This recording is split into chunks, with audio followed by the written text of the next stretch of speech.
everyone, Novels Wonderland here. Thank you all for the love and support you've shown me and the channel. Shadow Power, The Beginning of the Path to Godhood, Chapter 51 to 104, Wing Chun, Shadow. Yushin gave the order, Sherry activated the device she had developed, and the magic sealing field shattered. The first to sense the mana flowing again was Rose. Previously, a classmate had hidden a dagger, and she had also long since untied her ropes, waiting for the right moment. Rose immediately mobilized her mana, rushing toward the nearest man in black and kicking him in the neck with such force that a crack could even be heard. Mana has returned. Everyone, counterattack with me. The students had all participated in beast tides, and were people who had seen big scenes. They had nothing to fear from mere terrorists. Groups of 3, subdue those nearby. Students without combat capabilities, retreat to the side immediately. With Rose leading the counterattack, the students rushed toward the men in black in an orderly fashion to seize their weapons. If strength wasn't enough, they made up for it with numbers. Speaking of the most active ones, it was the magical girls and boys led by Ron. This is the perfect time for a big performance. Quite a few third- and second-tier children of Diablos were subdued before they could react. Humph. A bunch of wet-behind-the-ears brats. Kill them all. Although he didn't know why the magic sealing field had disappeared, Cain didn't take these students seriously. After all, he had planned to kill these sprouts anyway. Since the mana had just started flowing again, the students didn't have time to mobilize it, and the scene was soon brought back under control by the men in black. Even Rose found it difficult. Facing the siege of 3 men in black, Rose felt unwilling to give in. Is it going to end here? Crack, crash. The sound of glass shattering rang out. Ah!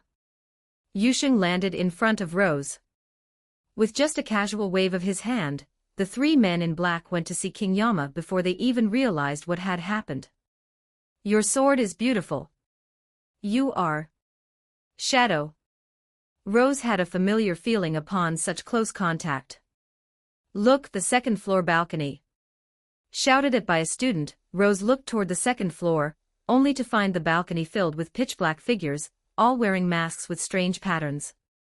Yushin held his sword high. We are Shadow Garden. We lurk in the shadows to hunt those within the shadows. The garden members standing on the second-floor balcony echoed in unison. Ants who impersonate us, die. As Yushin swung his sword down, the garden members charged at the men in black present. With overwhelming strength, the men in black had no power to resist at all. These people, are they all women? So strong. Rose sighed with emotion as she looked at these garden members. On the high platform, Cain's face was dark as he glared fiercely at Yushin in the middle of the hall. The strength of Shadow Garden truly exceeds my imagination. Shadow, I won't let you off next time. Seeing that Shadow Garden was numerous and powerful, Cain knew his plan had been exposed, and had no choice but to erase his presence and flee. As he left, he also set a fire in the auditorium. But these small actions had long been seen by Yushin. Once Cain left, Yushin followed. Meanwhile, after clearing out the men in black, the garden members disappeared like ghosts. Rose, choked by the thick smoke, finally snapped out of it, shouting for the students to leave the auditorium, and organizing them to fight the fire. At this moment, Iris arrived late and joined the firefighting efforts. Before this, she had arranged for the Royal Capital Knights to search for the men in black, and had found Gurren, who still had one breath left. Cain, thinking he had already escaped, was still watching the academy amidst the flames from a distant rooftop. What, are you looking at your younger brother's masterpiece? Breaking into a cold sweat, Cain immediately turned toward the direction of the voice. He saw Yushin sitting on the edge of the roof, holding a copy of the Bible in his hand. Shadow. You truly are strong. These were Cain's honest words. As a cult master of the 12 sins, none of them were anything but powerful. The power they possessed was not something people of this world could understand. Being praised by a weakling really doesn't interest me much. Yushin's words were flat, as if he were stating something perfectly ordinary. Weakling. It's been a long time since anyone dared to say that to me. If you think I'm like my brother, then I'll show you what a powerhouse is. Cain was laughed out of anger. To become a cult master, one must train in a certain world and gain the recognition of the 12 Knights of the Round Table. He didn't like using swords, he preferred the feeling of fists hitting flesh. Cain approached at high speed, intending to use the gentle fist technique he had learned in what the cult called the ninja demon world. The power known as chakra there was found by the cult's research to be actually just another name for mana. Gentle fist involves injecting chakra, or mana, into the opponent's body to directly damage the mana pathways, the meridian system, and internal organs. For people of the local world, this was practically a dimensional strike. After all, if the meridians are destroyed, how can one use mana? But for Yusheng and Shadow Garden, it was child's play. Using fists. I also know a thing or two about hand-to-hand combat. Using the Yiji Kim Young Ma as his primary stance and footwork, and techniques like large-scale dodging, small-scale bobbing and weaving, gon, lon, tan, bong, sticky hands, and maintaining the centerline, Yusheng beat Cain into a steady retreat. Cain clutched his chest and retreated a few steps, blood trickling from the corner of his mouth. He felt that several of his ribs were broken. What style of martial arts is this? Wing Chun, Shadow. Yusheng answered Cain with the iconic, asking hand gesture. Wing Chun, Wing Winter, I've never even heard of it. Well, haven't you seen it today? Hee hee, your martial art is indeed powerful. I'll be taking it. With that, Cain mobilized another portion of mana in his body, concentrating it in his left eye. His pupil spun continuously until it turned into a 3-tomo Sharingan and stopped. Holy crap, a Sharingan. No matter what, I have to gouge it out. No wonder his body looked strange to me. Yusheng had long seen the strangeness in Cain's body. Was there something transplanted inside to maintain it? Hee hee, let me show you the power of the Sharingan. Besides basic abilities like observation, copying, and hypnosis, I really want to see what other power it has. The charging Cain really wanted to stop and ask how he knew so much, but it wouldn't be too late to interrogate him after defeating him. Yusheng wasn't afraid of Cain copying Wing Chun. It requires the integration of hands, waist, stance, mind, intent, and power. It emphasizes using the heart to command the intent, and using the intent to guide the movement of the hands, waist, and stance, thereby forming a unified whole. Chinese martial arts have a long history, and are broad and profound. Having the form without the spirit, can Cain do it? Not a chance. Cain thought that with the boost from the Sharingan he could turn the tables on Yusheng, but as a result, several of his teeth were now smashed. Cough, cough. Cain propped himself up with both hands, spitting out fresh blood. Besides being injured by Yusheng, Cain was also struggling to suppress the power within him that didn't belong to him. What is that it? Cain climbed up, merely revealing a cruel smile. He closed his right eye and focused his left eye on Yusheng. Amaterasu. Suddenly, black flames erupted from Yusheng's hands. Ha ha ha. This isn't ordinary fire. It will use your mana as fuel and burn you until nothing is left. Although I wanted to interrogate you on how you knew so much, I've changed my mind. Just wait for death. #52 ILL gladly accept the Sharingan in Chapter 52. Chapter 52, I'll be taking the Sharingan. Yusheng looked at his hands, which were covered in black flames that burned continuously, yet he felt no pain. This was because he had purified the slime to over 99 points, making it much purer than in the original work. Furthermore, his magic power had been compressed countless times by Yusheng. As soon as a little was burned, it was immediately replenished with even more refined magic. To Cain's utter disbelief, the black flames slowly flickered out. Impossible. This is impossible. These are flames said to never extinguish until they have consumed everything. This was truly terrifying. Even the 12 Knights of the Round Table would have to pay a certain price to eliminate them, and that was elimination, not extinguishing. But now, right before Cain's eyes, the black flames had gone out as if they had been tamed. What on earth did you do? If we're just looking at it as fire, it seems decent enough for lighting a cigarette. Speaking of cigarettes, Yusheng actually missed them a little, but having started a new life, he had long since quit. Inventing them and selling them to the noble lords seemed like a good idea. It was a terrifying way to rake in gold. Rumor had it that tobacco taxes alone could support a country's national defense. Yusheng didn't answer Kane's question directly. Even if he told him, he wouldn't understand. Now it's my turn to make a move. Yusheng intended to use a feint to gouge out that Sharingan, but he didn't expect to pass right through him. Kane seemed to have turned into a 3D hologram. Yusheng passed straight through him without the slightest sense of obstruction. Ha ha ha. Shadow, you truly surprised me. However, you can't hit me now, so what can you do to me? Ha ha ha. Although the extinguishing of Amaterasu had shocked Kane, he wasn't stupid enough to do nothing. Intangibility. Interesting. It's just that you can't attack right now either, can you? To attack, you must return to a physical state. Am I right? Kane didn't answer, but his expression betrayed his lack of composure. How? In one go, he saw through this weakness in just one go. Who exactly are you? Why do you know so much? Kane was starting to lose his cool. Who am I? My name is Shadow. Shadow my ass, who the hell are you? Although the intangibility was troublesome. I wonder if he can suck me in. I'll leave an opening. If Kane could suck him into a different dimension, Yusheng planned to take that moment to gouge out the Sharingan. Besides, he could tell that Kane couldn't hold out for much longer. Yusheng vanished. No.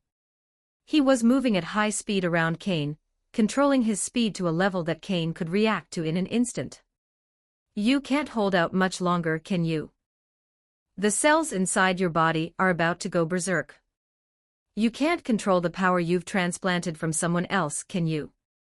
Yusheng whispered in Kane's ear like a demon. Ack, who exactly are you? Why do you know everything so clearly?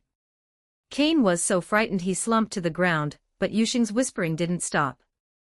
Tell me, did Danzo give you this eye? Or was it Madara? Or did you kill Obito and Kakashi? Senju Hashirama's cells aren't something an ordinary person can withstand. Yusheng was also a bit curious about how far the cult had developed in the world of Naruto. Had they collaborated with Madara? Or conquered it? But it didn't matter to Yusheng. He only needed to consider his family and Shadow Garden.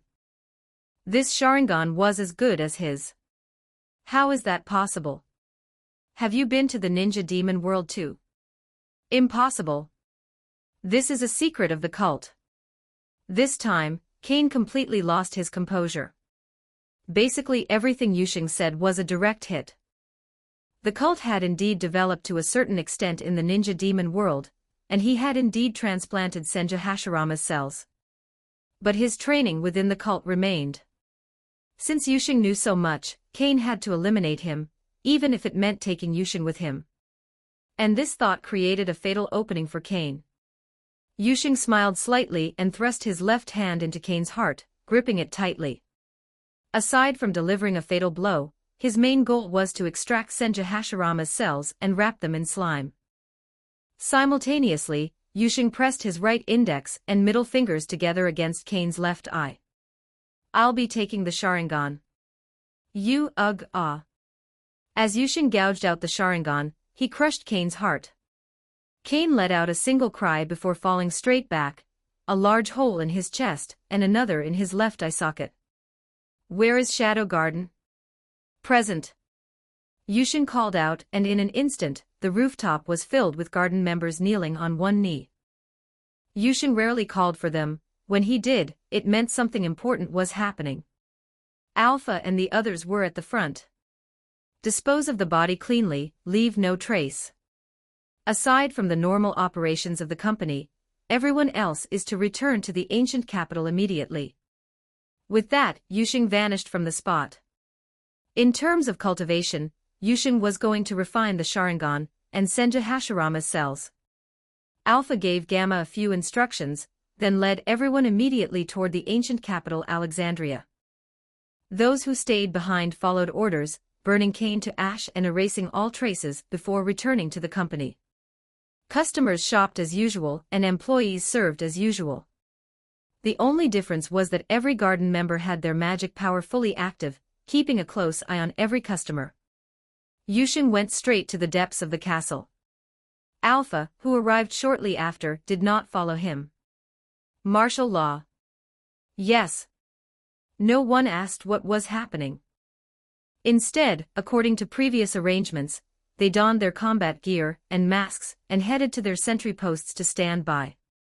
Under Alpha's notification, Qinlong controlled the mist to shroud the entire ancient capital and expanded its range to a radius of 100 kilometers, up from the usual 50. Bloodline limit. Then it shall become mine. Holding the Sharingan and Senja Hashirama's cells, Yushin used his own magic power to modify and evolve them, including their side effects. Yushin wanted the entire Shadow Garden to be able to master the evolved Sharingan. On the other side, after the terrorist crisis at the academy was resolved, Rose and Alexia searched for Yushin like mad women. Alexia glared fiercely at Rose. If you hadn't been in his classroom, he wouldn't have had to take that sword for you. Rose, knowing she was in the wrong, did not talk back. How can this be? Where is he? The two princesses arrived at the classroom only to find Yushin gone, with not even a trace of blood left. Rose flipped over the desks in frustration. Calm down. Rose, this might mean he's not dead. Maybe he's just hiding and making us worry on purpose. He's the type who would do that. Alexia spoke with intentional mockery, comforting herself even as she comforted Rose. They were more worried that the men in black were destroying the evidence of a corpse. Unease swirled in their hearts. The garden members who hurried over began to perform a scripted dialogue as Gamma had instructed. I heard that Junior named Yushin took a sword for the president. How brave. It seems he was the most seriously injured of all. Exactly. Fortunately, a passing school doctor saved him, pulling him back from the brink of death. If I were the president, I'd just marry him. Yushin swore he definitely hadn't taught them to say that. Hearing their conversation, the two princesses rushed out of the classroom to stop them. Rose grabbed one of them by the shoulder. Classmate, is what you said true? Is Yushin really okay? Was he saved by the school doctor? The numbers member acted nervous at just the right moment. President, Princess Alexia, what I said is true. She saw it with her own eyes. The other numbers member who was pointed out nodded quickly. Chapter 53, Successful Modification. That's wonderful. Rose wiped away her uncontrollable tears. Excuse me, do you know where the school doctor is? Alexia quickly followed up. Well. I'm not really sure either. The numbered member was stunned. They had planned to come and report Yushin's safety and take a little revenge on Rose, but they hadn't expected them to keep questioning. Let the next person deal with this headache. That was what the numbered member was thinking at that moment. The school infirmary, he should be in the school infirmary. Let's go check. Rose headed for the school infirmary without looking back, and Alexia followed. What do we do now? The two numbered members watched the two princesses departing figures. Is this what happens when a lie is about to be exposed, and you need countless more lies to cover it up? Let the next person deal with the headache. The two princesses arrived at the school infirmary and, ignoring the students' grateful looks, forcefully pulled back the curtain. The students had thought the princesses were there to check on their injuries. Princess, thank you. Cut the damn chatter. Where the hell is Yushin Kajanu? Alexia, who usually maintained a cold and aloof persona, dropped the act and interrupted their excitement. I don't know. The boys' hearts were shattered once again. Rose had no choice but to grab a school doctor busy stitching up a student's wound and ask, Excuse me, where is Yushin Kajanu? Students were being helped in one after another, and the doctor was already dizzy with work. Yusheng what? Yusheng Kajanu. What Kajanu? Yusheng Kajanu. You what ka what? Damn it. Rose gave up on questioning and continued searching. At that moment Claire, having heard her brother was injured, also rushed to the school infirmary. Little brother. Are you okay? Claire also joined the search. There was a black-haired male student who, from his build alone, looked a bit like Yusheng. He was lying face down on a bed because of an injury to his buttocks. Claire, her mind in a mess, mistook him for Yusheng and rushed over to check his injuries. Little brother. How did you get such a serious injury? Claire's sobbing was moving as she prepared to flip the boy over. Say. Senior, with your concern. As soon as she saw it wasn't Yusheng, her expression changed instantly. She slammed the boy back down hard, buttocks first. The boy's heart was reduced to dust. Rose and the other thought she had found him. Finally, a member of the garden managed to pacify the three of them by claiming Yusheng was recovering and couldn't be disturbed. But how could Claire, with her brother complex, possibly sit still? My brother is hurt, how can I just sit here? He needs me.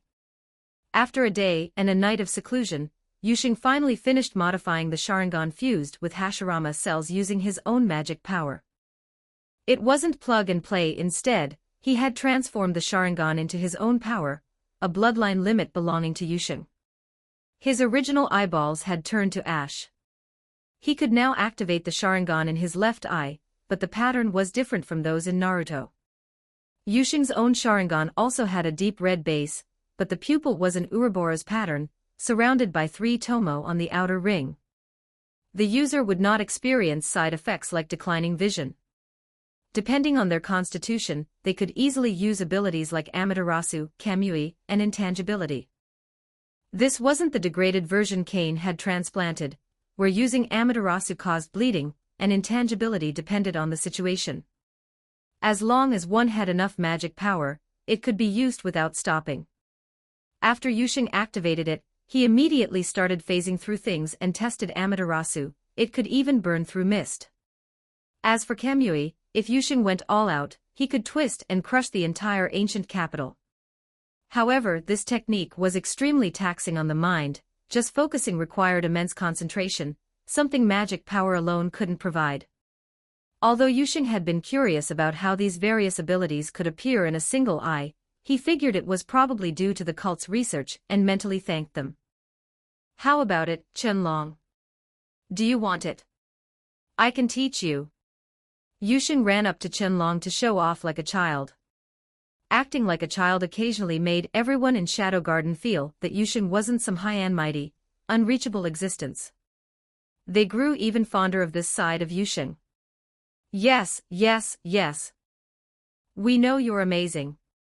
Having had his fun, Yusheng drew a vial of blood with Ada's help. Since the members of the garden had already received Yusheng's magic power, those who could activate the Sharingan were not few, and for those who couldn't, it was only a matter of time. After Chenlong activated it, he specifically connected the members into a vast spatial dimension for the garden to use. This made their missions more covert and safe. All the members were practicing the abilities granted by the Sharingan. Previously, they had needed to train their eyes with magic power for a long time to achieve fiery eyes. Now, with the Sharingan as the icing on the cake, it had become much easier. Yusheng, you need to head back to the royal capital immediately. Your sister is practically turning the city upside down. Alpha came to his side to remind him. Hiss. Right, I forgot. Leaving the remaining matters to Ada, he dashed toward the royal capital. Upon arriving at the royal capital, Yusheng sneakily went to a hospital under the Baida Chamber of Commerce. Gamma had specifically arranged a high-class room for him. Quick, wrap me up like a mummy. With the help of the members, Yusheng finally looked like he was severely injured. Then, through news leaked by a certain student, Claire and the other two finally found Yusheng lying in bed. Sister, Rose, Alexia. How long have I been asleep? Yusheng put on a very weak act. He could probably win an Oscar. Seeing Yusheng wrapped up like a mummy, the three of them finally felt at ease. Little brother, are you okay? Who hurt you? Tell me. I'll kill them. Sis. I'm fine. The culprit has already been dealt with. Cough. All right, just lie still. Don't move and aggravate your wounds. Rose couldn't wait. She hurried to the other side of the bed and pressed her face against Yusheng's chest. Only this way could Rose truly feel at peace. Yusheng. I'm so glad you're okay. Rose's tears soaked the bandages. Seeing her haggard appearance, it was clear she hadn't slept at all. Yusheng felt a bit guilty, but he had to play the part to the end. He could only weakly raise his hand and stroke Rose's hair. It's okay, it's all over now. Asterisk cough cough, asterisk have you forgotten about me? Alexia was also very haggard. Not only did she have to handle the Academy's terrorist attack for Iris, but she also had to search everywhere for news of Yusheng. Yusheng raised his hand, signaling Alexia to come closer, and stroked her head as well. I made you worry, Alexia. Claire's eyes, watching from the side, turned dangerous. When did your relationship become so good? And you, Princess Rose, what's going on with you? Isn't it normal for me to worry about him as his girlfriend? Alexia responded with a lack of confidence. She knew Claire knew their relationship was fake. Sister, I love Yusheng. I love him deeply. Rose straightened her back and looked Claire directly in the eyes. Holy crap. Rose, stop talking. Claire is about to go Yandere again. Hashtag 54 Chapter 54 Alice's Powerlessness. Chapter 54, Iris's Powerlessness. In the royal capital in December, snowflakes the size of goose feathers were falling from the sky, and everything was white. Thanks to the honeycomb briquettes sold by the Baida Chamber of Commerce, most of the commoners in the royal capital could spend a warm winter. Lady Iris, please forgive the indignity. I didn't know you were coming, so I haven't lit the fireplace yet. I'll light it now. It wasn't that the fireplace was too expensive to use, but burning honeycomb briquettes was more cost-effective. For those living in the royal capital, firewood became prohibitively expensive every winter. No need. My vice-captain, Guren, this burns quite warmly. Besides, your injuries are still severe, so don't move around. Iris stopped Guren from trying to light the fireplace and found a place to sit.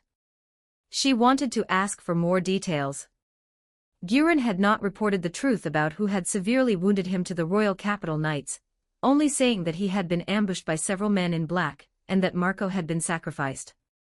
Iris keenly realized that the men in black were aiming to kill, and the fact that Guren was still alive meant he had been interrupted and saved by someone else, so she intended to make secret contact to find out more. Guren, you know who hurt you, don't you? Guren did not answer Iris immediately. Instead, he sensed the surroundings to see if anyone was listening. Lady Iris, no one followed you, right? No one knows I'm here. Lady Iris, that day, one of the men in black called himself a child of named, the traitorous Rex. The other was the Academy Vice Principal, Ruslan Barnett. What? Are you sure? Iris stood up.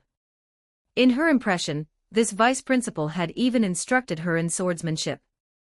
After the magic sealing field shattered that day, the Royal Capital Knights had found Ruslan's body before she did, yet they hadn't said a word about it afterward.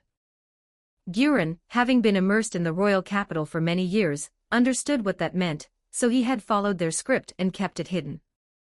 I'm very sure. He removed his disguise himself. Also, that Rex admitted personally to impersonating Shadow Garden. I suspect they are the cult of Diablos that you spoke of, Lady Iris. Guren was currently the only person besides Alexia whom she could trust. She had secretly investigated Guren in detail. He had been ostracized for being too upright, which was why she had recruited him to be the vice-captain. If Marco hadn't died, he would have been one of them too. The cult, it's the cult again. Everything is inseparable from the cult. Iris was very angry. From Alexia suspecting the principal during the beast tide to Gino Griffi, and now the vice principal, even the emergence of the beast tide was highly suspected to have been artificially induced. Only now did Iris understand what Alpha had said: you are merely a dancer arranged on the stage by the audience to please them, and even the dance is just something they have choreographed. Unwillingness, powerlessness, came surging in like a tide, making Iris feel suffocated, and she collapsed back into her chair. Lady Iris. Guerin wanted to go over to support her, but Iris stopped him with a wave of her hand. Everyone calls me the hope of the kingdom, but it's laughable that even this was choreographed. Lady Iris, perhaps the cult, it was fabricated by Shadow Garden. Guerin wanted to comfort Iris, but he also knew that many suspicious points didn't add up. No, it truly exists. Iris couldn't produce evidence, but when she realized she was living in a birdcage, she saw the issues more clearly. The two fell into silence. After a long while, Iris forced herself to pull it together. Let's put aside the matter of the cult for now. You and I both need to be careful. Let's discuss the affairs of the Crimson Knights. 1 week later, Yusheng really couldn't stomach the dark cuisine of the three, so he had to discharge himself from the hospital with the excuse that eating their food made him feel great. If he kept eating it, he was afraid he would really end up collapsing in the hospital. Little brother, since when did you get so close to the Baida Chamber of Commerce president, to the point that she arranged a special nursing room for you? Well, I helped her once when the company was robbed by thieves. Yusheng casually found an excuse to fob Claire off. Is that so? Close enough for her to be on your bed? Yusheng broke out in a cold sweat. That night, when things were about to explode, it was stopped because Yusheng fainted. And just now, when Gamma wanted to consummate their relationship with Yusheng, she had already taken off half her clothes when Claire barged in. The presumptuous Claire was truly very presumptuous. What are you thinking? She just happened to fall onto my bed. Let's not talk about this, let's go to the newly opened restaurant to celebrate my discharge. Yusheng pulled Claire along and left. The next day, because the fire was extinguished in time, the academy did not suffer large-scale damage. Yusheng was discharged, and the academy had just finished repairs. Unlike usual, the two bad friends didn't pester Yusheng but were watching Yusheng's back from behind, gnashing their teeth. That was because Rose was by his side. Hey! What's going on? Isn't Yusheng Princess Alexia's boyfriend? Why is Princess Rose standing by his side? This is huge news. I heard Yusheng blocked a sword strike for Princess Rose. What? How come I heard it was Yusheng staging it himself, and he was jumping around afterward? Damn Yusheng, he deserves to die. Rose didn't pay attention to the gossip of others. In her view, since Yusheng had chosen this thorny path, she would accompany him down it. Yusheng, legend has it that in the past, a commoner became a hero after receiving the goddess's power, possessing both wealth and fame, and finally married the princess of a great nation. The thorny path is painful to walk, but I believe that upon reaching the end, there must be happiness. Rose was speaking, Yusheng was listening, and the two walked shoulder to shoulder. Yusheng, participate in this goddess's trial, okay? If you can pass, I can prove your excellence to my father. Okay. Yusheng looked at Rose, whose eyes were full of him, and dotingly agreed. Even without the Aurora plot, Yusheng would have agreed. How could one refuse a love-struck girl whose eyes are full of you, and in this society with rigid class structures, still wholeheartedly considers your future? Rose was a good girl who worked hard for their future happiness. Everything she did was not to shut others' mouths, but just to gain her father's approval. Arriving at the teaching building, Rose reluctantly parted ways with Yusheng. Just as he walked into the classroom, under the instigation of Yuro and Jaka, the boys all looked at Yusheng with contempt. You two-timer. Heartless man. Woo-woo-woo, princess killer. What else could Yusheng say? He had to raise his middle finger to show friendly communication. Ignoring the wails of his bad friends, Yusheng sat by the window in a daze. I'm only going to the Holy Land in the spring, so there's plenty of time. There's also the Shadow Garden year-end meeting at the end of the month. It's also about time to go to the Lawless City. The so-called year-end meeting was something Yusheng had requested to hold every year-end, after Shadow Garden expanded to a certain scale. It was mainly to report and summarize the events of the past year, and exchange intelligence at the meeting. At the same time, it was also for Yusheng to make arrangements for the coming year. Then everyone would eat together to celebrate the new year. Just as Yusheng was thinking about things, a bird flew in from outside the window, chirped naturally a few times, and then flew away again. This was a signal bird raised by Shadow Garden. Its content was, Alba has come to the royal capital, and the nobles are sending troops to Kajana territory. Chapter 55, Robbery in the Name of Suppressing Bandits. Yusheng didn't go to the cafeteria for lunch. After speaking with Rose and Alexia, he went to the Baida Chamber of Commerce's Shadow's Chamber. With the help of Shadow Garden, Alba disguised himself and secretly arrived at the Shadow's Chamber to wait. My lord. Thank you for curing my daughter. She can get out of bed and walk now, and she can even speak. I want to say that even if you asked me to charge into the cult right now, I would be willing. Seeing Yusheng arrive, Alba kowtowed deeply. To him, if the world were to be destroyed, he would definitely try his best to drag the cult of Diablos down with it. Enough, Alba. We just rescued Milia. I don't want her coming back to beg me to save you next. Thank you, my lord. Tell me, what exactly is going on? Did they not learn their lesson from the last time those nobles were assassinated? Those marquises and dukes had first targeted Yusheng through a duel, then tried to use a kidnapping incident to sentence him to death, after which Shadow Garden retaliated by slaughtering their entire families. Lord Yusheng, besides coming to the royal capital to report on my duties this time.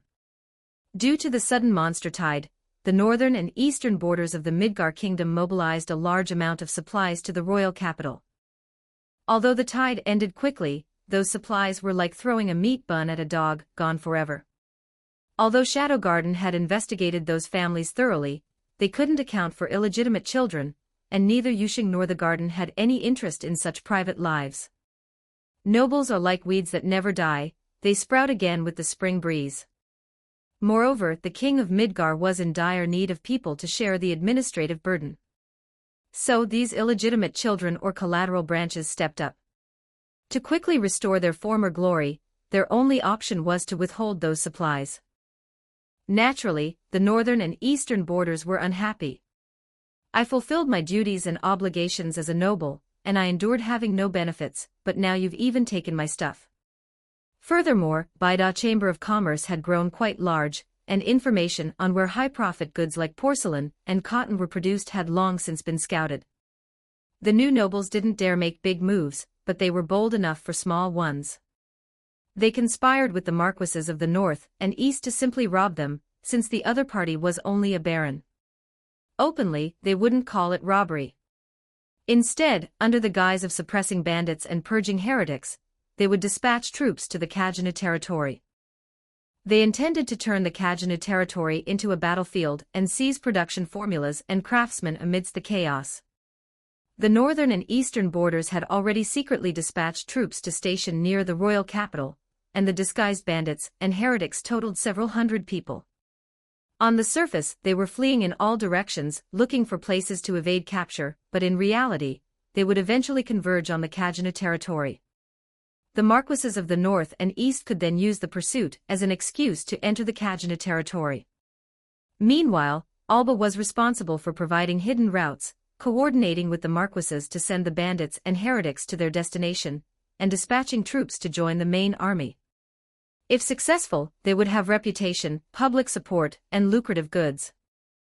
Lord Yusheng, I rushed here to report as soon as I received the information. What about the Marquis of the South? Yusheng didn't believe the Marquis of the South wasn't involved. Who could stand having troops enter their own territory? On the surface, he protested, saying he would suppress the bandits in the south himself, but in reality, he's cooperating with them in secret. My actions this time were directed by him. He wants a piece of the pie. And the cult? What role are they playing in this? I have some uncertain intelligence and conjectures. I've already told Lady Alpha, and they are currently verifying them. Tell me first. Personally, I believe this operation is led by the Greed Division. They desperately need achievements to compete for the positions of Master and Vice Master of the Wrath Division. Furthermore, they mentioned plans for a witch hunt. As for whether it's related to this incident, I don't know. After hearing this, Yusheng rested his chin on his hand and pondered. A witch hunt? Is there a connection to those fat pigs? Wait. I can understand bandits, but why disguise them as heretics? The combination of witch hunt and heresy reminded Yusheng of the witch hunting movements from the late 15th to the 17th centuries in his past life. It was a large-scale persecution in the name of eliminating witches, characterized by the continuous suppression of so-called heretical cults, with women being the primary victims. Wait, could the so-called witches refer to that group of magical girls and boys?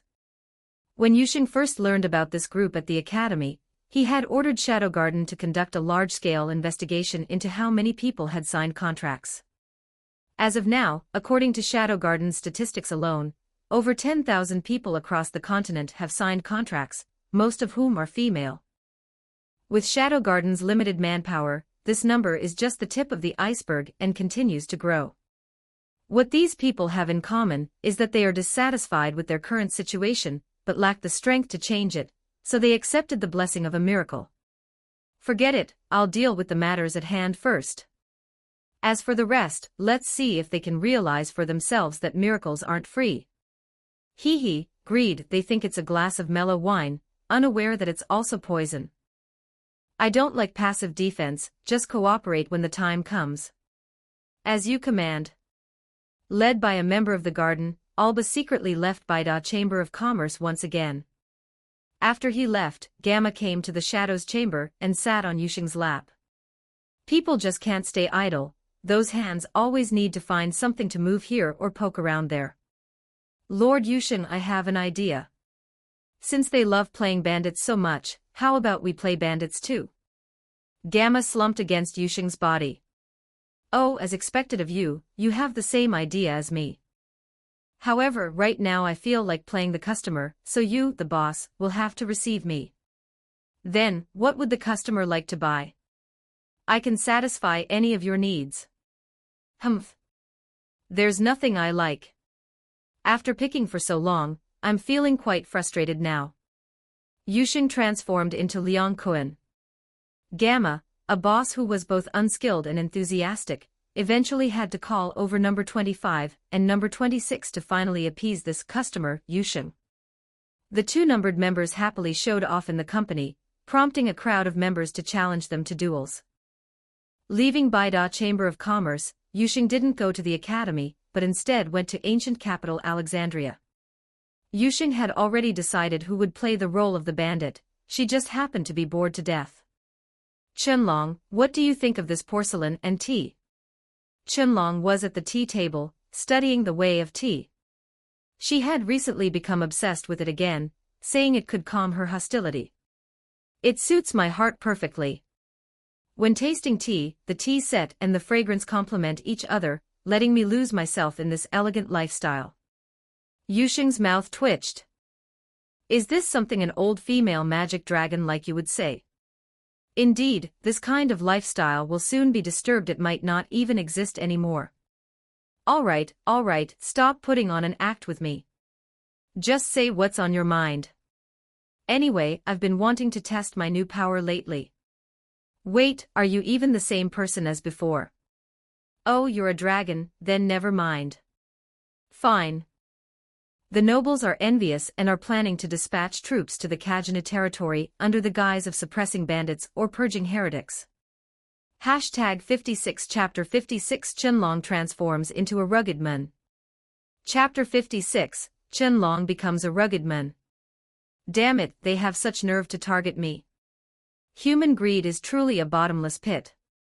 Chenlong wanted to slam her palm down on the tea table, but she couldn't bear to damage the tea set she had fired herself after batch upon batch of attempts. So, just as she was about to strike, her other hand quickly caught it.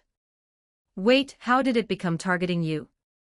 And where did your intellectual, feminine charm from before go?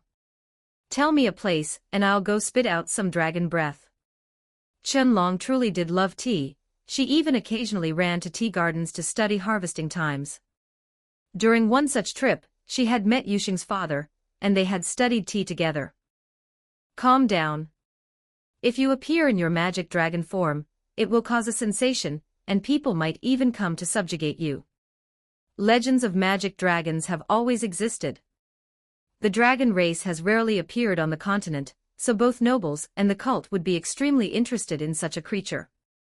Then tell me, what should I do? I plan for you to lead a group disguised as a mercenary group.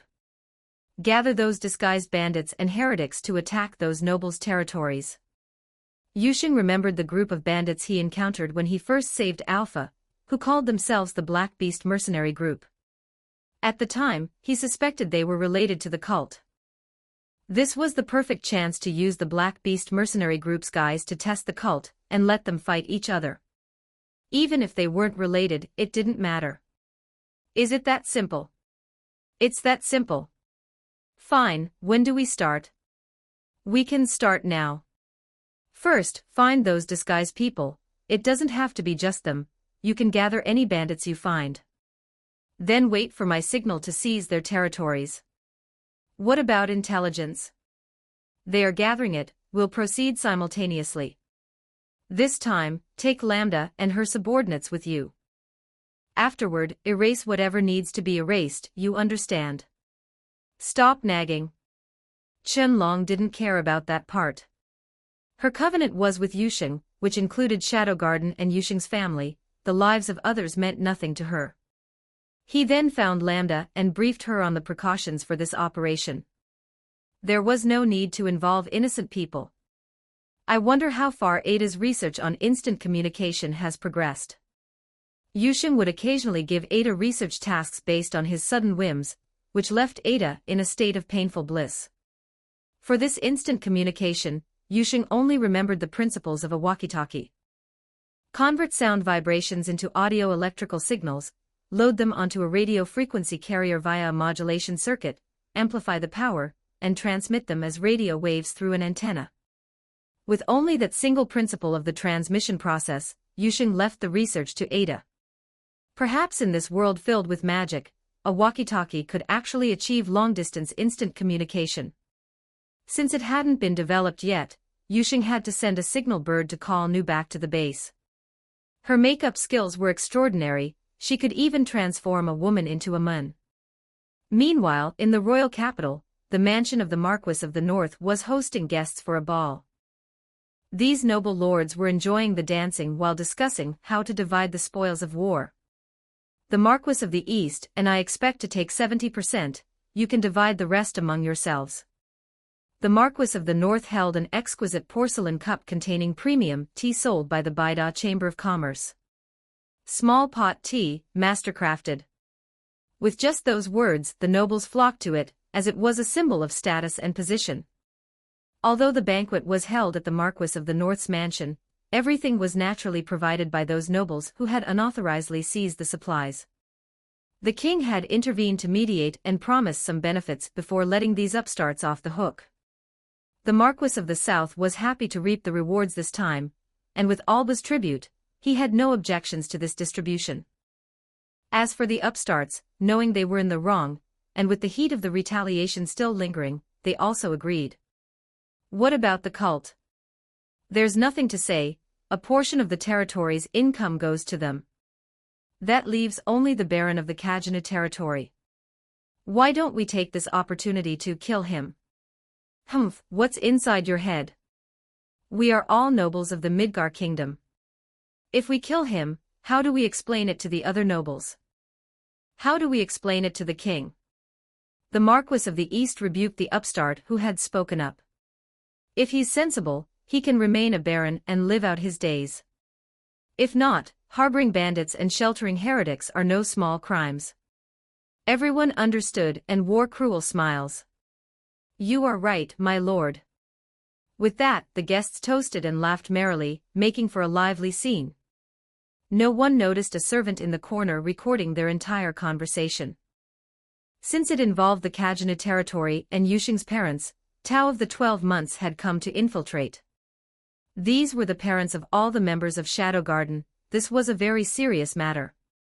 There aren't enough people to cover every noble.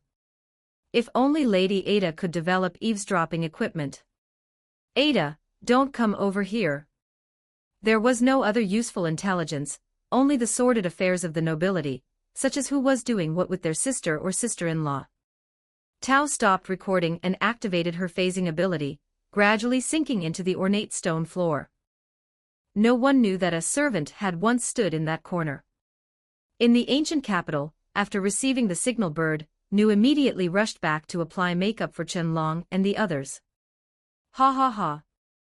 Yusheng looked at Qianlong, who had been turned into a rugged man with a thick beard, and couldn't help but laugh out loud, doubling over and slapping his thigh. Still laughing at me, huh? Believe it or not, I'll force myself on you.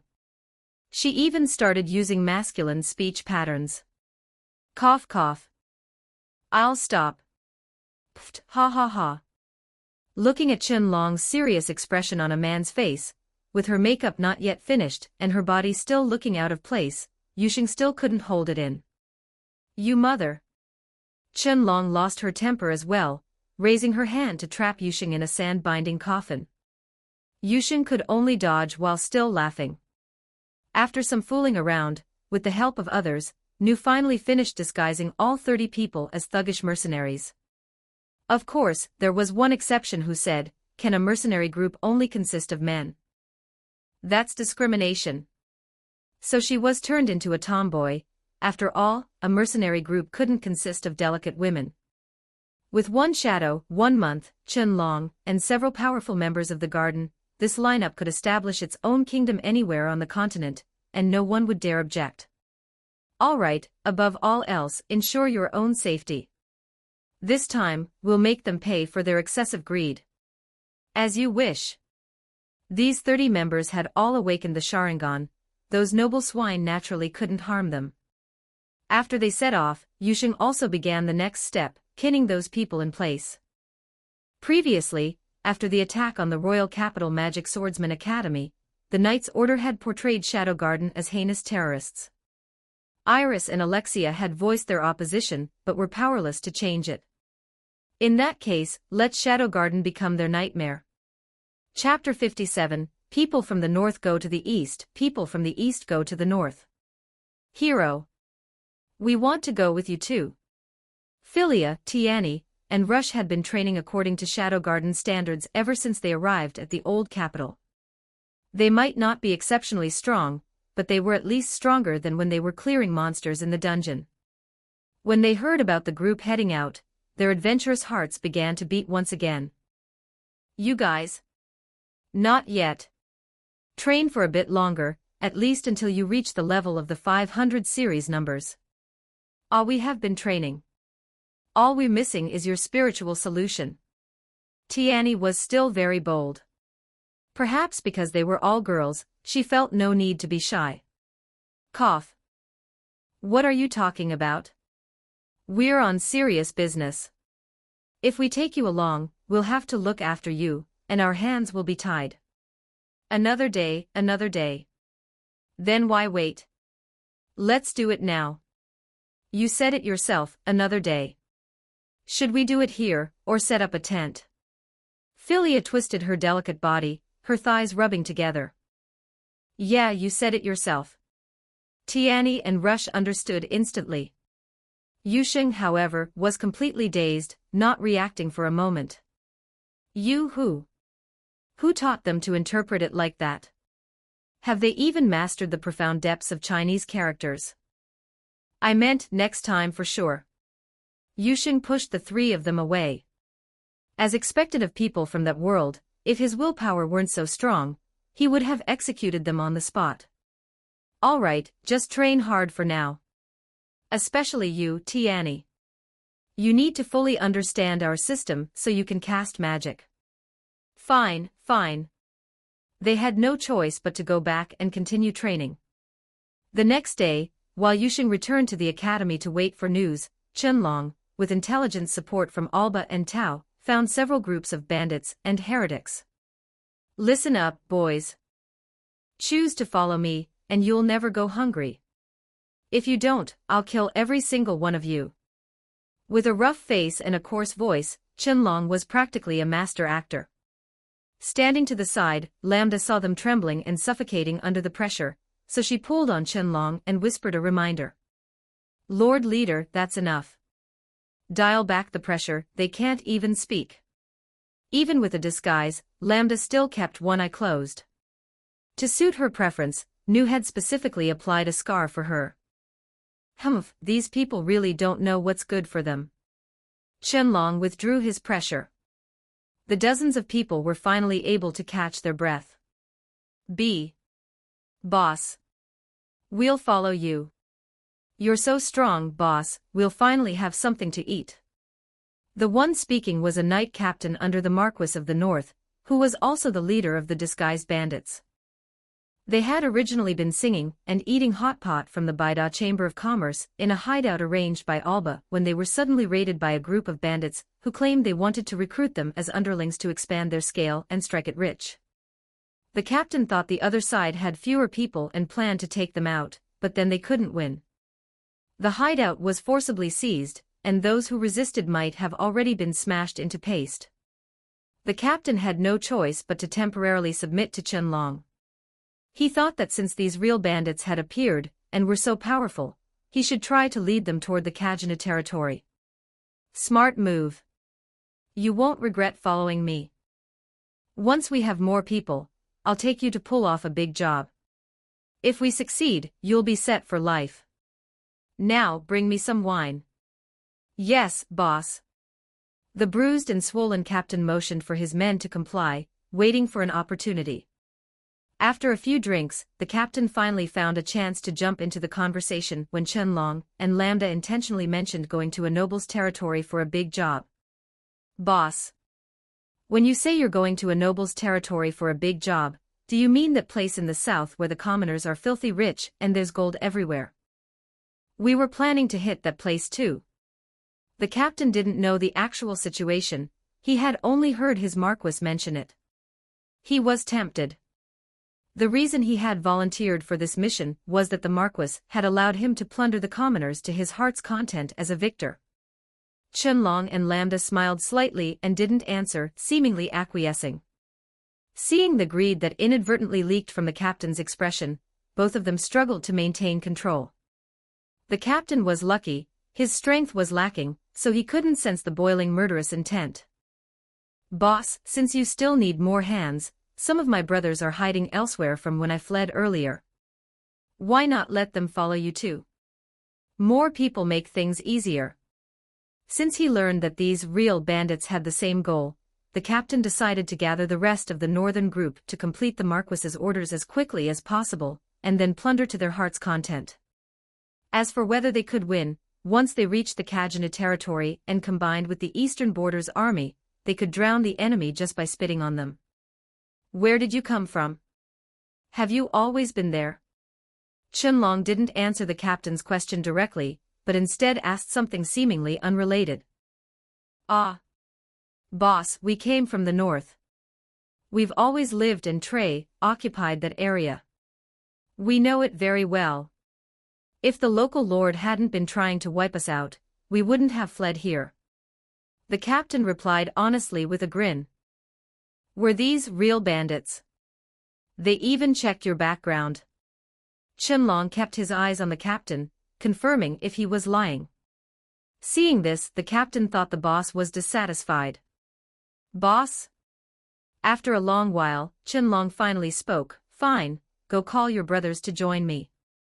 I guarantee you'll spend the rest of your lives buried in gold coins. You got it, boss. They're all skilled hands, I guarantee you'll be satisfied. The captain scampered out excitedly. Lambda, go and question them all. Find out if they've always been in the north, and if they've ever been to the east. Kill anyone who has. By your command, Lord Qianlong. Following orders, Lambda questioned everyone through conversation, interrogation, or other means. Anyone who had been to the east was dealt with in secret. The poor captain didn't even realize his numbers were dwindling, still lost in his fantasies of getting rich. With his help, the people sent from the north were quickly gathered. At the same time, he revealed to Qianlong that there was a group of bandits and heretics being hunted by the Eastern Lord, asking if they should be recruited.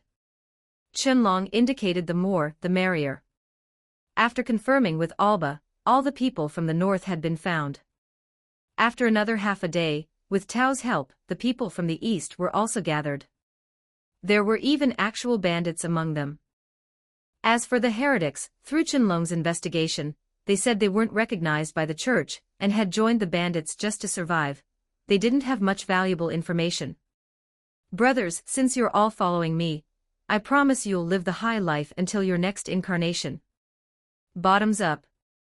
Some were thinking of plundering, some were thinking that the first thing they'd do in the Kajanu territory was eliminate Qianlong, and some were glad they'd found a good boss. Boss, this wine is so strong, I can't even stand straight. As the spiked wine went down, they collapsed one after another onto the ground. Have they all been sorted? Lord Qianlong, they've all been separated. Then take them into the pocket dimension. The people from the north go to the east, and the people from the east go to the north. The garden members activated their Sharingan and brought the group into the pocket dimension. Notify Yusheng.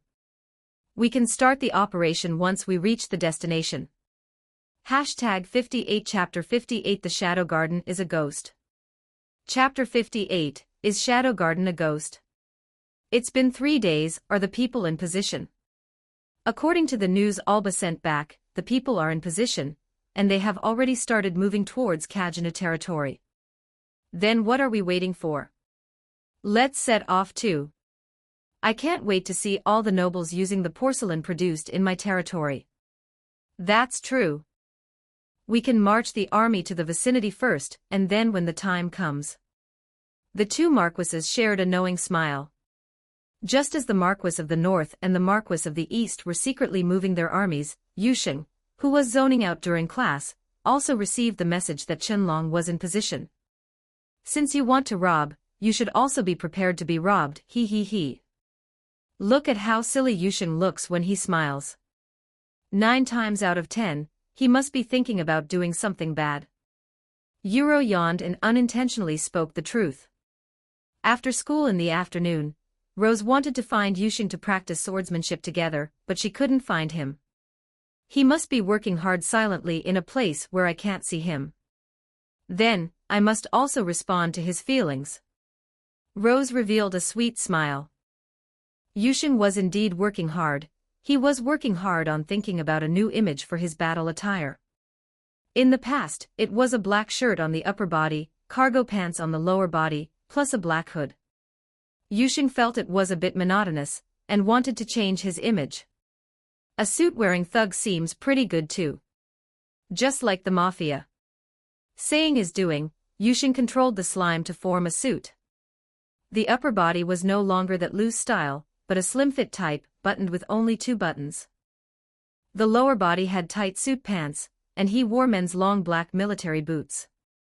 Finally, he put on a brimmed hat on his head, and the mask could not be left out. Cool. The hat was tightly fitted to the appropriate size. If it fell off during battle, that would be so embarrassing. After getting it done, Yusheng appeared before the members of Shadow Garden in his new image. Wow, Lord Yusheng is so handsome. I want to have a little Yusheng with him, right now, immediately. If Beta were here, she would definitely be drooling while sketching.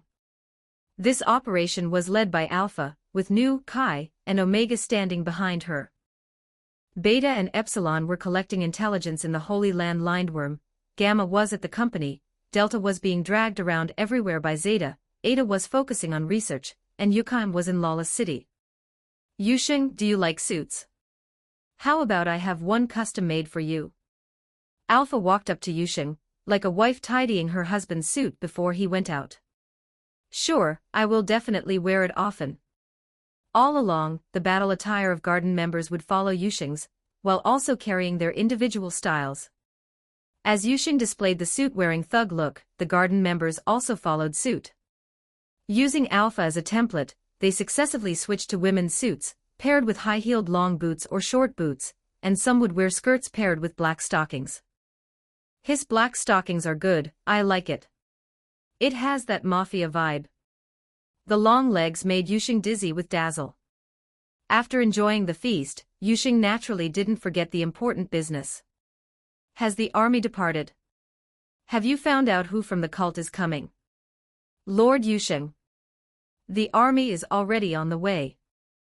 Not counting Alba, the cult only dispatched the 1st, 5th, 6th, and 12th disciples.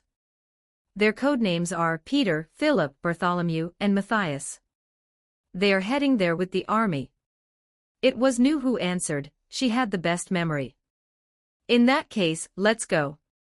With Shadow Garden's speed, catching up to the Marquis's army was not a problem at all. At this moment, the two Marquises were sitting in a luxurious carriage with suspension sold by the Baida Chamber of Commerce, which matched their status, greedily dreaming beautiful dreams. Although it wasn't exactly as smooth as walking on flat ground, it was much more comfortable than past carriages. Who are you? State your identities, this is the Marquis's army. The two Marquises, who were originally lying comfortably, were thrown down due to a sudden stop. You better have a legitimate reason, my knight commander, otherwise I guarantee I'll whip your ass to a pulp. The two Marquises angrily opened the carriage door. My lords. We have been blocked by a group of unidentified individuals. Without needing the guard to report, the Marquises also saw a group of pitch-black figures wearing hats, but just seeing those strange patterned masks made their hearts skip a beat. We are Shadow Garden, lurking in the shadows, hunting those in the shadows. Yusheng, standing at the forefront, responded in a calm tone. Meanwhile, the four disciples in another carriage thought to themselves, how could Shadow Garden appear here? Is it for us or for Kajanu territory? If it is for Kajanu territory, the intelligence must be passed on. On the surface, they were nobles or merchants, but in secret, they served the cult. If they could pass on the intelligence that Shadow Garden's base was in Kajanu territory, that would definitely be a great achievement, and they could obtain the cult's power and resources, or even eternal life. The four disciples looked at each other and reached a consensus that they must pass on the intelligence. They watched for an opportunity to prepare to escape. The Marquis of the North glanced at the Marquis of the East, signaling him to prepare to seize the initiative. And he himself, supported by guards, came to the front. A group of heinous terrorists, plus illegally blocking a noble's passage, I represent the justice of the Midgar Kingdom, and sentence you to death, to be executed on the spot. With a well-trained army and powerful knights, the Marquises were full of confidence, and didn't put Shadow Garden in their eyes at all. Ha ha ha ha. Yusheng covered his mask and laughed towards the sky. Justice. The actions of the cult of Diablos can also be called justice. This is simply the best joke I have ever heard. Not good. Not just the Marquises, even the four disciples immediately felt something was wrong.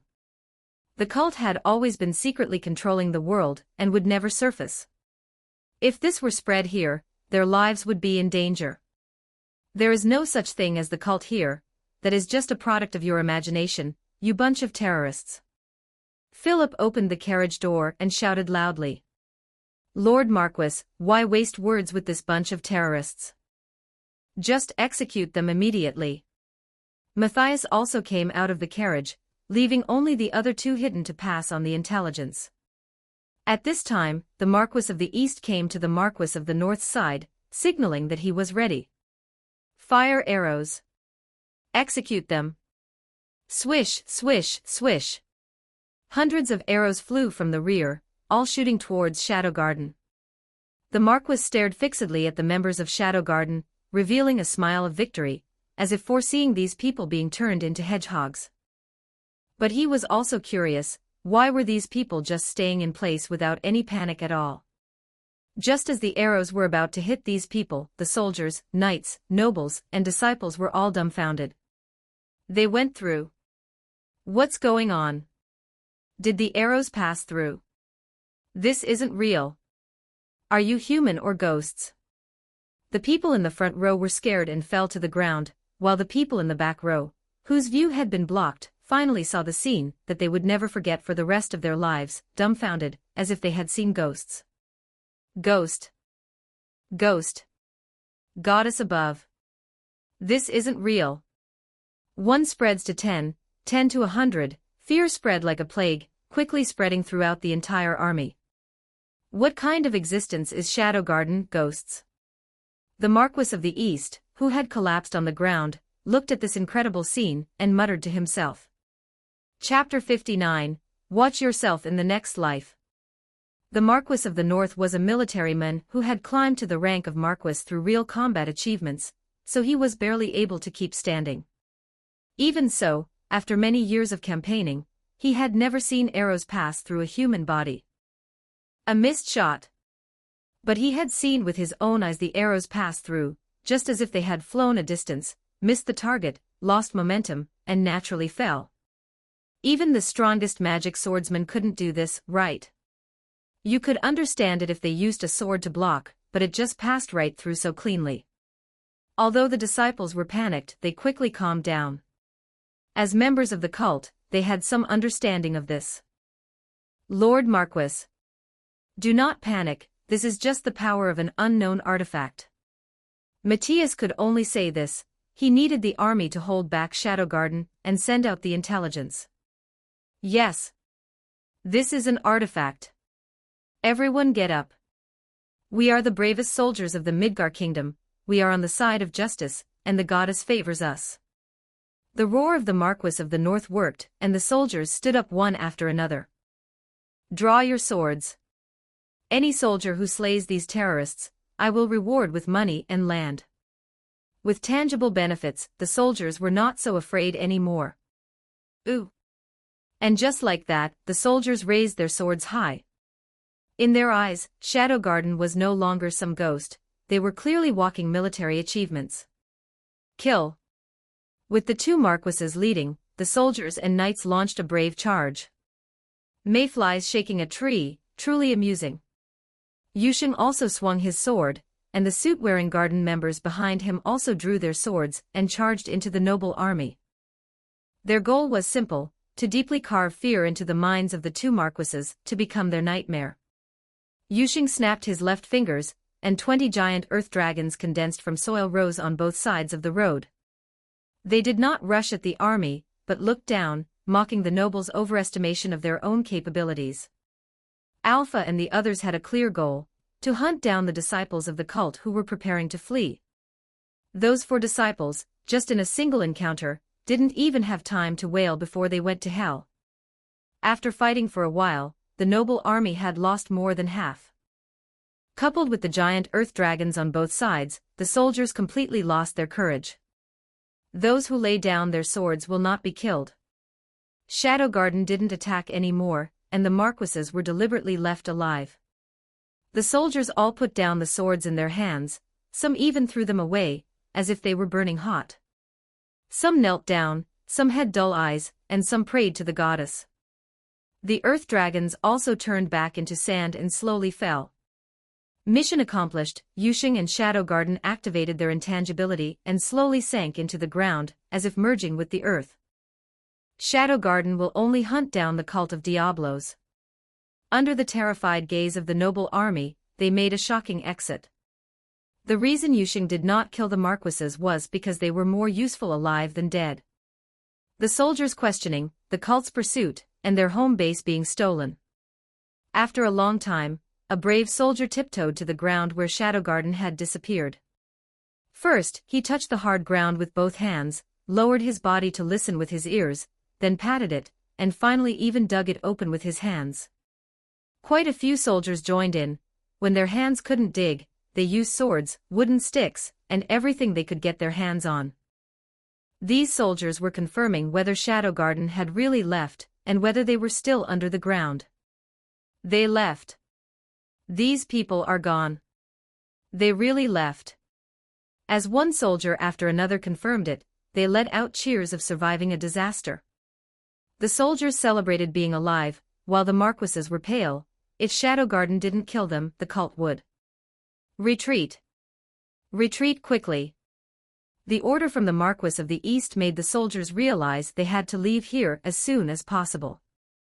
The Marquises couldn't care about going to Khajanate territory anymore.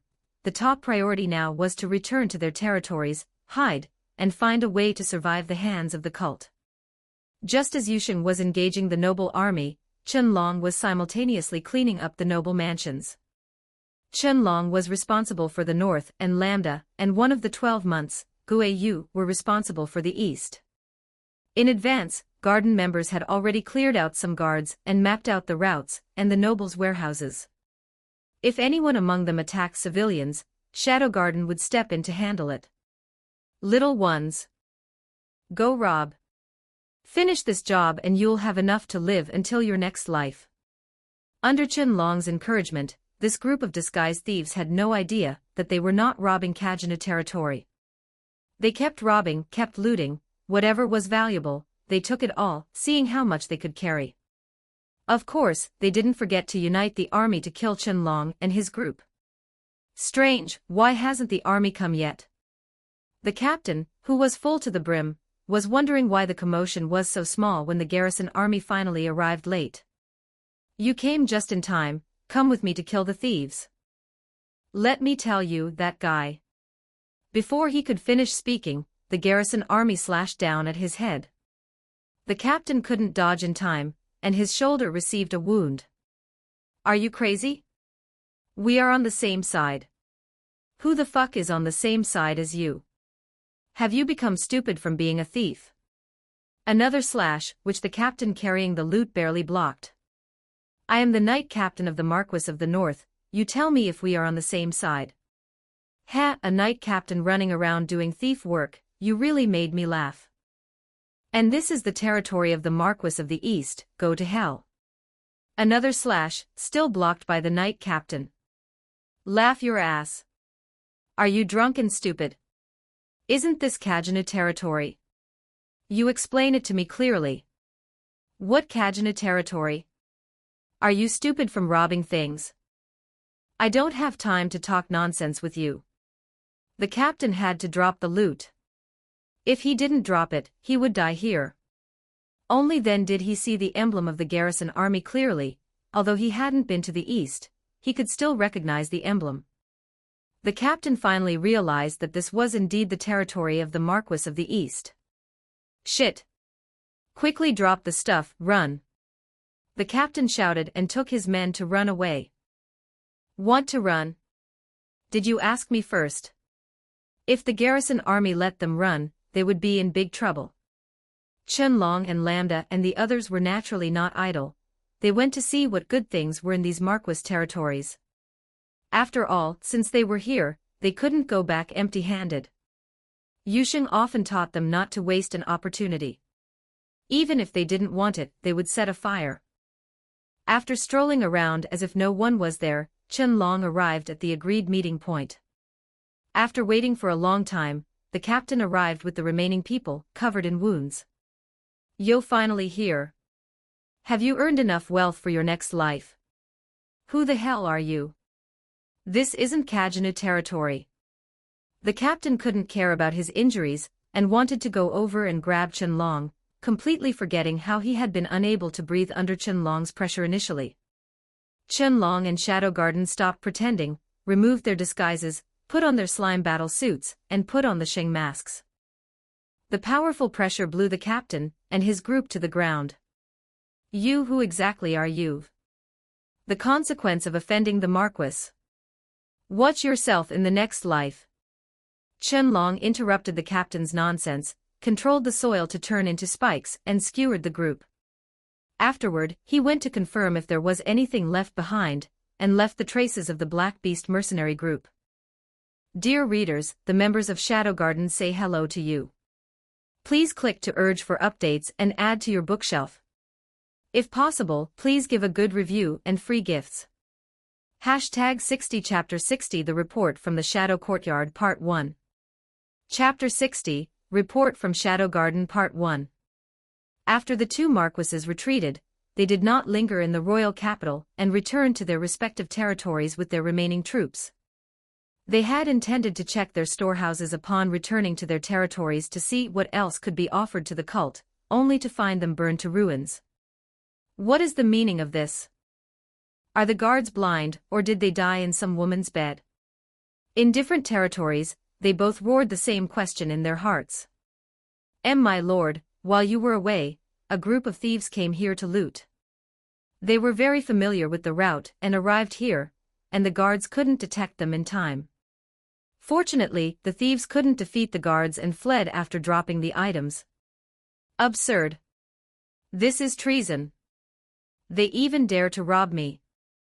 Have you found them yet? I want to twist off their skulls. My lord, we haven't found them, but we already know their name. It's called the Black Beast Mercenary Group. Catching them is only a matter of time. The guard answered the Marquis's question cautiously, fearing that he might be cut down with a sword for failing to capture them. To the guard's surprise, the Marquis did not get angry. Upon hearing it was the Black Beast Mercenary Group, the Marquis had no intention of blaming the guards. He knew very well that the master of this group was the cult. Damn the cult. I failed, so you come to rob me. The Marquis wanted to explode with rage, but couldn't vent it. To him, since the cult had already taken it, at least his life was saved.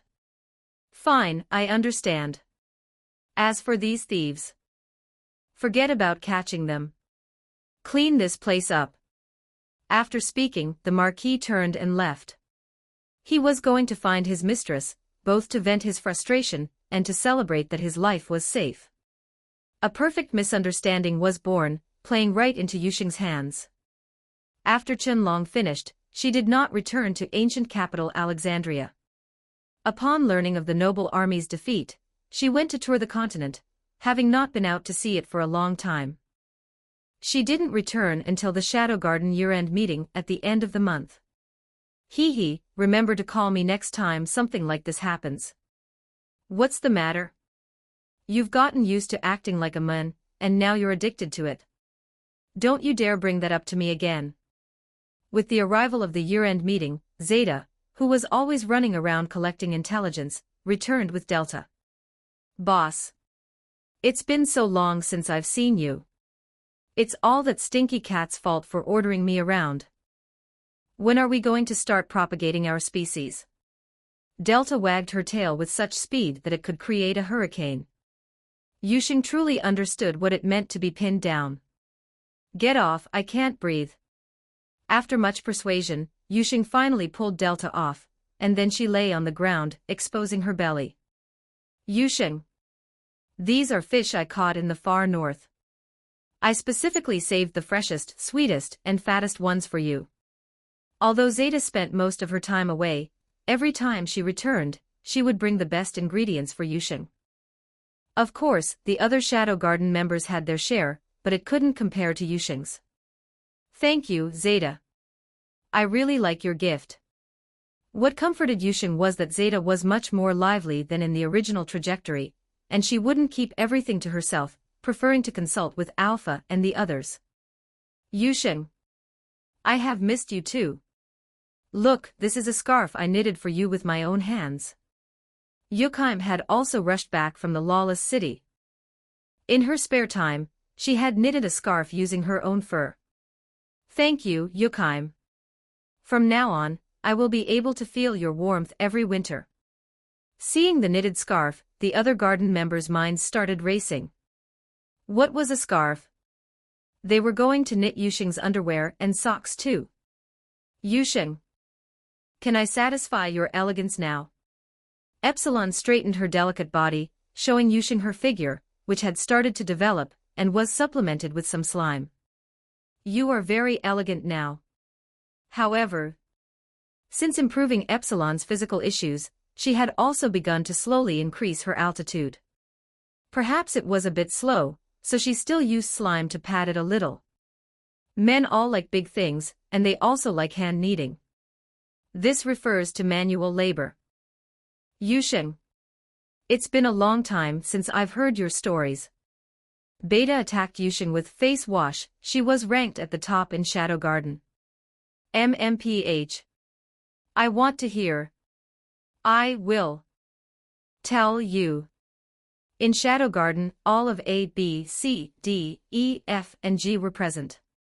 Especially the big G, just like when discussing SUVs, one would always mention the big G. Since everyone is here, let's begin. The 12 shadows and the 12 months had all arrived, and Alpha instructed the rest of the garden members to prepare for tonight's banquet. Yuxing sat in the main seat, listening to their reports. First and foremost was the intelligence on the cult.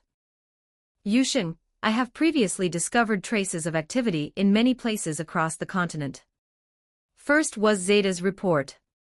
As for Delta, she had long been lying on the table, spacing out. Letting her speak would only leave everyone confused. The cult had been searching for information related to the Black Rose all over the continent, and was dedicated to collecting artifacts and magic swords. According to Yuxing's theory, Zeta speculated that this was power to arm the low-level members of the cult. As for the Black Rose, there was currently too little information, so the focus was placed on the kingdom of Oriana, which was second to none in art. At the same time, Zeta also found traces of human experimentation in many places on the continent. As for what kind of experiments, there was no concrete intelligence yet, and there was not much useful information regarding the source of the foreign monsters in the beast tides. The witch-hunting operations that Yuxing was concerned about were also believed by Zeta to be related to the magical girls and boys who had received the blessing of miracles. She had collected unverified intelligence. Some magical girls and boys in remote areas had been branded as heretics. You must find out how many of these people there are, and report any abnormalities immediately. As for the Black Rose, this remains the top priority. Shadow Garden must obtain it. Shadow Garden would not do thankless tasks like contracting with magical girls and boys. What they needed to do was prevent the cult from gaining any benefits from them. As for the Black Rose, although Shadow Garden was very strong now, Yuxing did not want them, or the people they cared about, to suffer even the slightest harm. What if the cult had obtained power equivalent to a nuclear bomb, or a rule-based existence in some world? Naruto had the 6 paths, Madoka Magica could reverse causality, Overlord had world items, Dragon Ball could destroy planets, and the Type Moon world was even more exaggerated.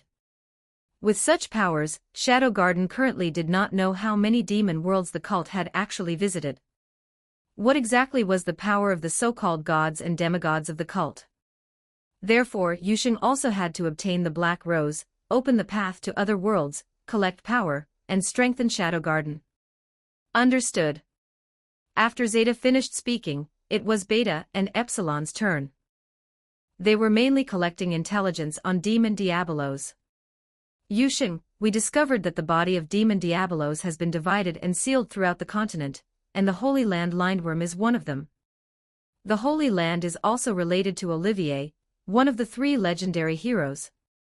Yuxing knew a little, but as for how specific it was, he could only rely on Shadow Garden to investigate.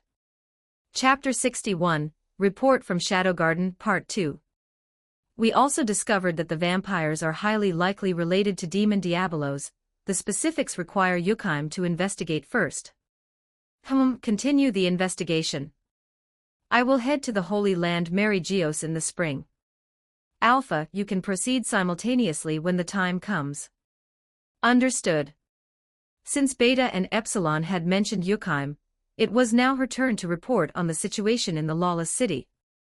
Lord Yuxing, I have become one of the 3 towers and have stabilized my position. Over there Ever since Yuxing was rescued by Yuxing, she had not experienced a life of displacement. After arriving in the lawless city, she discovered that many ordinary women were forced into prostitution due to various reasons, be it war, poverty, false accusations, or the desire for quick money. In the lawless city, these already miserable prostitutes lived in even greater poverty, and without any dignity. Not being paid was the least of their worries. Beatings, abuse, and perverted acts occurred frequently. Yuxing could not stand to see this. While she could not change their past, she at least wanted to provide them with security in the present. Through violent means, she successfully established a foothold in the lawless city, and provided them with sanctuary, which became Yuxing's primary source of income in the city. If anyone dared to commit such acts, they would immediately face brutal retaliation. Those who were forced to live in the lawless city for various reasons, or those who came here to act lawlessly, learned once again to follow the rules. Currently, I only know of the vampire Crimson in one of the towers. As for the master of the other tower, I have been unable to uncover any useful information. Whenever anyone tries to find out, another corpse appears in the gutter. Isn't the other tower master called something like Tyrant Juggernaut? He was quite high profile. Did someone replace him? Yusheng had intended to tell Delta to take care of this tyrant while she was out. Try to investigate as much as possible. I intend to use the lawless city to draw in all the targets hostile to the Baida Chamber of Commerce. This was a plan he had long devised: let them walk in upright and be carried out horizontally. I understand. Speaking of the company, the next one to report was Gamma. Lord Yusheng, the Baida Chamber of Commerce is expanding steadily.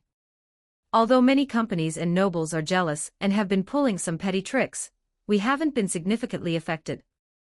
With Gamma's keen insight into the human heart, quite a few small nations have become completely dependent on the Baida Chamber of Commerce.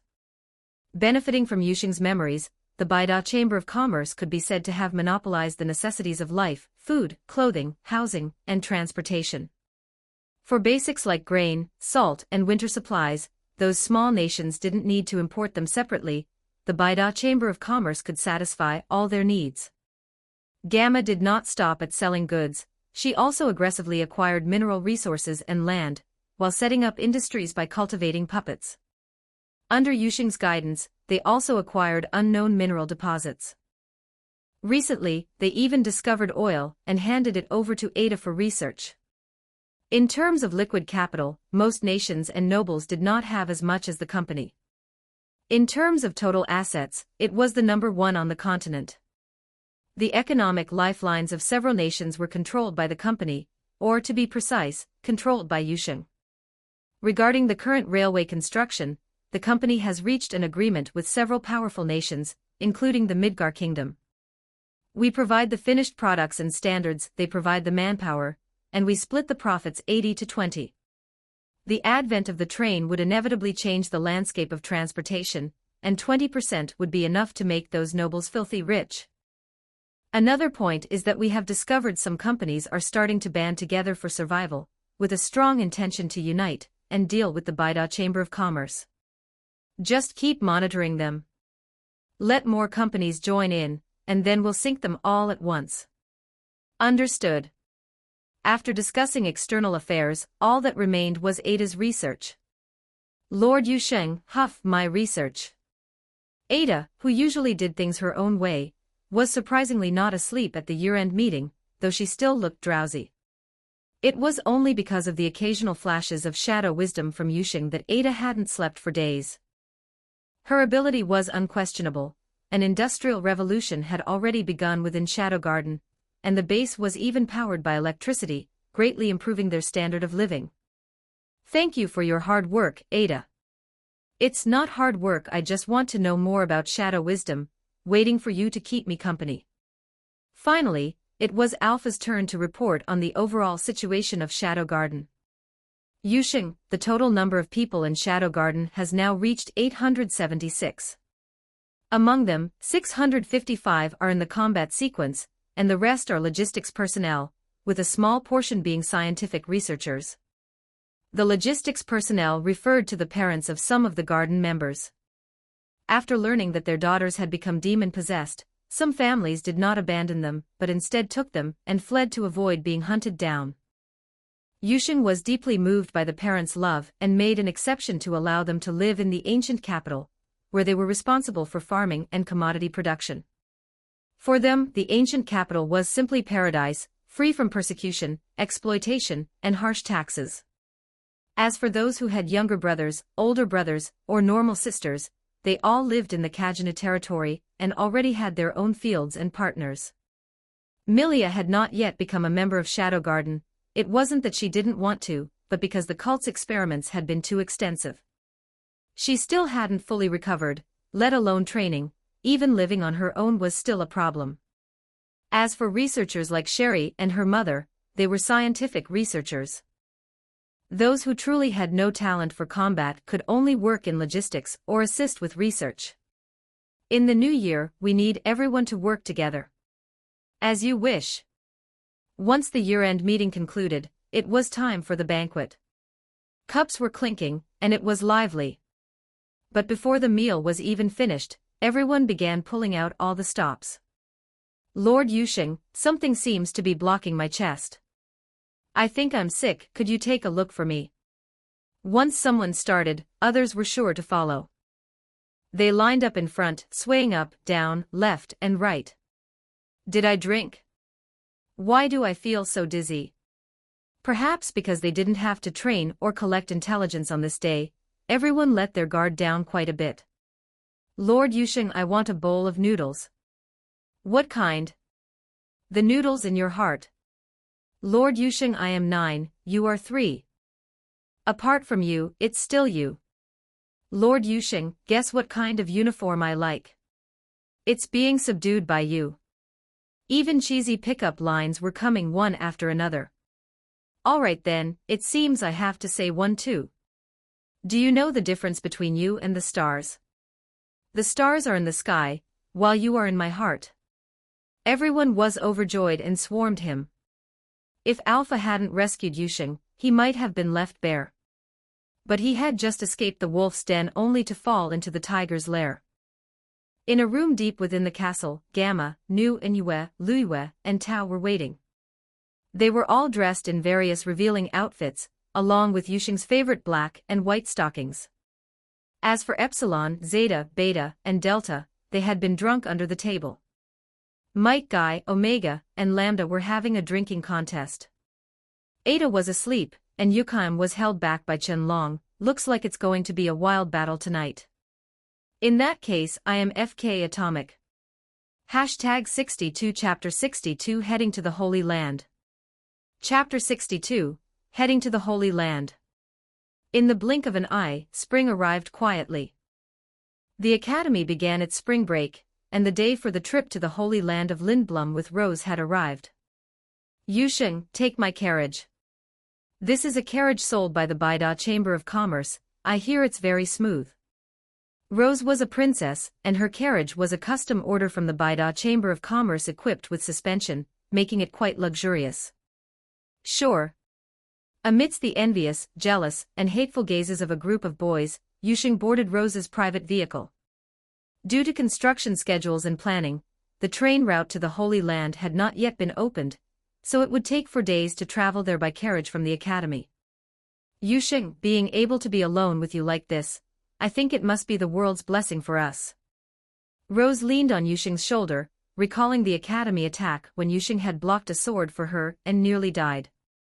Even now, she couldn't help but shed tears when she thought about it. What are you thinking about? We'll have plenty of time like this in the future. Yusheng gently patted her head and wiped away Rose's tears. Rose responded happily and snuggled into Yusheng's embrace. Yusheng, I used to be very naughty. Every time my father took me out, I would sneak away to play when the guards weren't looking. In the sweet atmosphere, Rose began to talk about her past. And every time the guards found me and brought me back, my father would scold me, but I would just think that since I rarely got out, I definitely had to look around. It's rare that your father didn't hit you. When I snuck out, my mother would beat my bottom until it blossomed. The two chatted with each other about their pasts inside the carriage. Until that time I was kidnapped by a group of bandits. My feeling at that moment was deep regret. Because I am a princess, although only the princess of a small country, I knew that if I were sold to my father's political rivals, it would be very detrimental to him. But later, I didn't feel regret anymore. If you ask me how I feel now, I actually feel very fortunate instead. Saying this, Rose, in his embrace, looked up at Yusheng. Because of you, I want to become a magic swordsman and feel the art of the sword.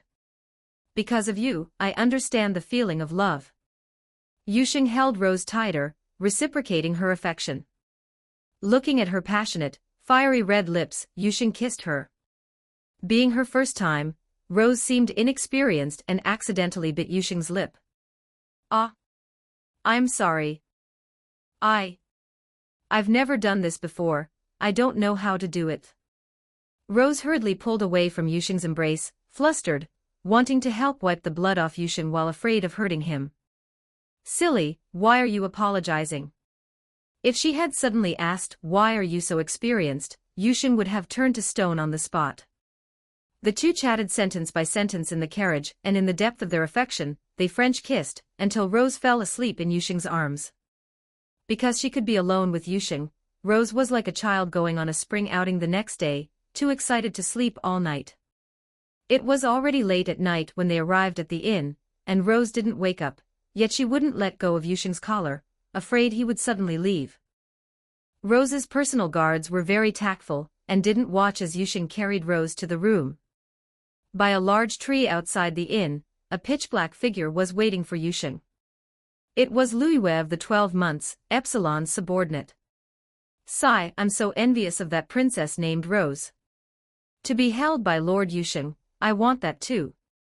Imagining that it was herself that Yusheng had been holding earlier, Liu Yue's body twisted involuntarily.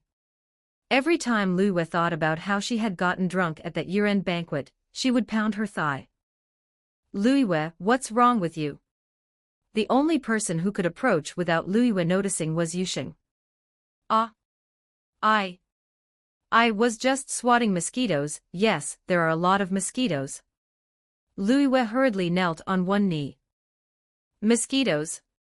They are indeed annoying, even I cannot guarantee the eradication of all mosquitoes in the world. All right, stand up and tell me, has something happened? Lord Yusheng, there is a situation I need to report to you. Many spectators have come to the Holy Land this time, twice as many as in previous years, and furthermore, Lady Epsilon discovered a very special pattern in two places outside the Holy Land city. Liu Yue pulled a piece of paper from her cleavage, on which the pattern was traced. Incidentally, Liu Yue would never dare to do this in front of Epsilon. Yusheng took the paper, which still held residual warmth and a pleasant scent. Ah, just like that, a little more. Watching Yusheng take the paper, Liu Yue immediately fantasized about Yusheng climbing the peak. The pattern on the paper looked like a magic circle, but it wasn't a magic circle. Instead, it looked like some kind of transmutation circle used in alchemy. A transmutation circle. Are both of these patterns outside the city? If you connect them with a straight line, would it pass through the city area, but if you connect them with an arc, would it just happen to encircle the city? Hearing Yusheng's question, Liu Yue stopped fantasizing and recalled whether it was as Yusheng said. Yes, Lord Yusheng. Connecting them with an arc would just happen to encircle the city. TSK, this is troublesome. Hurry back now and confirm where else these patterns are, and follow what I said to see if they just happen to form a circle that perfectly encircles the entire city. Understood. Liu Yue also realized the seriousness of the situation and immediately disappeared. Transmutation circle, there are too many works with this, which world is it from? Yusheng did not return to the inn, but stood where he was, searching through his memories. Just as he was halfway through, he was interrupted by patrolling soldiers. Who are you? What are you doing here? Sorry, I had a sudden need to pee, so I solved it here. Yusheng took out 2 silver coins to avoid further questioning from them. He returned to Rose's room on tiptoe, lay down beside her, and continued searching through his memories.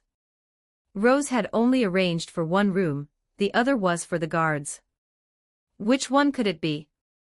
He had watched many works in his previous life, and they all contained various magic circles and transmutation circles used by alchemists. Moreover, many of the scenes were very hazy, or even glossed over. A transmutation circle, and a transmutation circle that encircles a city. Full Metal Alchemist. Yusheng suddenly thought of this work. Although there are many works with transmutation circles that encircle a city, this one has a higher probability. Because of the Philosopher's Stone. The dwarf in the flask used it to claim himself a god, and it could also provide power, allowing people to possess the ability to be immortal, which fits the cult's needs very well.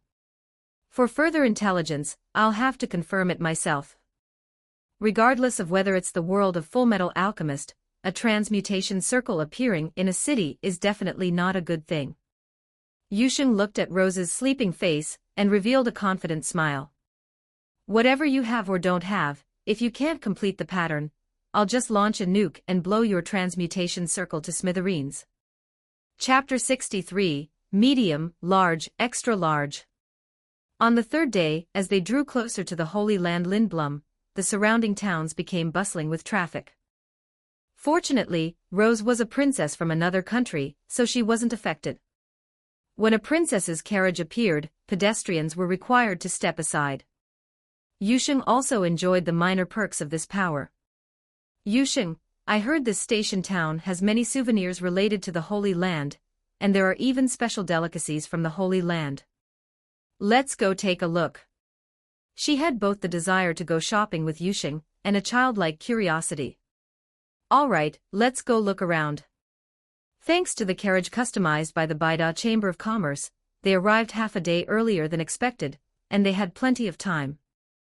Since that night when Yusheng asked Shadow Garden to investigate how many similar patterns there were, and where they were distributed, intelligence had been coming in over the past 2 days.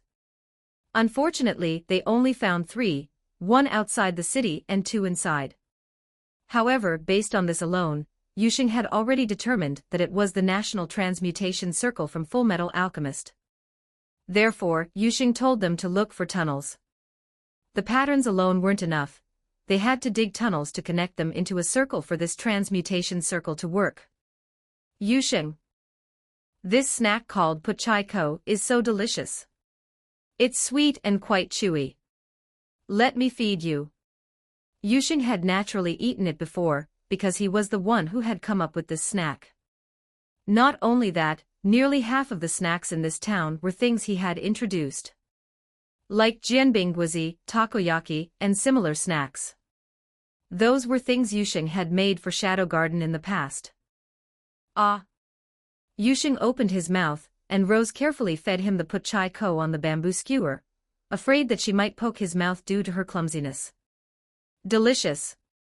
After being distributed by the Baida Chamber of Commerce, the Puchai Ko also gained some local characteristics. Look quickly, that shop called Milk Tea has so many people. Let's go try it. Rose pulled Yusheng's hand and walked over curiously. She usually lived in the Midgar capital, where her daily life and meals were taken care of by dedicated staff, which meant she hadn't been able to taste these snacks even in the prosperous capital. Most importantly, Yusheng was by her side. Oh, so it's a drink. But with so many people, it must have something unique. Following the business model provided by the Baida Chamber of Commerce, the clerk guided Yusheng and Rose to the counter to order. Respected sir, beautiful lady. What would you like to drink? The waiter wore a professional smile. Limited by raw materials, there were only 7 types of drinks to choose from. Even so, the unique taste and the addition of sugar were a dimensionality-reducing strike. Rose took a quick look and then asked, Yusheng, what do you want to drink? Before going to the Holy Land, Rose had specifically read a love guide, which said that when 2 people are together, one shouldn't only think of oneself but also ask the other person more. I want to drink whatever you like. Rose's heart skipped a beat. Then let's try this one. Yusheng looked at the name Rose's slender finger was pointing to, and the corners of his mouth twitched slightly. Good grief, what kind of name is this? The Holy Land Goddess's Twin Peaks Flowing Sweet Milk. Did you really have to localize it like this? Also, is it really okay to use this name for a business near the Holy Land? I'll have 2. 1 cup. He originally wanted 2, but was interrupted by Rose who only wanted 1.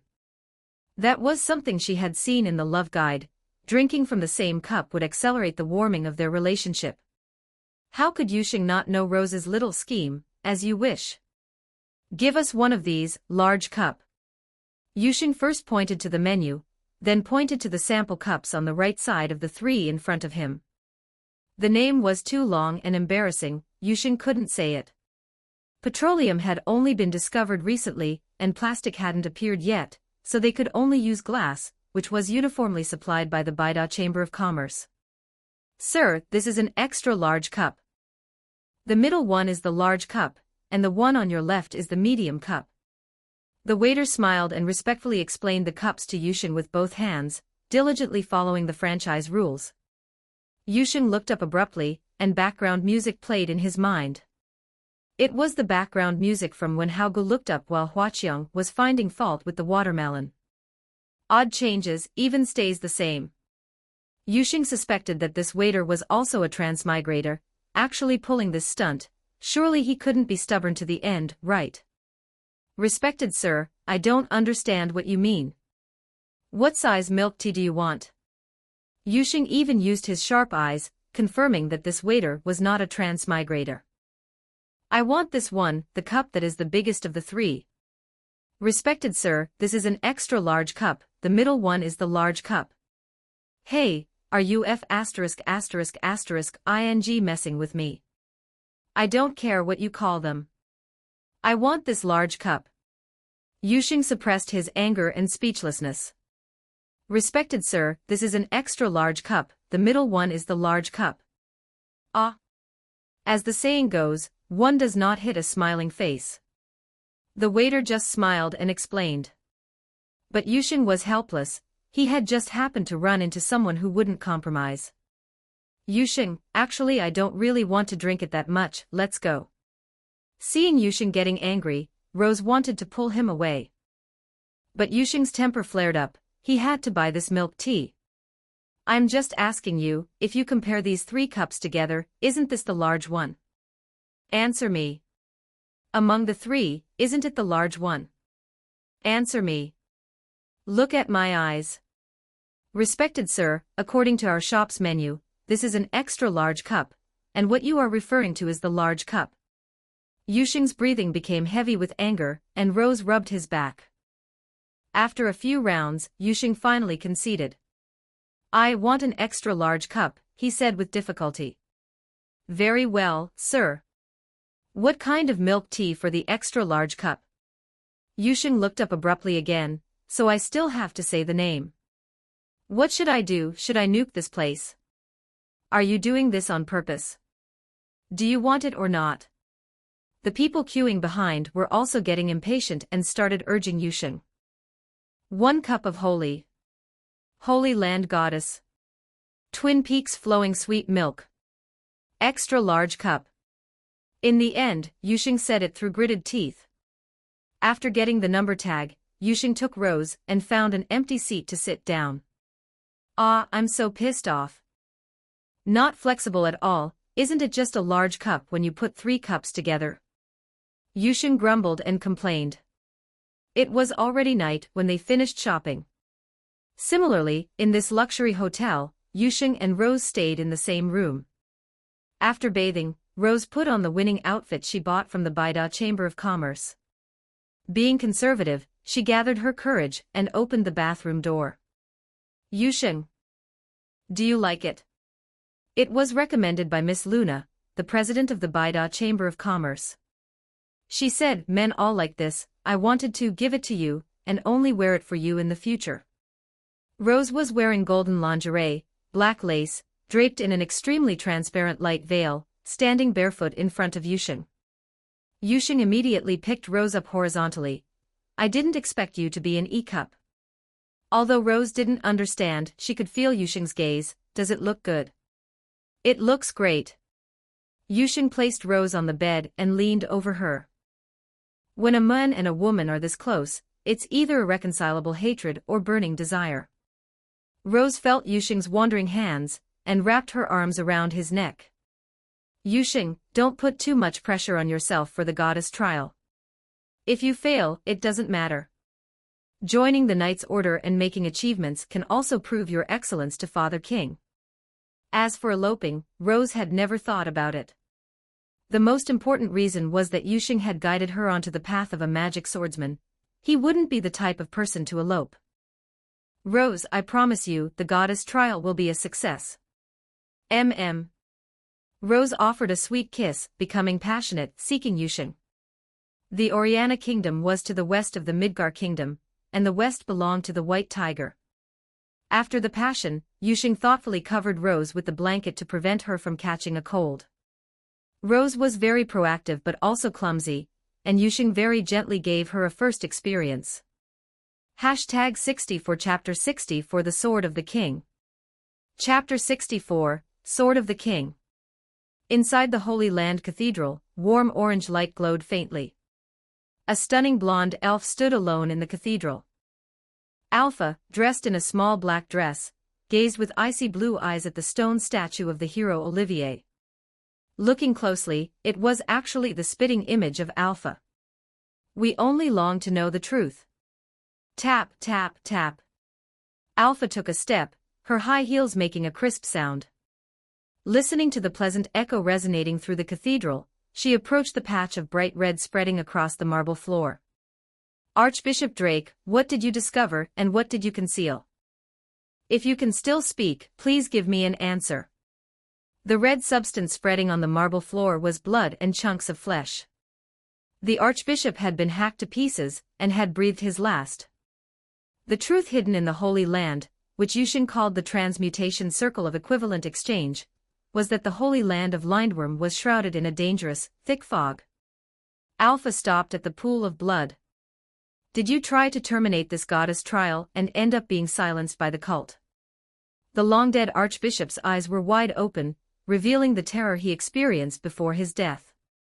Shadow Garden had originally intended to extract information from him, but they hadn't expected him to be silenced so brutally. The day after tomorrow, we shall await the moment the gates of the sanctuary open. Glancing at the stone statue, Alpha turned and left. The voices of people outside the cathedral searching for the archbishop were drawing closer to the entrance, but Alpha didn't care at all, slipping out of the cathedral just as the doors opened. The clicking of her high heels gradually faded, replaced by the swarming holy knights of the church. None of those who discovered the archbishop's body mentioned the blonde elf. They were completely unaware that they had just brushed past her.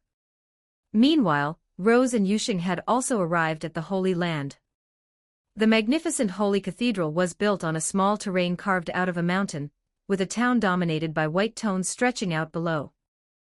The main road running through the center of the town connected to the long steps of the cathedral, with tourists and believers constantly coming and going. After having lunch at a restaurant owned by the Baida Chamber of Commerce, Yuxing and Rose walked along the main road, gazing at the merchandise at the roadside stalls. Rose had styled her hair like a married woman, and was holding Yuxing's arm, looking exactly like a newlywed couple on their honeymoon. At this moment, Rose suddenly pulled Yuxing toward the entrance of a bookstore with a long line. That's Dayu's book signing. I really like the books she writes. I want to go over and get an autograph, is that okay? But the line is quite long, so we might have to stand for a while. Should I call a guard to bring a chair for you to sit on? No need, I know her. Let's just head over. Yuxing cut off Rose's thought of calling a guard to bring a chair. Ah. Really? Because he didn't want to sit by the line and incur public wrath, but also didn't want to wait in line, Yuxing simply walked right up. No matter how you look at it, this action would only provoke more public anger. Rose picked up a Madman's Diary, original author, Lu Sun, from the bookshelf, which she had been enjoying reading lately. Yuxing glanced at the shelf, which contained works such as Call to Arms, Lu Sun, The Border Town, Shinkanwen, Journey to the West, Wu Qing'an, and To Live Yu Hua.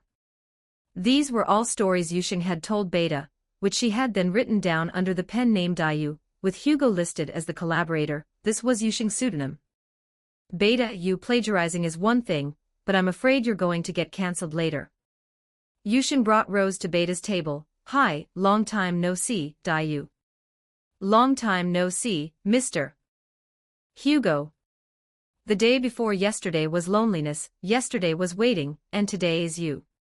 Wow, as expected of the literary master Dayu, every word is a golden sentence. Rose was captivated by Beta's literary talent, failing to notice the joy and affection in her eyes. Dayu, I am a fan of yours, please give me an autograph. The fans still in line were immediately unhappy. We worked so hard to wait for so long, and you just cut the line. Who are you? Don't think just because you're pretty you can do whatever you want. Beta intended to say that Yusheng was Hugo, but Rose beat her to it. I am the princess of the kingdom of Oriana. Does anyone still have an objection? Since Yusheng wasn't afraid, Rose naturally had to protect him. Upon hearing that she was a princess, the fans dared not speak up, and had to shut their mouths. It's really great that Rose is a hopeless romantic. Yusheng felt a warmth in his heart watching Rose expose her identity just to protect her man. Rose was never the type to rely on her status as a princess to be arrogant or domineering, but now, for Yusheng's sake, she didn't mind exercising her royal authority. After signing, Rose temporarily parted ways with Yusheng, as she was an invited guest and needed to go to the cathedral. Yusheng was free for the moment. Since Shadow Garden didn't have any new intelligence, he decided to go to the hot springs. Firstly, because he had been riding in a carriage for several days and needed to relax, and Lindworm was a famous hot spring resort. Secondly, because he remembered that Alexia was also there soaking in the springs. He. Girlfriend, here I come.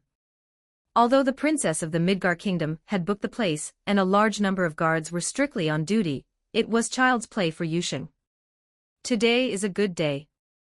Yusheng sang as he entered the hot spring, pretending that no one else was bathing. Ah, so comfortable. Alexia, who had her long silver-white hair pinned up, instantly widened her crimson eyes and looked at Yusheng. Why did you come to the Holy Land too?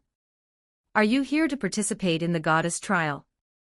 Alexia didn't even ask how he got in, she was just very happy to see Yusheng here. As for being seen, it didn't matter since it was Yusheng. You came, so of course I came too, girlfriend. Yusheng unabashedly scrutinized her figure, even though Alexia was wrapped in a bath towel. Whoa, probably around a C or D cup. Feeling Yusheng's gaze, Alexia felt a bit shy but unconsciously straightened her back. Quick, tell me, are you participating in the goddess trial? Alexia was eager for Yusheng to participate, as it would raise his status and reduce the criticism against him. She had originally been thinking about having Yusheng join the Crimson Knights. What, are you planning for me to pass the goddess trial so you can openly announce that I am your fiancé? Unfortunately, he didn't participate. Alexia thought to herself, but there was still the option of joining the Knights' Order. Humph, what are you thinking? If you want me to announce it, your status isn't high enough yet. Alexia's thoughts were exposed, and she turned her head away. Yo, you admitted it. Too bad. I did participate. You're going to die. Alexia splashed water at him, and they started a water fight in the hot spring. As they fought, the bath towel she was wrapped in fell off, and her pinned-up hair came loose, covering the key areas just right. Hey, girlfriend, this isn't good. I'm a pure-hearted little boy. Pfft. Alexia covered her mouth and giggled, not caring at all that she was being seen by Yusheng. Because at this moment there was only Yusheng. Just by that little earthworm of yours. That's it, you've done it now. Yusheng stood up in a flash. The sword of the king is the sword of the king precisely because it doesn't need to be unsheathed to command respect across the world.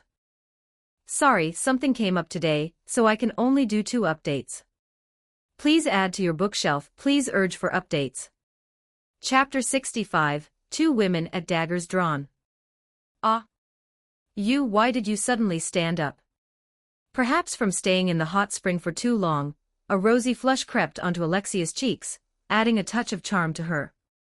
Although she quickly covered her eyes with both hands, she didn't close her fingers, nor did she close her eyes. The movement was so wide that her silver hair shifted slightly. This is to let you see your boyfriend's sword of kings, are you still going to call it an earthworm? Yusheng stood straight with his arms crossed. I won't say it anymore, I know I was wrong, hurry and put it away. Alexia looked at the Excalibur, then at the 6-pack abs and swallowed hard. Can that thing really fit inside? It would hurt a lot, right? Why 6-pack? Because no matter how much one exercises, it's still 2 less than the readers. Hee. Since the sword is unsheathed, it must draw blood. Yushin walked quickly to Alexia, kicking up waves, then grabbed her and pressed her two mounds tightly against him. What do you want to do? I am a princess. Alexia's voice was as soft as a mosquito, like she was acting spoiled, but she didn't push Yushin away. What do you think? From tricking me into being your boyfriend to now becoming a fiancé, it's not too much to collect some interest, right? Alexia, already stirred by emotion, slowly stood on tiptoe, preparing to offer her first kiss. Just then. Princess Alexia, are you all right? I heard you're shouting. Several female guards shouted while running over. Alexia stopped, becoming flustered, wanting to push Yushin away and make him hide. Yushin wouldn't let it go at that. He said he would collect interest, so he did. He kissed her directly. He didn't linger too long. After releasing Alexia, next time it won't be so simple, girlfriend. After saying this, he draped a bath towel over the stunned Alexia and left the hot spring. The moment the female guards opened the door, Alexia snapped out of it and immediately wrapped herself tightly in the towel. Princess Alexia, are you all right? I'm fine, I just tripped. You all can leave. Understood. We are just outside the door, please call us at any time.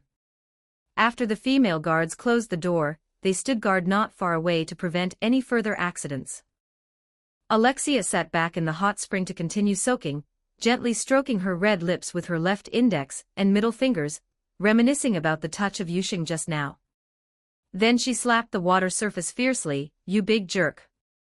Not romantic at all. Time came to the evening, and Rose was tied up with meaningless social obligations and hadn't returned yet. In the luxurious hotel room, Yushin was enjoying a massage from Liyue while listening to Epsilon's plan for tomorrow. Lord Yushin, tomorrow, the moment you pass the goddess trial and open the door, Alpha will control the acting archbishop and enter the sanctuary. Shadow Garden didn't believe for a second that Yushin wouldn't be able to pass the goddess trial. They only hoped the so-called ancient warriors could entertain Yushin. With you all here, I feel much more at ease. Getting Yushin's approval, Liyue and Epsilon couldn't be happier. Lord Yushin, what about that so-called transmutation circle? Don't we need to continue investigating it? Liyue asked. Oh, no need to investigate further, we'll solve it all at once when the time comes. In the afternoon, Yushin had taken a look under Epsilon's guidance, and many of the node patterns of the transmutation circle couldn't be found. Either they weren't built yet, or they weren't here. Rather than wasting time and manpower looking for them, it's better to just clear the field. Lord Yushin, let me give you a massage too. After finishing the business, Epsilon joined the service. It was a rare opportunity. A night passed, and the opening ceremony of the goddess trial was held in the arena. Sitting in the VIP seats, Alexia was staring fixedly at the bald acting Archbishop, Nelson. Upon learning that the Archbishop who was being investigated by the Midgar Kingdom had died, Alexia proposed to investigate the cause of death, but was refused by Nelson. Since the person was already dead, the investigation naturally came to an end. Nelson spouted some perfunctory nonsense, stepping on Alexia's landmine. If someone is dead, that's all the more reason to investigate, you bald donkey. Alexia expressed this sentiment tactfully, but Nelson played deaf and dumb, pushing it off. After repeated negotiations, he stated that if she wanted to investigate, she should go back and ask the king for permission. This left Alexia speechless with rage. Firstly, it was a matter of time, the body was already ash.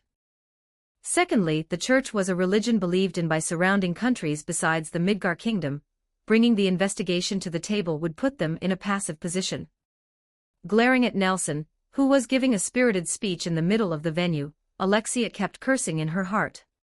Also making Alexia displeased was the emerging writer Dayu, who was sitting next to her.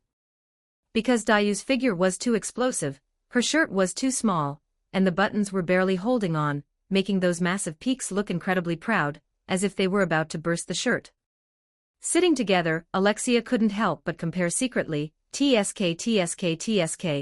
I don't know what she's thinking, wearing such small clothes with such big peaks? Why not pick something looser? It's obvious she's showing off on purpose to fish for men. I have to keep a close eye on Yusheng, lest he gets hooked by someone like this. Moreover, Dayu's flawless movements, smiles, waves, combined with her beautiful appearance and elegant demeanor, made Alexia feel disgusted. TSK, this woman, she's even more pretentious than I am, so fake. It wasn't jealousy, but the feeling of repelling like. Whether in front of the citizens or at the academy, Alexia would suppress her true nature and play the perfect princess. This was to maintain a personal image consistent with her status. Seeing Dayu's affected appearance, Alexia felt a sense of rejection. Please support my book, everyone. I love you all the most. Watching Dayu respond to the cheers of the crowd, Alexia couldn't help but click her tongue. I love you all the most. That sweet, syrupy voice is disgusting enough. Do you think only you can do that? Hello everyone. With a smile and a cutesy voice, she waved to the crowd.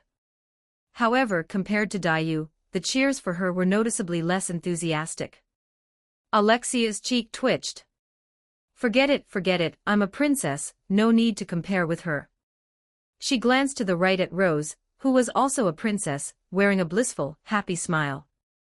She had been like this since morning. She looked to the left again, only to see Dayu raising one side of her lip in a mocking expression at her. A nerve in Alexia's brain went snap and broke. How can this woman be so unpleasant to look at, and she just has to stand next to me? Beta also found Alexia unpleasant. Acting cute to please the public, fake smiles, playing the princess who is the ideal image in the hearts of commoners, all that is fine, but she still shamelessly refuses to end the fake boyfriend-girlfriend relationship with Lord Yusheng. Beta was originally going to write a chronicle of Lord Yusheng's academy life, but this part where Alexia forcibly became Lord Yusheng's girlfriend made Beta furious. Therefore, in the academy biography of Lord Yusheng that circulated within the garden, she replaced Alexia with a cute elf girl with silver hair, blue eyes, and a tear mole. Even her breasts can't compare to mine.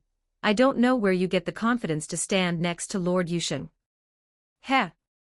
I know, she's probably too lonely, and at night she treats Lord Yusheng as material to touch herself. Pfft. Oops, I accidentally laughed out loud, hopefully she didn't hear it. Beta accidentally laughed out loud and had to pretend she didn't know anything and turned her head away, but just for this moment, a feeling like being bitten by a mosquito suddenly came from her right foot. Is something touching me? Looking down, she found Alexia's heel stepping hard on her foot. Ah, it hurts. Princess Alexia, could you please move your foot? Some kind of emotion in Beta's heart was about to burst. Alexia just looked at Beta indifferently, revealing an expression of having just realized she stepped on her foot. Oh my, I saw an ant passing by and stepped on it to kill it, remember to say thank you. Ah. This stinking bitch. Rose, on the side, was still looking at Yusheng in the contestants' area, smiling blissfully. Hashtag 66 Chapter 66 Aurora, the Calamity Witch. Chapter 66, Calamity Witch Aurora. The long-winded speech finally ended, and the main event, the goddess trial, was finally underway. Patterns of ancient texts slowly emerged on the arena floor, glowing with a golden light that spread outward in a semicircle, and the audience began to cheer thunderously. The challengers woke from their drowsy state, each one rubbing their hands in anticipation.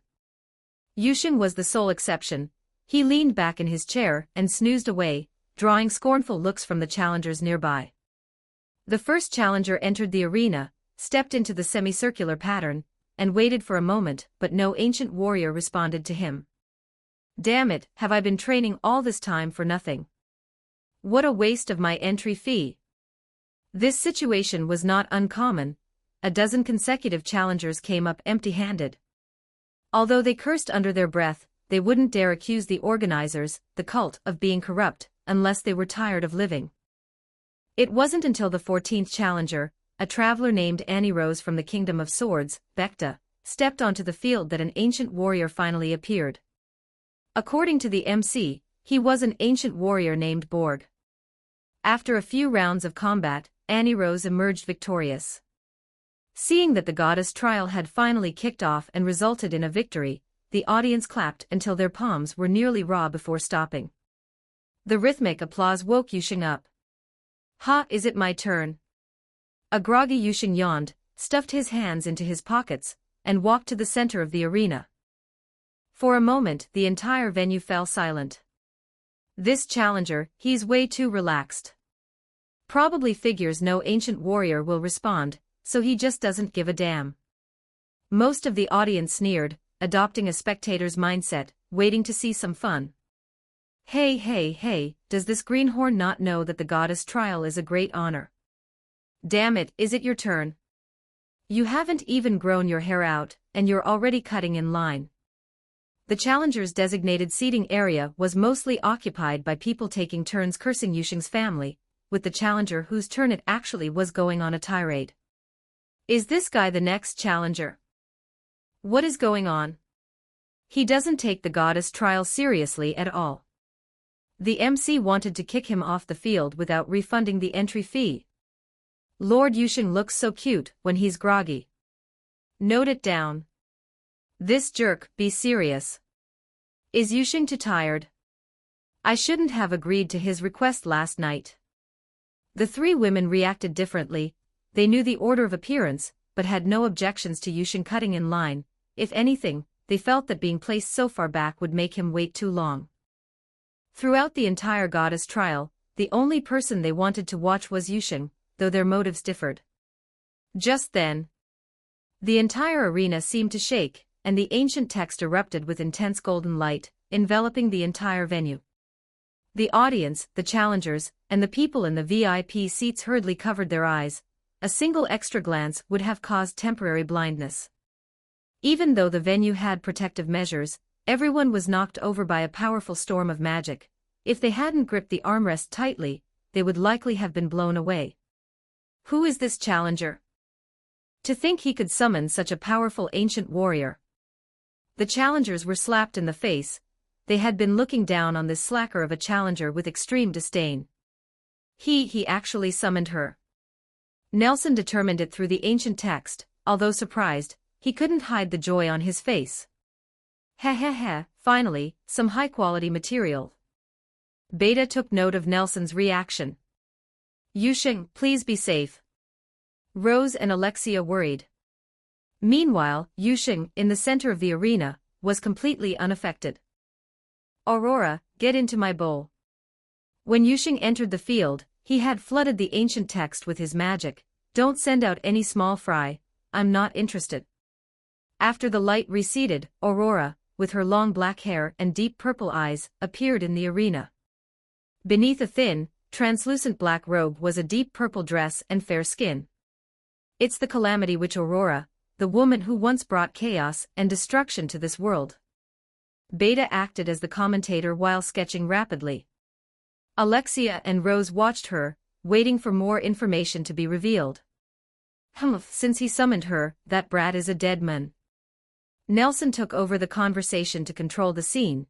He didn't want any more information to be revealed by this writer who gathered material from who knows where. The two princesses were helpless against Nelson for now, so they had to keep their eyes on Yusheng, praying for his safety. The arena was filled with a tense atmosphere on the verge of exploding. A suffocating silence dominated the entire space. Yusheng and Aurora stared at each other. You are strong. You too, Miss Violet. Well then, let's begin. Aurora moved first, but she didn't approach. Her jade-like feet danced elegantly like a dancer's. The next instant, Yusheng stepped back half a step, and a bright red spear rose from the ground. It was extremely fast. If it had been any other challenger, they probably would have been skewered in two while admiring Aurora's beauty.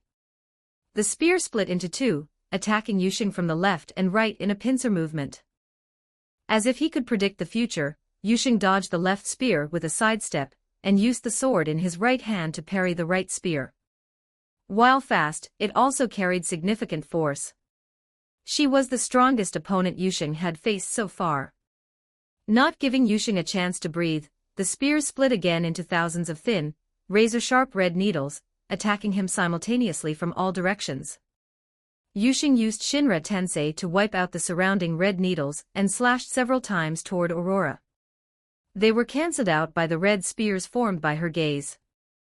The reason he didn't use intangibility was simply because he didn't want to reveal too many techniques. Numbers are meaningless to me. Although Aurora was puzzled by how Yusheng had managed that, she didn't stop. Instead, 9 spears as thick as tree trunks erupted around her and attacked Yusheng again.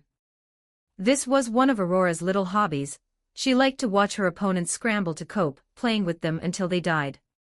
The thick spears kept thrusting at Yusheng, supplemented by invisible threads to disrupt him. Only someone with extremely strong perception could detect them. Yusheng stood still, and just as the threads were about to wrap around him, and the thick spears were about to strike, he vanished. In just an instant, Yusheng appeared before Aurora, preparing to sweep his blade across her delicate form. Aurora reacted quickly as well. A scythe that appeared out of nowhere blocked the blow. Forced into close quarters, Aurora had no choice but to engage Yusheng in melee combat. The next second, the two of them vanished, and only the harsh clashing of metal in the air told the story of their battle. Chen-Long in the audience could keep up, and even Alpha was struggling. 1 second they located the direction of the sound, the next, multiple clashing sounds of swords rang out again. After a while, the two appeared in the center of the arena, standing back to back. In pure melee combat, Aurora was no match for Yusheng. A momentary opening caused Aurora to go down in defeat. Will there be a chance for another fight, Miss Violet? Yes. Aurora smiled and vanished. It's over already. The audience hadn't even realized what had happened. They had only seen the initial bright red spears flying around, and then they vanished. Then, with a blink of an eye, it was over. What is the background of that little magic swordsman? The challengers were left with lingering fear from the powerful magic, with only one thought in their minds.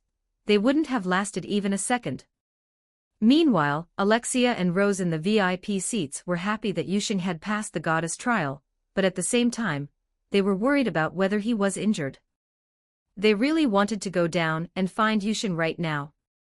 Nelson, meanwhile, wore a sinister smile, like the biting wind of midwinter. Without waiting for the MC to announce it, the ancient text in the arena erupted with blinding golden light once again. It didn't last long, and where the light converged, a white door appeared. Hee, is the Philosopher's Stone getting impatient too? Before Nelson could make another move, an explosion suddenly occurred in the center of the arena, and the empty seats in the audience also exploded. My name is Shadow. Mortals, if you don't want to be consumed by the shadows, run for your lives. Shadow. It's that heinous terrorist, run. I don't want to die. Don't get in my way. Get out of my way, you commoners. Under the heavy propaganda of the cult and the nation, Shadow and Shadow Garden were depicted as a heinous criminal organization. If a murder suddenly occurred and the culprit was unknown, it was blamed on Shadow Garden. The audience scrambled to escape, though a few challengers with a strong sense of justice stayed behind. Yusheng had already, coincidentally, retreated to the side, mentally grumbling to Chen-Long, "Why do you love showing off so much?" This was the plan Yusheng and Chen-Long had worked out. Let Chen-Long play the role of Shadow to attract attention, while he went to Aurora's memory space. Yusheng! Rose and Alexia shouted from the VIP seats, preparing to jump down to find Yusheng. Don't act rashly, two princesses. A voice stopped them. Dear readers, I apologize, but there are only 2 chapters today. Please forgive me. Chapter 67, Aurora's Invitation. Excuse me, before that door closes, please do not move. A voice as melodious as silver bells drifted over. Not only Nelson, but even Alexia and Rose realized at that moment that they had been surrounded by a group of people in black. They first confirmed that Yusheng had escaped before observing the dark figures again. Strange masks. Are you Shadow Garden? Although Nelson had received some intelligence, this was his first direct encounter. The appearance of Shadow Garden made Nelson realize some of the secrets of the Holy Land. He looked nervously toward the shadows of the passage connecting to the VIP seats, ensuring the executioner was on standby. If you are looking for the executioner, he is already dead. Alpha walked forward with elegant strides, with Mike Guy and Omega following behind. Epsilon, take this rotten Vice Archduke Moros into custody. We cannot uncover the truth without him. Understood, Lady Alpha. She walked up to Rose and Alexia, stopped and looked at them. Both of their shoulders trembled and their backs, pressed against each other, stiffened. They are all so strong. Especially that woman named Alpha, was the thought they shared. Will you continue to be birds in a cage? Or will you break out of the bird cage? Leaving these words behind, Alpha jumped into the venue and entered the door with Long Yi. Long Yi was also quite curious. Wait, stop them. Arg. Nelson tried to shout for the Holy Knight's order, but Epsilon subdued him with a joint lock, causing him to let out a pig-like howl. Shut up. Should I call you acting Archbishop Nelson, or Vice Archduke Moros of the 12 Sins of the Cult? Epsilon slapped him again, preparing to drag him through the door. What are you doing going in there? Upon hearing the cult, Alexia mustered the courage to ask. It's not about what we are doing but what is inside. Epsilon walked through the door with Nelson in tow without looking back, and the remaining members of the garden followed. This is great material for writing, I'm going in too. Teacher Dayu, don't be impulsive. Rose wanted to stop her but was too late. As a princess of a nation, I must understand the true face of the cult.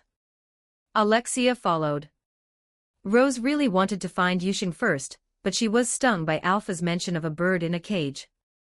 Her intuition told her that if she didn't go, she would never be able to break her shackles.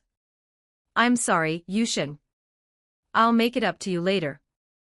As Rose entered last, the door slowly disappeared. Meanwhile, multiple explosions occurred in the city, which were forcefully cleared by Shadow Garden. After confirming that Alexia and Rose were escaping, Yusheng opened the door to accept Aurora's summons. The surroundings were a white space, and the most striking feature was a room built of stone blocks. The room's furnishings were very monotonous, a door and Aurora, whose limbs were fixed to the walls.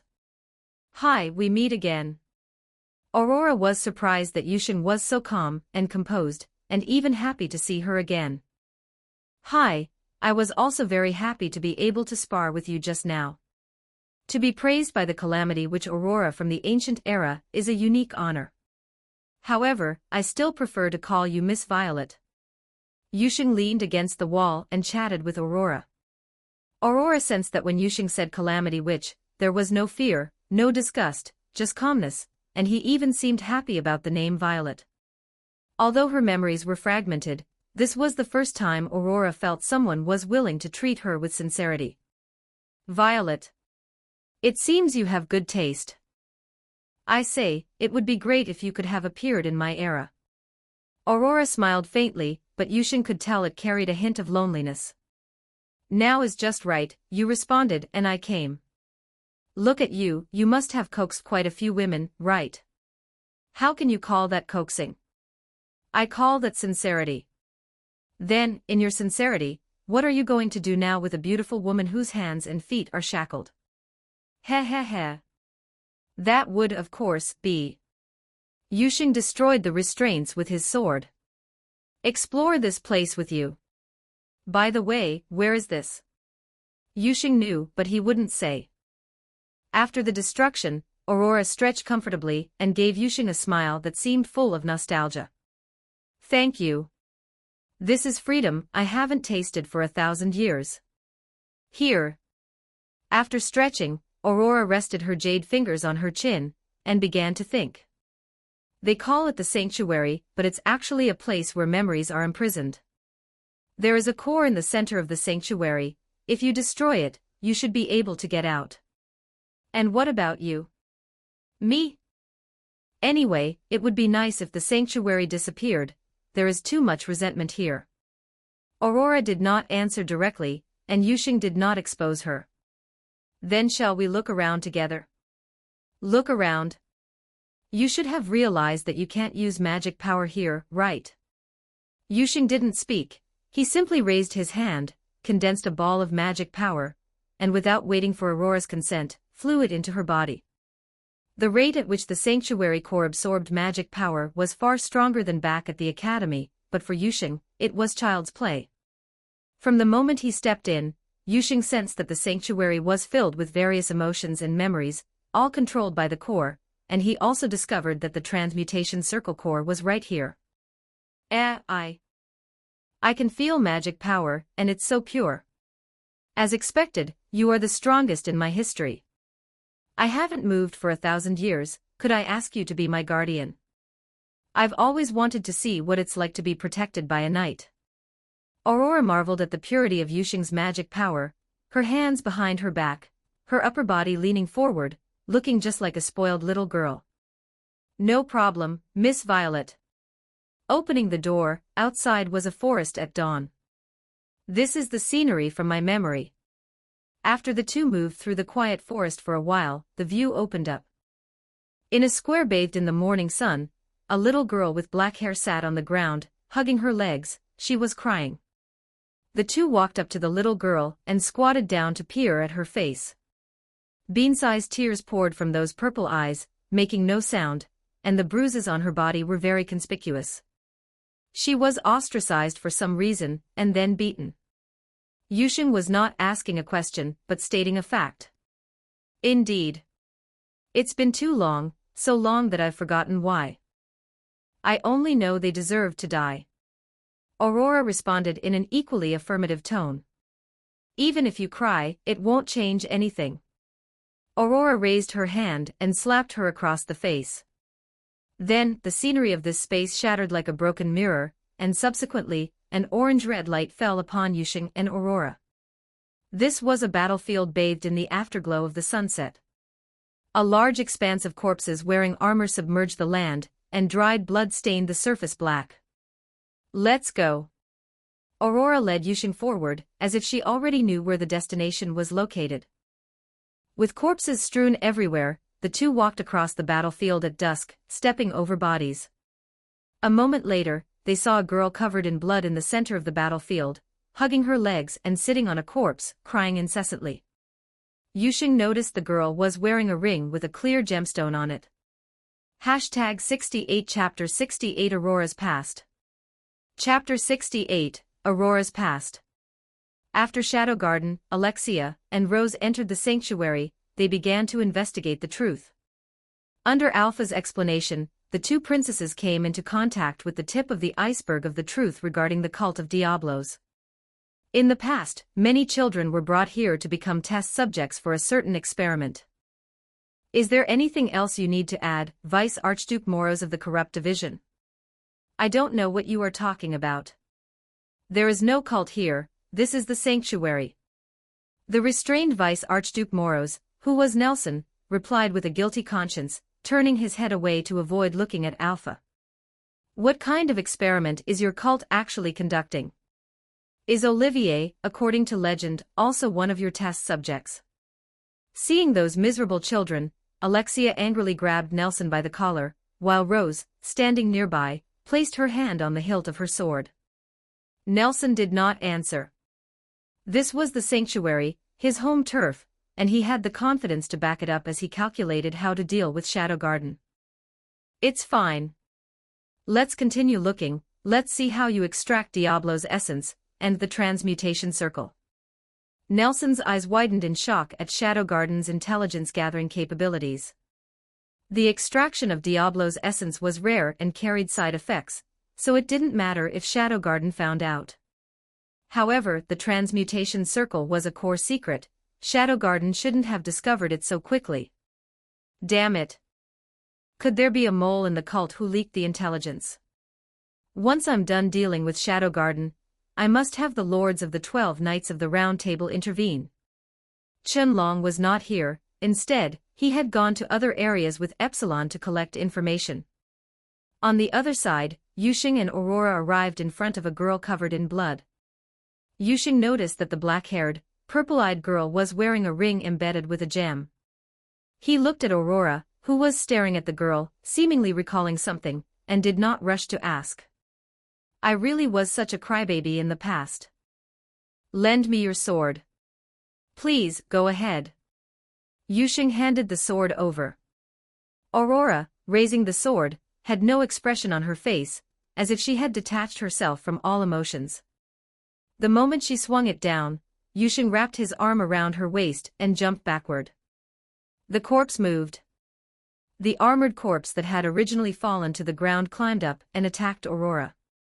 It seems the sanctuary wants to imprison me again. Yusheng used his magic to control broken swords found everywhere on the ground to attack the rising corpse. Your magic control is truly impressive, even the me from the past couldn't compare. Miss Violet, in the past, you once signed a contract with some kind of entity, didn't you? Yusheng asked his question. Oh my, you've discovered that I was once a magical girl. Aurora replied in a somewhat shy tone. It seems that after 1,000 years, that entity which casually peddles miracles while operating on the "if you don't ask, I won't tell" principle has appeared again. Can you listen to a story of mine? I would be delighted. In the past, Aurora was born in a remote village. At that time, the magic on the continent was very thin, and no one could sense it. But Aurora could sense and utilize magic. It wasn't anything powerful, just enough to start a fire at most. Innocent and ignorant, with a pure heart, she displayed her power in front of her parents. Thus it spread from 10 to 100, reaching the ears of the king and the pope. Unable to sense or understand it, they did not view her as a saint or an incarnation of a god. They were afraid, they viewed her as a heretic, as the devil incarnate. But at the same time, they wanted to study her, they wanted to control her. Her family was burned alive, they said this was to cleanse her sins. Aurora fled, but no matter where she escaped to, she was always beaten by others. In a rainstorm, they said she was deeply sinful. In a drought, they said she was the devil incarnate. When livestock died, they said she caused it. When commoners died, they said she practiced witchcraft. All the evils in the world were blamed on Aurora. Constantly fleeing, Aurora discovered an object, something that could open a rift to other worlds. Aurora used it. She really wanted a real devil to appear and turn this world upside down. But none appeared, only a certain entity asked her, "Do you want to obtain a miracle to change your life?" Aurora signed, and she took revenge on those who harbored malice toward her. Later you learned the price of the miracle. Yes. After I knew the price, I searched the whole world for a way to solve it. If I couldn't find it, I used the Black Rose to search in other worlds. By the way, that's a name I came up with. Isn't it nice? It's nice. You are Violet, so naming it Black Rose makes perfect sense. Oh my, aren't you afraid? I am thorny, you know. Aurora asked this on an impulse. Afraid? That's only because one's own strength isn't strong enough. Be strong enough that they look up to you, strong enough that they live in constant fear.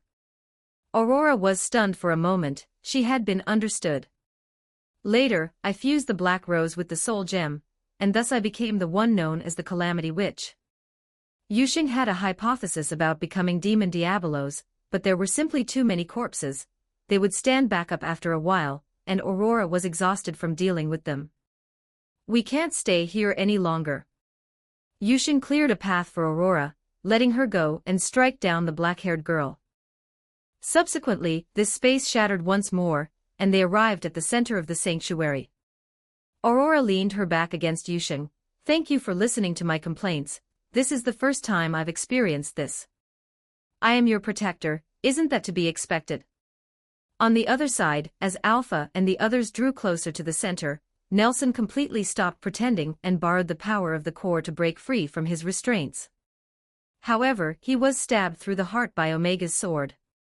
Ha ha ha. You think you can kill me? Shadow Garden, you are too naive. In the sanctuary, I am an immortal being. To Nelson's embarrassment, Alpha and the others were not panicked in the slightest, as if they were looking at a dead man.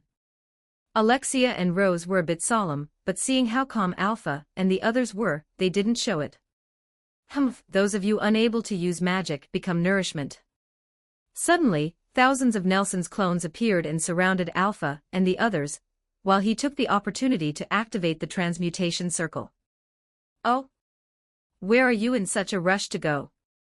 Alpha appeared in front of the main body, blocking his path. His clones were being slaughtered by Shadow Garden. "Teacher Dayu, be careful, don't leave my side." "Eek, so scary." Rose was protecting the seemingly delicate and weak Beta. "Why bother with her? Let her fight for herself," Alexia said to Rose. "No, she doesn't have combat ability. With Shadow Garden there, those clones couldn't get close at all." "No, how is this possible? How did you do it?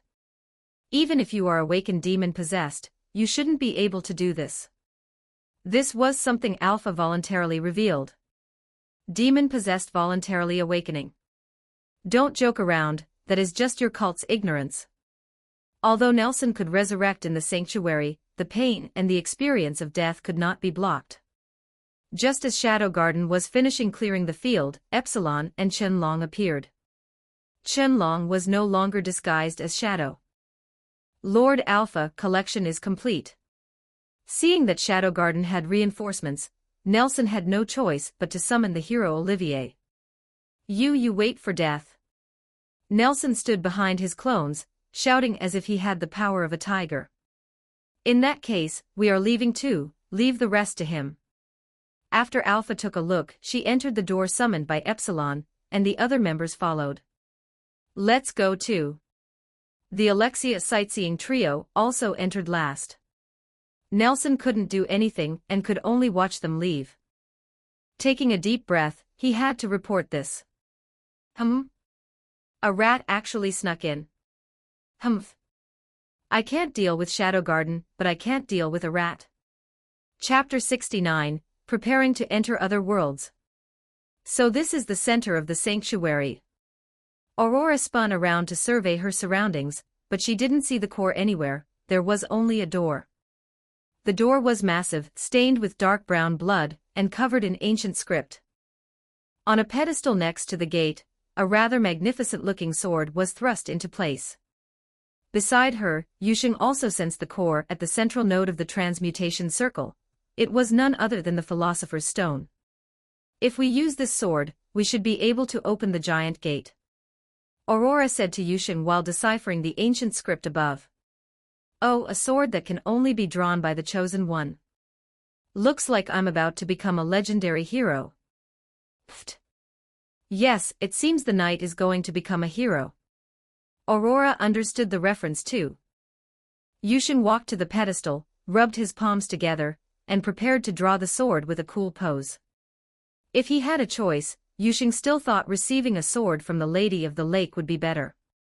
"I wondered what kind of rat it was, so it's the magic swordsman who can summon Aurora, and you've even brought her out." Nelson appeared not far away, accompanied by an Olivier clone. Aurora instinctively shielded Yusheng behind her. She didn't know Nelson, but her memories held a deep hatred for him. Yusheng patted Aurora. "Don't worry, leave it to me. Vice Archduke Moros of the Cult of Diablos' 12 Sins, you've finally arrived." "Who are you?" "Forget it, it doesn't matter. In any case, you will die by Olivier's sword." Nelson swore he was tight-lipped and never talked in his sleep. He was truly fed up. Damn it, how does the cult do their intelligence work? How does some random person know who I am? "So you think you're pretty brave, huh? Then I'll be merciful and tell you, my name is Shadow." Yusheng erupted with magic power. Although nothing around him was blown away, he did it anyway. "Shadow. How are you here? Damn it, you were separated from them." He was terrified and fell to the ground by Yusheng's immense magic power. "Olivier, attack. Go and kill him for me." The clone approached rapidly, each strike lethal. Nelson, fearing one wasn't enough, summoned more clones, determined to kill Yusheng. But the group of clones was blown away halfway there. At this moment, Yusheng raised his sword with both hands. "Rest in peace, legendary hero, Olivier." "This? How is this possible? You're What is with this magic power? Stop. Nelson watched the magic power Yusheng was condensing, a breath of destruction rushing toward him. He wanted to stop it. Aurora behind him was also stunned. Is this even possible? If only back then. All-range dragon roar. Stop, Aawaha. Blue-purple magic power instantly saturated the entire world. Countless Olivers were shattered, Vice Archduke Moros was instantly vaporized, and the holy sword was melted. The magic power engulfed everything in the vicinity. The sanctuary was nuked, and a giant crater appeared in Lindworm. Regaining his senses, Yusheng stood at the position where he had entered the gate earlier. My knight, my protector, you are truly, truly strong. Yusheng turned his head to look at the somewhat hazy Aurora standing behind him. How was that? Is this knight qualified, Miss Violet? Aurora tried to touch Yusheng's face with her hand, but it passed right through. It seems I am about to disappear. No. Yusheng didn't finish, but was interrupted by Aurora's hazy hand. Sorry, it was I who summoned you here. I know you. I have always longed to dissipate. I have always hoped to forget everything. Yusheng wanted to say something, but was stopped by Aurora. But now I have memories I don't want to forget. If possible, I really want to keep these memories, even though the time was very short. Yusheng didn't speak either, waiting quietly for her to finish. Thank you for being my knight, for being my protector. Thank you for letting me experience the feeling of being protected. If in the future you discover the real me, please kill me.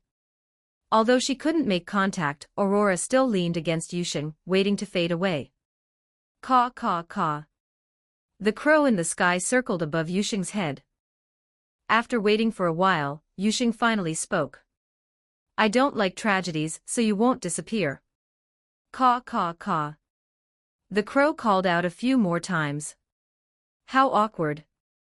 I'd better not say anything for now. Yusheng didn't look at Aurora, knowing her face was very red right now.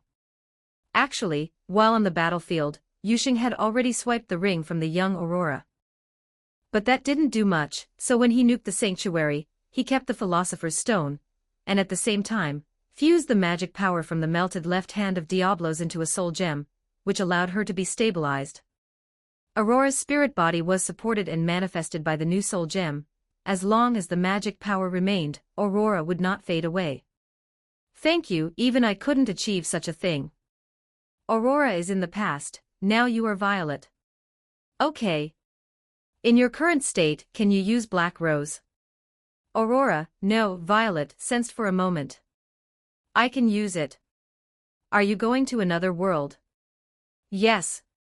Yusheng briefly explained the situation with the cult of Diablos. I see, the organization that studied me has now developed into a behemoth. So you mean you want to go to other worlds to gather power, and you're going now? Not now. First, return to the ancient capital to make arrangements before going. 2 days later, Shadow Garden gathered in the ancient capital Alexandria. During this time, Yusheng went to tell Alexia, Rose, and Claire that he was going to another country to train. He spent a long time being intimate with Rose, from morning until night, before she reluctantly let Yusheng leave. Boss. I want to go too. Delta was riding on Yusheng's head, her eyes teary. It wasn't just Delta who had this idea, all of Shadow Garden said they wanted to follow, and even Long Yi joined in the fun. Although Alpha didn't say anything, her expression betrayed her. They didn't know how long Yusheng would be gone, so they couldn't settle their hearts. All right, everyone listen to me. The members all quieted down. The people coming with me this time are Alpha, Delta, Eta, Luiwe, Inue, and Violet. Those who weren't called, don't be discouraged, there will definitely be opportunities. Besides, this is the core of Shadow Garden, and it needs you to look after it. The selection was decided by Yusheng after much consideration. The main purpose of going to other worlds is to gather power, doing it alone is too slow, and one cannot put the cart before the horse. Alpha was the first woman and an all-rounder, so she was naturally the first choice. Delta is the muscle, Eta is the strategist, and Luiyue and Inyue are support. Violet goes without saying. She is responsible for opening the portals and searching for the power to restore her physical body. Long Yi, I'll leave this place to you, as well as my family. All right, remember to include me next time. With Long Yi there, Yuxing felt much more at ease. Lord Yuxing, please be careful, we will all be waiting for you. All right, I will return as soon as possible. Under the gaze of everyone, Violet opened the portal. Let's go. Let the name of Shadow Garden ring throughout the heavens. As you wish. I ask all my dear readers to urge for updates, add to your bookshelves, and leave positive reviews. #70 Chapter 70 Things That Must Be Done. Chapter 70, The Thing That Must Be Done. The group led by Yuxing stepped into the rift, but instead of walking through a tunnel, they arrived in an open plain in the blink of an eye, with a large metropolis nearby connected by railway tracks. Oh my! What a rare opportunity, but there was no experience at all. We arrived in just a blink. I didn't even get a chance to observe anything. Ada had wanted to observe the passage. Yuxing wanted to as well, but it was unfortunately too fast. Boss. The air here is so strange. Delta sniffed to the left and then to the right, likely affected by the gases emitted from the chimneys in the city. Yuxing, the magic here, how should I put it? It seems to have formed ley lines underground. Yuxing also felt what Alpha mentioned. It wasn't absent in the air, but it was very thin, far inferior to the ground. Try your slime combat suits, and see how your magic circulation is. The 6 of them tested it out, and then performed a mock battle. Yuxing, there's absolutely no problem, there is no sense of lag. Then keep your suits on and wear your masks. They didn't know what kind of world this was, so it was better to have the elves and demi-humans keep themselves covered up first. Violet, don't just pop out suddenly unless there's a reason. Don't worry. I can control myself so they can't see me. Don't underestimate my over 1,000 years of experience. Then have you ever been here before? Violet said nothing, just pondered seriously. Lord Yuxing, look quickly. That must be the car you mentioned before. So this is what the real thing looks like. Yuxing looked in the direction Inyue was pointing. Several cars were driving on the road not far away. Let's follow them and see if we can gather any information. Delta, be quiet, the kind of quiet where you're fast asleep. Yuxing tapped Delta, who hadn't been quiet since a moment ago. She was either climbing trees or jumping around. The 6 of them and the spirit entity approached the moving cars at high speed, landing on the roofs without being discovered. Strangely, the people in the cars were very quiet, without any communication. And the people being escorted were all asleep. Yuxing, they have no emotional fluctuations, as if they are executing a command. Violet relayed the information she had observed to Yuxing. There are also people like this in our world, only they are tools cultivated by the cult. Alpha agreed with Violet's words, thinking of the cult immediately. For now, let's get a clear understanding of this world and gather strength. There's no rush to investigate whether it's related to the cult. Yuxing couldn't judge the drivers and the people being escorted based on their clothing. There were too many steampunk-themed works, more obvious characteristics were needed. Just as he thought this, after the cars drove in, Yuxing saw those blue military uniforms patrolling, and he roughly guessed which world it was. Let's get down, let's look around the city first. The group led by Yuxing wandered around the city in hiding, seeing a short person and a tall suit of armor walking and talking about something. All right, it really is the world of Full Metal Alchemist. I just finished dealing with the transmutation circle at Holy Land Merigios, and now I'm here. Just now, when we passed through the rift, some memories appeared in my mind. Combined with this unique pair, this is likely a world centered on alchemists. The transmutation circle at the Holy Land is a product of this world. Based on the Full Metal Alchemist, Brotherhood anime. Yuxing used this as an excuse to tell them. As for Earth's works, it was too troublesome to explain, so he had to inform them this way. As expected of Lord Yusheng. Although they were wearing masks, they all had starry eyes. Whatever Yusheng said was the truth to them. Yo, I didn't expect you to have this kind of perk. Why didn't I have it before? Then, can you speak the language of this world? Violet said, somewhat playfully. Yusheng had truly forgotten about this.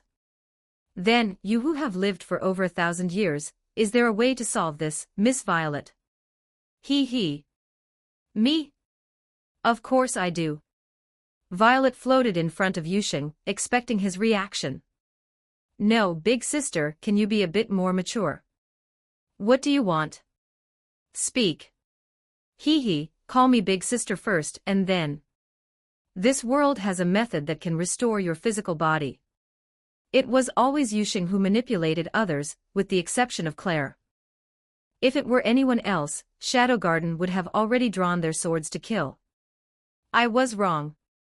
Use magic to read the other party's thoughts. However, you haven't trained in this yet, so you can only rely on me for now. I suggest learning the language. Acquiring knowledge is also the foundation for gathering strength. Yusheng agreed and decided to take a trip to the central library. As for the power in the Full Metal Alchemist world, to be honest, he didn't think much of it. It was nothing more than understanding material composition, decomposing, and then reshaping it. As for material composition alone, Yusheng had taught Shadow Garden long ago. It was also a compulsory course in their education. Of course, it was still necessary to acquire Scar's decomposition circle. As for alchemy, Führer King Bradley could cut through the Full Metal Alchemist world with a single sword, known as the strongest human. Now that Shadow Garden had the support of the Sharingan, with one intangibility, the Führer could only cut at thin air. Let's follow that pair. Following the Elric brothers was sure to be the right path. Sharp-eyed Ada immediately discovered Edward's automail, which piqued her interest. She wanted to take it apart to study. Lord Yusheng, is that bean sprouts are mechanical? Ahem, absolutely do not say bean sprout in front of him. Yes, humans in this world can solve disability issues caused by lost limbs through automail. Oh? I see this bean sprout's automail is quite flexible. Is it a nerve connection? Interesting. I want to take it apart. Yusheng, that armor. There's no one inside, right? Is it an existence like Miss Violet, with the soul fixed to the armor? Alpha and the others were interested in Alphonse Elric. I'm a bit interested too. I want to take it apart and see. Yusheng was speechless. They wanted to dismantle the protagonists as soon as they met. While following and discussing, no one noticed Yusheng and his group of outsiders. Following the Elric brothers to a building, it was a large villa, appearing to belong to a wealthy family. However, when he saw a little girl with braided hair and a large dog beside her, Yusheng felt terrible. Dead memories surged up. Nina Tucker. Yusheng's voice was very soft. Alpha and the others didn't hear it. If there was one thing Yusheng had to do upon coming to the Full Metal Alchemist world, it was to save Nina Tucker. To save her from her scumbag, perverted father.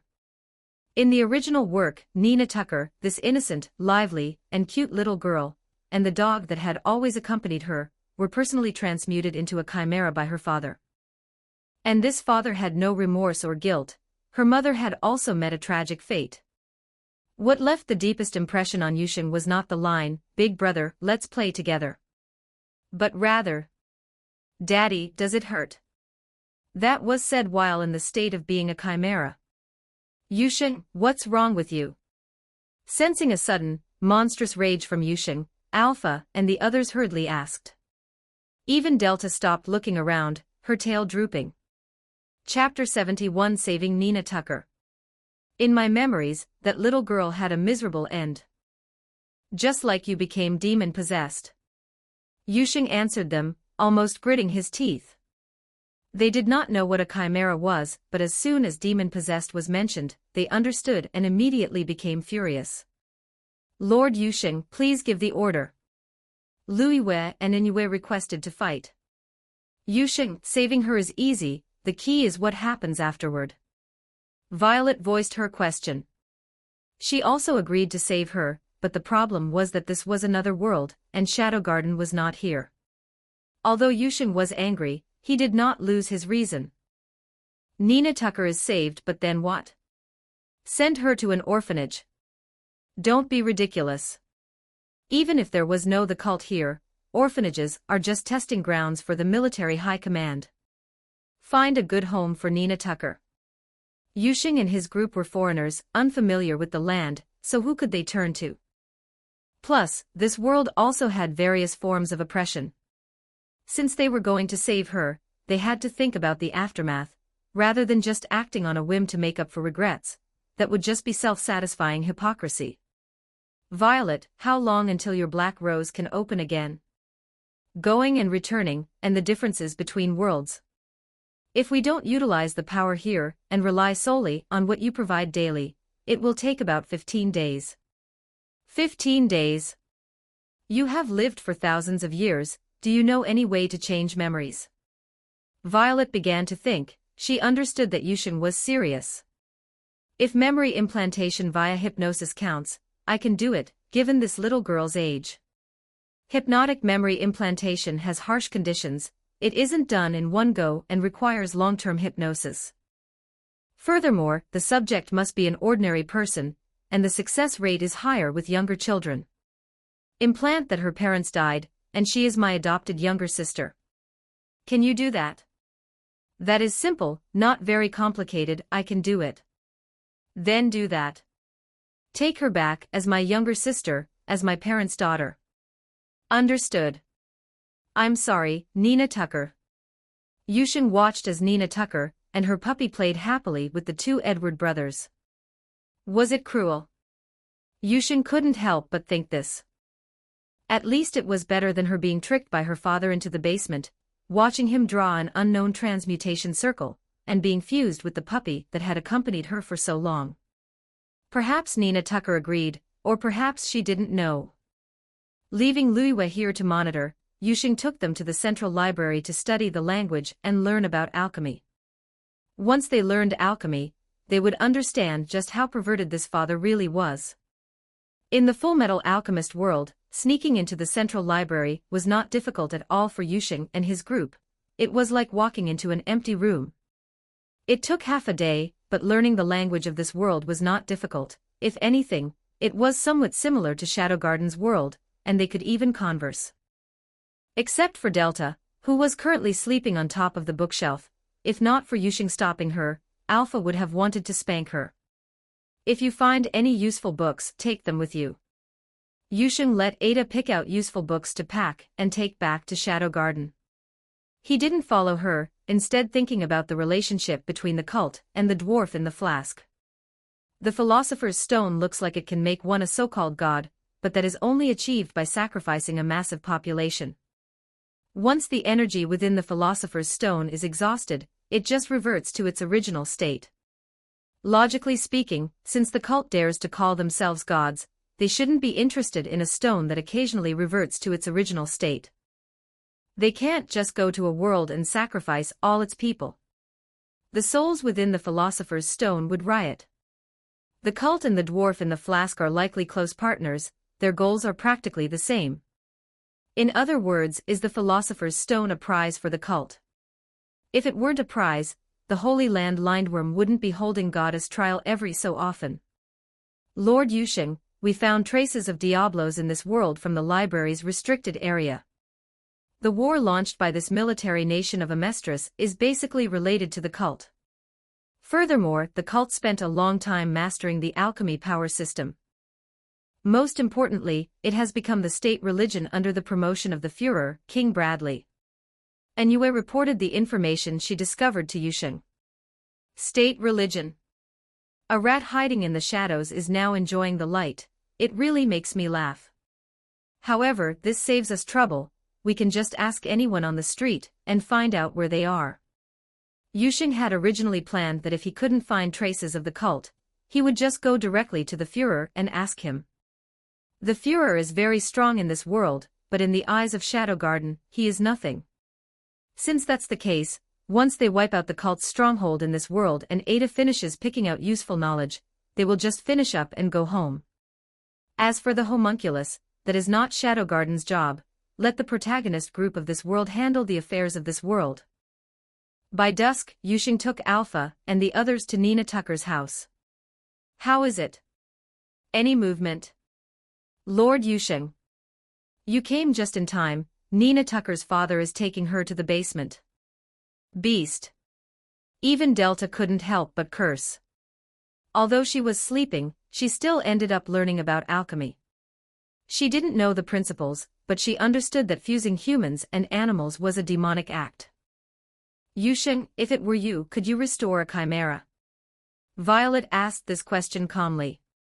They had learned what a chimera was in the library. I don't know, but I don't want to gamble. Led by Luiyue, they arrived at the basement. Nina Tucker's father was drawing a transmutation circle. She and the puppy were unconscious. Her father did not notice the people standing behind him at all, only muttering, Nina Tucker, my daughter, I'm sorry, I have to do this.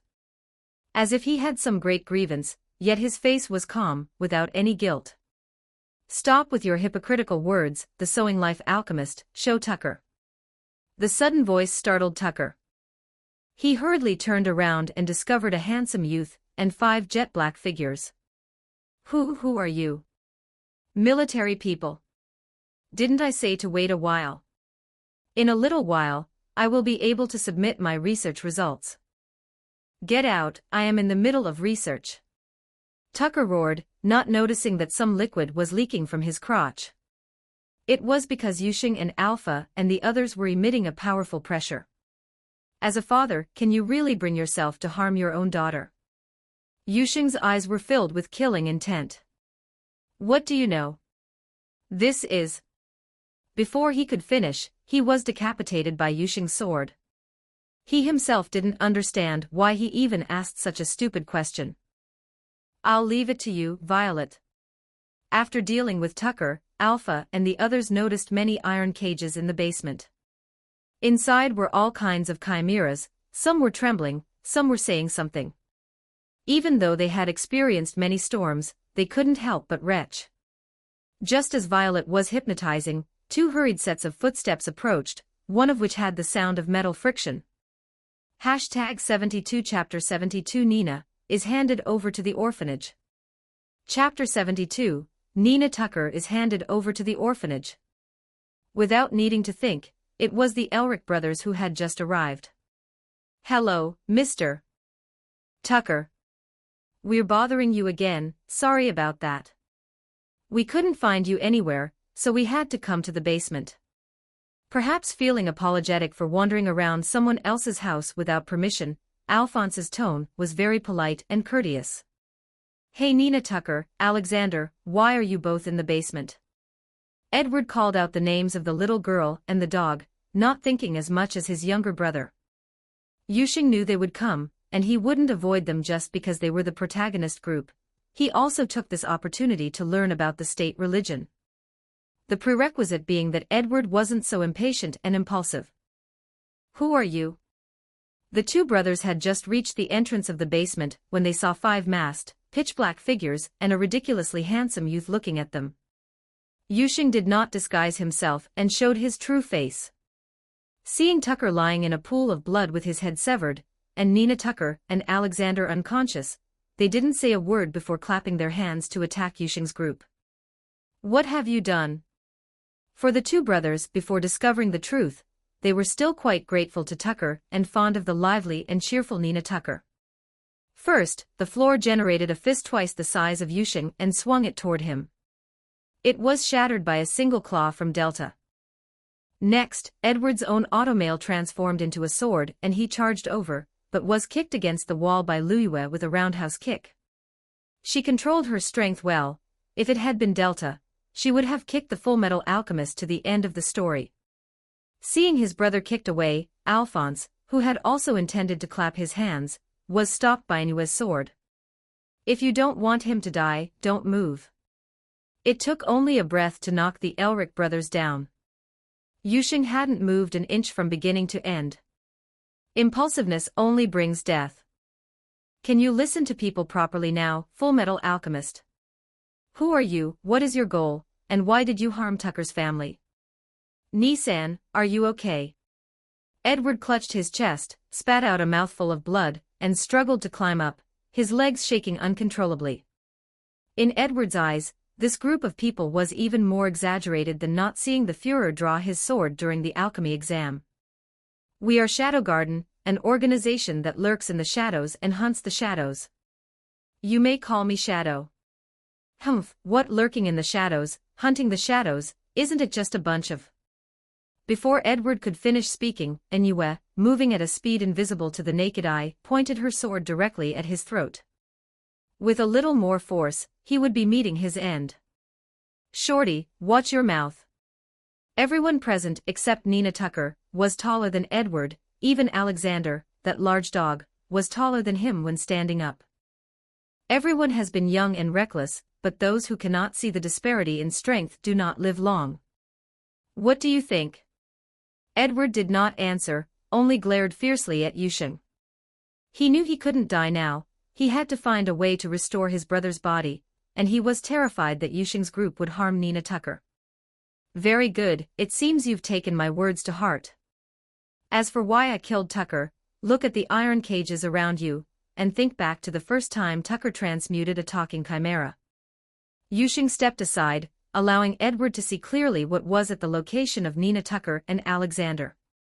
Inoue moved her sword away, letting him see properly what was going on.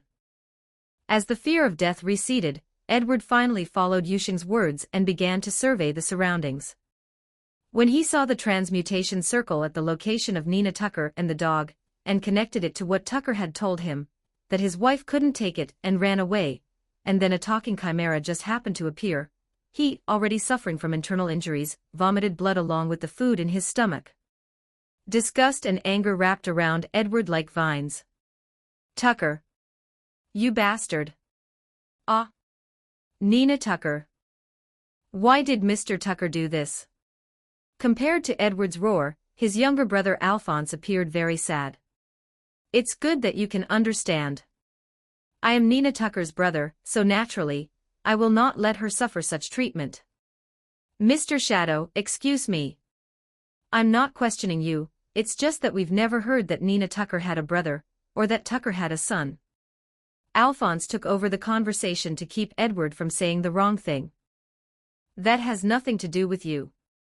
Yusheng did not intend to explain, letting them imagine it themselves. In any case, Nina Tucker had to be taken back. What do you mean, nothing to do with us? Nina Tucker also calls me Big Brother, and I treat her like a little sister. Now that Tucker is dead, I must consider Nina Tucker's life. Nissan. Now that the culprit was dead, Edward had to think about Nina Tucker. So what do you intend to do?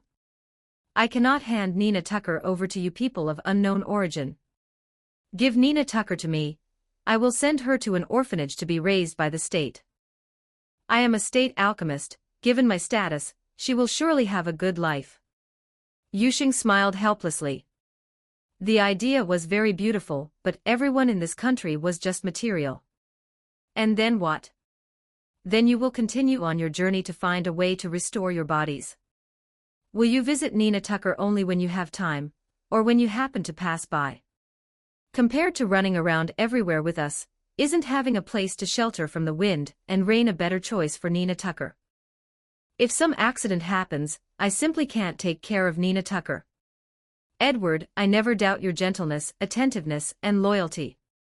But you must understand one thing, Nina Tucker needs a complete family more, and I can provide that. Then what do you mean, that I can't do it? I can find a family to adopt her. If that doesn't work, I'll have my friend's grandmother. Enough. Yusheng knew the friend he was talking about was Winry, Edward's childhood sweetheart. But her grandmother was old, and she herself couldn't stay in her hometown forever. A child without parents has always been on the side of those bullied since ancient times. Yusheng was an orphan in his past life, and he knew the bitterness of it very well. And Do you want your own past experience to repeat itself on Nina Tucker? The two brothers had a complete family when they were very young, but later their father Van Hohenheim left and his whereabouts were unknown to this day, and their mother passed away a few years later. The two brothers, having learned alchemy, delusionally attempted to resurrect their mother through a transmutation circle. Having triggered the taboo, they paid the price with the younger brother's body and Edward's leg, and later, with his right arm as the price, fixed his younger brother's soul to the armor. This was the pain in the two brothers' hearts. Now that it had been brought up by Yusheng, they realized how terribly wrong they had been. Edward knew that Nina Tucker was very fond of her father, and no one could guarantee whether Nina Tucker would try to resurrect her father through a transmutation circle. Pale-faced, Edward slowly slid down against the wall. "Nisan, are you okay?" Alphonse hurried over to check on Edward. You're right." At this moment, Violet floated to his side. "It's done. A couple more times and the memory will be deeply implanted. I even hypnotized the dog. She has only one master, Nina Tucker." Naturally, the Elric brothers could not hear what Violet said. Yusheng ignored the brothers, turned around, and picked up Nina Tucker. As for Alexander, he left it to Delta to carry. "Boss, you're only bullying me."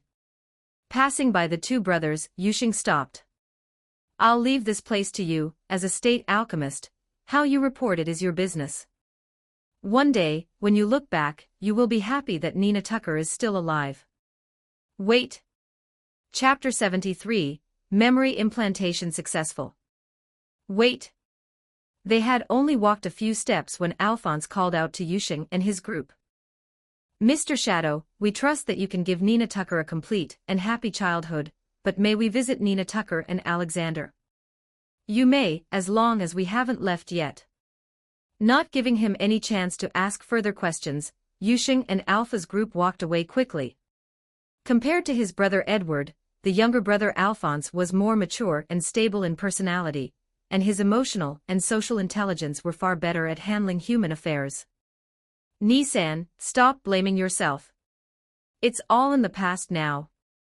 "Al. Do you think I thought about this too simply? We, along with Winry, never had a complete family to begin with. What right do we have to make decisions for Nina Tucker?"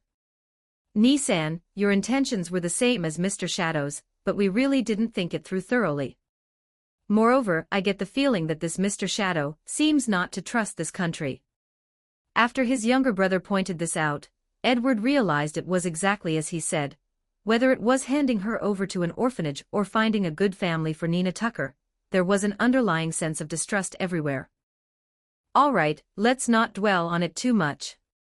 At least Nina Tucker won't be turned into a chimera, and we can still visit her. Let's go report this to the military." "But Nisan, where will we find Nina Tucker?" Edward reported it to the military, letting them come to handle the bodies. He concealed the existence of Shadow Garden, saying only that she had been rescued by her older brother. Edward had originally thought they would ask for detailed information, but in the end, no one followed up. Plus, although Tucker was dead, his status as the Sewing Life alchemist had already been stripped, so no one cared about his daughter. This left Edward feeling angry, but with nowhere to vent. Only Colonel Roy Mustang, the flame alchemist, asked a few more questions afterward. Upon learning she had been rescued by her brother, he simply remarked that at least she was still alive, which was a good outcome. Colonel Roy, having personally experienced the Ishval Civil War, was certainly qualified to say that. "I admit, the way you were holding Nina Tucker was cool, but where are we staying tonight? We can't use the gold coins from our world here. We need to find a place to settle Nina Tucker down first." After coming out of the villa, Violet voiced her thoughts. "A miscalculation. Then let's go back to our old profession, robbing the robbers. Yay! We get to go hunting again." They had no choice but to leave the city again to sweep through the bandits. After searching around, they finally found a group of bandits who had just returned with their loot. In a few quick moves, they wiped out the bandits. Whose lost property is this? We can't just ignore it." Let's collect it all first, and we'll figure it out when we find the owner. Haha Yusheng, that excuse of yours. The amount was enough to rent a villa near Tucker's villa for several months. As for why they didn't go to Tucker's villa, Yusheng and Alpha's group found it too repulsive. The next day, Yusheng didn't go out because Nina Tucker was about to wake up, and he wanted to see the results. Where is this? Upon waking up, Nina Tucker found herself in an unfamiliar place, but she didn't cry out looking for her father. Nina Tucker, do you remember me? I'm your big brother. You fainted yesterday, luckily I showed up in time, otherwise you might have been eaten by wild beasts. Nina Tucker looked at Yusheng, searching through her memories in her little head. Big brother. I remember having a big brother, but I don't really remember what you look like. I remember yesterday. Nina Tucker rested her index finger on her chubby cheek. At this point, Yusheng felt a little nervous. I remember now. Big brother, is it really you? You're finally back. Yesterday, Alexander and I went out to play and were caught by a group of men. I'm sorry, I came late. Hee, it's good that you're back, big brother. I almost forgot what you looked like. What about Alexander? Is he okay? Big brother, can you help me find him? When you weren't here, he was the one keeping me company. He's my family too. Nina Tucker suddenly shouted, afraid that the little dog that had accompanied her for so long had met with an accident. Look, he's lying right there by the bed. Yusheng pointed at Alexander, who had been woken up, and the dog immediately jumped onto the bed to lick Nina Tucker's face. Nina Tucker, this time when I'm back, once I finish my business, I'll take you away from here, okay? Okay, big brother. Let's pinky swear, you aren't allowed to leave me behind again. Okay, pinky swear. Yusheng didn't mention her parents, and she didn't either. For Nina Tucker, this was fine, there was no need to add any more sorrow. Boss. Let's go hunting. It's too boring here. Delta opened the door directly, giving Nina Tucker a scare. How many times have I told you, you have to knock before coming in? Yusheng gave Delta a flick on the forehead. That hurts, Delta said, crouching down while holding her head with both hands. Big brother, who is she? Why does she have fluffy ears on top of her head, and a tail, just like Alexander? I am not the same as him. Delta immediately stood up again, her tail bristling. She's Big Brother's companion. Because she wasn't good, Big Brother punished her, and she turned into this. Yusheng made another bump grow on Delta's head. Over the next 2 days, the memories were deeply implanted into Nina Tucker's mind. Her liveliness and cuteness were deeply loved by Alpha and the others, triggering a massive surge of maternal instincts. They wouldn't all go out at once, always leaving someone behind to take care of Nina Tucker. That day, Edward and Alphonse came to visit. The two brothers had been staking out Nina Tucker's former residence for several days.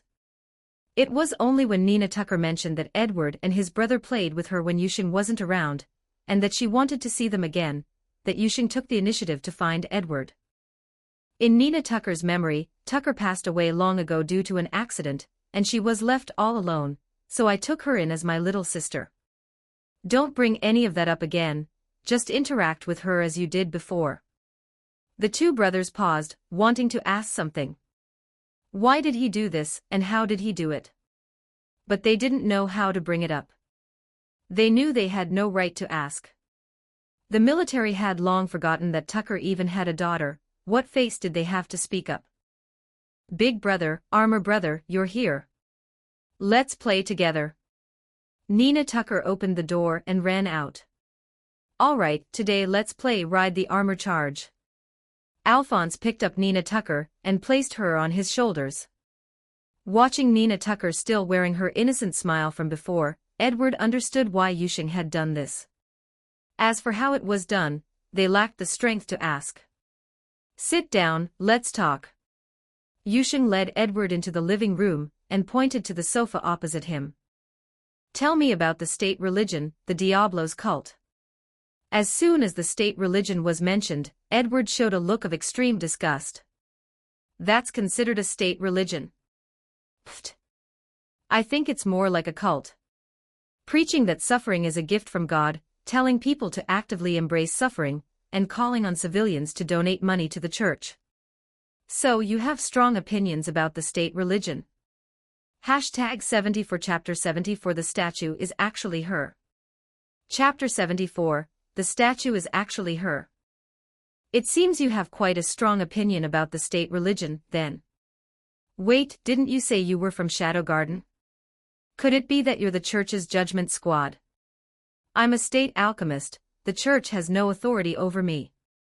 Edward had assumed they were related to the church, and were there specifically to punish heretics. You can rest easy on that point. Our goal is to hunt down the church. Hearing Yushing's words, Edward became serious. The influence of the state religion was immense. Edward had heard that even the Führer was a believer. Now, the members of Shadow Garden sitting before him were openly saying they wanted to hunt down the church. Are you serious? I can only talk like this because I'm a state alchemist. Aren't you afraid of retaliation from the state and the church? Upon hearing this, Yushing simply crossed his legs and folded his hands over his knees. They don't have the strength for that. To us, whether it's your Führer or the church, we can crush them as easily as flicking an ant. If they truly became so-called gods by relying on the philosopher's stone, a single punch would be enough to knock their souls right out.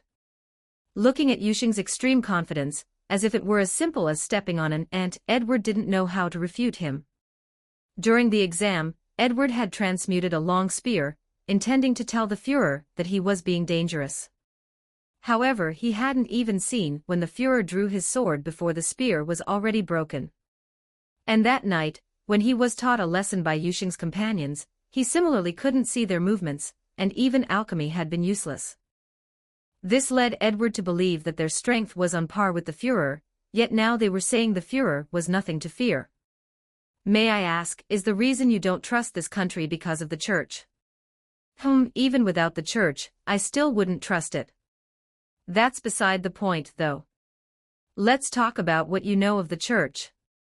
Seeing that Yushing was tight-lipped, Edward stopped asking, and began to talk about what he knew of the church. The church had existed even before he was born, but strangely, after searching through many books, there was never any mention of the church's origins. It was as if it had just suddenly appeared. Now, not long after the Führer took office, he had pushed hard to make Diablos the state religion.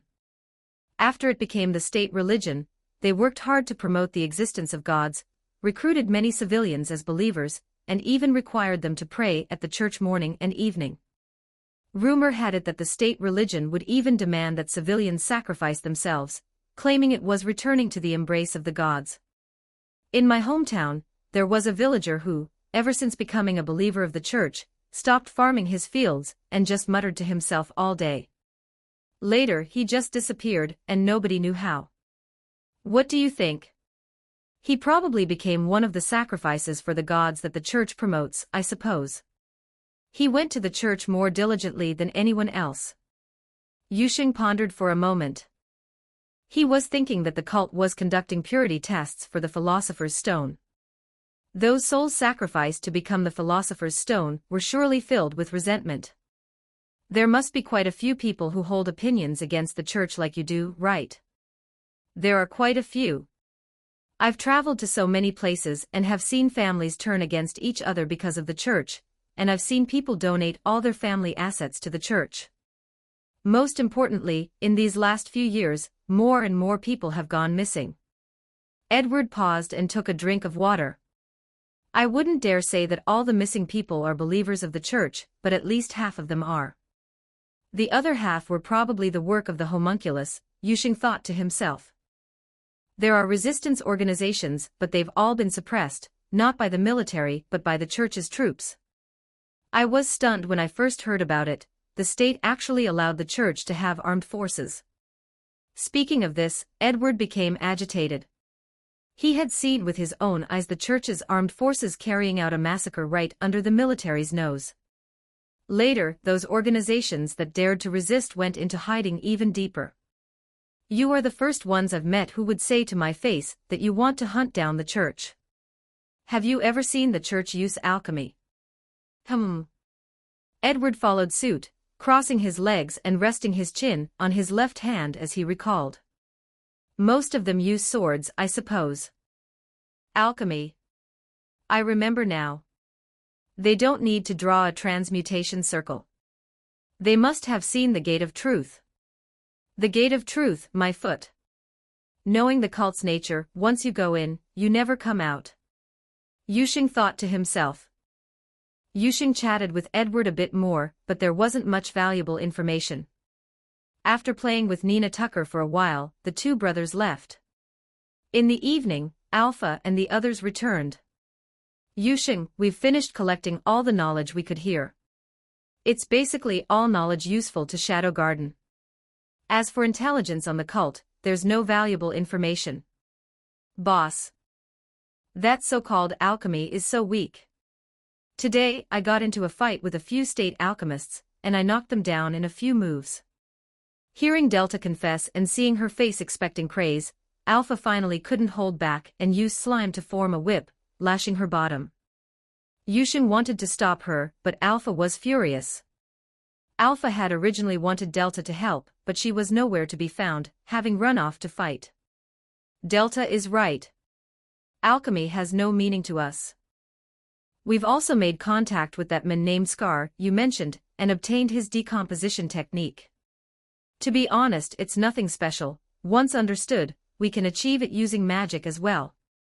As for how they obtained it, Violet didn't say. Meanwhile, Scar was currently nursing his injuries in a hidden place somewhere in the city. Lord Yusheng, the knowledge of this world is quite interesting, but it still can't compare to your shadow wisdom. Ada wasn't flattering Yusheng, she was stating a fact. In that case, let's go to the church after dinner to make contact and see who the cult has stationed here this time. Yay, I get to hunt again. Alpha had originally wanted to have Delta stay here, but she shook her head and dismissed the thought. In the end, she left Ada at home. Ada didn't know how to look after children, but fortunately, Nina Tucker had played very hard today, and went to take a bath and sleep shortly after dinner. The church wasn't too far from the presidential palace, and Yusheng wasn't worried about not knowing the way. After dinner, the civilians were all walking in the direction of the church. Interestingly, underneath the church was precisely the laboratory for the homunculus. Yusheng still didn't disguise himself, instead walking openly into the church with Alpha and the others. A few believers, please wait a moment. Yusheng and his group were stopped by a priest wearing a black robe. Children of God, peace be with you. May I ask if you could remove your masks and recite to our Lord with your true faces? Why? Does the doctrine state that those who wear masks cannot believe in your Lord? Child of God, I must correct one point. There is no your Lord, only our Lord. The doctrine does not stipulate that those who wear masks cannot enter to worship, it's just that is not pious enough. As long as there isn't, don't block me from worshipping your Lord. Yusheng turned and walked away, the priest still trailing behind him, chattering until they reached the main hall, when he finally gave up. Seeing the statue enshrined inside, Yusheng couldn't help but laugh out loud. Violet, look, that statue looks somewhat like you, haha. Chapter 75, Sending You to the Divine Throne. I never expected the cult to actually take you and turn you into a goddess for another world, haha. Alpha, who was usually quite serious when dealing with members of Shadow Garden, covered her mouth and chuckled, a rare sight. Delta laughed out loud brazenly, her laughter the loudest of them all. I'm so pissed. This crappy cult needs to be destroyed immediately. If she weren't still in a spiritual form, Violet would have wanted to punch the statue to pieces. Shadow Garden had long since gathered intelligence through Holy Land Lindworm and other sources, and she herself had admitted that the original Aurora, now Violet, was Demon Diabolos. As for why she became Diablos, Violet still couldn't recall, but Alpha and the others speculated that it might have been a magical mutation. Perhaps the cult started by researching Diablos, and then to commemorate her contributions, they promoted her as a goddess in other worlds. Stop talking. Yushing and their playful banter showed no regard for the fact that they were grinding the faith of the believers into the dirt. Everyone in the hall looked at Yushing, as if they wanted to swallow them alive. Who are you all? This is a very sacred place, it will not tolerate your blasphemy. If you aren't here to worship, then get out. Facing the verbal onslaught from the crowd, Yushing merely picked his ear with his pinky finger and flicked away non-existent earwax. Do you think we should stage a goddess descent? Don't worry, I'll make sure the special effects are top-notch. No, that's too embarrassing. Just try it, maybe the faith will surge, and you'll get your physical body back. If it were another world, we could try, but in this world, it's unlikely. Yushing and his group continued to chat amongst themselves, completely disregarding them. Get out. This is a sacred place to commune with the goddess Aurora, we will not allow you to defile it. The crowd of believers walked toward Yushing's group of 5+1 spirit, determined to defend the goddess's resting place to the death. Among the believers were a few who possessed magic, and the mastermind behind the scenes was observing in secret. Yushing's group had already sensed it. Children of God, first they wore black robes and strange masks, refusing to show their true faces before the goddess, and now they defile this sacred resting place. We cannot tolerate such reckless behavior. They are heretics. We must burn them and purify their sins. That's right. They are heretics. Once someone started it, they became fervent, as if purifying Yushing and his group was a glorious deed. In just a moment, even the doorway was filled with people, surrounding Yushing and his group completely. Facing the aggressive crowd, Yushing merely stuffed his hands into his pockets. Violet, you should manifest. The cult is using your name to make them willingly sacrifice themselves as fuel for the Philosopher's Stone. Fine. Although I don't care about them, I also don't like the cult using my name to make them willingly go to their deaths. I'll leave that special effects thing you mentioned to you. Looking at the brainwashed crowd, how could Yushing not understand that the cult was using Violet to make them willingly become materials? If it were anyone else, Yushing wouldn't care, he'd let the cult mess around as they pleased. But for the people of Shadow Garden, Yushing was going to protect them to the end. Just as the believers drew closer, the statue suddenly emitted a powerful, deep purple light that illuminated the entire hall. A god's descent doesn't necessarily have to be golden, it can be other colors. This was the opening line Beta wrote in Chronicles of Lord Yushing. Look! The goddess. The statue is glowing. It's the goddess Aurora descending. We can finally see the true face of the goddess. The cult members hidden among the believers were dumbfounded. How is this possible? It's just a fake statue. Statues can't glow. We usually set up lights behind the statue. The mastermind of the cult watching from the third floor wore a grave expression. It wasn't a matter of whether the statue was fake or not, but rather that he knew the origin of the person the statue represented. It was impossible for her to appear in this world. Putting aside the issue of the statue, I suspect they are likely Shadow Garden. He was the deputy cult master of the Pride Division of the 12 Sins, codenamed Herod. His duty was to establish puppet regimes in conquered worlds and eliminate all resistance. Of course, the Full Metal Alchemist world wasn't conquered, it was a close cooperative relationship. The dwarf in the flask was one of the supreme thrones of the cult. Oh? Then it seems they caught your scent and came to this world to hunt you down. Standing next to Herod were a woman and a fat bald man. She was a homunculus from the Full Metal Alchemist world, Lust, and the gluttonous Gluttony, who was eating something. Lust had come today to discuss with Herod when to harvest the believers. Gluttony liked to act with lust. Humph. Who is hunting whom is still uncertain. They only managed to come here because they found the Black Rose. That doesn't mean they have the strength, compared to the cult, they aren't worthy. Because he had arrived in this world a long time ago, and had settled down, plus with the good progress in the Full Metal Alchemist world, Herod usually only returned to the cult headquarters every few years to report on the situation. He had heard about Shadow Garden collecting intelligence on the cult when he last returned, but at that time, Shadow Garden hadn't made many moves, and no members of the 12 Sins had died because of Shadow Garden yet. Furthermore, having operated in the Fullmetal Alchemist world for many years, and having a certain understanding of magic, combined with being a genius swordsman from his original world, his alchemy and swordsmanship were at the pinnacle in this world. Most importantly, his contributions had earned him abilities from other worlds within the cult. The confidence in his strength made Herod extremely arrogant, enough to crush pride from the Fullmetal Alchemist world. However, because the homunculus's father was one of the supreme thrones, he treated Lust with relative kindness. The only thing Herod found strange was how the statue could glow.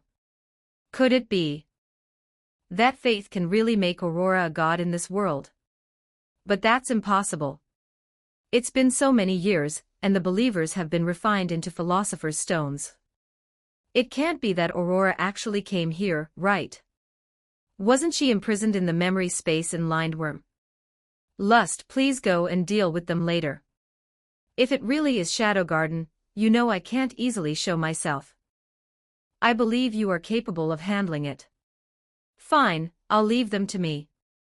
But I'll tell you in advance, if they have strength, they'll be materials for Father. The two of them treated Shadow Garden as materials for Philosopher's Stones, not for a moment believing they couldn't win. Yusheng didn't listen to the conversation between Herod and Lust, and even if he had, he would only have smiled disdainfully. It was uncertain who would be refining whom.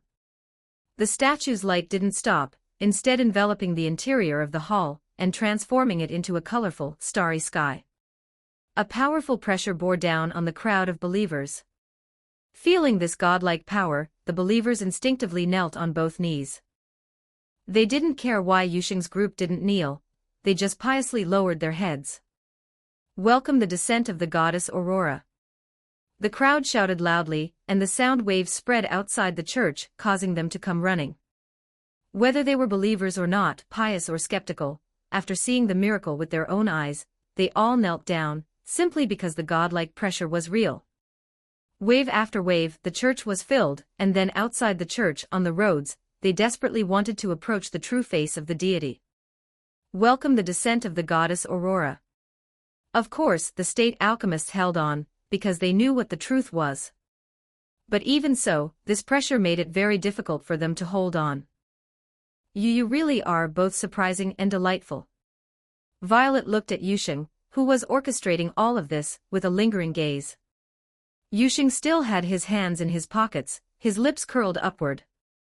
Since they treat you as a god, I will send you to the divine throne. Hashtag 76 Chapter 76 The Goddess Appears. Chapter 76, Goddess Manifestation. Since they all worship you, I will send you to the throne of a god. Violet looked at Yusheng's confident expression, feeling as if she had eaten honey. How long had it been? Ever since her parents were burned to death, Violet had been fighting against the entire world. Now, however, there was a young man willing to stand by her side. The palpitating feeling was a melody that made her heart tremble slightly, gently plucking at every string of her emotions. Thank you. When it came to ruining the atmosphere, it had to be Delta. Boss, I want one too. Delta wagged her tail frantically. When you can get others to build a statue for you, then I'll arrange one for you. Yusheng then looked at Alpha and the others. That goes for you all too. I only want to stand by your side. Alpha had no interest in that, she only wanted to be able to stand by Yusheng's side forever and ever. We too. Luiwe and Inuwe said in unison. Then it's a promise, boss. If Alpha weren't there, Delta probably would have climbed onto Yusheng's head, and made him face the wall to reflect on his actions. In front of the statue, under the gaze of the believers, Herod, and the homunculus, countless small, deep purple points of light gathered from all directions, condensing into the transparent figure of Violet. How is this possible? How did she come to this world? Shadow Garden. It must be Shadow Garden. Lust, call the Führer over. We must deal with them here. Herod didn't have time to think about what was happening in the original world. He had to eliminate them here, otherwise, if the truth were revealed, the purity of the Philosopher's Stone wouldn't be as high. The philosopher's stone refined by the cult was even better than the one for the homunculus. No need to call him, the Führer has already arrived with the army. As soon as the shouting started, those in the military who were in the know realized there was a problem at the church. They usually just used lamps for lighting. How did a goddess descent suddenly happen this time? Lust naturally knew the severity of the situation. Although the homunculus didn't know about the purity issue, once the truth was known, the plan would face many obstacles. The cult's goddess plan was very crude. Since the cult was established because of demon Diabolos, they naturally used Aurora as the goddess. The doctrines were pieced together and hadn't been recorded in books or fabricated into history. They couldn't withstand scrutiny. If the real person denied it, the materials didn't matter, but what was important was that the plan would suffer major changes, which was something they couldn't accept. They had already spent a lot of time on it. The cult's plan was to increase purity through faith, and obtain power to become a god. The homunculus were about the nationwide transmutation circle, which concerned the source of Father's power. Quick, think of a way to drive this group of materials away. They can't know. And don't let Aurora speak. Herod was anxious, but for a moment, he couldn't think of a good solution. Just as Herod and Lust were stamping their feet in anxiety, Violet spoke. Raise your heads, people of my divine King Shadow. Since Yusheng had done this for her, Violet was determined to pave the way for him, making the cult's operation serve his purpose. Yusheng just shook his head and smiled. With Violet's permission, the crowd of believers respectfully raised their heads. They were a bit confused. Wasn't she the goddess? How did a divine King Shadow suddenly appear? I am the attendant goddess of the divine King Shadow. If you worship me, you are worshipping the divine King Shadow, and you are the people of the divine king. Violet was expressionless, her pupils glowing with a faint purple light, yet she looked toward Yusheng from time to time. Alpha, Luiyue and Inyue saw it at a glance, that look of gratitude, adoration, and a young girl in love, because they felt the same way themselves. With Violet setting the tone, the believers let out a huge cheer. Oh! We are the people of the divine king. We, your people, welcome the divine King Shadow. Some of the less devout felt awkward. What kind of divine king is named Shadow?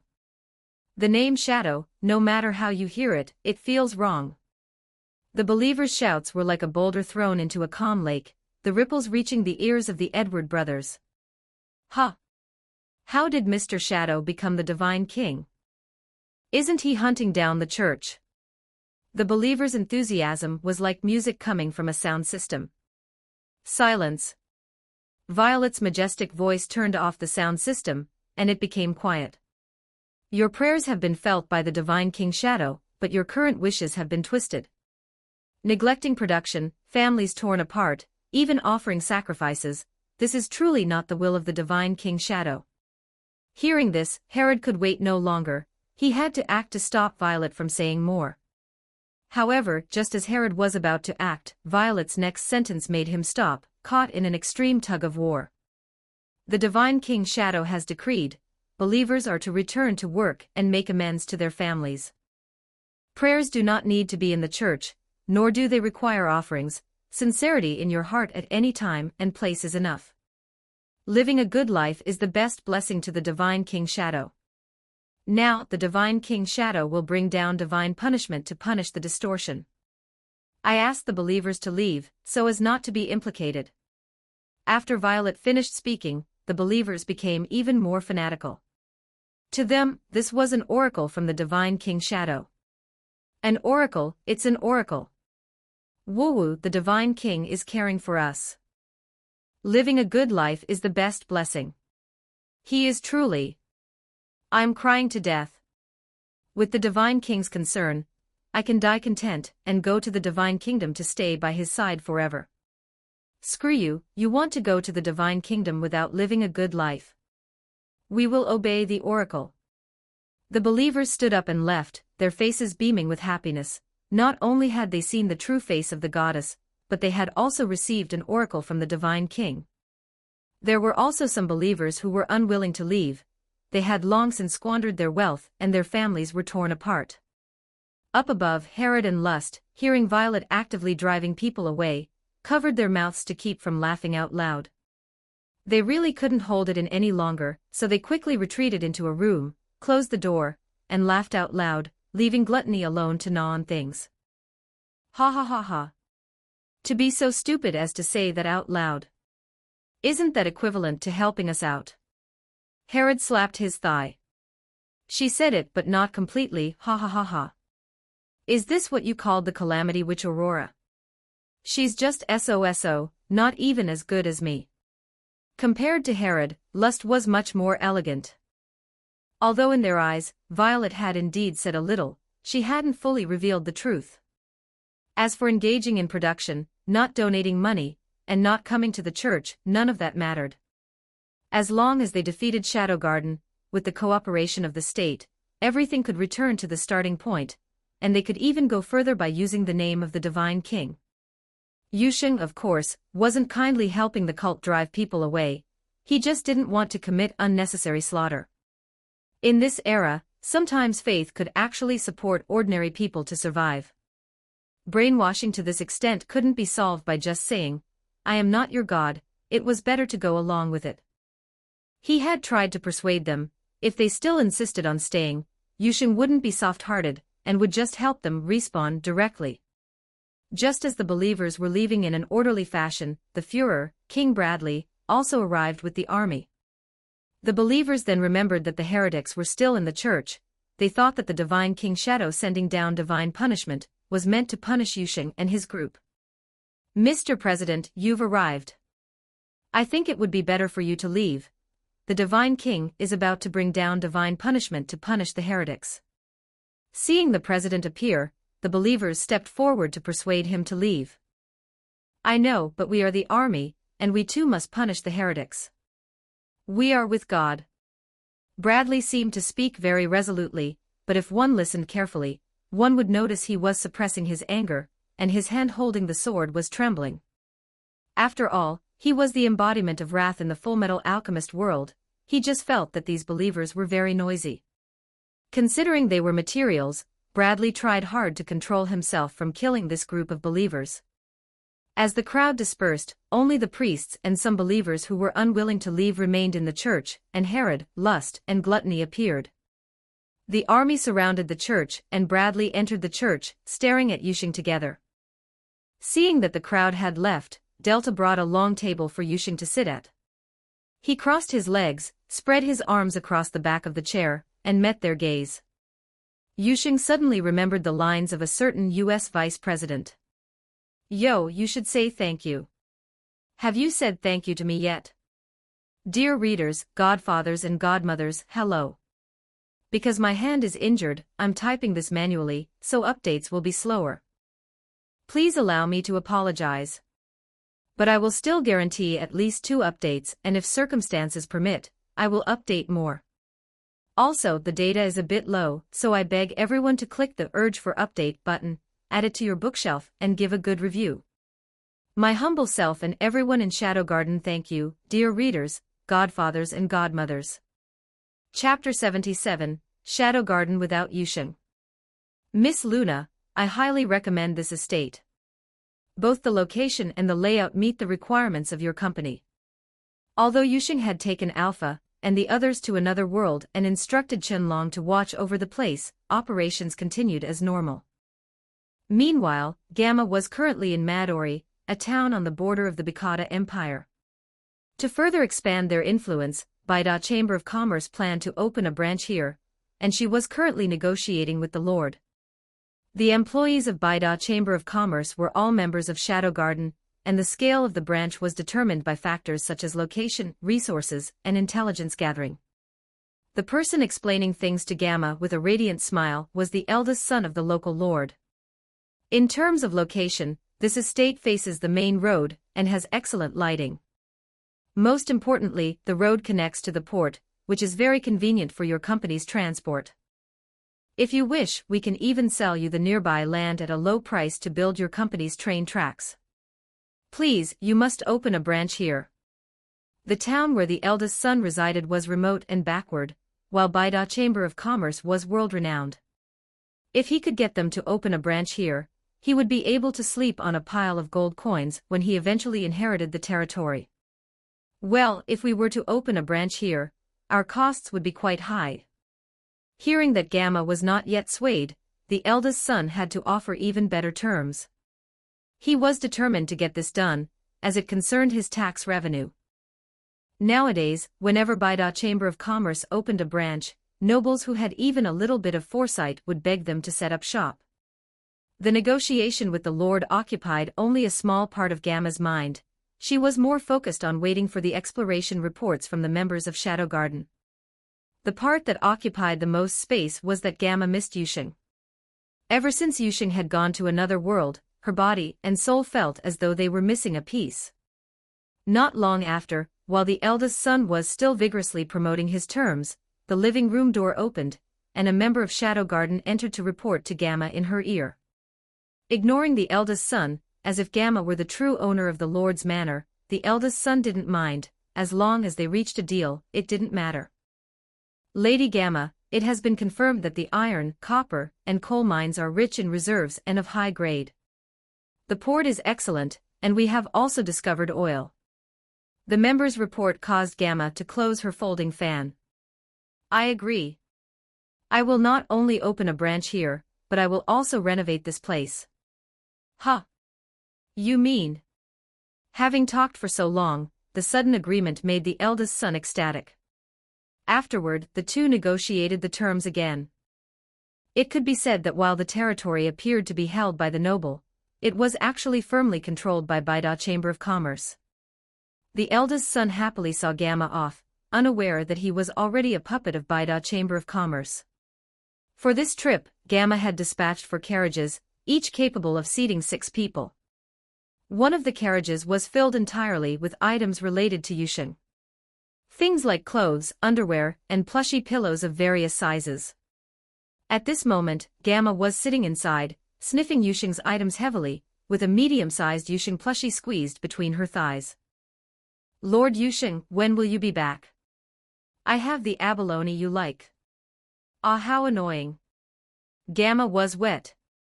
Nu, who was far away in the royal capital of Midgar, was in a similar state. She, who was supposed to be watching the store for Gamma, had already taken 2 baths. The sharp-eyed Kikuya knew exactly what was going on because she was the same. Returning to her room, Nu lay on the bed, her gaze fixed on her black stockings, which had a hole torn in them. Lord Yusheng, I'm waiting for you to tear them, my puff is missing some filling. Meanwhile, in the cafe inside the Bida Chamber of Commerce in the royal capital, Alexia, Rose, and Beta, who was disguised as the writer Dayu, were discussing an alliance in a private room. We cannot just sit and wait for death. The cult hides too many truths. I have a premonition that the world will undergo a massive change. If we don't want to be crushed by the giant waves, we have no choice but to unite. Seeing that everyone had arrived, Alexia set the tone with this opening statement. Boo, but what can I do? I'm just a writer and you are all princesses. I don't have your great capabilities. Beta said weakly. Hey, can you cut the act, little sister? There's no one else here, who are you putting on a show for? Alexia grabbed Beta by the collar, unable to stand that affected, cutesy voice. What are you talking about? I don't understand. All right, Teacher Dayu is just like that. Besides, we are all people who know the truth about the Holy Land, there's no need to make things so tense. Seeing that Alexia and Beta were at odds, Rose had to act as a peacemaker. She's just like that. Senior Rose, do you have some misunderstanding about her? Sigh, forget it, let's talk about business. With Rose's mediation, Alexia had to let it go and began to talk about her suspicion that the Beast Stampede and the Academy attack were both orchestrated by the same organization. Beta appropriately provided some intelligence regarding the cult. The 3 talked for a long time in the private room and formed a 3-person alliance, but in the near future, the changes surrounding Rose would make this alliance a thing of the past. After leaving, Rose returned to her academy dormitory. Yusheng, I miss you so much, when will you be back? Holding the gift Yusheng had given her, Rose finally understood that longing was so painful. No, this is not the time to say such things. Since Yusheng is working hard for the future, I cannot slack off either. Rose intended to take her sword to train, but was interrupted by a guard. Princess Rose, a letter from the royal family. Taking the letter, Rose only glanced at it, and her face turned pale, her hands gripping it tightly. Back at the royal palace, Alexia began practicing her swordplay. You bastard, hurry back.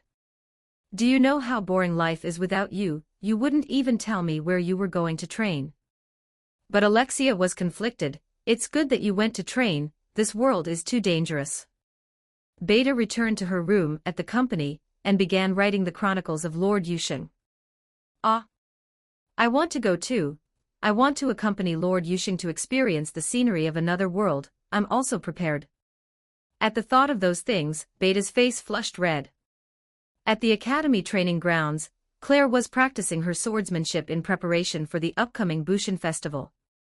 Stupid little brother. You didn't tell me where you went to train, you had to keep it so secret. Do you know how worried I am about you? The force of her sword swings increased a little more. In the lawless city, in one of the 3 towers, Yukheim, known as the Demon Fox, was in her room training her 6 subordinates. Before leaving, Yusheng had said that after returning from the other world, he planned to go to the lawless city.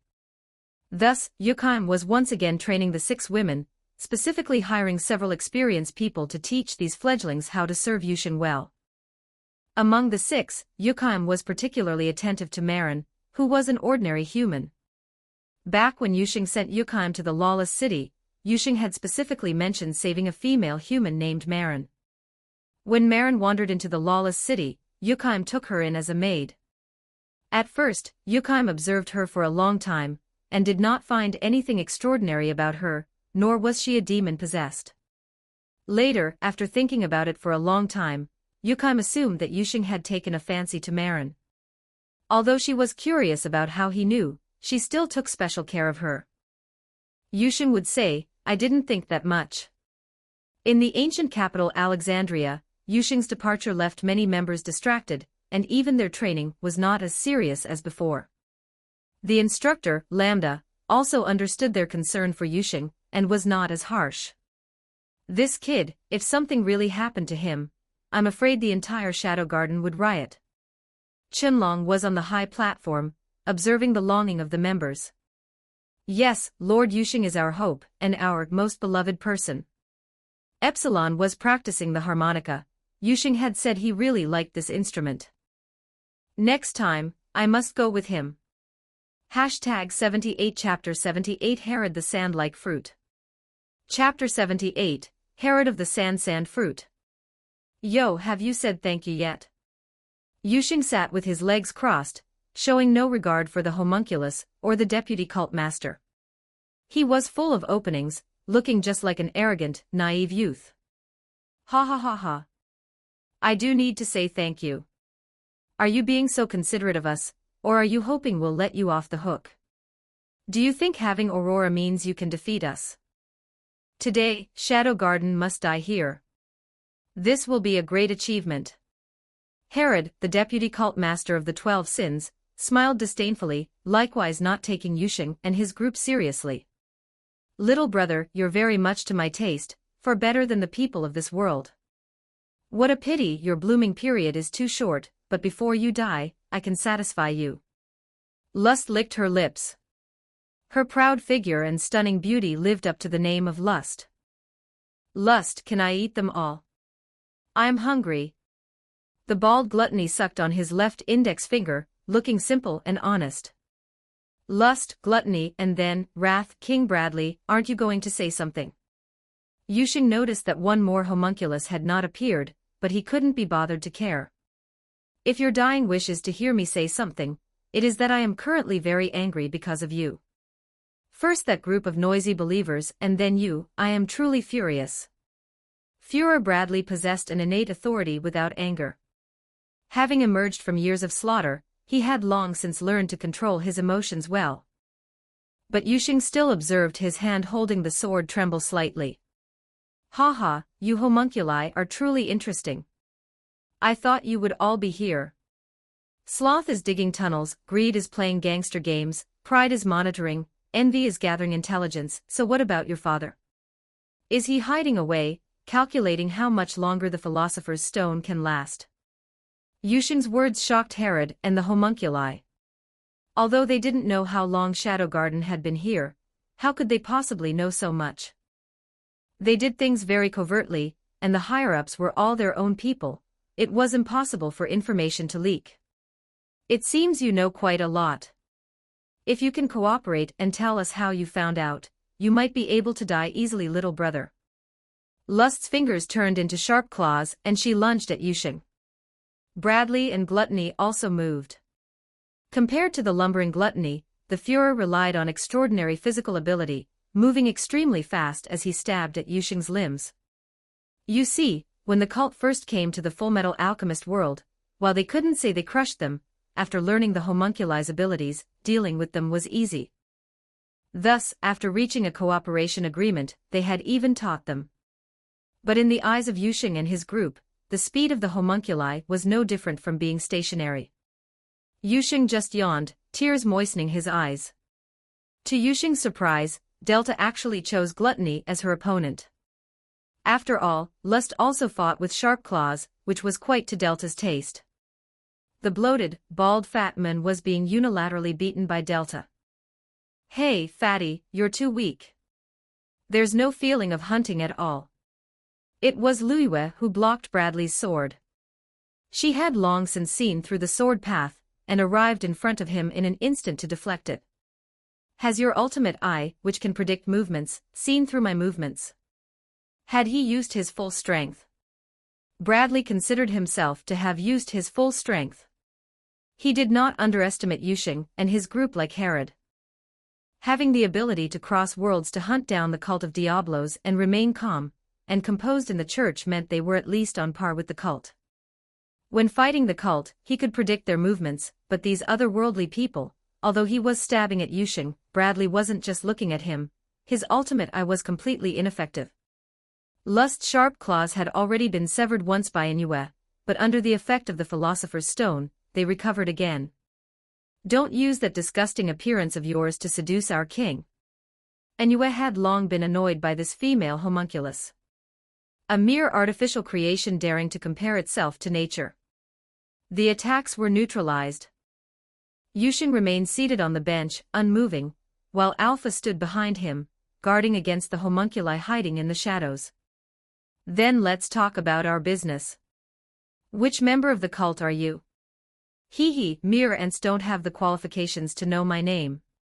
However, since you wish to know, I will show mercy and tell you. I am Herod, deputy cult master of the 12 sins. Oh, is that all? Sigh, the grass on the graves of your Wrath division is probably already 3 meters high. Humph, kid, you shouldn't brag without looking at who you're dealing with. If you think I'm like those homunculi, then you are greatly mistaken. After Herod finished speaking, he turned himself into sand and scattered into the air. Kid, do you know how big the sky is? Have you ever seen a god? Today you will get to see one. Inside the church, Herod's mocking laughter came from all directions, drifting through the air. If the believers saw this, they might even call him a god. Yusheng and Alpha did not speak, instead sensing where Herod would appear. Herod thought Yusheng and Alpha were stunned in fear, so he condensed into a half-body holding a sand sword above and slashed downwards. Just as he thought he had succeeded, Alpha moved. Herod didn't see her movements at all. In the blink of an eye, Alpha appeared beside him. Shinra Tensei. A powerful repulsive force sent Herod flying.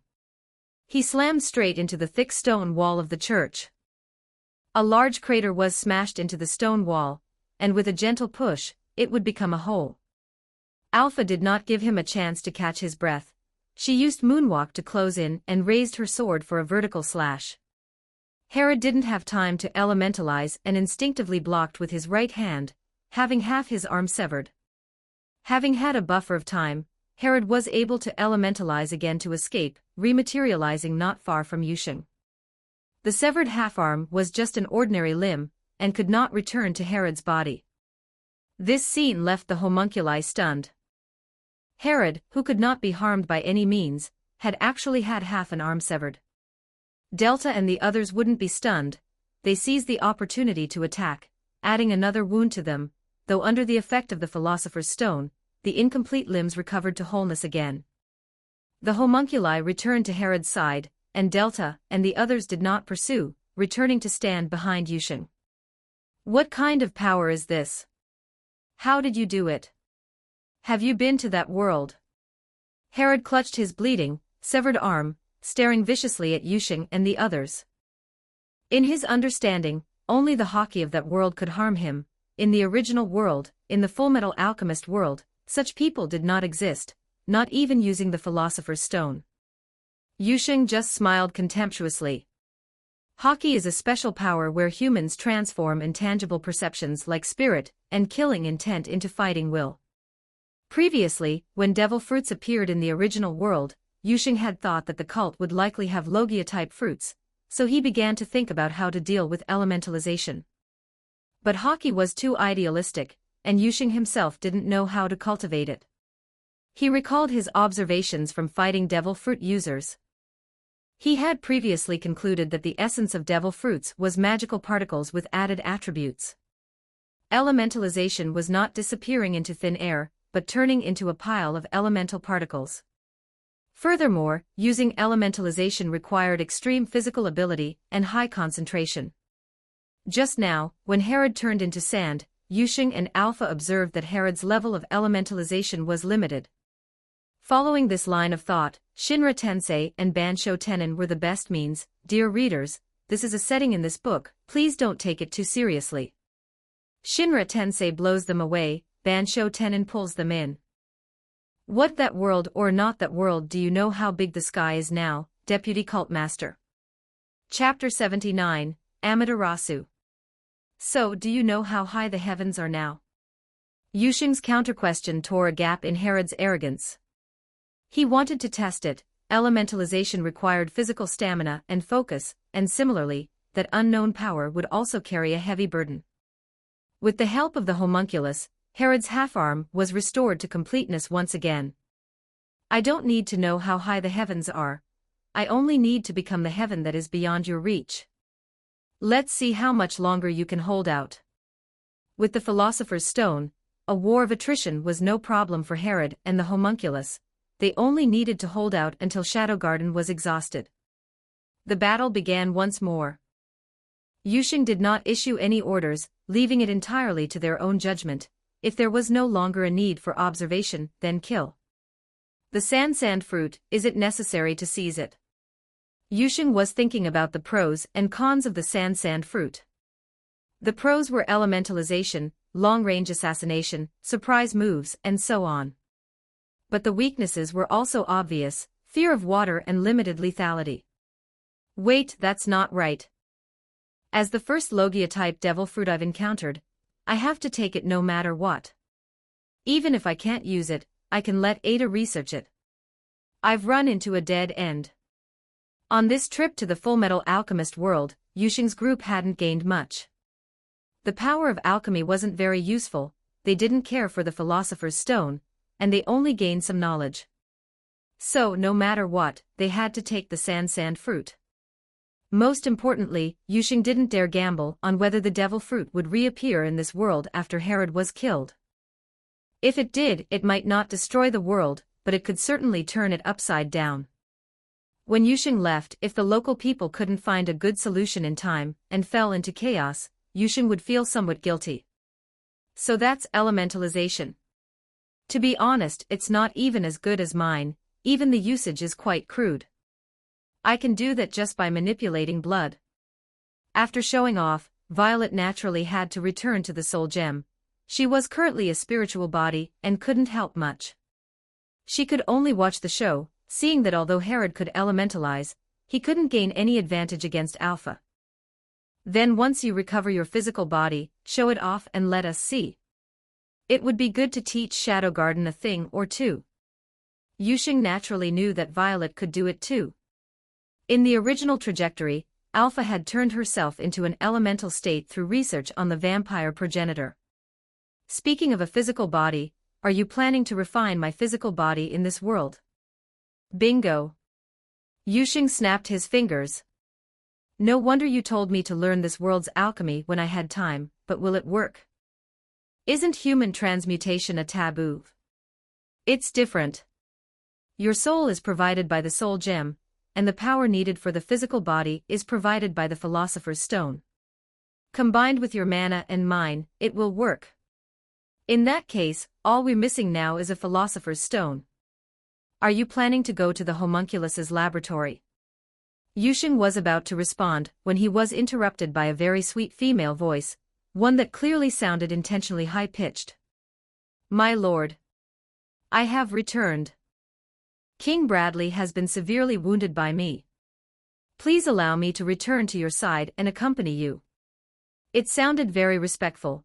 The one who had faced Bradley was Liyue. Yusheng just looked at the newcomer coldly. My lord. Seeing no reaction from Yusheng, Liyue had no choice but to brace herself and approach.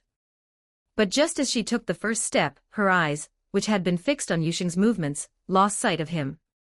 In the next second, Liyue was suddenly grabbed by the throat and lifted up, unable to break free no matter how she tried. You have quite the nerve, Envy the Jealous, to dare disguise yourself as my woman. My lord, what are you saying? I am your. Envy wanted to hold out a bit longer. After all, this trick had never failed, and he had assassinated many people and collected much intelligence through this method. Envy, I've known where you were hiding from the very beginning. I didn't care as long as you didn't show your face. But since you disguised yourself as my woman, I won't let you off. Amaterasu. Yusheng activated his Sharingan and focused on Envy to unleash Amaterasu, known for never being extinguished until it consumes its target. With the boost from Yusheng's mana, its power was dozens of times stronger than Kane's. In just a moment, Envy was covered in black flames. Yusheng tossed him aside with one hand. Ah! It hurts. Envy reverted to his original form, a youth with long black hair. He rolled on the ground repeatedly, trying to extinguish the black flames, but the fire was like a maggot in the bone. Unless Yusheng actively extinguished it, it would only burn him to ash. Ah! What kind of fire is this? Why won't it go out? Water. I need water. Envy cycled through being melted by the fire and regenerating again. Regardless of the risk of exposure, Envy had no choice but to transform into a giant lizard, attempting to extinguish the black flames with his size. The lizard was covered with various human faces, their eyes were hollow, and their mouths were open, emitting bursts of wailing sounds, as if venting long-held resentment. To Envy's despair, the large size didn't extinguish the black flames, instead, they burned even more fiercely. Envy wanted to transform back but couldn't, he was unable to concentrate. Water. I want water.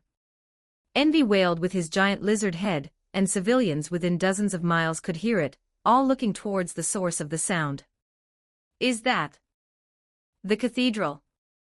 I knew those heretics were up to no good. So it's a monster. Thank you, God King Shadow, for your divine punishment. Some devout believers spoke up, kneeling again and staring at the black flames. Some called it divine punishment, others called it a miracle, but without exception, they all praised God King Shadow. Meanwhile, some civilians who did not believe in the church were speechless at this group. Buddy, a bunch of pitch-black flames, didn't that come out of hell? Before long, the army forcibly dispersed the civilians, telling them all to return to their homes. The entire central city was under emergency lockdown, and even the Elric brothers were called in to help. Brother, those black flames, could they be Mr. Shadow's alchemy ability? Is he also a flame alchemist? Edward did not answer. With his knowledge, he couldn't explain what these black flames were either. He had seen many flame reactions, but never a black one. Oh? It seems the Elric brothers know something. Did you just say another flame alchemist? Colonel Roy Mustang, hearing Alphonse's words, walked over with Riza Hawkeye. Hee, since such a big thing happened suddenly, can I come over and listen too? Maze Hughes joined the two brothers with a gentle smile. The wailing and vibrations became increasingly frequent. I think it was probably done by the organization opposing the Diablo's church. They call themselves Shadow Garden. Edward knew the seriousness of the matter, so he told them what he knew, without mentioning that they had killed Tucker. Shadow Garden? Roy and Maze's expressions became solemn. As members of the military, they naturally knew that there were organizations resisting the church in many places. Have you heard of them, Hughes? The two were best friends, and they often exchanged information regarding the national affairs of Amestris. No, but this is very strange. According to what Edward said, if Shadow Garden is so high profile, it's impossible for there to be no trace of them at all. It's just like. The Elric brothers and Roy looked at Hughes, waiting for the next sentence. Hughes made sure no one was around before speaking seriously. According to my investigation, the church appeared suddenly, and Shadow Garden, just like the church, also appeared out of nowhere. Hashtag 80 Chapter 80 The Equivalent Exchange with Truth. Chapter 80, Equivalent Exchange with Truth. It was like it appeared out of nowhere. Roy was not shocked. He had known for a long time that Hughes was investigating the state religion. Regarding the origins of the church, the two had searched many books but never found any record of its history. It was the first time the Edward brothers had heard such information. Are you also investigating the state religion? Still, there are some things we cannot say. You have no idea how much resistance we've faced investigating the state religion. It's only because you've had contact with Shadow Garden that I'm telling you this. But no matter how they discussed it, they could never derive any valuable information. It was the same for the church and Shadow Garden, even that lizard monster burned by black flames remained a mystery. Back at the cathedral, when Yusheng activated Amaterasu, Alpha and the others did the same, except for Liyue. Facing Gluttony, whose stomach had split open into a mouth that erased everything it touched, Delta simply fed him a blast of Amaterasu. After consuming Amaterasu into his pocket dimension, Gluttony didn't think much of it at first, even gloating that he could solve Envy's problem. As a result, his stomach suffered such intense, twisting pain that Gluttony rolled on the ground, unable to move. As for Lust, because she could continuously regenerate, Enua simply set her on fire, letting her experience the coexistence of melting and regeneration. Bradley earned Liyue's respect with his peerless swordsmanship and extraordinary physical fitness, so she did not use Amaterasu against the Führer. Or rather, it wasn't necessary. By now, the Führer was already covered in wounds. Alpha, on the other hand, was testing how effective Amaterasu was against elementalization. The conclusion was that it depended on the relative skill of both parties. If the elemental user was more skilled, they could completely evade it. Otherwise, they would be burned. It also depended on the element. If it were Herod's sand, and if their levels were equal, it would depend on whether he could cut off the affected part in time. At Herod's level, having fought Cain before, he naturally knew how to respond. He sacrificed an arm and a leg to avoid the Amaterasu.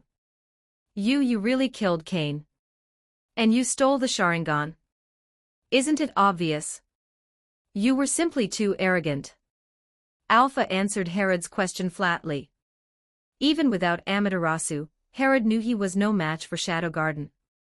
Just now, when he tried to elementalize, he was held fast by a powerful suction. If he hadn't severed his own limbs, he would likely be a corpse by now.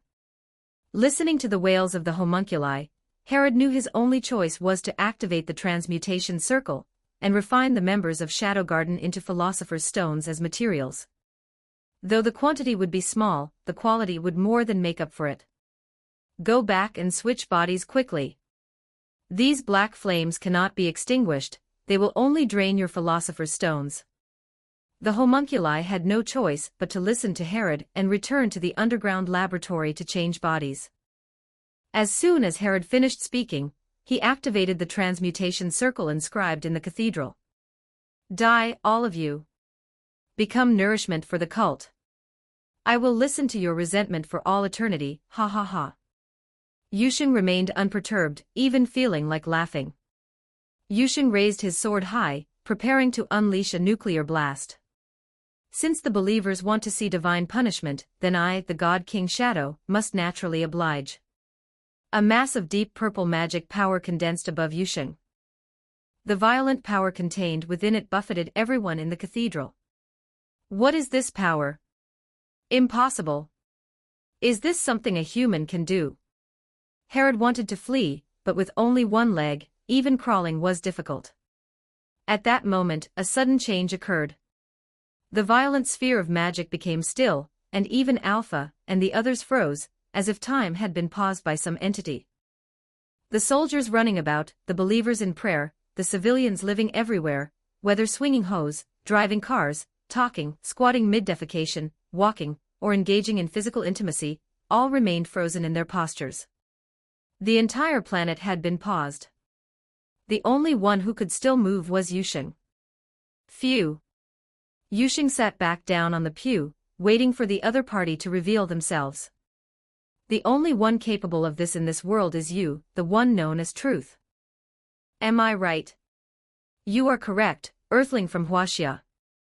While the cathedral's transmutation circle still glowed, a massive stone door appeared on the ground. The door opened outward and I appeared in the center, and a white figure rose, no eyes, nose, or ears, its body not even having a clear silhouette. But Yusheng had a feeling that the figure was himself. Oh? It seems Truth knows me quite well. Then may I ask why you've come to see me? I didn't exactly draw a transmutation circle on purpose. Facing such an existence, Yusheng was neither humble nor arrogant. As expected of a Huaxian, you know me just as well. As for how I know you, the great Tao told me. Yusheng raised an eyebrow. This was unexpected. He had thought the lightning bolt that struck him was an accident, but according to Truth, it was an intentional act by the great Tao. But why me? Could it be related to the vow I made? However, now was not the time for that. I see. Then, as Truth, why have you appeared of your own accord? It can't be to ask me to give up on nuking this place, can it? I don't care if you nuke the cult. But you cannot kill the homunculi right now. The white figure's words held no emotion, only logic. Right now? You mean I shouldn't be the one to deal with the homunculi, to avoid causing chaos in this world, right? Smart. In the terms used on your Earth, the plot of this world is already set. If the homunculi die now, things will only become chaos. While I do not interfere, I also do not want this world to collapse. But the Father isn't in this world, is it? After cooperating with the cult, it left for other worlds long ago to seek more materials and pull you down. Yusheng had already sensed the entire Amestris, the Father was not there. There was only one possibility, it had left. You are right. The reason I do not interfere is because you would come, that is destiny. Similarly, because of you, the Father will return, even if you destroy the beacon, the black rose you speak of. That is its destiny. In that case, do you know where the black rose is? What exactly is it? If there was an answer, why waste time looking for it? The reason Yusheng wanted to destroy the black rose was to prevent the cult from sacrificing the entire world in the future. It is directly beneath the cathedral, so your nuclear blast will destroy it. As for what it is, the answer lies outside this world, so I have nothing to say. Since Truth refused to say, Yusheng stopped asking. So you appeared just to stop me from purging the homunculi now. Then, according to this world's law of equivalent exchange, what reward do I get? If he didn't fleece Truth now, when would he ever get the chance? Ha ha ha, you certainly are familiar with the rules. You want to transmute a physical body for Violet in this world, am I right? That is destined to fail. Chapter 81, Transaction complete, nuking the church. Violet is very special, created by the laws of different worlds. As for her soul, she currently exists as a soul gem relying on the laws of another world. Although you plan to use a philosopher's stone to transmute a physical body, the final result will only be an indescribable flesh monster. Yusheng felt as if even the color of the underwear he was wearing today had been seen through. So you can do it? Yes, her body can only be reshaped using the laws. Alright, this exchange is well worth it. Yusheng believed truth would not lie to him, nor was there any need to reshape it now. When you leave, I will fulfill the promise and, by the way, add more fuel to your god descent plan. You don't mind? Or rather, does having your faith stolen have no effect on you? Haha, I am truth, the rules by which the world operates, I have no need for it. Just as if you want to destroy a planet, you have to create a nuclear explosion of equal energy to destroy it, that is the rule, do you understand? Just as an apple will fall to the ground, if you use magic or other abilities to hold the apple and prevent it from falling, has gravity disappeared? Have the rules changed? No, it still exists. I see. Speaking of which, I'm not clearing out the homunculi, but they've also received a lot of help from the cult.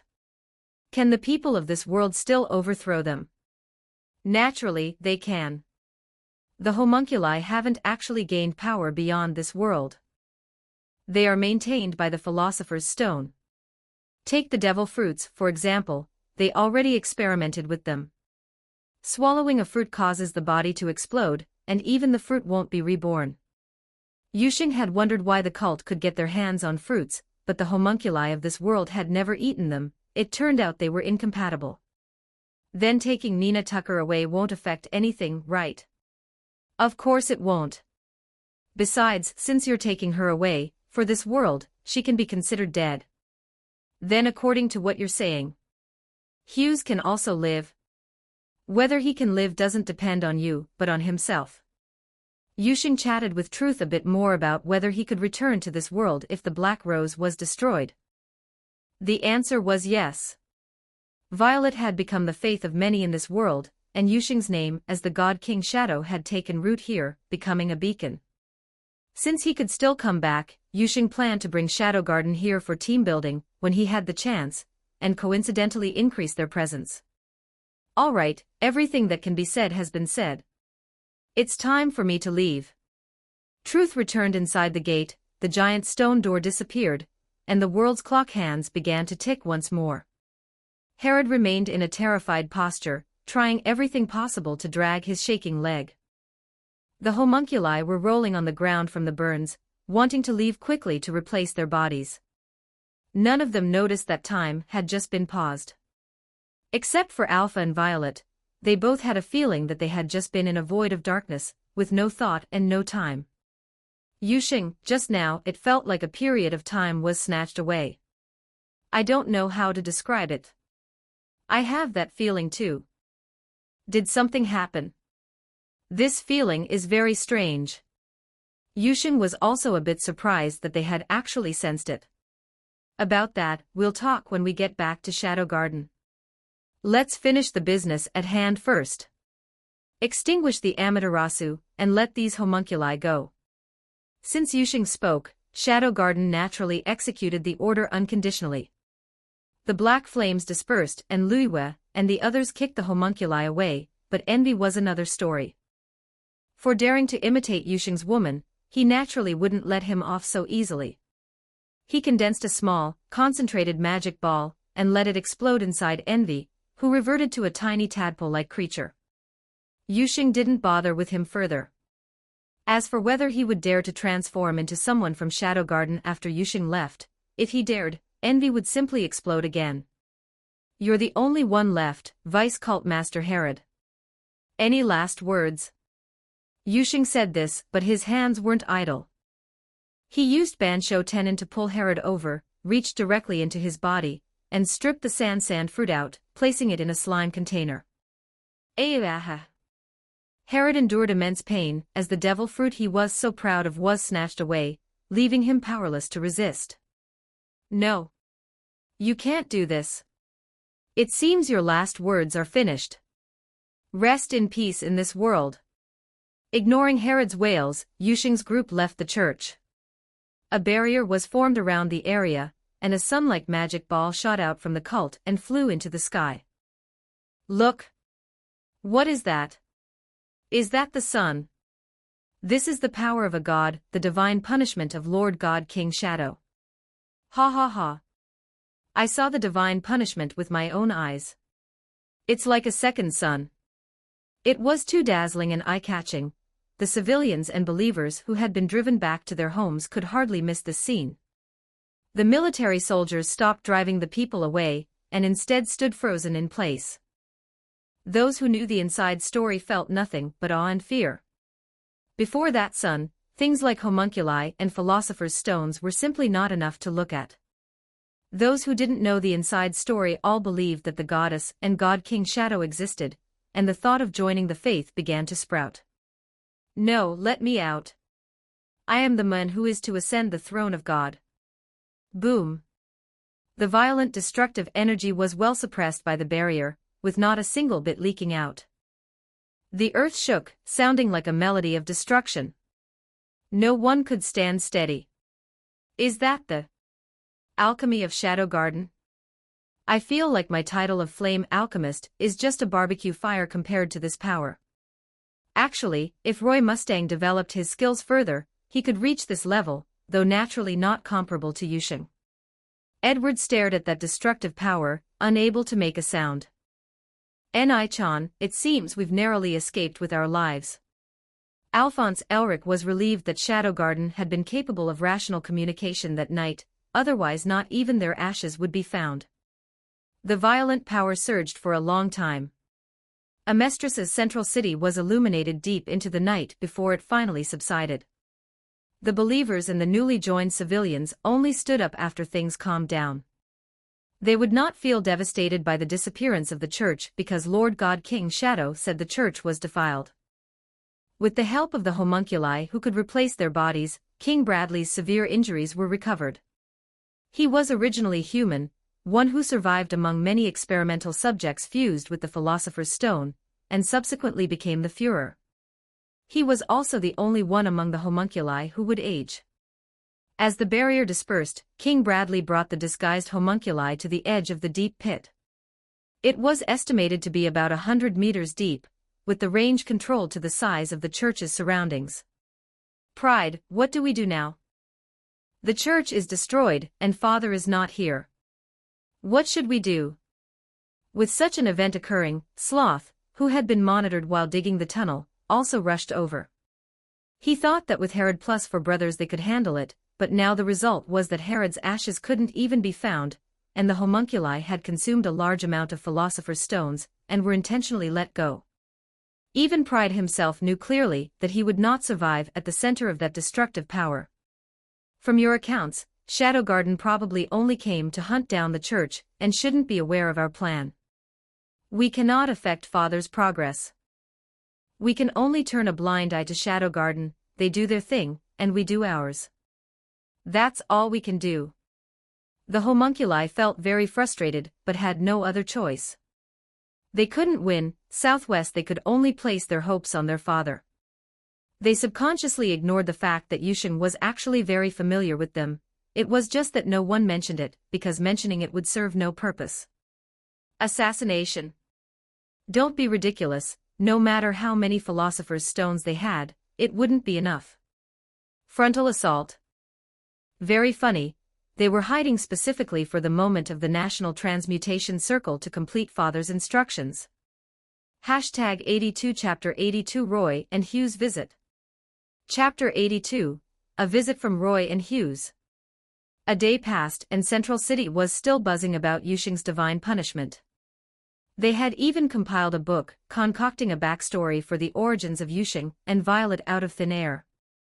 This was something they had always wanted to do. Back when the church still existed, some believers had proposed it, but it was opposed by the group of priests led by Herod.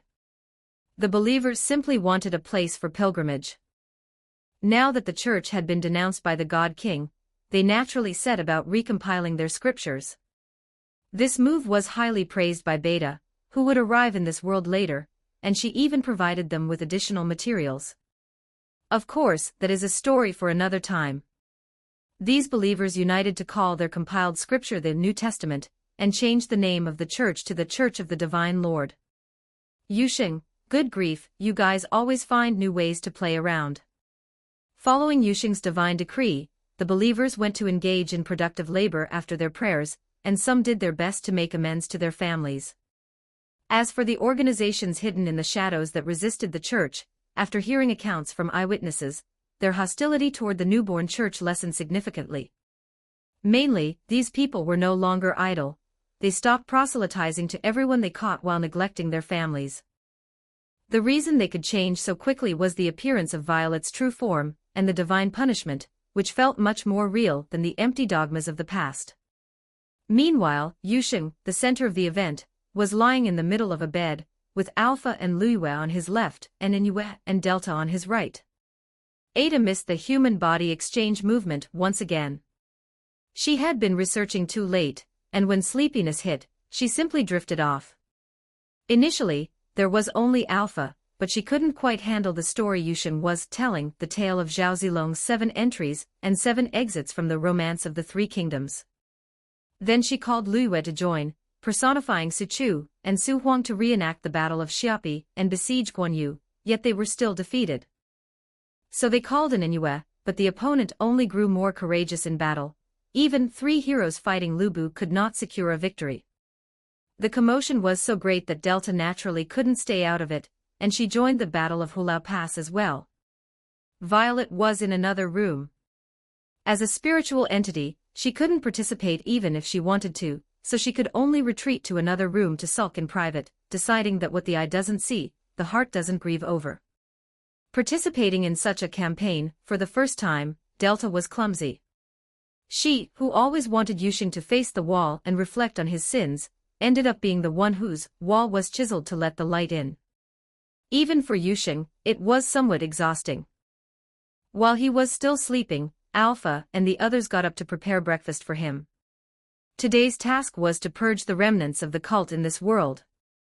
Yusheng had also told Alpha and the others about the deal with Truth. They would only kill those from their original world, and would not touch the humans of this world. Knock, knock. It was the Elric brothers, bringing Roy and Hughes along for a visit. Last night, Yusheng had taken some time to explain the key figures and events of this world to Alpha and the others. Luiyue led them to the living room, where Alpha received them. They wouldn't wake Yusheng up just because these key figures had arrived. They felt for him, and wanted him to sleep a bit longer. Alpha met them with her true face this time as well. Edward and his group were shocked by Alpha's exquisite beauty. Although they were curious why her ears were long and pointed, they weren't stupid enough to ask. "Hello, how should we address you? Is Mr. Shadow not in?" Hughes stepped forward to handle the conversation, as he was better at it. "You may call me Alpha. Yusheng is still sleeping. If there is anything, you can tell me." Alpha's subtext was that they could ask her whatever they wanted to know, and there was no need to disturb Yusheng. Hughes and the others naturally understood. "In that case, Miss Alpha, please forgive my presumption, but I would like to know the origins of the church. I've investigated them before, they seem to appear out of nowhere, and they seem very close to the high-ranking officials of the country." Hughes was very shrewd. Knowing the origins of the church would naturally clarify the origins of Shadow Garden. Furthermore, he judged that Shadow Garden must be aware of whatever unspeakable secrets the nation of Amestris held. Appear out of nowhere. Your guess is correct. They came from another world. Another world. Roy and the 2 Edward brothers' voices rose an octave. Though slightly surprised, Hughes didn't make a sound. He was able to accept this answer very quickly. Previously, based on the goddess and the dogmas promoted by the church, Hughes had searched through books and found no record of the goddess. Even in folk tales, there was absolutely no record of Diablos. Hughes believed that no matter how much something was fabricated, it must be based on something in reality.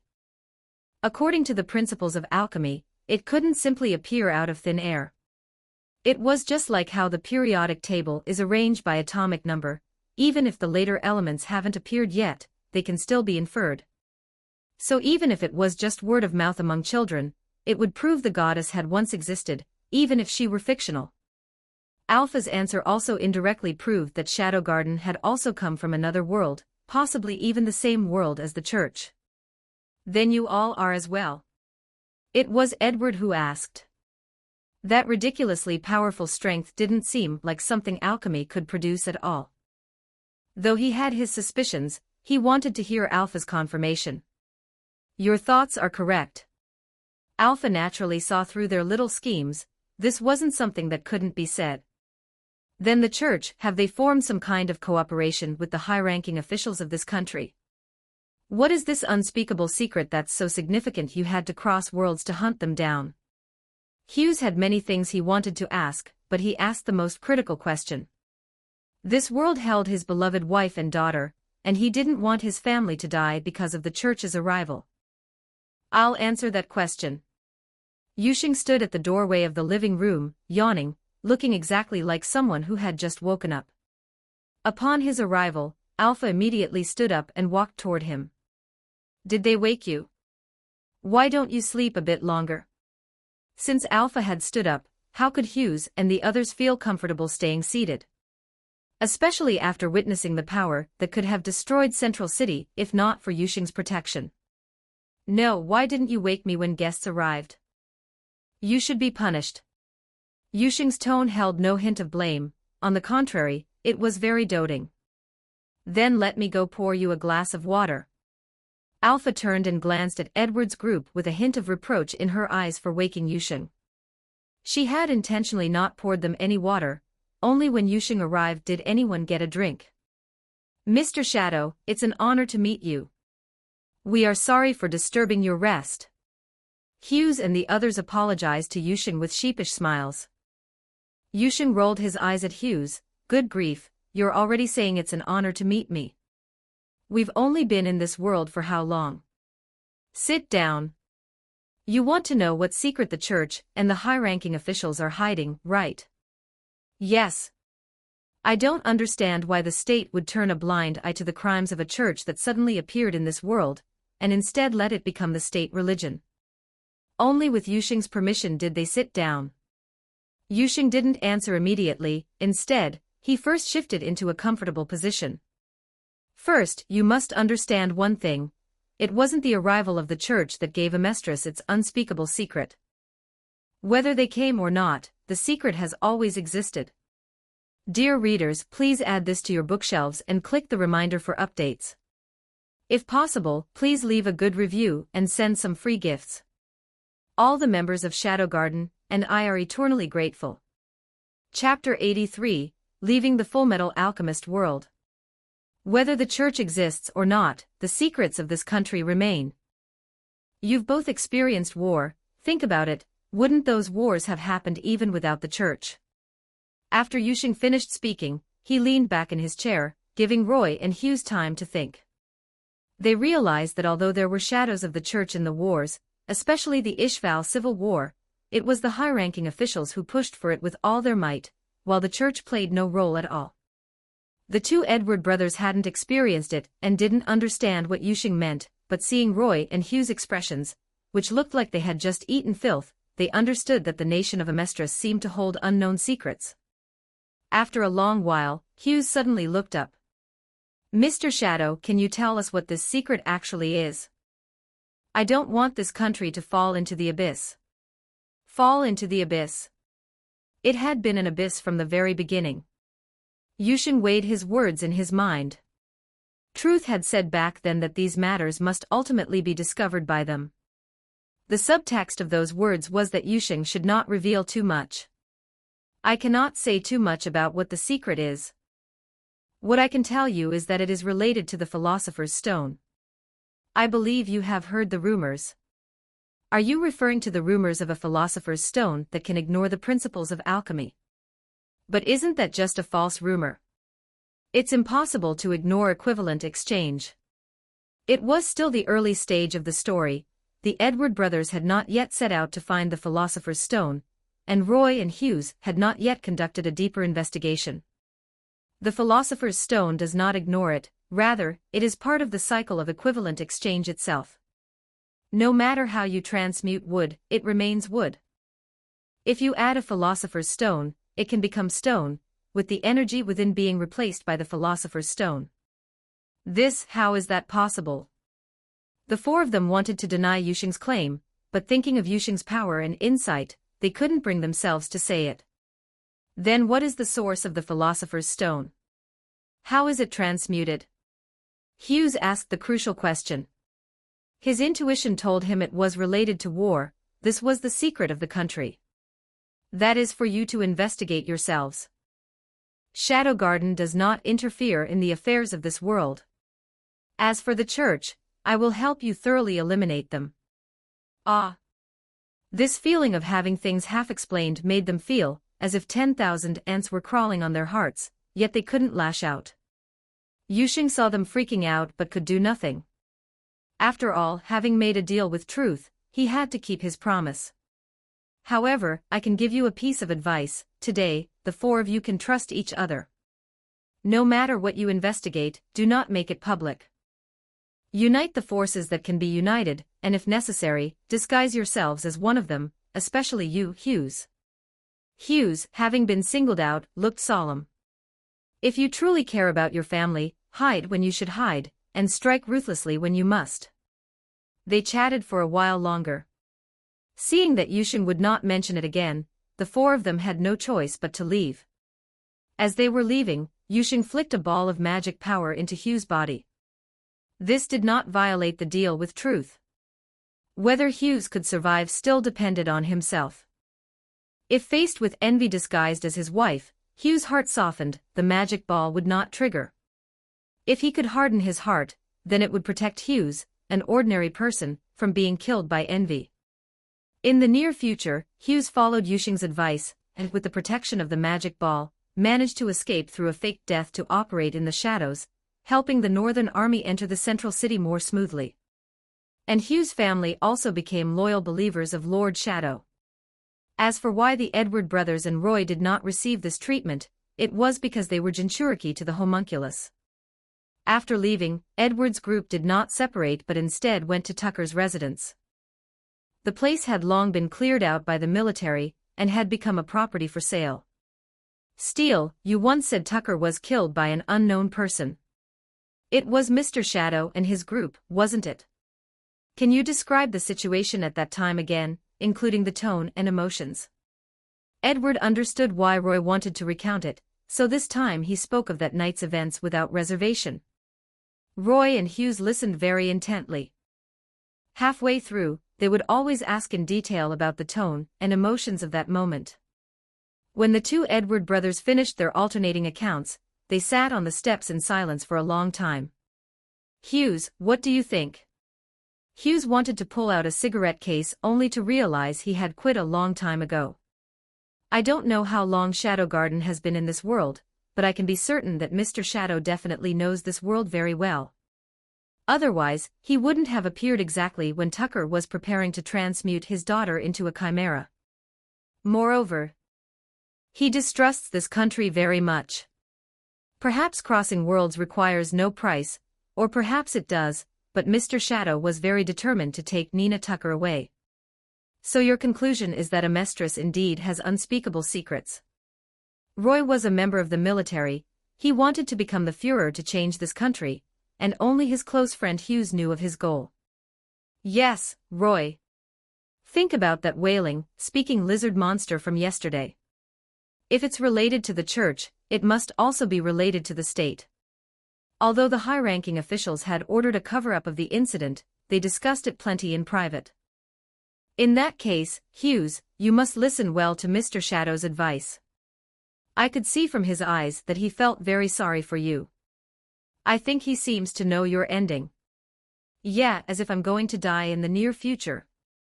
On the other side, after eating breakfast, Alpha eliminated all traces of their presence there. Yushing took Nina Tucker and began a worldwide operation to eliminate the cult. Starting with Central City, where some of the cult were still hidden. With the assistance of truth, Shadow Garden didn't need much time to kill them out in the open. The military was very quiet, showing a tacit understanding of you stay out of my way, I'll stay out of yours. They were hoping for the cult's next arrival, not knowing that Yusheng had long since strangled that fantasy. By the time the father of the homunculus appeared again, the world of Fullmetal Alchemist would also launch a general offensive. Yusheng took Alpha and the others, along with Nina Tucker, traveling the world while eliminating the cult. When the two Edward brothers wanted to visit again, they found the place long deserted. After spending more than half a month, the presence of the cult in this world was completely erased. Thank you for your hard work. The planet was once again paused. This time, Alpha and the others did not become static, though Nina Tucker had fallen asleep. Thanks to the information you provided, we were able to find the remaining cult members so quickly. Then, it is time for me to fulfill the agreement. The white figure snapped its fingers, and an extremely complex transmutation circle emerged. Go, Violet, you can restore your physical body now. The soul gem flew toward the center of the circle, and Yusheng likewise condensed a ball of highly concentrated magic power, and sent it flying over. A white light emerged, first the skeleton formed, followed by complex nerves and blood vessels. Violet seemed to think of something and quickly condensed a set of clothes to wrap herself in. Ha ha ha, your woman loves you very much, Yusheng. The rational truth actually cracked a joke. He was a set of rules and had no interest in human carnal desires. Before long, Violet had restored a complete body, a body possessing the power of rules, no longer having any connection to the former demon Diabolos. The agreement is fulfilled. Before you leave, say a few words to your believers, it will be helpful to you in the future. After saying this, Truth disappeared, and the planet began to turn once more. What should I say? With the help of Truth, the giant figures of Yusheng and Violet were projected into the sky. Look! The populace looked up at the sky one after another. There was the giant figure of an incredibly beautiful and moving woman, and a giant figure wearing a mask. Violet, who was still feeling her restored physical body, quickly reacted and looked down at the masses with a smile. That's the goddess. And beside her is Lord Shadow. Your believers welcome Lord Shadow and the goddess. The homunculus were certainly not laughing. While Yusheng was still wondering why Truth had pulled this stunt, Violet had no choice but to speak first. The corrupt church has been purged. You have established a new faith, and the God King is most pleased. Do not forget the God King's oracle. After Violet finished speaking, she bowed to Yusheng, indicating it was his turn. The cheering crowd fell silent, waiting for Yusheng's oracle. Heaven helps those who help themselves. I hope you will be diligent. After Yusheng finished, he signaled Violet to quickly open the black rose and return. Thus, in the eyes of the crowd, Yusheng departed by treading through the void realm. The populace was stunned for a moment, then broke into thunderous cheers. Oh! The God King is truly a man of few words. I understand. As long as we work hard every day, we can reach the divine kingdom. This day they called the Day of Revelation. The homunculus, on the other hand, breathed a sigh of relief. As for the people, they let them be, after all, they would soon become materials. Edward looked at the sky. Nina has left too. I hope she lives a happy and blessed life. The Fullmetal Alchemist world comes to a temporary close. My original plan was to write about overthrowing the homunculus conspiracy together, but that would have been too tedious. Because of the information and power disparity. Yusheng knows where the homunculus are hiding, and what the conspiracy is. He could just use a nuclear blast. Is there any need to wait around? Isn't it better to go back and hug the girls? So I didn't spend too much ink on the Fullmetal Alchemist world. Nina was saved and Hugh's fate was changed, that's enough. The next world is coming soon. Hashtag 84 Chapter 84 Lambda's Past. Chapter 84, Lambda's Past. It's been so long, isn't it about time you all got serious about training? Lambda looked at the listless members of Shadow Garden, and didn't display her usual severity. After all, Yusheng had been gone for nearly a month. Lord Instructor, it's not that we aren't being serious, it's just that our hearts feel empty. That's right, Lady Lambda. Of course we believe Lord Yusheng will return safely, but we just can't control our worry. Once someone spoke up, the other members also began to express their longing one after another. Sigh, the scent on Lord Yusheng's underwear has faded. And there's no way to get a refill. It seemed an outrageous comment had slipped into the crowd. The conversation started to veer off track. You're lucky yours just lost its scent. The pair I have has already taken on my own smell. I have to wring mine out every night. Look, there's a pigeon on that tree. A sheep passed by below, and then it died. Lambda's facial expression twitched. What started as an expression of love and longing had turned into a pervert convention. These people are beyond saving. Lambda said that, but she was just as worried about her liege, Yusheng. Although she knew Yusheng was powerful, so powerful he didn't even care about the world, she still worried if there were enemies in that other world that Yusheng couldn't handle. Lambda desperately wanted to fight alongside Yusheng, even if it meant taking a blade for him just to buy some time. The brown-skinned Lambda thought back to her past.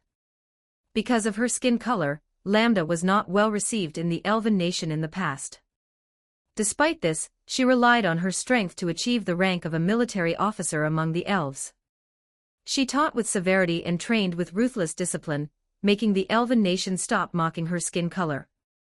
Lambda thought she would spend her whole life like that, but then she suffered the curse and became a demon-possessed, and her fate changed drastically from then on. First, she suffered frantic retaliation from the subordinates she had trained. All their long-held resentment was vented upon her body, which was covered in ugly tumors. They used fists to punch, feet to kick, red-hot irons to brand, spiked whips to lash, and sticks to poke at her eyes. No means were left unused. Then came her colleagues. They loathed her skin color and came one after another to hurl insults and humiliate her. Finally, she was wanted and hunted by the entire nation. Lambda, who had always been strong, cried for the first time. She didn't understand why they treated her this way. War is cruel and people die. She admitted she had her own selfish motives, but mostly she didn't want her compatriots to die on the battlefield. Lambda kept running away. Even so, she did not harm her compatriots, wanting only to find a place where no one was and simply rot away and die. That night, she didn't feel despair or blame others, she calmly welcomed death. She had already experienced enough since the moment she was born into this world with brown skin. Until Yusheng appeared with Shadow Garden. Lambda remembered clearly that night when Yusheng took off his mask and approached her step by step. There was no fear, no disgust, no calculation, only pure pity. There was actually someone in the world who would feel heartache for her. She could never forget that look in his eyes. Aren't you afraid? Lambda struggled to move her bloated body. Aren't you disgusted? Lambda desperately tried to drag her hideous body backward. Leave quickly, I'll only bring you trouble. Lambda tried her best to look away, trying not to notice the elves and demi-humans who had removed their masks. Don't move, let me heal you. Yusheng's words seemed to possess a charm that could enchant hearts, and Lambda obediently stopped moving. Yusheng revealed a clean, pale hand and gently placed it on a tumor on some part of her body. Lambda wanted to pull away, but she didn't know how her bloated body could evade him. Don't. I'm filthy, I'm a demon. Ultimately, those malicious words had pierced deep into her heart. Even though she said that, Lambda didn't understand why this handsome human youth still wanted to touch her disgusting body. I'm late, I've let you suffer. Feeling that warm magic power, Lambda shed tears for the second time. That mask of calm acceptance and numbly awaiting death was gently peeled away by Yusheng. You. Lambda cried loudly. No one had ever spoken to her like that. Cry, cry all you want. From now on, no one will ever treat you like that again, because I have come. Her strength was shattered. Lambda wanted to wipe away her tears, but she couldn't lift her scarred and abnormally swollen hands. Yusheng didn't mind at all and wiped the tears away for her. At that moment, all the pain became worthwhile. Because only with all that could she have met the handsome youth before her. Lambda decided that she would live the rest of her life for him. The healed Lambda no longer cared about being demon-possessed or having a hero's bloodline. She only cared about whether she could be of help to Yusheng. She used all her strength to control her weak body, not caring in the slightest that she was unclothed, and knelt before Yusheng, her head pressed tightly against the mud mixed with rainwater. "There's no need for this, get up quickly." Yusheng tried to help her up, but she still refused to rise. "My lord. My life, my everything, I am willing to dedicate it all to you. Please allow me to follow you, please allow my heart to hold only you." Lambda, in her extreme humility, was afraid that all of this was just a dream. "Fine, I allow it. But from now on, there's no need for humility. You are a member of Shadow Garden, and this is your home. Family members don't need to be humble with each other, understood?" "As you wish, my lord." With Yusheng's help, Lambda rescued her dying parents and simultaneously took revenge on those elves who had harmed her and her parents. Yes, Lambda had changed. She no longer cared for the ties of her compatriots. Following Yusheng back to the secret base, Lambda finally saw clearly that those elves who were once out of reach also had similar experiences to hers. With Yusheng's personal guidance, Lambda became stronger than before, but she was also very lost. She didn't know how she could be of help to Yusheng within Shadow Garden.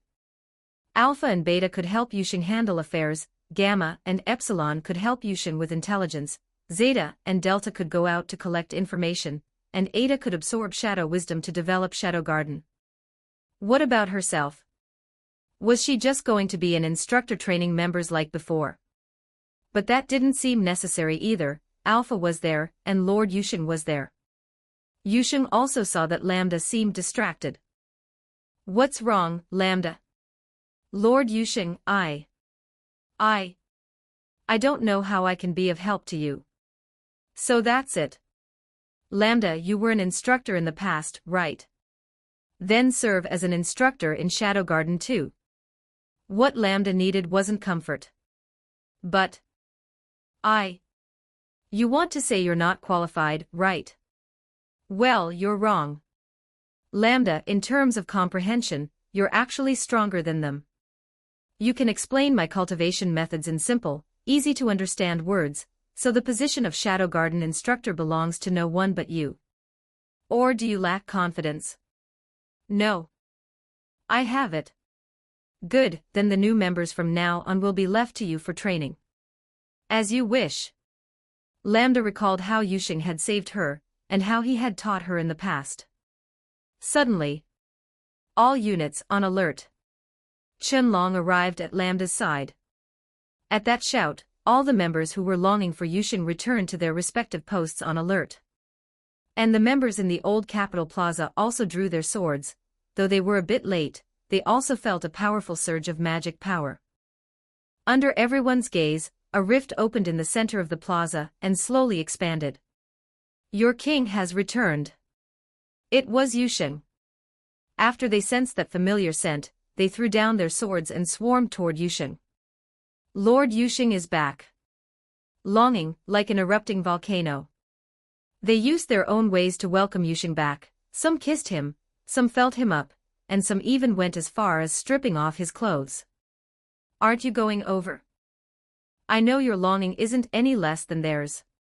Qianlong didn't turn his head, his eyes watching the extremely popular Yusheng while he asked Lambda, who was still standing beside him. "It's enough that he's back, enough that he's safe." Lambda answered Qianlong with slurred speech while wiping away her tears. This was the third time she had shed tears. Chapter 85, Yusheng Under Siege. "Did you all miss me?" "Yes. We missed you so much." The crowd of members shouted in unison, frantically squeezing into the circle. Everyone did their best to express their longing in their own way. Some used their hands directly, and if that wasn't enough, they used their mouths. Quite a few people directly grabbed Yusheng's hand and stuffed it inside, rubbing and squeezing. Some even stuffed it down below. Yusheng himself was submerged in a sea of snowy white and large softness. "Ouch, that's my top and my underwear." Alpha stepped out of the rift and for once, she didn't stop them. Delta, who didn't understand the atmosphere, saw the enthusiasm and originally wanted to join the crowd, but Alpha grabbed her by the scruff of her neck. "What are you joining in for? Give them some space." Woo. I was just infected by the lively atmosphere. Once everyone had stepped out, the rift slowly closed.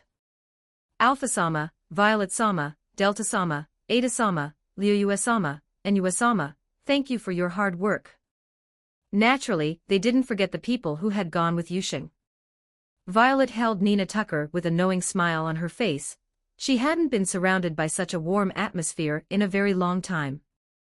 Yo, after one trip out, not only is your physical body restored, but you've even given birth to a daughter.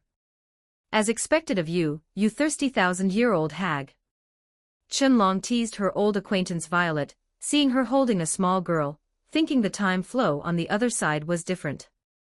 Yeah, so now you're the only 10,000-year-old woman left, destined to spend your whole life with your left hand. You motherf. Being watered really makes a difference, your tongue has become so sharp. What's the big deal? PSH, I'm not interested in that kind of stuff anyway. Violet laughed so hard she trembled. Finally, Alpha put an end to Violet's teasing. We were only gone for about 20 days, it should be the same here. And this Nina Tucker is a sister Yusheng adopted. If it weren't for him, she might have died. Oh, it seems this little girl has had a tragic experience, being brought specifically to this world. Afterward, Alpha and the others chatted with Chunlong about their experiences in that world. Just as Yusheng returned, the Shadow Garden members who were out seemed to have a telepathic connection, all rushing back to the ancient capital Alexandria. Even the Baida Chamber of Commerce, which usually operated year-round, closed early at the same time, hanging a sign that said "Owner has a joyous occasion," closed for several days. Several days meant the reopening date was TBD. The customers would just have to wait. The impact of the closure was massive. Those nobles and wealthy children accustomed to shopping at Baida Chamber of Commerce felt like days were years, waiting for the store to open like walking corpses. Some small countries even came to a complete standstill. The most direct impact was the rise in food prices, and the upper echelons couldn't even find a source for food supplies for a while. They could only pray for the company to reopen quickly, even planning to give the company more preferential treatment, thinking it was their fault the company needed to close. Other merchant guilds thought a business opportunity had arrived and scrambled to seize the vacant market, but blind imitation was destined to be futile. Thanks to the garden's secrecy, the wide array of products wasn't something these guilds could copy just because they wanted to. Faster. Even faster. I can feel it, Yusheng-sama has returned. The first to act were naturally Nu and Gamma. If it weren't for Gamma tripping on flat ground and needing Nu to carry her back, they would have been even faster. They weren't worried about the company being looted while no one was guarding it. With just the internal traps, it would be impossible to crack without someone at Alpha's level. In the worst-case scenario, if the traps weren't triggered, there was a final measure, an explosion to level the entire company. The company could be rebuilt if gone, but the chain reaction caused then would be more than those guilds and the cult could bear. Back in the ancient capital, Yusheng was surrounded, he enjoyed it, and the members enjoyed it, a win-win. After soothing the group of women, Yusheng began distributing small gifts. Although he went to another world for serious business, he didn't forget to bring a gift for everyone in the garden. Ah! Yusheng-sama has me in his heart. Woo-woo. Don't block the way, move aside, it's my turn. Every member who received a gift was overjoyed, feeling a strong urge to just take care of Yusheng right then and there. Ahem. Pay attention, we're in public. As ladies, you should mind the occasion. Mainly because when they were swarming Yusheng earlier, several bold ones took advantage of the crowd, squatted down, and started sucking, putting Yusheng into sage mode. Here, you three beauties, this is for you. The three were Tiani, Rush, and Philia. After their successful cultivate, they had taken up the adventurer trade, hunting demonic beasts around the ancient capital, and weren't there the day Yusheng left. Upon receiving the accessories Yusheng picked for them, they turned from resentful women back into happy young girls. Humph. At least you were thoughtful. Going to another world without telling us. I won't forgive you next time. Wow, thank you, Hiro-sama. I like you the most, so when can we do the thing we love to do? I really like it, Hiro-sama. Was the world you went to our world? No, but don't be discouraged. Since you could come here, we can go there. There will eventually be a time when we can connect to your world. Having comforted the trio, the gifts were mostly distributed, with the rest belonging to members who hadn't made it back yet. Yusheng picked up a gift, a headpiece he chose for Lambda. He always knew Lambda was dedicated at the base, playing her role as an instructor well, but she would dress up meticulously every time she saw him. With so many people around earlier, Lambda hadn't walked over. Yusheng naturally understood it wasn't that she didn't want to, but that she wasn't good at expressing her feelings. Lambda, this is a gift for you. Looking at those bloodshot eyes, Yusheng knew she must have cried. Lord, I thank you for thinking of me. I like it very much. Lambda didn't know what the gift was, but as long as it was from Yusheng, she liked it. Is it just a verbal thank you? Yusheng opened his arms. Lambda could no longer restrain herself. In terms of longing, she believed she felt no less than anyone else. She leaped into Yusheng's embrace, holding him tightly, wanting to let him know how much she missed him. Lord! It's so good that you returned safely. I missed you so much. Yes, I'm back. Yusheng responded with a warm embrace as well. Yo, the strictly disciplined instructor-sama, has this side to her too. How rare. Even though instructor-sama's skin is dark, I bet she's definitely blushing. Give him a kiss. These scenes were seen by the members, and seeing a different side of the instructor was rare, so they all started teasing. You guys are really brave, actually daring to tease the instructor.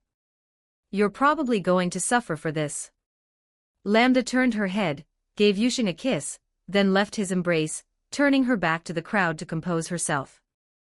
In the next second, Lambda emitted a powerful magic power. Alright, you lot. Now that you've seen Yusheng-sama, shouldn't you make up for all the training you missed? Huh? Extra training today. Everyone run 50 laps for me. If you don't finish, no dinner. Ah. I was wrong, Instructor-sama. Lambda ignored their pleas for mercy and forcefully made them return to training. Yusheng could only say good luck to them and leave. By evening, Nu, Gamma, and Epsilon had also rushed back. As soon as they met, Gamma and Nu performed a ball-carrying collision, hanging onto Yusheng from front and back in a girl-boy-girl sandwich. First they kissed him frantically, then touched him all over, mainly to check if Yusheng was injured, surely. Yusheng-sama, you're back. I missed you so much, I was almost going crazy. I missed you all too, Nu, Gamma.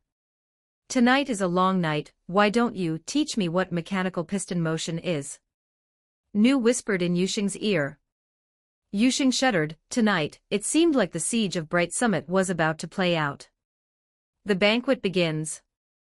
Hashtag 868th Kageno. Chapter 86, Nina Tucker Kagenu. For 4 consecutive days, Yusheng stayed in the ancient capital. He had originally intended to go find Rose and Alexia, but unfortunately, they were all like wolves and tigers. Yusheng could barely get out of bed. From morning till night, there were marks everywhere. Gamma and the others left on the 3rd day to resume business, as many countries could barely hold on any longer. On the morning of the 5th day, Yusheng was enjoying breakfast in the garden, with Beta massaging him from behind. As a writer, Beta was very clear about various positions. Although she seemed inexperienced the first time, that was merely a facade she had put on. Once she let go, she was full of tricks. Master Yusheng, would you like an essential oil massage this morning to roam around? Ahem. Beta, let's talk business. What is the situation in the Oriana Kingdom? This little enchantress, if he gave in, today would be another day of debauchery. When it came to business, Beta became much more serious. Master Yusheng, thanks to the art you taught her, Epsilon has attained a certain status in the Oriana Kingdom, which will make Shadow Garden's subsequent work much easier. Most importantly, as you instructed, we have already taken the queen, that is, Rose's mother, into custody. Long ago, Yusheng had ordered some people to go to Oriana to investigate Rose's mother, mainly to see if she had hooked up with that masochistic duke. If she had, Yusheng would have them disguise themselves as bandits and kill Rose's mother. If she hadn't, they were to tie her up and imprison her. Yusheng's purpose in doing this was to prevent Rose from experiencing betrayal by her own mother. In the original timeline, Rose's father was controlled, the whole country branded Rose a traitor, and even her mother, the only person she could rely on, committed adultery with others, betrayed her, and didn't care about Rose being forced to marry the other man, even enjoying the service of both mother and daughter. Such a blow would be too great for Rose. Now that she is Yusheng's woman, he will not let these things happen. Although Yusheng despised Rose's mother, who was a hopeless romantic, at the end of the day, she was still Rose's mother and his mother-in-law. If Rose's mother still hooks up with someone else after this, Yusheng will kill her regardless. And the king of Oriana. Currently, according to our secret investigation, the king has been controlled by drugs. Of course, Rose's father would also be saved, but for now, he would have to suffer the grievance of being controlled by that masochistic duke. Leave Oriana as it is for now, and have Epsilon focus on investigating the Black Rose. Understood. After breakfast, Yusheng found Nina, who was riding Alexander around, as he planned to take her to meet his parents today. Nina and her companion were very popular in Shadow Garden because she was Yusheng's younger sister, and thus also theirs. Perhaps they also wanted to find their own lost childhoods through her. Nina, Alexander. Hearing Yusheng's call, the big dog carried Nina to him. Big brother, you lazy pig, you're finally up. Yusheng crouched down, patted the dog's head, and then tapped Nina on the top of her head. Nina, are you having fun? Yes. The big sisters here are all very nice to me. Then, how about I take you to meet my parents? You are my younger sister, which makes you their daughter too. Yay! I finally have a mom and dad. Nina jumped up with joy. But before meeting mom and dad, you have to keep things here a secret. You can't tell anyone, okay? That way, big brother can bring you here to play in the future. Why? Because this is a secret base exclusively for children. Nina first waved her little fists, and then made a motion of zipping her mouth shut. Good girl, let's go take the carriage. Let's go. Woof woof. The carriage, or rather the beast-drawn carriage, was pulled by tame demonic beasts. The base had already built a road to the Kajana territory, which was very smooth. Coupled with the suspension on the beast-drawn carriage, it felt as if they were traveling on flat ground, and the speed was quite fast. Nina was very quiet on the road, not even showing interest in the scenery. It wasn't until they reached the Kajana territory, and felt the atmosphere of daily life that she began to look around. Young master, have you returned from your training? When will you become the #1 in the Kajana territory? Right now. Yusheng greeted the territory residents along the way until he reached the Lord's manor. Master, madam, the young master has returned from his training. The servant shouted, and Yusheng's parents hurried out, wanting to see if their son had lost any weight. But seeing a timid little girl behind Yusheng, their footsteps faltered. The parents exchanged a glance, their eyes conveying that their little pig had finally learned to root for cabbage, and had even produced a daughter without a word. Yusheng, of course, saw his parents' expressions. Mom and Dad, don't think anything weird. Her name is Nina. When I was training, I saw her parents had both died, leaving her an orphan, so I decided to adopt her. So she is your daughter. Hearing about Nina's tragic past, his parents immediately walked over and pushed Yusheng aside, treating him like an outsider. Oh child, you've really suffered. They felt genuine pity for Nina from the bottom of their hearts. Nina, from now on, you are our daughter, and your surname will be Kajanu. How about that? Perhaps feeling the long-lost maternal love, Nina cried out, "Woo-woo, I have a mom and dad." Mother hugged Nina into her arms and comforted her properly. Don't cry, Mom is here." "Nina, I am your dad." Mother gave father's bald head a punch. "You scared my daughter." Seeing this, Nina used her little hand to touch the old father's head. "Dad, does it hurt?" Hearing this line, Yusheng's heart tightened for a moment, then relaxed. He knew that Nina had already escaped her original life, but hearing this sentence again, he still couldn't help but recall that scene. After some commotion, his parents seemed to have forgotten about their own son, Yusheng, and holding Nina's hands on either side, they entered the Lord's manor. "Quick, go clean the room next to ours, the little princess is moving in today."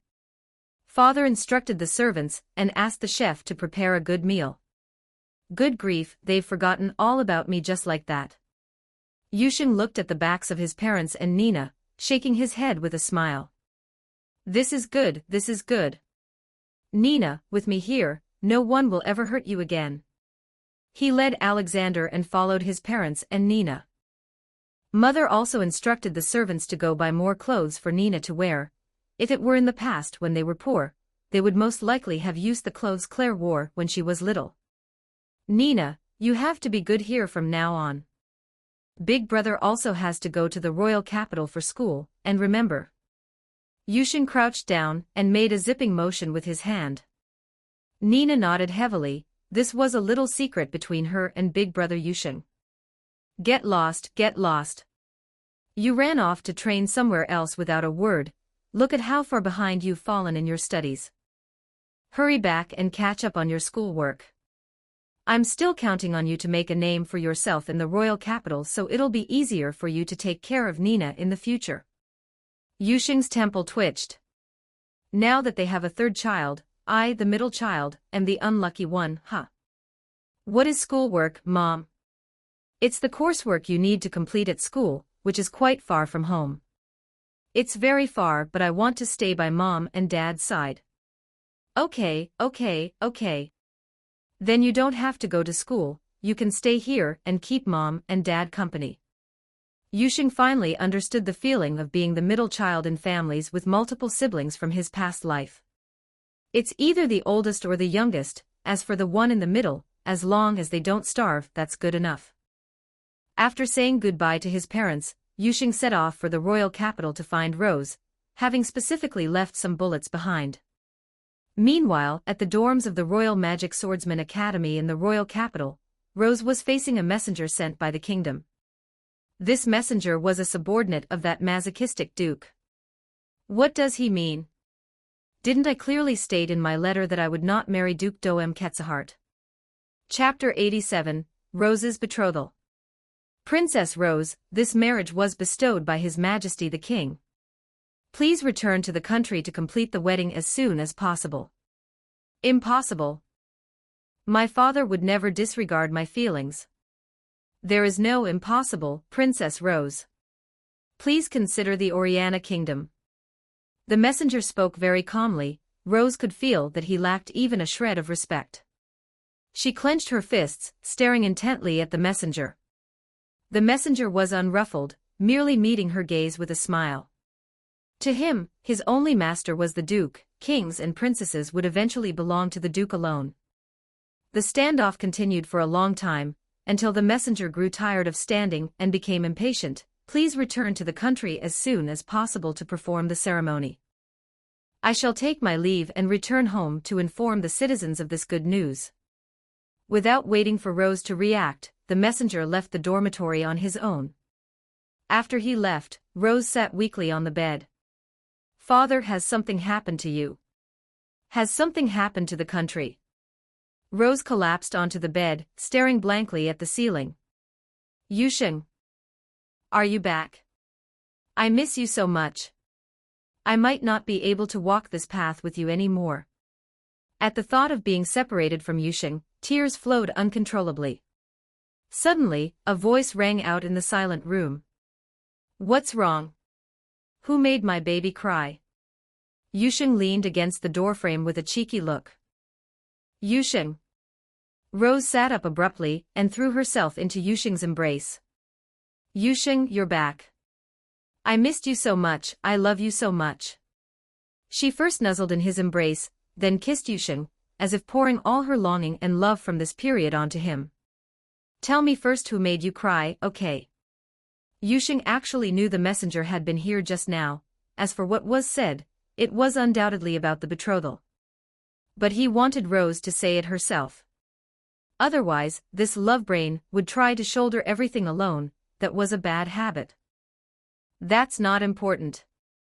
Right now, we have more important things to do. After saying that, Rose unbuttoned her own clothes and then undressed Yusheng. Yusheng had a feeling that if he just followed Rose's lead, after their intimacy, Rose would quietly leave. So he caught Rose's hands and said with a serious look, Rose, you're my woman. Tell me what happened. Let's face it together, okay? Rose didn't dare look into Yusheng's eyes, her emotions gradually spiraling out of control. Yusheng pulled Rose, who was now only in her underwear, back into his arms. She was wearing the lingerie and garter stockings she had spent a long time picking out at Baida Chamber of Commerce.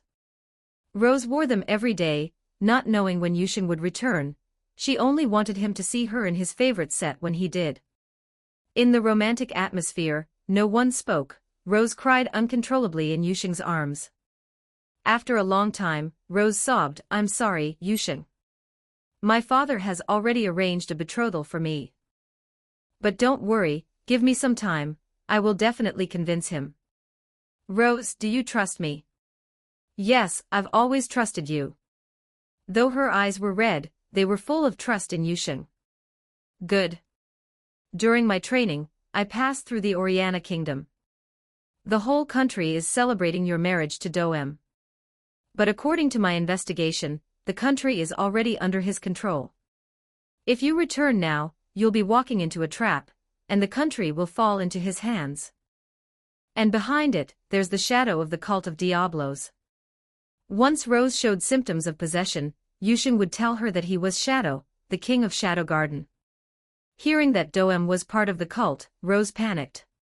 She had experienced the incident at the Holy Land, knew some of the truth, and understood that the cult was a colossus. How could the Oriana Kingdom be its match? How can this be? Yusheng, what should I do? Will the Oriana Kingdom fall into hell because of this? Rose didn't ask how Yusheng knew about the cult, nor did she ask how he investigated. Trusting Yusheng was enough. Don't worry. Wherever the cult is, Shadow Garden will be there, they're archenemies. You don't need to do anything now. Whoever comes to pressure you, just rebuff them harshly. If that doesn't work, kill them. Those who come to pressure you are all Doem's people. By the Bushin festival, he will come to this country to take you back. That will be the perfect time. Shadow Garden will rescue your father and reveal the truth to your people. Okay, I'll listen to you. Are you still crying now? Still thinking about facing it alone? Rose shook her head, wrapping her slender arms around Yusheng's neck. Kiss me. Invited by a beauty, how could Yusheng remain indifferent? They parted only when both were out of breath, with a string of saliva still connecting them. Yusheng, while you were away, I secretly read those books. I hope you like it. Rose knelt down, looking up at him. 100,000 words omitted. The next day, a refreshed Yusheng tucked in a satisfied Rose. The intense battle had left her extremely exhausted. At the academy, Yusheng found Alexia, intending to have her request leave for Rose. It was better for royalty to step in than for Yusheng to do it. What's your relationship with Senior Rose? She doesn't request leave herself but has you do it. Alexia stared at Yusheng suspiciously, trying to read something from his expression. Yusheng didn't panic, he had already prepared his excuse. I just bumped into Rose on the way to school. It happens that she's on her period, and has trouble walking. Your boyfriend is very helpful, so of course I had to help. But since she's a princess, who would believe a student like me requesting leave for her? Oh, Senior Rose would even tell you about something like her period. The relationship isn't simple. I heard you shared a carriage with her to the goddess's trial. What's that about, boyfriend? Alexia looked at Yusheng with a smile, clearly jealous. Well. Yusheng broke a sweat. He hadn't thought of an excuse for that yet. It was on the way. You know me, I can't afford a Baida Chamber of Commerce carriage, but I wanted to try it out. I heard they're very comfortable. Humph. If you wanted to ride one, you should have told me. It's not like I wouldn't give you a ride. Yusheng seized the opportunity and walked over to hug Alexia. Yeah, if I'd known, maybe something even more exciting than the hot springs would have happened in your carriage. Get lost. Alexia said it, but she didn't push Yusheng away. It's good that you're back safely, but it's your fault for not saying where you were going. I couldn't find you to notify you. The Bushin festival has been postponed, so you have more time to train. Why was it postponed? Yusheng had originally thought he'd have to finish the Bushin festival before going to the lawless city. I heard Baida Chamber of Commerce closed for a few days for some reason.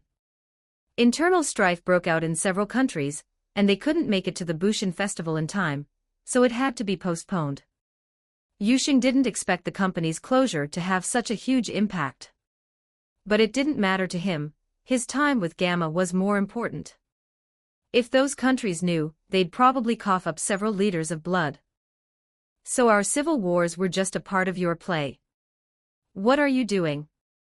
An emotionless, Yandra-tinged voice questioned. Yusheng and Alexia looked toward the voice and saw a tall woman with black hair and red eyes, arms crossed. It was Claire. Ahem, sis, I'm back from training. Yusheng was planning to find Claire later, but he didn't expect her to find him first. Claire ignored Yusheng and walked straight to Alexia. Is it really appropriate for the princess of this country to seduce my brother in broad daylight? Hashtag 88 Chapter 88 Heading to the City of No Return. Chapter 88, Heading to the Lawless City. Alexia's mouth twitched. What do you mean seducing? It was your brother who hugged me, even though I didn't exactly refuse. Oh my sister, that's not right. Yusheng and I are in love, so what's wrong with a little hug? Besides, he's been gone for so long, I missed him so much. Alexia kissed Yusheng on the cheek. This is called absence makes the heart grow fonder. Sister, you'll understand this feeling once you find a boyfriend. Claire's eyes looked as if they were about to breathe fire. Damn it, stop it. Yusheng stepped into the middle of their gaze. Sister, how are your preparations for the Bushin festival going? I heard you're a favorite to win. Humph. You brat, you finally have a conscience to come back, but it's been postponed. Since you've been training, I'll take you to the lawless city to hunt the vampire progenitor and earn some merit. That's better than mooching off some slut. Who are you calling a slut? Oh my brother, she's so scary. I don't approve of this sister-in-law. If anyone else saw this, they would think Claire had been wronged terribly. Alexia was so angry her chest hurt, but she couldn't do anything for fear that Yusheng would dislike her. All right, sister, regardless of anything else, Alexia is a princess, so don't talk nonsense. When are we leaving for the lawless city? We'll leave after lunch, and you have to eat with me. Fine, you're the boss. I want to eat with Yusheng too. With Yusheng's efforts to mediate, the three of them were able to finish their lunch in peace. He made an excuse about needing to go back and prepare, asking Claire to wait at the academy gate. This finally gave Yusheng and Alexia a chance to be alone. You just got back and you're leaving again. At Yusheng's residence, Alexia was very unhappy, not because of Claire, but because she had to endure the pain of missing him again. What, you can't bear to part with your boyfriend? Yusheng grabbed and hugged Alexia. You jerk, do you know how worried I am about you? Besides, you're going to the lawless city this time. That place, it's chaotic and dangerous. How can you expect me to let you go? Relax, I'm very strong. It's not like you didn't witness it that day at the hot springs. You bad guy, can you be serious for once?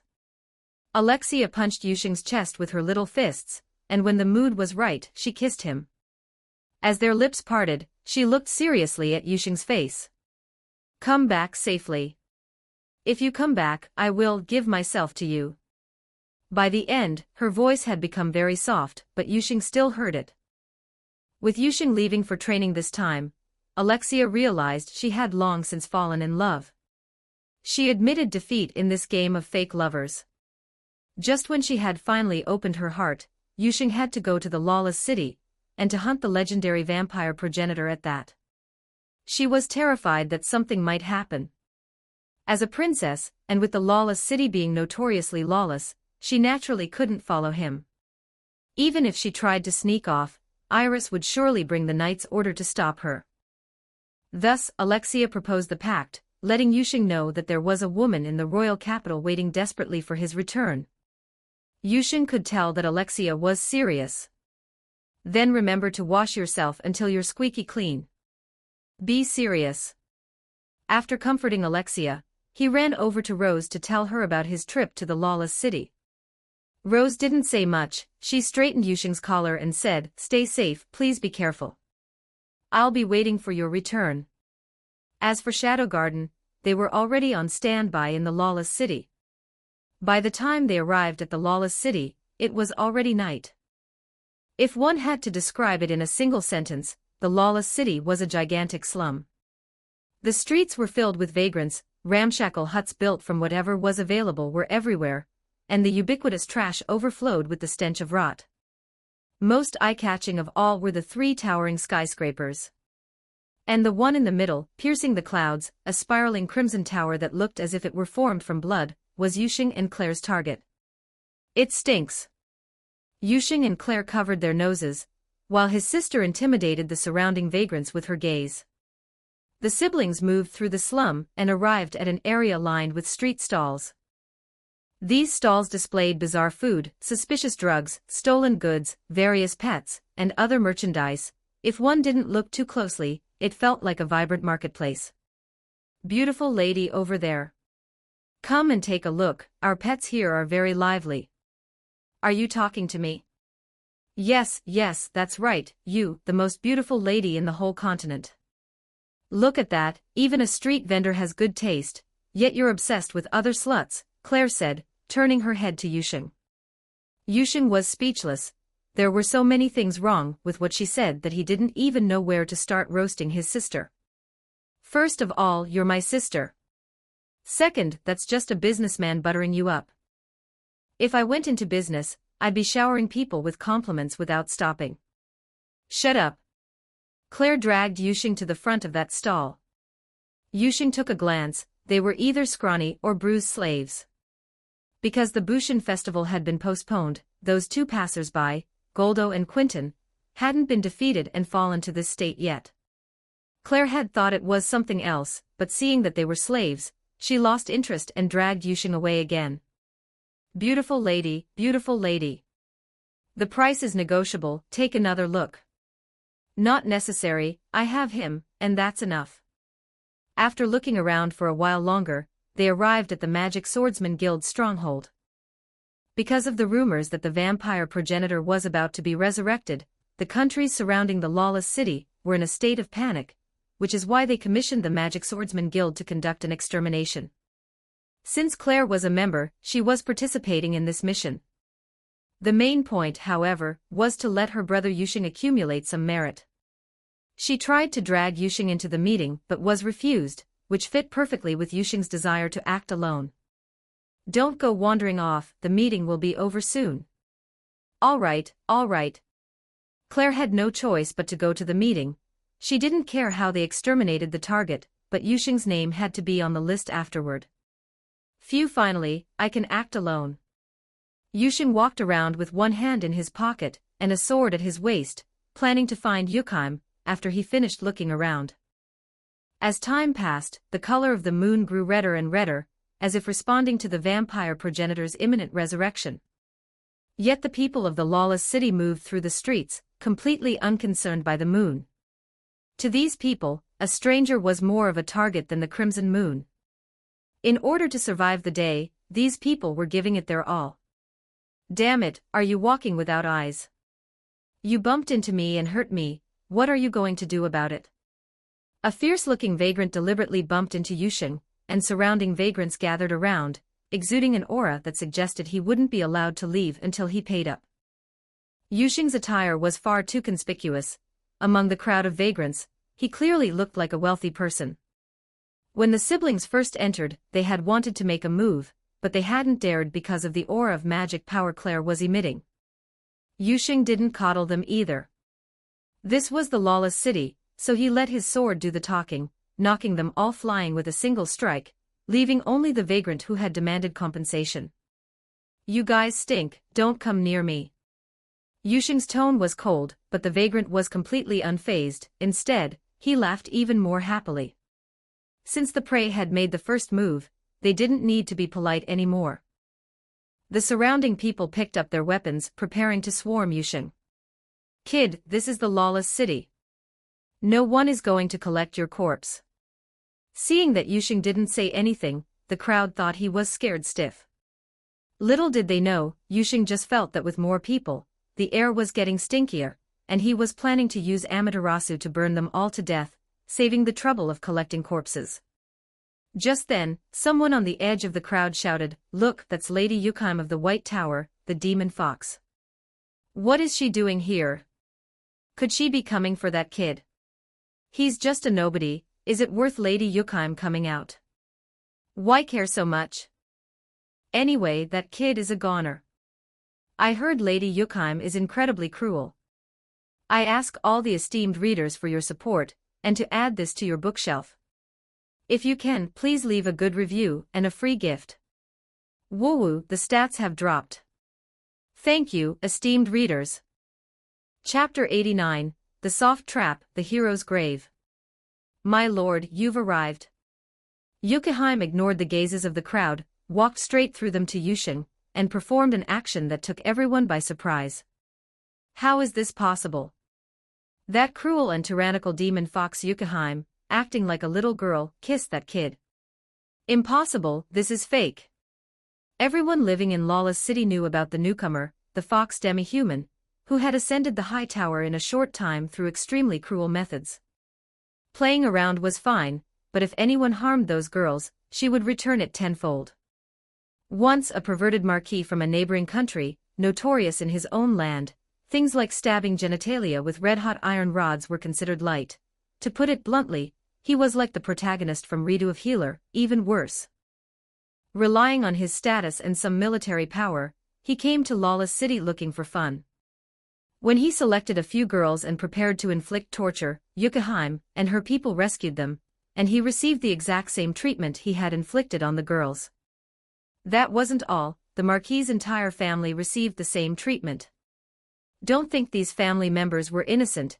His daughter was practically a carbon copy of the noble girl who lured the protagonist's companion at the beginning of Akame-ga Kill. Yukaim sent a large number of subordinates to completely slaughter the Marquis and his kin, and afterwards, they strung them up and stuck them along the road between his country and Lawless City. Since that day, within Yukaim's jurisdiction, even tigers must crouch and dragons must coil. Yet now, seeing Yukaim acting like a delicate little woman, weak and submissive before Yusheng, how could they not be shocked? Brothers, have you picked out your graves? I don't want to leave your corpses out in the wilderness. Noise. With a gentle wave of her jade hand, Yukaim decapitated everyone who wanted to eat Yusheng alive. The onlookers on the periphery were lucky enough to escape disaster. They wanted to flee, but their feet felt as if they were nailed to the spot, so they had no choice but to kneel and beg for mercy. Lady Yukaim. We didn't participate. That's right, Lady Yukaim. We didn't intend to deal with your honored guest. Please, for the sake of my elderly parents and young children, spare my life. Yukaim didn't even look at them, letting them beg for mercy. Whether to deal with them or not depended on Yusheng's mood. My lord, how would you like to handle this? Her eyes were like a pool of spring water, a world of difference from how she had just raised her hand to harvest a dozen lives. Let them go, they were just watching the show. On the other hand, it seems you've become the queen of this place. Yukiheim wouldn't dare. Yukiheim is merely the throne, waiting for you to sit upon me and develop me. Oh, you've got quite the way with words. Yukiheim took Yushing's hand and headed toward the White Tower. After they walked away, the onlookers finally felt like they had been granted amnesty, collapsing onto the ground, their backs already soaked with cold sweat. What kind of background does that kid, that lord, have? Could it be that the true master of the White Tower isn't Lady Yukiheim? Beyond Yukiheim's cruelty, her strength was also a popular topic of conversation. Even the other two towers had to avoid her edge. They arrived at a room at the top, where 6 fledglings were already standing, waiting respectfully on both sides for Yushing's arrival. Do you like them, Lord Yushing? They were all carefully selected. They all have sensitive physiques. Oh, Yukiheim. Yushing swept his gaze over them. There were both demi-humans and humans. The human with long brown hair at the head was Marlin. Back when she first fell into Lawless City, Yukiheim had taken her in early and trained her as a confidant. Yukiheim had also made it very clear, you have today all because of Lord Yushing's special care. Although Marlin was very confused as to why this Lord Yushing, with whom she had never interacted, would know her or value her. But it didn't matter anymore. She didn't have to fawn over guests, she was entrusted with important tasks, and people outside still had to give her some face. Before Yushing arrived, Marlin often wondered what kind of person he was. Was he like those nobles? Or was he pot-bellied? Now that she had met him, with his handsome appearance and strength that didn't lose to Yukiheim, it was a blessing to be able to serve him for a lifetime. The others felt the same way. They were not members of Shadow Garden, but under Yukiheim's training, they all felt grateful toward Yushing. Lord Yushing, please let us serve you. With Marlin taking the lead, the others swarmed forward. Some helped change his clothes, some massaged him, some fed him milk. It was such a delight. Yushing lay there without moving, everything operating fully automatically. Good grief. No wonder the ancients said the soft trap is the hero's grave. They weren't lying to me. How is the investigation going on Beta's side? The vampires have made their move, right? Yushing naturally wouldn't forget his business, but one could enjoy oneself while doing it, right? Lady Beta is currently collecting relevant intelligence in the library under the Red Tower. It is said that the vampire progenitor has some connection with Violet. Yukiheim, acting as a human cushion behind Yushing, answered while massaging him, that mass obscuring Yushing's eyes. As for the vampires, they have indeed taken action. Some creatures that only know how to drink blood and lack intelligence have appeared within Lawless City. Strangely, the mysterious Black Tower has also made a move. They have appeared in their territory as well. Yukiheim paused here, thinking in her mind how to describe it. Creatures that eat flesh have appeared. These creatures are sensitive to sound, move strangely, and are rotten all over. From a distance, if you don't disturb them, they just stand there quietly, standing crookedly. Yushing, who was originally about to shudder and release something, held it back, saying to himself that the action was aborted. Zombies? Zombies? Although I don't know what that word means, it sounds very fitting. Have people from inside the Black Tower appeared? Yushing thought of something and intended to confirm it. Our people have been keeping watch. Judging from the results reported back, they haven't appeared. Then have you seen mutated dogs with mouths that bloom like flowers? As expected of Lord Yushing, we have indeed seen them. Those mouthparts are disgusting, and the dog heads are quite rotten. Not only that, there are also creatures that crawl on all fours without skin, with red muscles exposed and their brains too. They are extremely agile, their front paws are sharp, and they can even climb walls. However, to Shadow Garden, they are no different from bugs. Hearing this, Yushing could no longer remain calm. With a whoosh, he sprang up from Yukiheim like a spring being released. This startled the 6 people who were serving him. They knelt to the side, heads bowed. Lord Yushing, did we do something wrong? Marlin asked timidly. Sorry, I scared you. Just continue, I like it very much. Hearing this, they breathed a sigh of relief, thinking they had been disliked by Yusheng. Yukiheim, have any members of Shadow Garden been injured?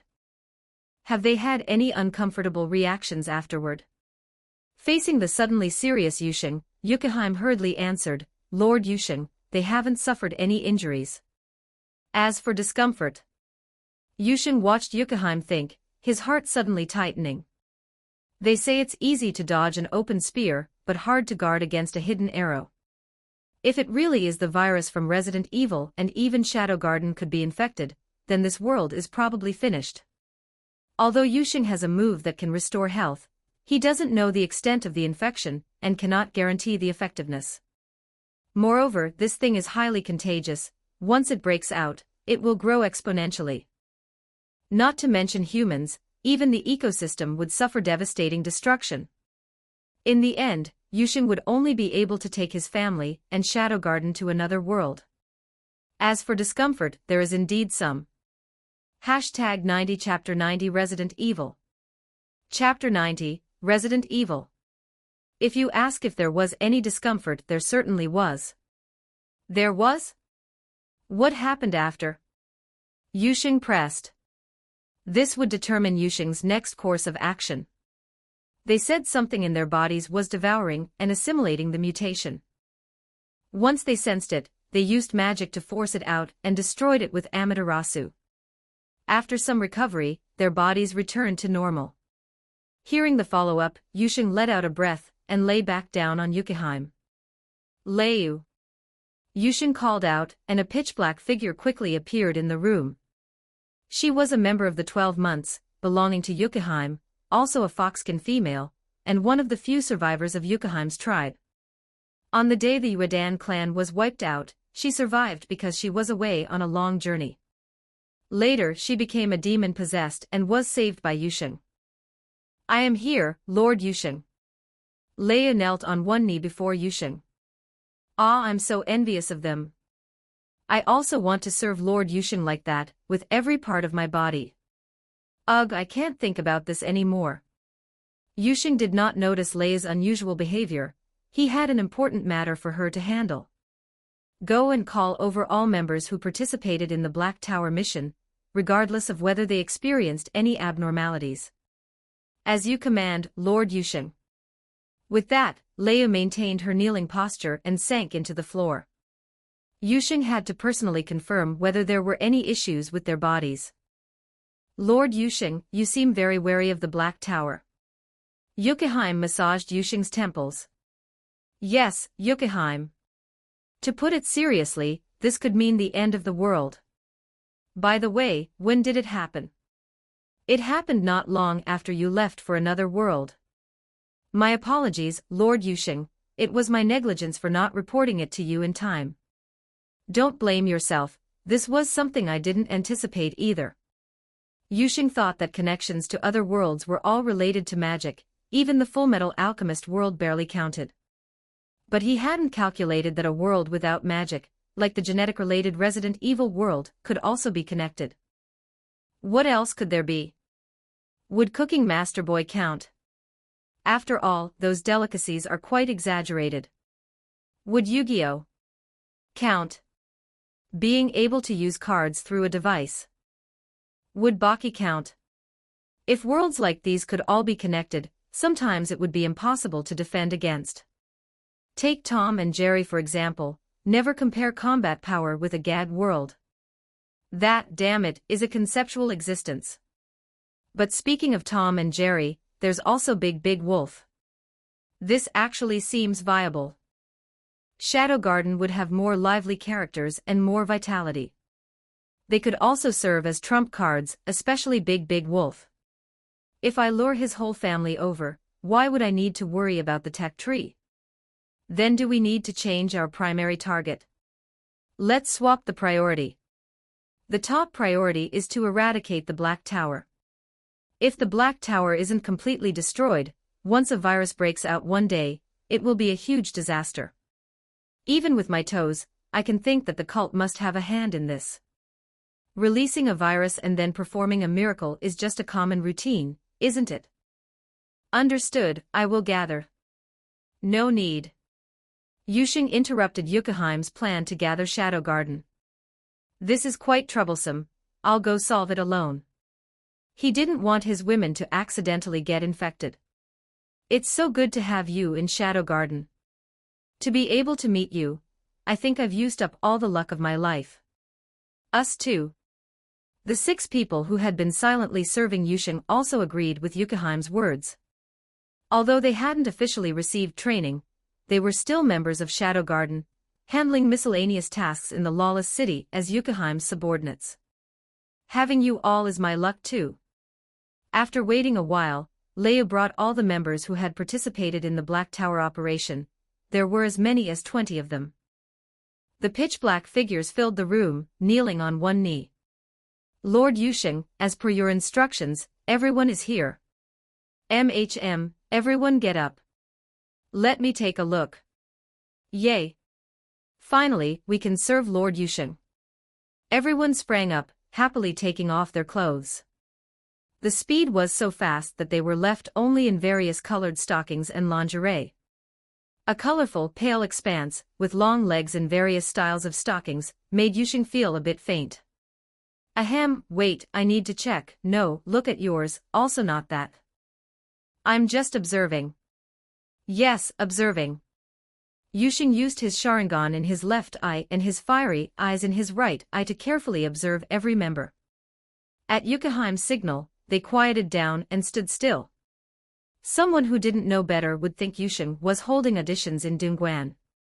A long time ago, Dongguan did have auditions where people wore very little clothing, though it was only in a few hotels, most were just wearing low-cut dresses.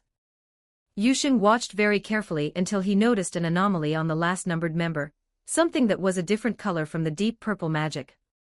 He walked up to this member. Were you performing a mission at the Black Tower earlier? Yes, Lord Yusheng. Numbered member 259 thought she had made a mistake and hurriedly tried to kneel, but was stopped by Yusheng. You didn't do anything wrong. It's just that these things can be transmitted through the air, it's impossible to guard against. Yusheng placed his hand on 259's spine, sucked out this anomaly, and wrapped it in magic to prevent it from leaking. He then burned it clean with Amaterasu, and confirmed again if there were any residues. We can't wait any longer. Everyone, be on high alert. You will monitor the perimeter of the Black Tower area to see if anyone tries to escape, kill them without mercy. Yukaheim, notify Beta to take good care of Claire. Understood. The previously snow-white scene instantly turned pitch-black again. Yusheng stepped on Moonwalk and headed towards the Black Tower, transforming into his shadow suit. On the other side, after the meeting, Claire walked out of the Magic Swordsman Guild stronghold and didn't see Yusheng. She only saw a line of text. It was text only Claire could see. Sis, since waiting was boring, I'm going to stroll around. See you at the Red Tower. Claire's fists clenched. Stinky little brother, you won't listen, will you? I told you to wait, but you had to go wandering off. Do I have to chain you up to make you behave? Just then, a sudden mutation occurred. Among the passing crowd, some people's eyes turned scarlet, fangs grew out, and they lunged at nearby people to bite them. Ah! Help! Vampires have appeared. Don't come over here. I'm not interested in women. The people nearby finished mutating and lunged at Claire. Furious, Claire slashed horizontally with her sword. Strangely, the monsters cut in half didn't die, they crawled toward Claire, as if there were a great attraction. You can't kill them like that. A slim swordsman descended gracefully from above Claire, cleaving the monsters' heads on the ground in two. A beautiful woman wearing a pitch-black outfit, a wide-brimmed hat, and sporting long red hair met Claire's gaze. You'd better run away quickly, the situation is out of control. Saying this, she looked up at the red moon hanging high in the sky with a somewhat melancholy expression. The moon has turned very red, there's no time left. After saying this, the woman turned around preparing to leave. Wait. Have you seen my brother? Short black hair, average looks, tall and thin, looks like he's weak and frail. Yusheng, slander, this is slander. Claire called out to the woman. She urgently needed to find Yusheng and would ask anyone she caught, and the woman just happened to appear. The woman pondered for a moment. A figure just happened to overlap with what Claire described. Yes, unfortunately. The woman didn't continue, just looked toward the top floor of the Red Tower. How could Claire not understand such an action? Damn it. Little brother, I'm coming to save you right now. With that, Claire prepared to dash forward but was stopped by the woman. If you go through the front door like this, you won't be able to reach the top floor. If you are prepared, follow me, I know a way. Anxious to save her brother, there was no need to be prepared. She would go even if the sky fell and the earth cracked. Okay, lead the way. After walking for a while, Claire realized she didn't know how to address the other person. My name is Claire, what's your name? I am the most veteran vampire hunter, Mary, the one who hunts the Blood Queen Elizabeth. Speaking of Elizabeth, Mary felt a lingering pain. Chapter 91, Weskier's Plan. Good grief, the area around the Black Tower has become a zombie paradise. Yusheng flew above the Black Tower, enveloping the entire structure in magic to ensure nothing leaked out. It looks like a nuclear explosion is the only option, this Black Tower has to go. But before that, let's see who came running here. After making preparations, Yusheng landed on the top of the Black Tower.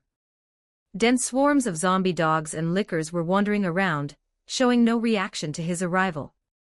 Upon entering, Yusheng saw a man wearing sunglasses sitting on the main seat, resting his head on his hand, as if he were resting or waiting for Yusheng to arrive.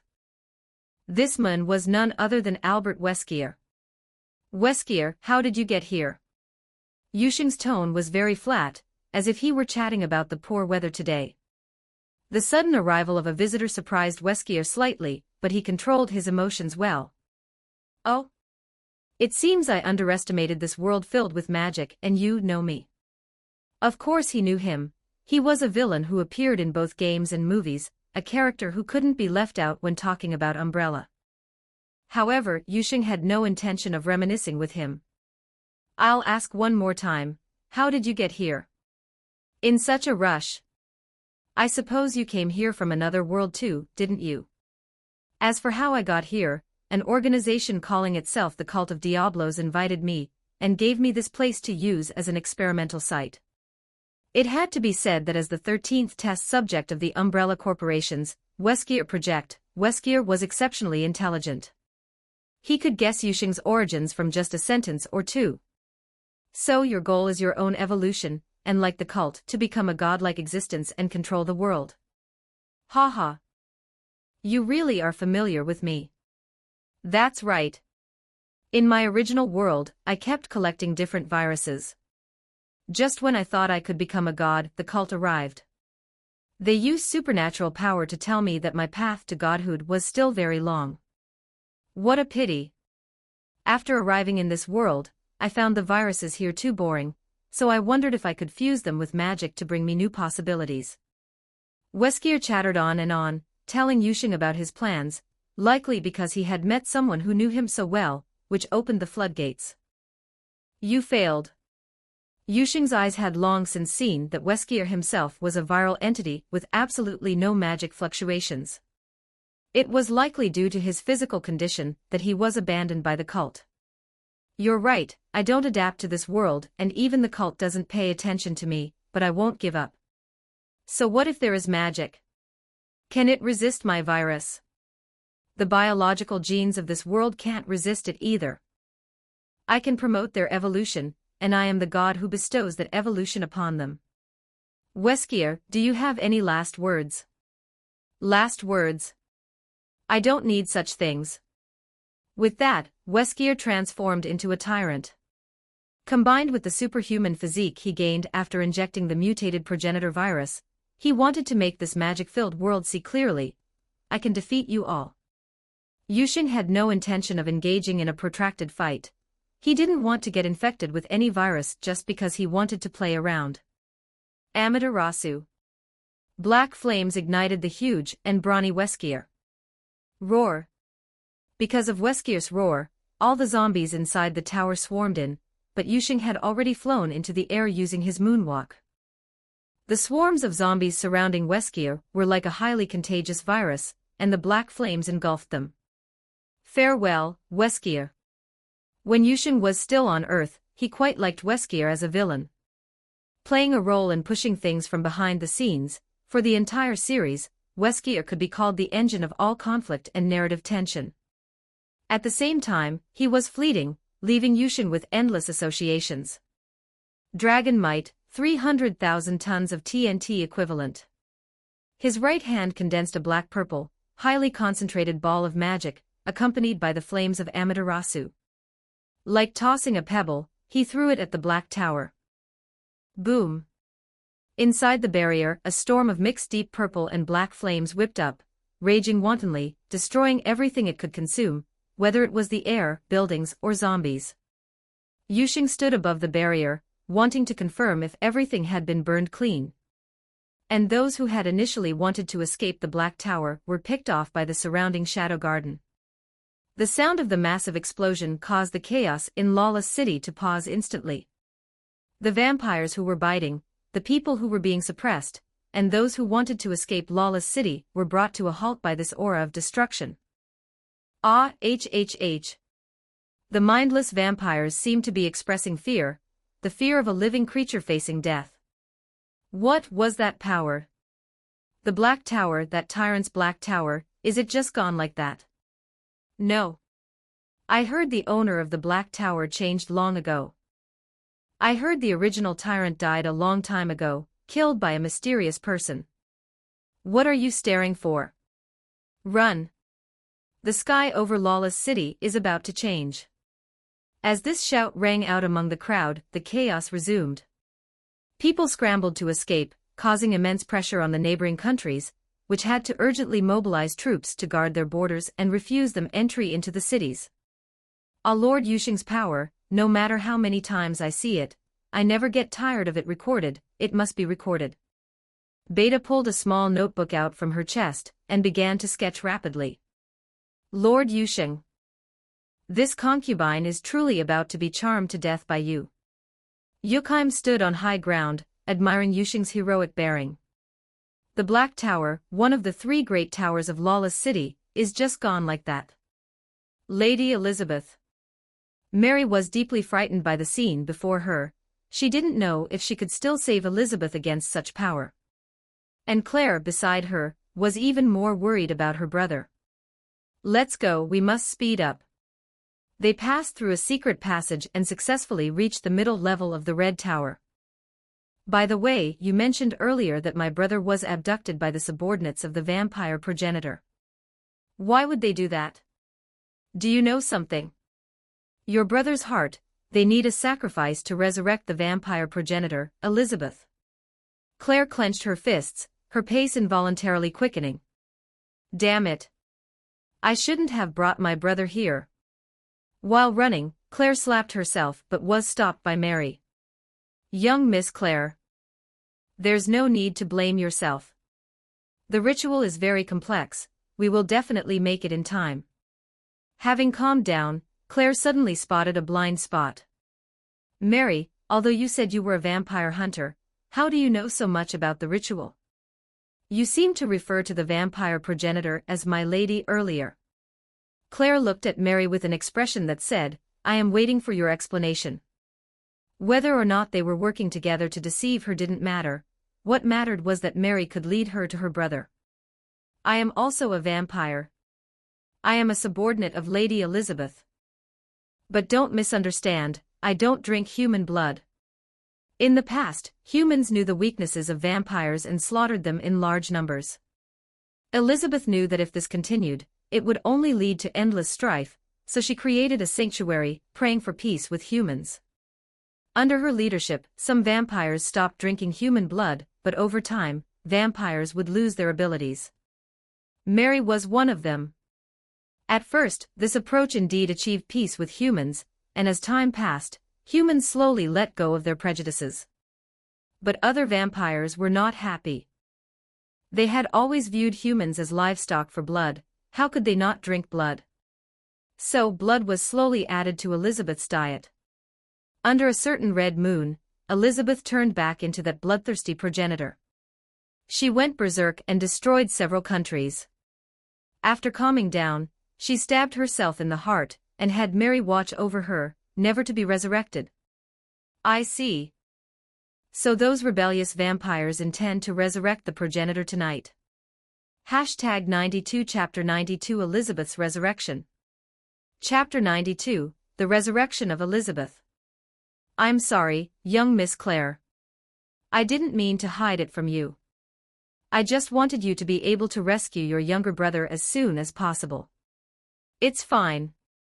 After I rescue my younger brother, I'll help you too. Thus, a bond between the women was forged, built upon Clare's gratitude toward Mary for bringing her to rescue her brother. With Yuchheim having returned and the Black Tower destroyed, they faced no obstacles along the way. Even if an occasional feral vampire tried to block their path, with Mary's guidance, they were no match for Clare at all. As for that guard dog, it had long since been taken care of by Shadow Garden. Crimson was the traitorous vampire leader, who in the past had been Elizabeth's most loyal subordinate. Though it was called a betrayal, he did not think so himself. He believed that this world should be ruled by Elizabeth, and that humans could only serve as livestock for blood. Lord Crimson, the preparations for the sacrifice are complete. Is that so? He, who had been overlooking Lawless City, shifted his gaze toward the moon emerging in the night sky. The red moon, it is not enough yet. The moon had already been stained a dark red color, but he deemed it insufficient. To ensure the most perfect result, he felt he should wait a little longer. What is going on with the Black Tower? Have you found out who did it? Has it affected our suppression plan? The plan, it can't be called smooth. We couldn't investigate the destructive force at the Black Tower. Not smooth. Crimson turned his head, staring at his subordinate who wanted to say something but held back. The subordinate, while fearing his gaze, braced himself and continued. Resistance beyond our expectations, we are having a very hard time dealing with it. Is it the Magic Swordsman Guild or the Demon Fox Yuchheim? The Magic Swordsman Guild is not the problem. The problem is Yuchheim and an organization they call themselves Shadow Garden. Crimson frowned. The Demon Fox Yuchheim was already difficult enough to deal with, and now a Shadow Garden had popped up as well. He had been happy to have one less person to deal with, the Black Tower tyrant juggernaut, but he hadn't expected Yuchheim's strength to far exceed his. Regardless, the ceremony must proceed. As long as the Queen is resurrected, regardless of who this Yuchheim or Shadow Garden is, they will only be buried in a sea of blood.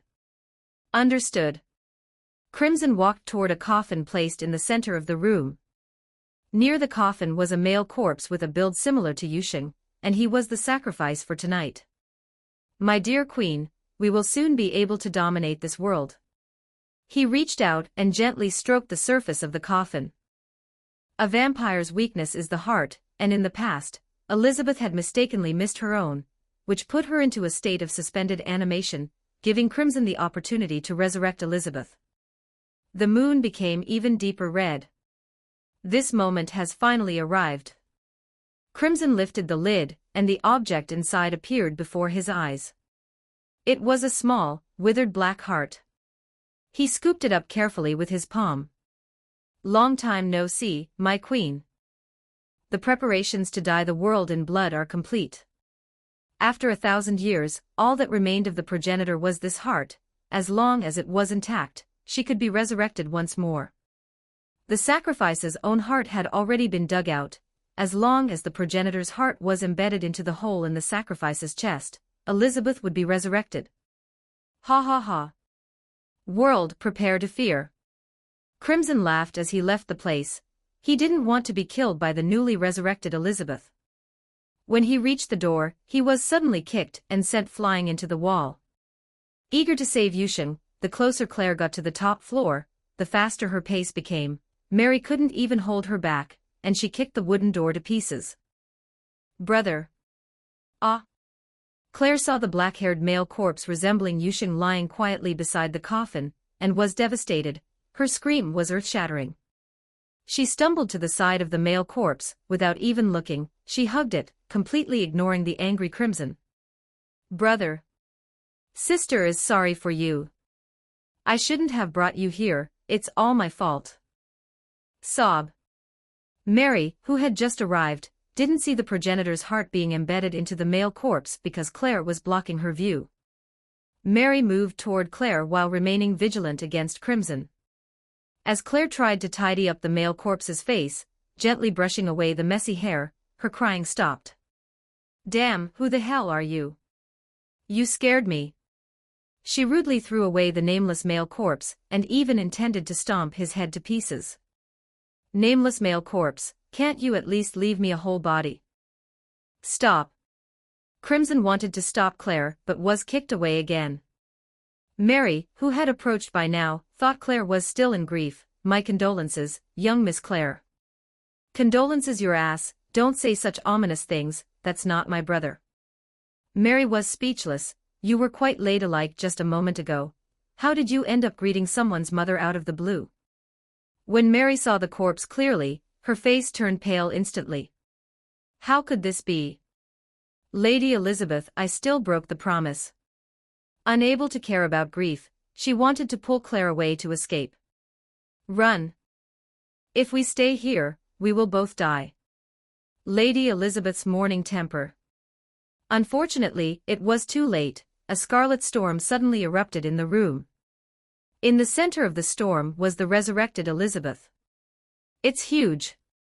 Mary and Claire were blown against the wall. Blood. Elizabeth, who was in a daze, directly pierced the heart of the nearest Crimson. "Queen. My lady." He turned into ashes. Elizabeth's gaze shifted to Claire and the other. Her blood-red pupils rendered them unable to move. At this moment, in the eyes of the progenitor, they were nothing but food. "Run. Young Miss Claire." Mary, who hadn't consumed blood for a long time, was severely injured in just one exchange, but even so, she still wanted Claire to leave quickly. Claire was better off than Mary, and not as heavily injured. She certainly knew she needed to escape. She hadn't found her brother yet, but now that she was targeted by Elizabeth, she feared it wouldn't be that easy. "We can't run, we have to defeat this queen." Claire picked up her sword and thrust it at the progenitor, but she stabbed at empty air. It was Elizabeth using mist form. High-level vampires could all use it, but she was even more proficient. She rematerialized behind Claire, wanting to bite her neck for a breakfast meal. Claire reacted, turned around, and swept her blade, but she slashed at empty air once again. The blood droplets in the air turned into dozens of sharp arrows, flying toward Claire.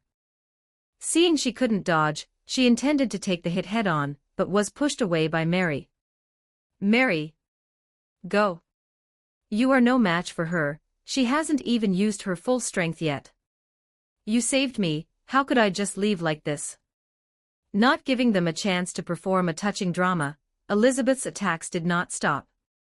While Claire was looking at Mary, she was bound by crimson tentacles. Claire wanted to break free but couldn't. Elizabeth rematerialized behind her. Now she could enjoy her breakfast in peace, she thought. Shinra Tensei. Chapter 93. It seems the vampire progenitor has been resurrected. Yuxing had long since sensed the powerful magical fluctuations, but confirming the complete eradication of the Black Tower virus was the top priority at the moment. He also used this opportunity to let Claire and Beta practice. Yuxing believed that a vampire queen capable of fine-tuned mist manipulation was equivalent to a devil fruit user with elemental powers. When the Black Rose eventually connects to the Pirate King world, they would at least have some experience in dealing with natural-type fruits.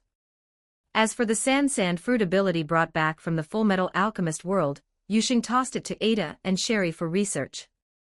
Neither Yuxing nor Shadow Garden cared for this fruit. Its weakness to water was too obvious, and besides, they didn't need a fruit to control sand. Come to think of it, since Violet now has a physical body, she shouldn't be able to possess my sister anymore, right? Whoa. It seems the battle IQ of these women, who have lived for so long, is truly no joke.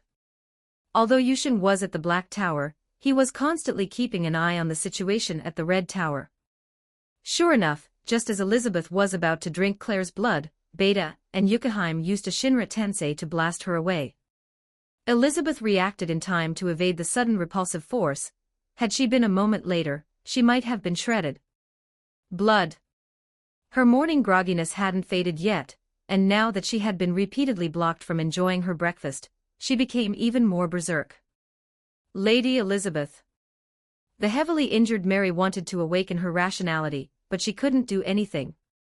Moreover, she hadn't consumed blood in a long time, and her strength was far less than before, which was why she couldn't keep her promise. Leave it to us. If we can't win, he will appear. Yukiheim didn't look at Mary but stared intently at Elizabeth. She knew she wasn't a match for her, but she could still hold her off for a while with Beta. Mary was a bit confused. Who was he? But now was not the right time to ask. Although Elizabeth had become berserk, she hadn't lost her ability to think. The air in the entire top-floor room of the Red Tower was filled with blood mist. Without a Sharingan or eyes trained with magic, they wouldn't have been able to detect it. Shinra Tensei. Beta tried to clear it, but it was quickly replenished. The most fatal point was that the blood mist could trigger a rampage of the hero bloodline. Even Beta, who had been cured by Yusheng, and the other members, all developed small lumps on their arms. And Claire also developed these symptoms. How can this be? But they couldn't worry about these mutations. Elizabeth's attack wasn't targeted at anyone, but was a large-scale area attack. Countless amounts of blood mist condensed into sharp arrows, attacking everyone. Shadow Garden could evade by turning intangible, but Mary and Claire couldn't. They had no choice but to split their forces to protect them. One was Yusheng's sister, and the other was someone Yusheng had ordered to be kept safe. Fortunately, Shadow Garden had many tricks up their sleeves, so Mary and Claire were not hit by the arrows. However, as the blood mist grew denser, their demonic curse intensified. It really is related to the hero bloodline. Beta held her sword, carrying Elizabeth's scarlet tentacle attacks. The only ones present who weren't affected, besides Mary, were Yukiheim. Even so, she was busy parrying countless crimson spears. She sustained a minor injury, and the blood that flowed out was controlled by Elizabeth in turn, leaving Yukiheim struggling to cope. It could be said that Elizabeth alone was suppressing two of Shadow Garden's members. Blood. I want more. Elizabeth's attacks wouldn't give them a moment to breathe. Countless tentacles, spears, and arrows continuously attacked everyone, as if she had an endless supply of magic and blood. Hold on, we must protect Claire and wait for our master's arrival. Claire had long since been knocked unconscious, and Shadow Garden wasn't doing much better. While fending off attacks, they also had to suppress their own rampages. Fortunately, Yusheng would occasionally give them his own magic, which could effectively suppress the speed of the rampage, but facing Elizabeth, who could control it at the root, they could only wait for Yusheng to come and restore them again. Elizabeth condensed a huge mass of blood, preparing to detonate it. She was really sick of the feeling of being hungry. Just at that moment, a ball of deep purple magic cancelled out the blood mass. It didn't cause an explosion but instead became entangled, devouring each other. You've worked hard, I'm here. After confirming that the Black Tower's virus had completely disappeared, Yusheng came to save the day. Ah, Master, you're here. So cool. His arrival instantly revitalized Shadow Garden, which had been stuck in a stalemate. Queen, I'll be your opponent. Yusheng cast a barrier, enclosing Shadow Garden, Claire, and Mary inside. Elizabeth's scarlet eyes glared at Yusheng, filled with wariness. With her sensory abilities, she hadn't been able to detect Yusheng's arrival at all. And that barrier, the interior had become a vacuum zone. Her blood mist couldn't enter. You are strong. Elizabeth condensed a bright red scythe in her hand. Likewise. Her eyes sparkled like rubies, and the blood-red dress she wore fluttered with vitality. The atmosphere between Yusheng and Elizabeth became even more tense. The next moment, the blood tentacles and the pitch-black sword blade finally clashed. Countless tentacles and arrows attacked Yusheng, but the beautiful pitch-black blade cut them down and blew them away with a single sweep. Crimson and pitch-black traced countless fierce trajectories in the air. Besides Yucahime and Beta, no one else was strong enough to keep up with their astonishing speed. Elizabeth's figure suddenly flickered. The next instant, she appeared behind Yusheng, swinging her crimson scythe down. But Yusheng's figure also flickered, the scythe missed, and his blade pierced through Elizabeth's chest. Swish! Accompanied by the sound of dripping water, her body burst apart. Then, blood arrows rained down like raindrops. Yusheng used Shinra Tensei to blast away the arrows, then used Bansho Tenin to pull her in. Although Elizabeth was momentarily stunned by the strong suction, she quickly responded. The one being pulled was just a clone. After being slashed by Yusheng, it turned into blood mist and dissolved into the air. Elizabeth had intended to detonate the blood flowing inside Yusheng through the blood mist, but found she couldn't do it. Not bad, it seems you've learned a trick or two from Violet. Oh, the Violet I'm talking about is Aurora. You know her. Elizabeth, who was consumed by morning grogginess and hunger, finally regained some rationality upon hearing the name Aurora. I know her, and I know your past. You put in quite a lot of effort for the sanctuary, didn't you? I can free you from your craving for blood. Thank you. Unfortunately, it's too late. The craving for blood surged into her heart once again, causing Elizabeth to lose her rationality again. In the past, under Crimson's planning, she had personally destroyed the hard-won sanctuary, sucking the humans who were willing to coexist with vampires within the sanctuary into withered corpses. Now that she was resurrected, she only wanted to die, yet she couldn't control her craving for blood. The intertwining of these two emotions made Elizabeth extremely painful. Blood. Kill me. The two began to fight again, and Elizabeth became even more berserk. Yusheng was currently conducting a magical analysis on Elizabeth. He didn't want to kill her just like that. Stay in the lawless city and work for me, ha ha ha. After all, she had combat power equal to Violet. Hashtag 94 Chapter 94 Claire's Doubts. Chapter 94, Claire's Doubts. No matter how many times, I will always be mesmerized by Lord Yusheng's figure. Yucahime was inside the barrier, licking her lips. So handsome, so handsome. Recorded.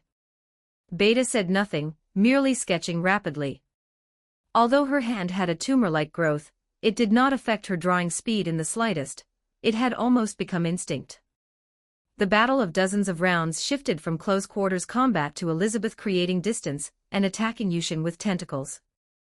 Yusheng, stepping on moonwalk, strolled through the air, elegantly dodging the astonishing number of tentacles as if they were deliberately passing by him. He saw it, Elizabeth was weakening, and her flame of life was fading. Okay, done. The magic analysis of Elizabeth was complete. Yusheng was going to reshape her. Your resting place is right here. A terrifyingly massive amount of magic power began to condense on the pitch-black blade. A swirling vortex of red and purple magic power spun continuously, finally converging. Wait. Mary, sensing Yusheng's astonishing magic power, ignored her injuries and ran desperately toward Yusheng. Lord Elizabeth. She was stopped by members of Shadow Garden. Elizabeth, having regained her sanity, gazed gently at Mary with those crimson eyes. Recovery atomic. Red and purple light covered the area, and then spread throughout the entire lawless city. So warm. Elizabeth closed her eyes, quietly feeling the approach of death. But after waiting for a long time. All right, open your eyes. She heard a calm voice. She thought this was the world after death. Lord Elizabeth. Even Mary is here. Or could it be? I'm not dead. Elizabeth opened her eyes and found herself lying in Mary's arms, with a masked person watching her from the side. Lord Elizabeth, it's so good that you're okay. Woo-woo, quickly, feel the changes in your body. Following Mary's words, she carefully sensed the changes. After only a moment, Elizabeth widened her eyes in disbelief. I no longer have a craving for blood. And my body seems to have been remodeled. Yes, you can live under the sun. You can still use your vampire abilities without being shackled by vampirism. Yusheng took off his mask and returned to his previous attire. Both the rampage of Shadow Garden and the vampirization of the lawless city had been cured by Yusheng. Now, everyone in the entire lawless city was relieved to have survived. Thank you. Elizabeth pulled Mary along to thank Yusheng. This isn't free, you know. From now on, this place will be your resting place. Yusheng planned to place the open production site for Baida Chamber of Commerce goods in the lawless city, to be managed jointly by Yukaheim and Elizabeth. On the surface, it was a competition between the Red Tower and the White Tower, but in reality, it was to jointly deal with the potential enemies of the company. I will do everything in my power to repay your grace in recreating me. Yukaheim, Beta, you two go and talk to Elizabeth. Yusheng himself left while carrying Claire. It was better to leave things here to them. A day later, at Yusheng's residence in the royal capital. Yusheng. Claire bolted up from the bed. Yo, sis, you're awake. It's so good that you're okay. Claire hugged Yusheng, who had entered upon hearing the commotion. This is the royal capital. How did I get here? You still have the nerve to ask. Why did you run to the top floor of the Red Tower by yourself? The lawless city suddenly became chaotic. Fortunately, I overcame all difficulties to carry you out and rushed back to the royal capital. You brat, are you hiding something from me? Claire hadn't lost her memory, she clearly remembered fighting the resurrected vampire progenitor before passing out. So how did Yusheng snatch her from the progenitor's hands and return to the capital unscathed? Most importantly, during the meeting at the base, she had told Yusheng to stay put and not run around, but he had disappeared. What could I be hiding from you? While you were in the meeting, I was just looking around nearby. Who knew a chaotic situation would break out? You were missing, so I went looking for you everywhere, and I only found you on the top floor of the Red Tower. Yusheng gave a rough account of what happened. Claire wanted to know who had driven off the vampire progenitor. She didn't believe Yusheng could go one-on-one with the progenitor. That's harsh. Can't you just assume it was your brave and fearless little brother who drove the vampire progenitor away? Are you going to tell me or not? Claire pinched the flesh on Yusheng's waist. Damn it, every woman seems to know this move. It was done by someone who calls himself Shadow. Yusheng rubbed his waist while observing Claire's reaction. You mean Shadow from Shadow Garden? Why would he?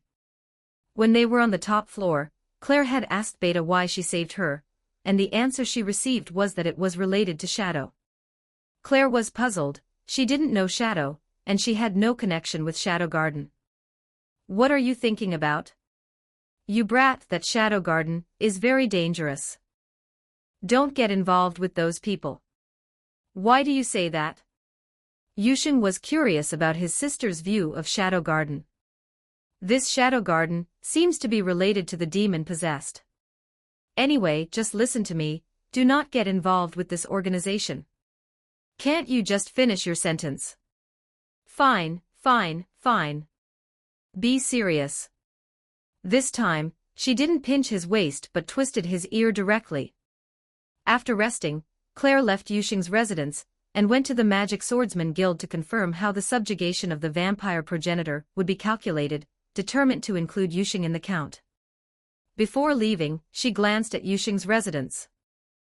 Little brother, was it you who cured the demon possessed? Previously, Yusheng had used massage, saying that doing so could cure her black patches. At that time, Claire didn't understand, but with increased experience, she realized those were symptoms of the demon possessed. Later, when she asked Yusheng about it, he said he didn't know anything about the demon possessed. During this fight with the vampire progenitor, the symptoms appeared again, but later, they were cured again. Claire didn't understand why they suddenly got better, she didn't ask, and Yusheng didn't say. But she had a feeling that the demon possessed was a huge vortex, and it was likely related to Shadow Garden as well. Once involved, it wouldn't be easy to get out. No matter what, little brother, I will definitely protect you. Claire turned around, her resolve to protect Yushin growing stronger in her heart. Yushin was also watching Claire from the second floor, until she left. He also disappeared. Yushin went to Rose's residence, spent some intimate time with her, and then headed to the lawless city again. Besides settling Elizabeth, he had one more thing to do, the Great United Commercial Union. The cult had sent Lord Get-Tan to handle it. He was Yukaheim's mortal enemy. Yushin took this opportunity to scam the cult while simultaneously drawing the hostile gaze toward the commercial union to the lawless city. Chapter 95, I Am Your Brother. On the road from the lawless city to the capital of the Midgar Kingdom, the deep night shrouded the silent road, and one could not see one's own fingers. Under the light of the torches, the caravan entourage set up camp in a slightly open area. The carriages were engraved with the character Da written in cursive script, the logo of the Baida Chamber of Commerce. Yushin had recalled this calligraphy from his previous life when he was bored. The guards escorting the caravan had all survived the chaos of the lawless city. They were in desperate need of work, and as it happened, the White Tower and the Red Tower were hiring. The pay was high, and one had to fight tooth and nail to become a guard. Perhaps they had some strength, or perhaps they were used to being overbearing in the lawless city, but the only thing they dared not do was touch the cargo they were escorting. First, the White Tower and the Red Tower both had people following, and they couldn't beat them. Second, they couldn't afford to offend the Baida Chamber of Commerce. These guards, who were full of banditry, hadn't failed to consider crooked ideas. How could they not know that the Baida Chamber of Commerce's goods would fetch a good price? Even if they could escape from the people following from the White Tower and Red Tower, where could they run to, facing the Baida Chamber of Commerce which had opened so many branches? If they were caught, they would be sliced into 1,000 pieces in front of everyone. Those who had harbored such thoughts were still hanging in the center of the lawless city to this day. So they put those thoughts away and honestly escorted the goods. Plus, with the high pay, only a fool would do something stupid. Like tonight, the caravan was piled with a large amount of goods.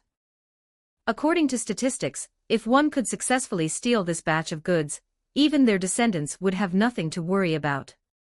These guards only dared to sigh, "Wow, so much money." Then they would yawn and continue their watch, chatting with their accomplices about going back to collect their pay, and finding a few girls for some group activities. Switching shifts. Ouch, I'm exhausted from standing guard for so long. Stay sharp, if you get caught, you'll be fined and it'll be your own fault. You think I'm you? I'm very serious. Get lost and go to sleep, I'm annoyed just looking at you. Not daring to have crooked thoughts didn't mean they could slack off on their high-paying jobs. If caught once, they would lose a finger. This was just a rule set by Yushin. To deal with this group of people who were used to being lazy, one had to use high-pressure methods. After the shift change, these guards were bored, completely unaware of the darkness around them, which seemed too quiet. A few figures were overlooking the Baida Chamber of Commerce's campsite from a high place, observing every move and the number of people. Behind the figures was a group of magic swordsmen, who had degenerated into bandits due to crime. The leaders signaled to each other, indicating that they could attack. However, their every move was being watched by the Shadow Garden hidden in the even darker shadows. Someone finally came. Indeed, I thought these merchant alliances would let go of such a good opportunity. Remember the mission, let some people escape to tell them that the goods were transported out of the lawless city. For a long time, these merchant alliances had wanted to find out where the Baida Chamber of Commerce's goods were actually transported from. Although they had previously detected that some came from the Kajana territory, with so many nobles failing there, they simply couldn't compete with it. Now Lord Get-Tan, sent by the cult, had used strong-arm tactics to twist these loose merchant alliances together, letting them see a glimmer of hope and expressing their willingness to obey orders. Tonight was a good opportunity. They had paid a high price to obtain the transport route that was actually deliberately released by the Shadow Garden.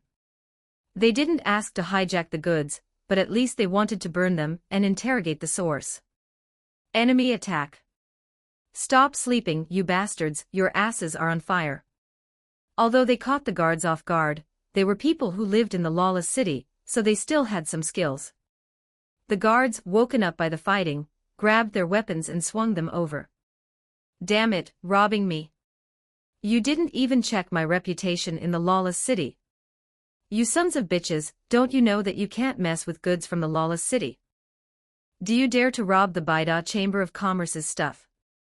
Hiring people from the lawless city to guard was specifically to use these big mouths to spread the word. The sound of swords clashing mixed with profanity echoed in the dark night. Seeing that the target was achieved, the members of the Shadow Garden in the dark also began to clear the field, as the number of guards was ultimately at a disadvantage. Damn.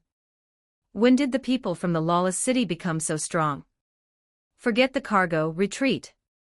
Seeing the number of people inexplicably decrease significantly, the leader of the magic swordsman thieves saw the situation was bad and had to retreat. Anyway, the information was already in hand. A few guards died, but the remaining people felt no sadness at all, because successfully repelling the thieves meant the reward would be even higher. "Pa, a bunch of losers, consider yourselves lucky to run fast. I haven't killed enough yet." They didn't know that they were alive because of Yushing's orders. Compared to them, the cargo was the most important thing. However, Yushing was still very fair. If he promised a reward, he would give it, and it was also a test of their reaction to thieves. On the other side, Yushing, who was in the capital of the Midgar Kingdom, was thinking about going to find Gamma to discuss what the Guanyin sitting on a lotus position was, when he was sniffed out by Delta, who had a superb sense of smell. "Boss." Delta was wearing a tight shirt on her upper body, her magnificent breasts almost popping out as if they were about to be squeezed out, and she was wearing a skirt and knee-high socks on her lower body. Upon seeing Yushing, she rode him without saying a word, smothering Yushing in her skirt. "I just took a bath. I was preparing to go hunting." I know, get down quickly, I can't breathe, I'm going to be drowned." "Oh whoa, itchy, boss is so bad." Yushing was very innocent, he hadn't done anything. After some tossing, Delta finally changed direction and rode on his neck, allowing Yushing to smell fresh air. Delta, who had just taken a bath, had a fragrance on her body, not salty. "Where are you going hunting in the middle of the night? Does boss want to come along too?" "Where are you going hunting in the middle of the night?" "Boss, come with me." "Where are you going hunting in the middle of the night?" "According to what Lady Alpha said, it seems like we are going outside the city." Speaking of this, Yushing remembered that someone, who seemed to claim to be Delta's brother. It was rare to see Delta, so Yushing decided to go with her. If he said no, he couldn't stand those teary, big eyes. With her super sense of smell, Delta possessed not only beast-like combat instincts, but also top-notch prey detection capabilities. When she found prey, Delta's dog ears would twitch a few times, and her tail would wag vigorously. Yushing just followed behind. It was completely Delta's one-woman show. Before seeing the situation, the screams came first. Yushing, who arrived half a beat late, found that several thieves had already been slashed and killed, and their severed limbs were scattered around the campfire. Come to think of it, I remember them reporting to me tonight that the Merchant Alliance was already in action, which means these people were reinforcements. Yushing picked up Delta. When hunting prey, she was easily lost in it. "Delta, don't rush. I'll ask you, did Alpha say anything else?" "Ing." Delta, who had entered hunting mode, was interrupted by Yushing and had to desperately recall what Alpha had said. Boss, I remember Lady Alpha saying that the information had been delivered, and we could deal with them all." Yushing touched his chin. In other words, Lord Getan already knows that the goods are produced from the lawless city. Delta didn't speak, just quietly being held by Yushing, like a puppy with its neck pinched. "All right, continue." Once released, she immediately entered hunting mode again. Wait a minute. "Sarah, are you Sarah?" It's me. Delta stopped for once. The shouting thief took off the cloth covering his face. Revealed was a tough male face, with a pair of dog ears on his head of the same shape and color as Delta's. "You are Sarah, right? I am your brother." Hashtag 96 Chapter 96 Delta's Past. Chapter 96, Delta's Past. Delta twitched her nose and sniffed a few times, then tilted her head to look at Yusheng. Having spent so much time with them, Yusheng knew this was a gesture seeking permission. He nodded, allowing Delta to make her own judgment. You really do smell like father, though I don't recall you, that is. Good grief, how many years has it been? How many times has Delta changed her fur? And he can still smell that? Or is there some special scent? Yusheng silently complained to himself on the side. Delta took off her mask, letting the other person see her face. It's you, it really is you, Sarah. I heard you became a demon-possessed, and were hunted by the whole clan. I can't believe you actually survived. He didn't know why she had survived, only that she seemed to have managed to scrape out a chance at life. As long as he could leave alive, he had to bring this intelligence back to the clan, and to Lord Get-Tan. But this brother who called himself Delta's kin didn't know that for Shadow Garden, taking off a mask meant there was no way out alive. What's so strange about Delta surviving? Delta? Is that your name now? Hey, let me go, I'm your brother. Infighting among kin is a taboo. This male dog beastkin cast a fawning look at Delta, intending to use the kin taboo to trick her. He had completely forgotten how the clan treated her, and her mother when Delta was still Sarah. Even before Delta had become a demon-possessed. Her tail wagged slowly as if to intimidate the other party. This was her state of unhappiness and anger. Heh. You're a stupid dog yourself, and you take me for one too. Talking about kin taboos, what right do you have to say that? Delta began to bare her fangs, like those dogs guarding their food. Cough cough. Actually, sometimes you are too. Yusheng only thought this in his heart. It wasn't appropriate to undermine her in this atmosphere. Although Delta was often reckless and unwilling to think, when it came to matters of right and wrong, she was still clear-headed. Just because she didn't say it didn't mean she had forgotten how she and her mother were treated when they lived in the tribe. No, it's not like that. You were very strong before, many people in the clan couldn't beat you, and I admitted that too. Even though you're female, father planned to have you serve as the next clan chief. Since your demon-possessed symptoms are cured, come back with me. I will ask father too, how about it? Also being a dog beastkin, the man knew Delta was in a hunting state, and he had to keep her steady. I don't need that trash father, and I don't need a weak brother either. If I want to go back, I'll naturally go back and kill him. This sentence was something Delta's father had once said to her and her mother. Strength above all was the most common concept among beastkin. Individuals with great power were the greatest, followed by those skilled in hunting. Delta's mother was once an extremely skilled hunter until she gave birth to Delta, after which she suffered from an underlying illness, and her strength declined rapidly. Her mother did not blame Delta. At first, she could barely participate in the tribe's hunting activities. It wasn't much, but it was enough for the mother and daughter to survive. The tribe had a rule: if you wanted food, you had to hunt for it yourself. Even the clan chief's concubines were no exception. This led to the mother, who already had an underlying illness, becoming increasingly weak. She could no longer participate in hunting, and could only rely on the charity of other clansmen to keep herself and her daughter barely alive. These clansmen were also the old, weak, sick, and disabled. Having the spare capacity to share food was already a stroke of luck. After the incident, the clan chief was very angry, as it caused him to lose face. My concubines are not allowed to live so weakly. The clan chief spoke like this, and Delta's mother was abandoned, deemed worthless, and along with her, the infant Delta was also cast aside. The child born of a trash woman is also trash, unworthy of being my child. Thus, the mother and daughter's situation became increasingly difficult. The mother used the little remaining food to raise Delta. Sarah, you must become strong. Only then will you not be looked down upon by the clansmen. Just like that, they struggled until she was 3 years old. Both mother and daughter were reduced to skin and bones. Her mother was bedridden with a serious illness, and 3-year-old Delta, truly unable to bear the hunger, wandered into the forest in a daze. A giant wild boar saw her as food, and her mother's teachings flashed through Delta's mind. At that moment, Delta's bestial nature was completely ignited. Relying on her latent power, she lunged at the wild boar's neck and forcibly tore a gash into it. The wild boar was stunned by this crazy beastkin. How could such a small and weak body possess strength not inferior to its own? By the time it wanted to escape, it was already too late. The starving Delta didn't care about anything else, and opened her mouth to gnaw on the wild boar's meat.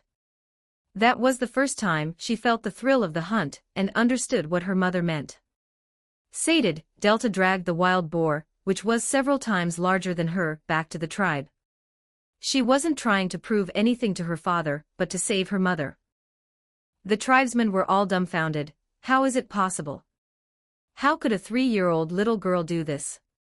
Even her father didn't believe Delta could do it. Humph. Trash is trash, it was just luck.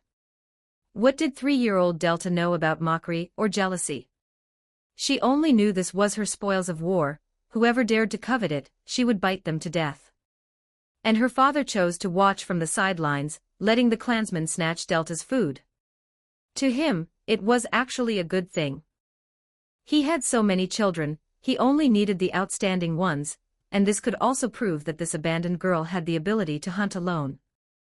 3-year-old Delta couldn't snatch food from the clansmen. After several bites, she managed to save a piece of meat, enough to keep her mother alive by a thread. After another period like this, Delta, without systematic training, relied on her superb combat instincts to make a name for herself in the tribe, and no one dared to provoke her anymore. As the person involved, her father didn't feel joy but unease.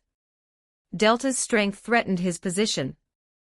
It was all because during a hunt, the clan chief took the clansman into her hunting range, but was scared by her aura. This made her father loathe her even more. Not respecting him was one thing, but she even made him get lost in front of the clansman. Until she became a demon-possessed, he finally had a reason to eradicate Delta. He didn't believe that if the whole clan attacked together, they couldn't kill her. Sarah, you beastkin cursed by a demon, you have no right to live in this world. Delta was beaten all over by the whole clan. It was her mother who, dragging her own sick body, took Delta and escaped, while she herself was on the verge of death. Fortunately, Yusheng arrived and saved Delta and her mother. Now her mother lives healthily in the Kajana territory. Back to the present. Seeing that Delta was prepared to kill him, the brother thought quickly and said the stupidest thing. Wait a moment. I'll introduce a master who suits you well. Don't be shocked when you hear it, I am currently serving under that legendary, great wolf Lord Getan. If it were you, perhaps you could be taken as his concubine. This damn thing had stepped on Delta's landmine, and she interrupted him in a rage. So noisy. Don't keep barking, you weakling, what right do you have? After speaking, Delta chopped off the man's head with a sword. His head flew out, still wearing a fawning smile. It wasn't enough, Delta chopped the man's body into pieces. All right, Delta, you just finished bathing, don't get covered in blood. The originally super angry Delta now turned her head toward Yusheng, looking aggrieved. Her tail stopped wagging and drooped down. Boss, he was so annoying. Dear readers, Delta's personal history has been changed a bit. Also, I ask for your support, follows, and good reviews. Chapter 97 Moonlight Kiss. Oh ho ho ho ho ho. Iku, Iku. Leu, you take over. I need to rest for a while. Yukiheim had just arched her back, her entire body limp and powerless, countless droplets of water clinging to her snow-white skin. Yukiheim. Lord Yukiheim, I can't do it anymore either. After Leu finished speaking, she fell asleep instantly. Yusheng sat in the very center of the 4 beautiful bodies. He was meditating, entering a sage mode, contemplating the ultimate profound truth of the universe. For days had passed since he accompanied Delta on the hunt. Yusheng arrived at the lawless city again, originally intending to see how Elizabeth and the others were doing, but was dragged off by Yukiheim to play poker. You all should get some good rest. No one answered him, they were all exhausted. Before leaving, Yushin carried them all to their rooms and tucked them in. Elizabeth, Mary, how is it? Have you adapted? Arriving at the Red Tower, they both stood up to welcome Yushin, who had given them a new life. Thank you for your concern, Lord Yushin. This place is wonderful. And my strength has recovered. I am not affected by the vampire nature in the slightest. If there was one thing that made Elizabeth and Mary the happiest, it was being able to bathe in the sunlight. They had also gone to the ancient capital Alexandria for training, and could be considered members of Shadow Garden.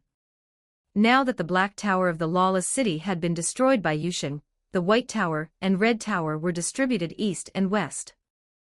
Elizabeth was building her resting place according to her own ideas, appearing on par with the White Tower. The only commonality was that both towers were upstream suppliers for the Baida Chamber of Commerce. Lord Yushin, thank you for your trust. I will definitely do a good job and attract all the enemies of the Baida Chamber of Commerce here. Elizabeth still maintained the appearance of a young girl in the early stages of development, clutching her small fists. There is no need for too much pressure. The environment is stable now, production is ongoing, and there is food. Just keep pace with Shadow Garden, and that will be fine. The three of them chatted for a while longer when suddenly, a black figure slowly rose from the ground beside Yushin, maintaining a kneeling posture. It was Liyue. No matter how many times I see it, this power to travel through any medium, at will is truly astonishing. I wonder when I will be able to awaken the Sharingan. Elizabeth was working hard to awaken the Sharingan, while it would probably take a long time for Mary. By the way, do vampires who can turn into mist really need intangibility? Lord Yushin, the formula has been intentionally leaked, and Lady Gamma is ready on her end. Good, then let's proceed to the next stage. Go back and tell Alpha and the others to begin the operation. Understood. This time, Liyue's departure mimicked Elizabeth's mystification. Elizabeth, I leave this place to you. As for Yukiheim, you can talk to her later. The next day, Yushin attended classes at the academy during the day, and at night, he transformed into a cooperating merchant of the Baida Chamber of Commerce, heading to attend a ball. The Wisteria Manor was located in the noble residential area of the royal capital, a building constructed of white marble, and a bronze dome that resembled a quiet gem in the spring night. After its original owner was assassinated by Shadow Garden, it was acquired by the Baida Chamber of Commerce and transformed into a luxurious banquet hall, dedicated to nobles hosting various entertainment activities. Most importantly, it allowed one to be the first to know about the new products released by the Baida Chamber of Commerce, which were often the trendsetters. Tonight, all 12 arched windows of the manor were lit up, and the warm golden candlelight shone through the stained glass, casting mottled patches of color onto the garden lawn. Noblewomen in silk gowns held folding fans, chatting softly. Nobles in crisp formal wear gathered in twos and threes, discussing various topics. Even Alexia, Iris, Rose, and Beta, who had taken on the persona of the writer Dayu, were here, looking quite eye-catching and quite out of place. Quite a few young talents wanted to strike up a conversation and join the circle of these four, but were discouraged by their sharp tongues. So annoying, these flies, buzzing around. Then, little sister, why did you drag me along to attend? Is there something special about this ball? Iris had originally been training the Crimson Knights, but was dragged by Alexia to attend this ball held by the Baida Chamber of Commerce. Royal sister, it is precisely because you often stay in the Knights' Order, which is mostly men, that you need to attend even more. This can enhance your feminine charm. Have you forgotten the lingerie we picked out last time? Iris covered Alexia's mouth. Last time, she had been forced to take a few pieces of lingerie that were thin and skimpy. Fortunately, Beta and Rose were talking. Iris glanced at them, fearing they might hear. Teacher Dayu, do you think there will be something special about tonight's products? Even the Chamber of Commerce president is attending in person. She rarely participates in such events. Princess Rose, I heard it really is quite special. It can attract the attention of a partner, and even heighten one's interest. Really? Then, what else do you know? If it were an ordinary ball, the heads of those great families naturally wouldn't attend, or they would just send some descendants. But what was most intriguing tonight was that the owner of the Chamber of Commerce, Yekaterina, was attending tonight's ball. Some wanted to catch a glimpse of her beauty, some hoped to get to know her, and some wanted to seek help or cooperation. Others even wanted to marry her to strengthen their family, or use power to make her submit. Tonight, I will surely win over Miss Yekaterina's heart with my sincerity. Shut up, you. With that pathetic look of yours. Miss Yekaterina will surely fall for my talent. Ridiculously funny. Those with sincerity have no power or looks, those with talent have no looks or money. I don't know where they get the courage. This young master happens to have it all. No one would laugh at their delusions. After all, this was a mission arranged by their families. Just then, the doors at the entrance of the hall were opened. Gentlemen, ladies. Thank you for waiting. Yekaterina, or rather Gamma, was wearing a small dress adorned with stars tonight, walking towards the center of the hall with elegant steps. Behind her followed four members of the garden, carrying deep red velvet cloths in their hands, with crystal bottles the size of 2 fingers pressed together embedded in the center. And following behind was Yusheng. Tonight he was disguised as a cooperating merchant named Shakespeare. In reality, he was there to use his magic to support Gamma, lest she trip on flat ground. So beautiful. Among those young talents, one person couldn't help but exclaim, and some others had already taken action. Miss Yekaterina, I have sung praises of mountains and rivers, of stars and galaxies, but until I met you, I did not realize that the most beautiful poems should be used to describe your countenance. They were not stupid enough to block her path just to express a few words about her beauty, they just conveyed it from the side in a low voice, hoping to leave an impression. Gamma only responded with a cold gaze, a distant yet polite smile, and a slight nod. Gentlemen, ladies. What I want to introduce today is a perfume specially concocted by the Baida Chamber of Commerce, named Moonlight Kiss. The 4 garden maidens held it high so everyone could see clearly. Perfume? If it's just perfume, there's no need to make such a big fuss, right? Don't be impatient. Listen to the name, products from the Baida Chamber of Commerce are definitely different. These nobles already used perfume, usually musk or some plant-based spices. The preparation methods were crude, and not only was the scent overpowering, but it was also easy to get stuffy if smelled for too long. Hashtag 98 Chapter 98 The fish bit the hook. Chapter 98 The fish has taken the bait. Ladies and gentlemen, please allow me to reveal what makes it so special. Gamma took a bottle and gently uncorked it. In that instant, all conversation in the hall ceased abruptly. It was not an ordinary floral scent. At first, it was a biting chill, like the scent of a cedar forest on a winter night, as if someone had pushed open a dust-covered window high in the mountains. Immediately after, a layer of warmth emerged from deep within the cold, not a cloying sweetness, but like burying one's face in a sun-warmed velvet pillow, carrying the ambiguity of body heat and dreams.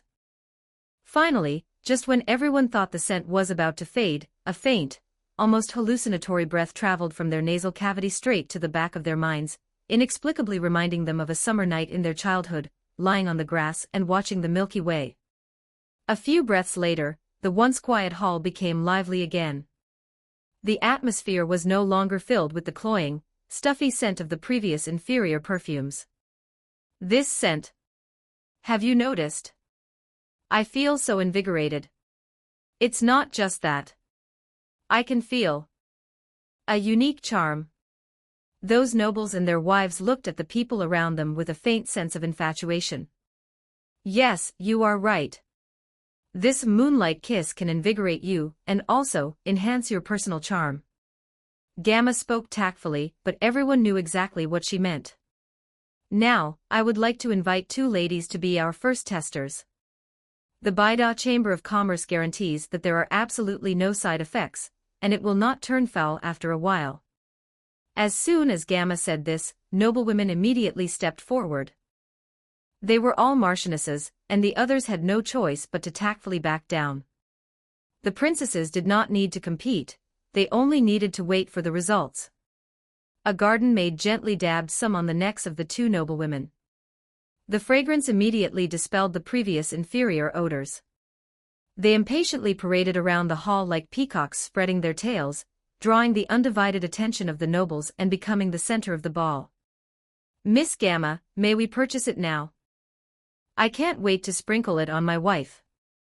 Once someone spoke up, everyone shifted their gaze back to Gamma. We must buy it."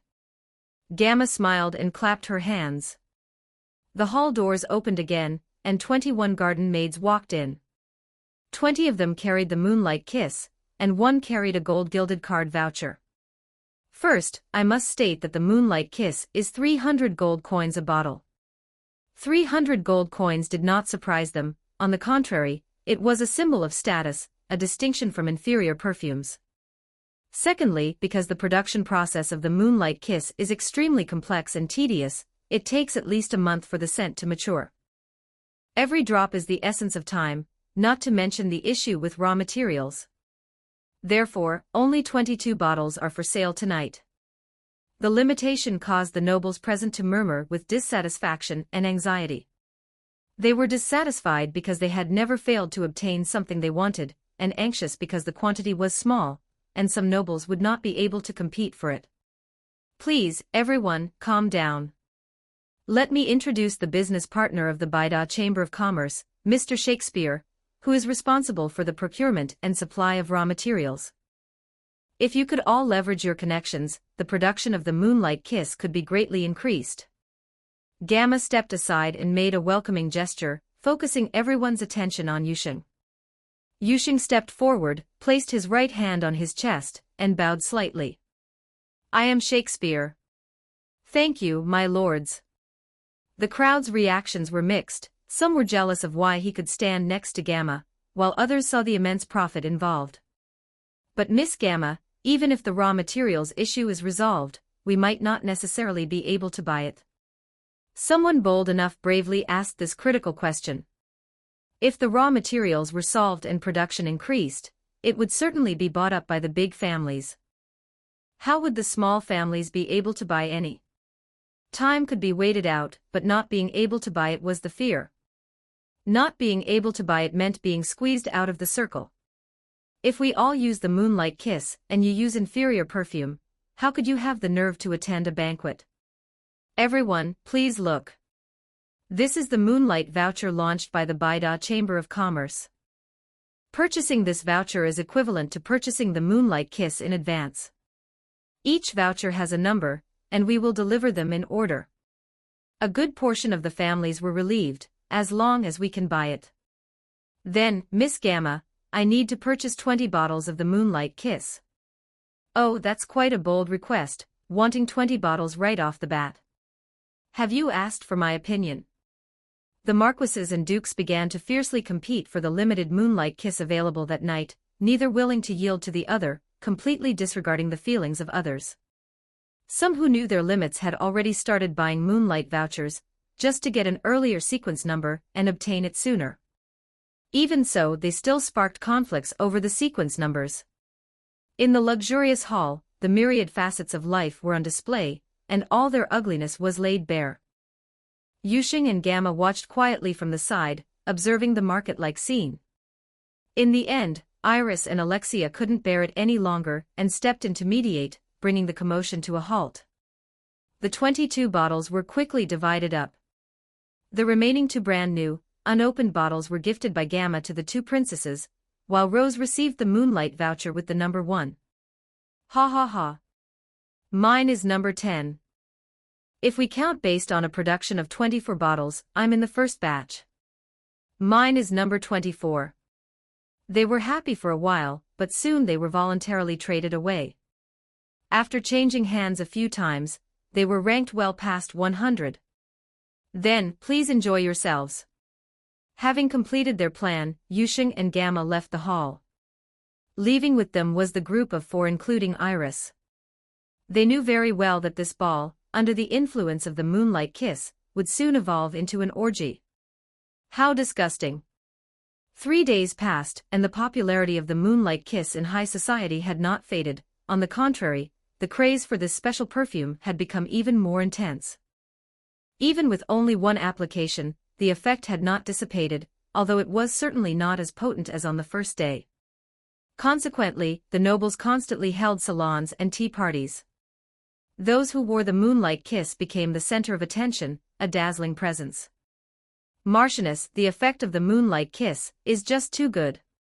My man. He stabbed me several times that first night, and he didn't even stop. Yes, my husband, who used to come home very late, has surprisingly been coming home early these past few days.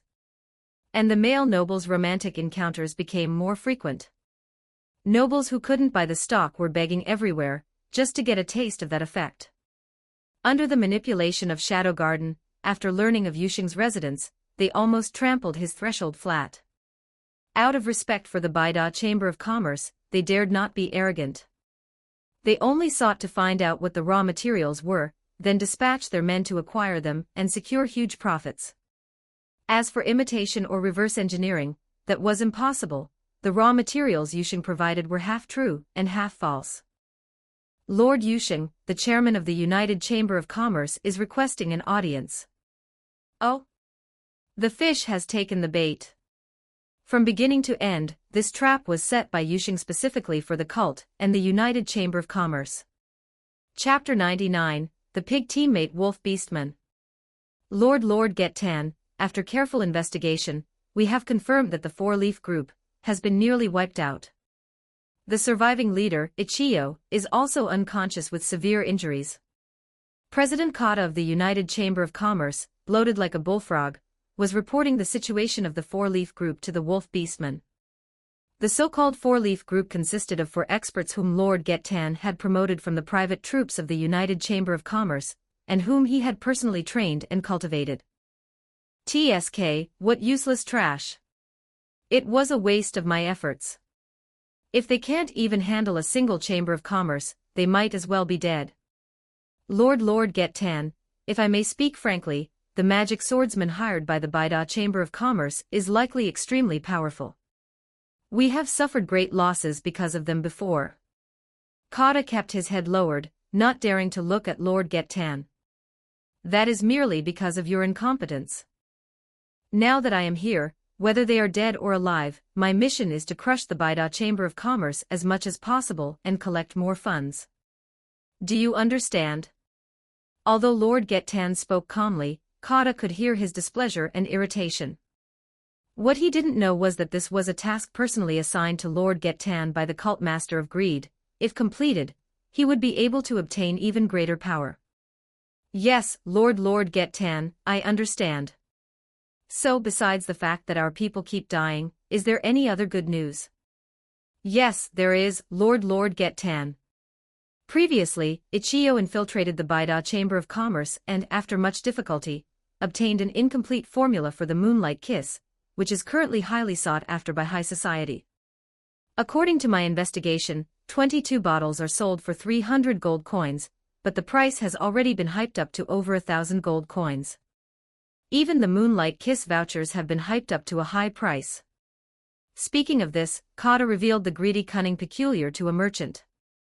Lord Get-Tan was just a wolf beastman whose mind was filled with the power of the cult. He didn't understand perfume, nor did he understand much about business operations. When he was in the tribe before, Yukaheim had taught him a little. And then? Can the incomplete formula be imitated or cracked? What can be done to strike at the opponent and seize their funds? Kata was sweating profusely. He didn't expect the muscle-brained Lord Get-Tan to be able to ask such a key question. I met with Shakespeare, a merchant who cooperates with the Baida Chamber of Commerce. He is responsible for the procurement and supply of raw materials. I tried to complete the formula through him, but the other party was very vigilant, and I didn't find out anything. Smack. The thick wooden table was left with a palm-shaped imprint by Lord Get-Tan. Do you not know that you are earning funds for the cult? Don't you know how to use other means? Can't you complete it through other methods? The cult, damn it, who told the cult to hide so deep? Who would even know about this organization? Should I just shout, the cult is working, be sensible? They have the backing of the Bida Chamber of Commerce, who cares about you? It's truly speechless. Kata only dared to shout and complain in his heart. Lord Getan, I have also inquired through other channels, but there are still a few raw materials missing. And even if the formula is completed, the trial and error alone would take a lot of time, probably measured in years. Upon hearing that it would take several years, Lord Getan had to calm down and use his limited brain capacity to think. Is that merchant named Shakespeare buying a large amount of raw materials? Yes, Lord Getan. How authentic is the formula?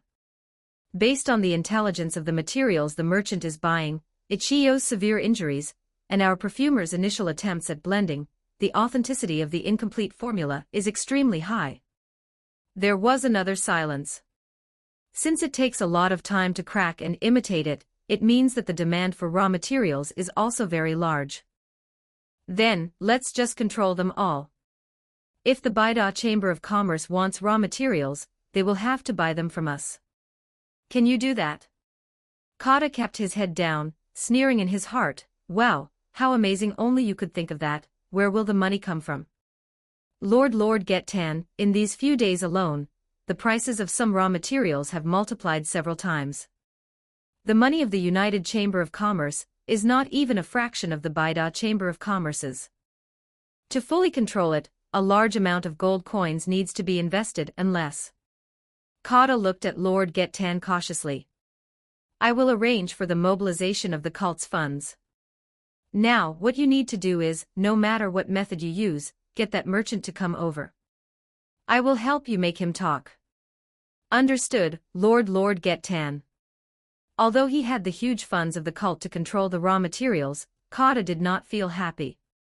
He was thinking that even Lord Getan could think of monopolizing raw materials. Would the Bida Chamber of Commerce not think of it? Would that merchant named Shakespeare not think of it? Unable to figure it out, Kata had no choice but to follow Lord Getan's plan first. Lord Yushin, President Kata invites you to gather at the United Chamber of Commerce. Let him wait for a while, no rush. Yushin lay on Liu Yue's lap, enjoying the face wash. Kata's invitations for several consecutive days were all declined by Yushin. Seeing the price of raw materials rising again, the anxious Kata had no choice but to throw out the idea of jointly controlling the supply of raw materials, which finally moved Yushin to accept the invitation. Oh my Shakespeare, it is my honor that you could come to the United Chamber of Commerce.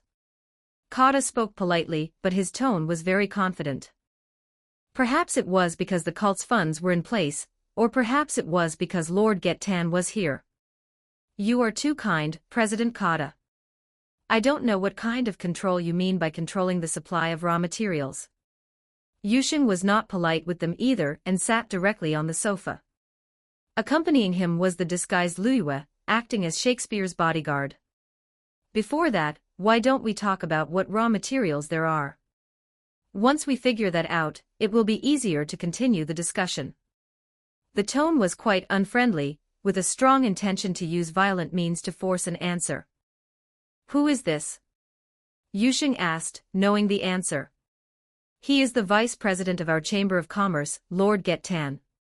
He has extensive connections and knows a lot about raw materials. Oh, someone who didn't know better might think that Lord Getan was the president. Lord Getan is also responsible for the security of the Chamber of Commerce. He has a straightforward personality. Shakespeare, please don't take it to heart. Kata cursed wildly in his heart. The damn pig teammate, oh no, wolf teammate, no one will treat you as a mute if you don't speak. So why should I tell you what raw materials there are? This does not comply with my agreement with the Bida Chamber of Commerce. Humph, you are just a merchant attached to a Chamber of Commerce. Kid, in this world where power is supreme, I can destroy the Bida Chamber of Commerce with a wave of my hand. After finishing, Lord Getan quickly drew his sword, intending to place it on Yusheng's neck to intimidate him into obeying. However, it was blocked by Luiyue, and could not advance even an inch further. When did he draw his sword? I didn't even see it clearly. Seeing that the atmosphere was about to spark, Kata hurriedly stepped out to act as a peacemaker. Don't be impulsive, don't be impulsive. Harmony brings wealth. Vice President, don't forget that our goal is to reach a cooperation. Kata braced himself and gave Lord Getan a way out. He didn't know the extent of the other party's strength, only that Lord Getan's sword, which was as strong as it was, had been blocked. Hearing the reminder, Lord Getan had no choice but to retract his sword and sit back down, arms crossed, saying nothing, seemingly doubting his wolf life. You need to understand one thing, my strength does not need to rely on anyone. Yusheng stood up. Since this is how you treat guests, there is nothing to talk about. After saying that, he turned and left. Having only taken a few steps, he was fawned upon and detained by Kata. Wait. Please stay. Shakespeare, we are sincerely looking to cooperate. Hashtag 100 Chapter 100 Futures Contracts. Chapter 100, Futures Contracts. Using a sword to threaten me, is this your sincerity? Or are you telling me, President Kata, that you're not the one in charge? Kata thought to himself, what can I do? The cult cannot reveal itself, and Lord Getan is just a savage wolf beastman. It's a misunderstanding, all just a misunderstanding. How about this? I'll have the vice president apologize to you. Kata turned around, his back to Yusheng. Apologize to Shakespeare immediately. In order to achieve his goal, Kata went all in. His tone was stern, but his expression was cowardly to the extreme. Seeing Kata's fearful expression, Lord Getan had no choice but to suppress his rage. I apologize to you. It was my recklessness. In his heart, however, he was plotting to pay him back double. Yusheng naturally knew where to draw the line. This was enough to avoid any hitches in his plan. Fine, I accept. I am indeed interested in how you manage to control the raw materials. Watching Yusheng sit back on the sofa, Kata thought, there's a chance. Hee, Shakespeare, as for control, that was just a poor choice of words on my part. We're both businessmen, after all, I certainly wouldn't make things difficult for you. How so? It's like this, I've seen how hard you've been working these past few days, constantly pestered by noble merchants. They claim they want to sell you raw materials, but whether they actually have them is another story, wouldn't you agree? Kata didn't jump straight into his proposal, instead, he framed it as if he were looking out for Yusheng. That's true. Everyone claims they have them, but they won't say how much or when they can deliver. I've put so much effort into just filtering through them. Yusheng played along, feigning exhaustion. Exactly. So, I have an idea. Just tell us what raw materials you need, and the United Chamber of Commerce will take that burden off your hands. We'll help you collect the materials, and you can buy them from us. Of course, how much you sell is entirely up to you. The vice president was just trying to look out for you, even if his approach was a bit blunt. At the end of the day, he just hates seeing you work so hard. What do you think? Does this arrangement work for you? Yusheng didn't answer immediately, feigning deep thought with a frown. Then, he relaxed and shifted into a more comfortable position. President Kata, you really are looking out for me but monopolizing the entire supply of raw materials. You certainly have an imagination. How could you call it a monopoly? I'm just filtering and consolidating them for you. Besides, the price of raw materials changes daily, and the market is unstable. If I may be so bold, no matter how deep your pockets are, you can't keep burning through money like this. Yusheng feigned a sign of being tempted, which Kata quickly picked up on. So you're saying the United Chamber of Commerce has deep pockets? Enough to consolidate the entire supply of raw materials. Yet, I've heard, your chamber is struggling quite a bit under the pressure from the Baida Chamber of Commerce. Please rest assured on that point. While we may lack the unique products of the Baida Chamber of Commerce, we still firmly control our distribution channels. The United Chamber of Commerce has the strength to consolidate this. Yusheng didn't continue, instead feigning deep thought. I am, first and foremost, a businessman. My partnership with the Baida Chamber of Commerce comes second. And then what? Damn it. Keep talking, you bastard. Cutting off mid-sentence like that, do you want your dick to be half the size? 3 days. I'll give you 3 days. Aside from the raw materials provided by Lawless City, get everything else ready. I need to see the strength you claim to have. If you can do that, I will only purchase from you from now on. With your word, Shakespeare, it's a guarantee. Kata stood up, attempting to take Yusheng's hand in both of his, but was ignored. Yusheng then listed the required raw materials, specifically excluding those supplied by Lawless City. Kata tried to suggest that the United Chamber of Commerce handle that part as well, but was refused on the grounds that they would discuss it in 3 days. President Kata, I shall await your good news. After Yusheng left with his guards, Kata jumped for joy, but upon seeing Lord Gettan's gloomy expression, he immediately quieted down. Lord Gettan. Lord Gettan, I didn't want to. I was just trying to complete the cult's mission. His legs gave out, and he knelt to the ground. No, you did well. Once we have used this Shakespeare, I will have him and his guards killed. Lord Gettan felt furious and humiliated by being ignored throughout the entire interaction. It reminded him of past experiences where he had been crushed by overwhelming power. Understood, I'll get it done right away. Over the next 3 days, Kata used every means at his disposal, stealing, suppressing prices, to collect every single raw material Yusheng had listed. Little did he know, all of these raw materials were sold to the United Chamber of Commerce by wandering merchants arranged by Yusheng. Yusheng didn't know how much capital the cult possessed, but the next step would be the real payday. On the evening of the 3rd day, Yusheng was enjoying a massage at his residence. Lord Yusheng, Kata invites you to come over. Let's go. Time to see our little benefactor and teach him what a futures contract is. Kata paced back and forth in the warehouse, a look of joy on his face. The sheer variety and quantity of raw materials this time had cost nearly a quarter of the cult's funds. If this succeeds, the puny Baida Chamber of Commerce will become the cult's personal piggy bank. No, there are still some materials missing.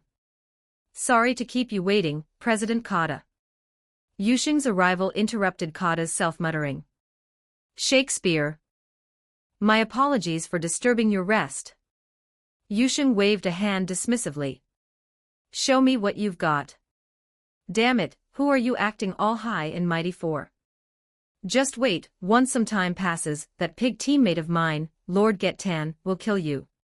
Indeed, this is crucial to our partnership. Kata signaled his men to open the door, and led Yusheng inside. Check for yourself if anything is missing. Yusheng carefully inspected the goods. Not bad, President Kata. The variety is complete, and the quantities even exceed my expectations. It seems you truly do have the strength. If I had to do this myself, I'm afraid it would have taken quite some time. It is my honor to serve you, Shakespeare. Please take a look at the prices. And as for the Lawless City side. Yusheng turned his head, staring coldly at Kata's obsequious expression, which made Kata's heart skip a beat. Shakespeare, is there a problem? Yusheng smiled. Let's not beat around the bush. You're trying to replicate and crack the moonlight kiss, and you're planning to cut me out, aren't you? Kata's body stiffened. As for this replication you speak of, just because they can sell it doesn't mean I can't, right? As for cutting you out, I've never had such a thought. Everyone knows the Baida Chamber of Commerce and I are mortal enemies. Without you as the middleman, these raw materials wouldn't sell anyway. President Kata, the moonlight kiss is so popular right now, are you really content with just monopolizing the raw materials and earning gold coins from the Baida Chamber of Commerce? Don't you want to earn even more? The sudden change in topic caught Kata off guard, but the mention of earning more perked him right up. Please enlighten me. I know you want to monopolize the raw materials, but no matter how you monopolize them, there's a limit to their price. It would take you at least several years to replicate and crack the formula. In that time, I can push the prices to a level beyond anyone's imagination. Kata widened his bullfrog-like eyes. He understood, of course, that the price increase of raw materials was limited by demand. And your method is a futures contract. Have you heard of it? Kata shook his head. Let's use moonlight grass, one of the raw materials, as an example. Simply put, you and I agree that on a certain day in the future, I will sell it to you at today's price. But moonlight grass is in short supply, and its price changes daily. If I'm in need of money, what do? I sell that agreement, the contract we signed, to someone else at a different price. The difference between those prices is the money I make. But how can you guarantee that you'll make a profit? Kata quickly grasped that point. Your monopoly is the key link. You make up any excuse, a fire, a poor harvest, and announce that the supply of moonlight grass is extremely low. Wouldn't the price skyrocket? Wouldn't the wealthy then bid it up even further? Kata was deeply shocked. This, you can actually do that. Chapter 101, The Woven Net. So this is how it can be played. President Kata, having risen and fallen in the business world for many years, immediately understood how high the gold coin profit margins from this buy and sell scheme would be.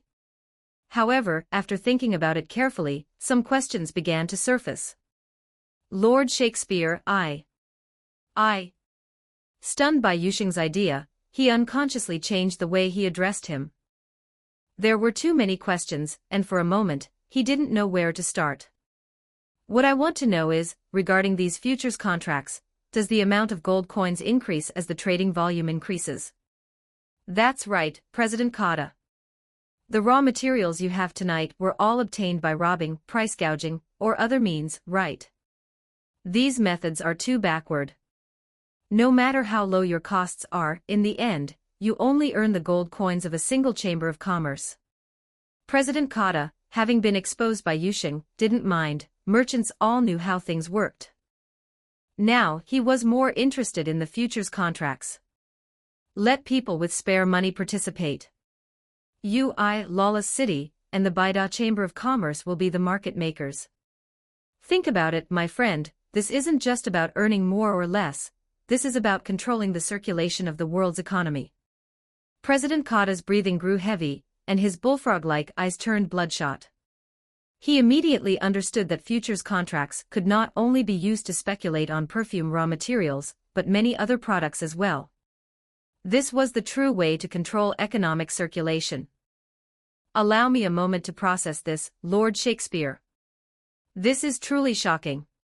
Imitating and cracking the moonlight kiss seemed unimportant now. It would be better to focus his mind on these futures contracts.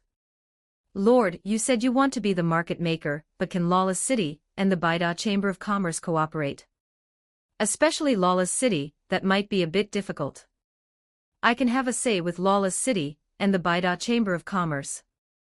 Besides, they won't be able to refuse such a lucrative opportunity. Lord Shakespeare. Your influence is far greater than I imagined. The Baida Chamber of Commerce was understandable, but having influence over Lawless City truly shocked President Kata. With you coordinating in the middle, I wonder how the profits should be.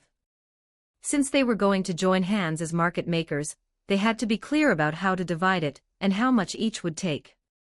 President Kata, you are currently the largest raw material merchant. If we were to insert ourselves into that, no one would be able to claim clear ownership later, and I don't think you would want that, would you? By cooperating with each other, we rely on our own abilities. What do you think? Yushing's words spoke right to President Kata's heart. Supplying the raw materials was his foundation. He had to ensure he remained in an advantageous position. Then as you wish, Lord.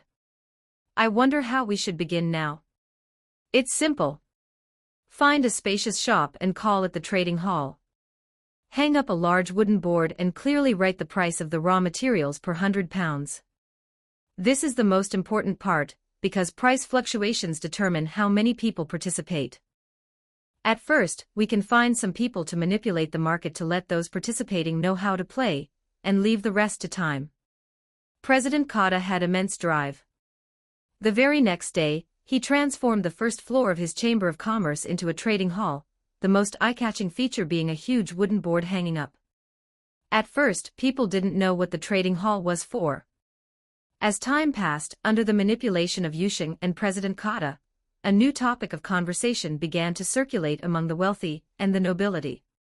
"Count, please forgive my ignorance, but I see you smiling happily at a piece of paper. It's not a moonlight coupon, so is there some good news?"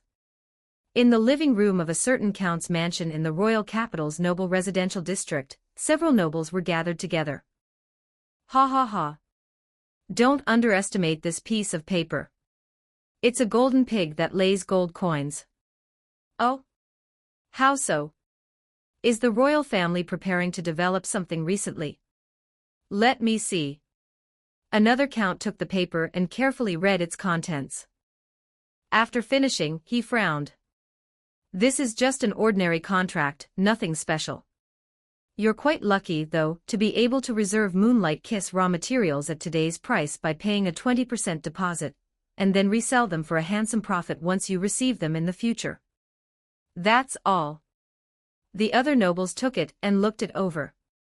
Apart from remarking on his luck and complaining that the delivery date was a bit far off, they had no other thoughts. "That's all. You're all wrong. I don't know the future price, and I don't need those raw materials. I only know that if I sell this contract now, I can earn 30% of what I paid. In fact, I've already earned around." "What? Wait, this. How is this possible? There are no physical goods, just a contract. How can you earn so much?" The owner of the contract told them what he had learned. "This futures contract is incredible." Someone had tasted the crab, naturally, they were envious. "If I can't get the raw materials, can't I just buy the contracts?" Buying future raw materials at today's price meant earning gold coins without waiting for the date to arrive. But will the raw materials really keep rising? What if they fall? Don't you know how scarce raw materials are right now? Plus, a batch of Moonlight Kiss was scrapped due to the production process, and the raw material supply can't keep up. It's risen to 500 gold coins a bottle. Even so, tons of people are scrambling to buy it. That's right. Even in the worst-case scenario, if it really drops, I'll just wait until I get the raw materials and sell them then. As long as I stop once I've made enough before then, I'll be winning big. Is it really that easy to stop in time? When gamblers lose, they think about making a comeback on the next round. When they win, they think their luck is good and want to play another round.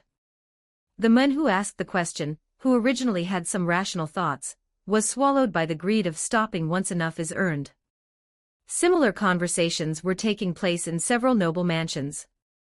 They flocked to the trading hall to buy contracts. The poorer ones bought a few £100, and after earning their first pot of gold, they played a second round. Ha ha ha.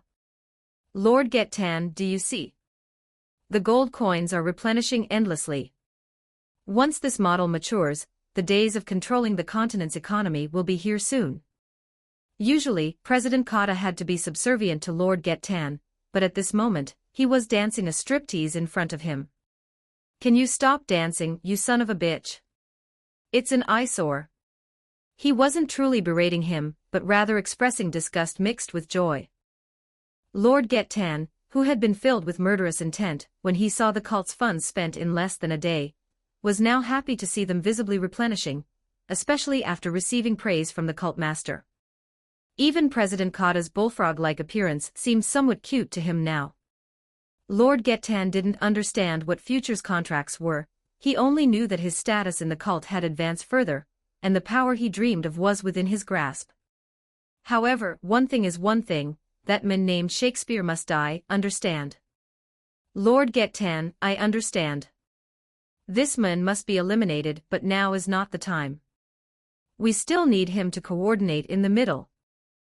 I hope you understand. As long as you understand. Achoo. That son of a bitch, Lord Getan, is cursing me to die again. Lord Yusheng, do you need me to kill him now? No rush. To kill a man, you must first destroy his heart. Besides, he is Yukaheim's prey. Let him jump around for a while longer. Yusheng stood by the window, looking in the direction of the trading hall. President Kata, Lord Getan, and I who participated in this game, they don't know that they are currently in a woven net. Perhaps they all think they have the ability to break free.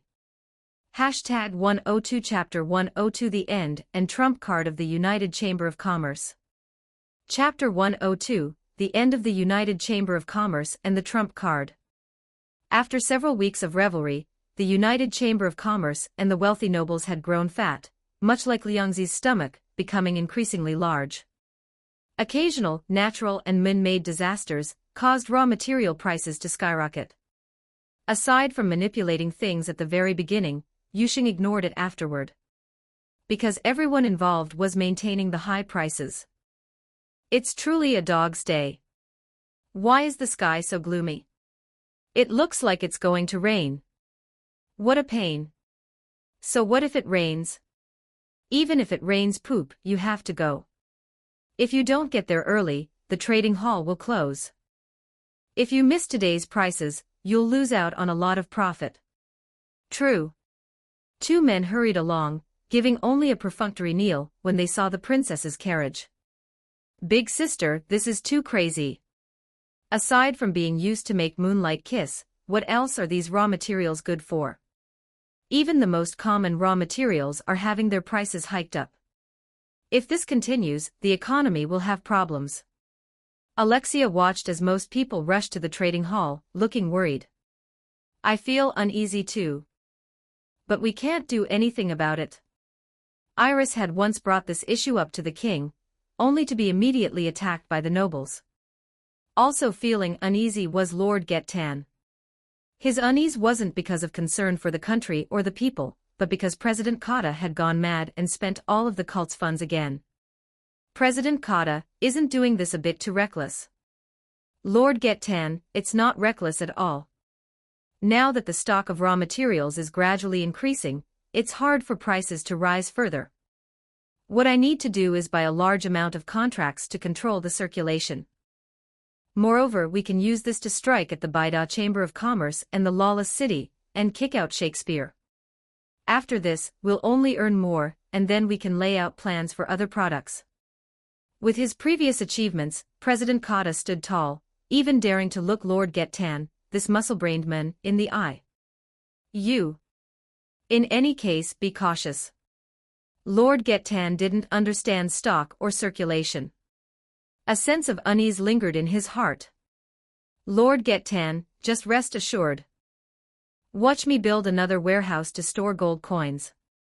Long before President Kata secretly bought a large number of contracts, Yusheng had already received reports from Shadow Garden.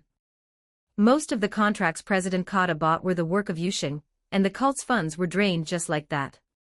With this money, Yusheng could also launch a bank. No matter how they investigated, they would only trace it back to the lawless city. Yusheng, no matter how many times it happens, I am always attracted by your shadow wisdom. Indeed, Lord Yusheng. Your financial warfare has the cult spinning in circles. Yusheng leaned against Alpha's ample bosom, while Gamma, Luiwe, and Tao massaged him. There's still plenty more. However, it's time to bring this to an end. For several consecutive days, the dark clouds grew even heavier. I don't know what's going on with the weather. It's gloomy, but it just won't rain. Is it blocking you from going to the trading hall to check the prices? That it is not. Ha ha ha. Some wealthy nobles who were still waiting for prices to rise went to the trading hall in twos and threes, feeling relaxed. Recently, they had picked up a new hobby, gathering at the trading hall to discuss their insights. You haven't sold yet either. Sell. What's there to sell? Only a fool would sell at this price point. The profit isn't much. I don't know what those fools are thinking. I heard there's a mysterious buyer who is very bold. The contracts are almost being swept clean. I estimate the rise will be huge. Yushin couldn't be bothered to care about those who had their own ideas. Come and look, there are so many carriages hauling goods. It seems like they're all being taken to the Baida Chamber of Commerce. What are they hauling? You can't even see the end of the line. As if by coincidence, some busybodies went over to ask what was being hauled. What else could it be? It's just the raw materials for Moonlight Kiss. So many. That must be enough to produce hundreds of bottles, right? Won't the Baida Chamber of Commerce make a killing? You're not kidding. They found quite a few substitutes for the raw materials in the lawless city that work even better than the originals. And I heard the production process has been improved, so the perfume output has gone up. This seemingly casual conversation was overheard by those nearby. The news spread as fast as a virus. The faces of those heading to the trading hall changed drastically. Having played the futures contracts for so long, how could they not understand the implications? Improved processes, changes or substitutions in raw materials, increased output, any one of these would impact the futures market, let alone all of them happening at once. Quick, quick, go find out. Go to the Baida Chamber of Commerce. Use whatever means necessary to find out. Someone roared, and the others finally reacted. The one thing they had to do was to verify the truth of the news as quickly as possible. The news reached those who were already at the trading hall, and they were talking loudly. Initially, it was just quiet exchanges, but it gradually escalated into an uproar. The common point was that they ordered people to confirm the news. President Kata. Something terrible has happened. What is it? So rude, didn't you see I was sleeping? The underling didn't care about President Kata's irritation, and told him the news in full. What? Quick, go verify it. He didn't even bother to put on his shoes, stumbling as he ran to report to Lord Get-Tan. If it were true, the contracts in his hands would become waste paper, and the raw materials would become worthless. On the other side, the Baida Chamber of Commerce, which was already bustling, became even more chaotic. Dear customers, I am now announcing some news. Due to process improvements and raw material supplies, the output of Moonlight Kiss has increased. For those who decided to purchase at high prices previously due to the malicious manipulation of the United Chamber of Commerce, we will gift you a bottle for free. The first sound that erupted was cheering. This meant they could finally buy it without having to wait painfully. Immediately following that were vicious voices, how dare you? But it was useless, they were drowned out by the cheers, and the people were escorted out. It's over. The people who had been inquiring rushed back to report. Sell them quickly. Sell them even at a low price.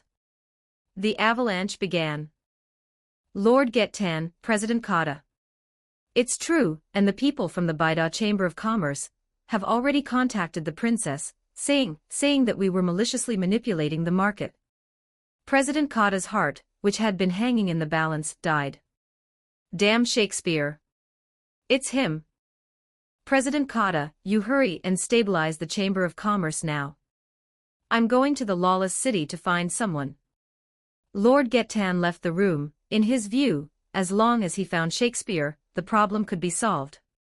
And Yukiheim and Yushin were waiting on the road for this enemy. You hurry up and sell the contracts on hand now. Sell as many as you can. President Kata, it's too late. There's no one taking them now. They've become waste paper. The reporting underling wailed. He also held quite a few contracts, and it could be said that his entire life savings had been invested. How could this be? President Kata collapsed on the ground. Shakespeare, you deserve to die. The riot downstairs became increasingly severe. With no one taking the contracts, they had no choice but to rush to seize the raw materials and the goods of the United Chamber of Commerce, until Iris arrived with the Crimson Knights to bring it under control.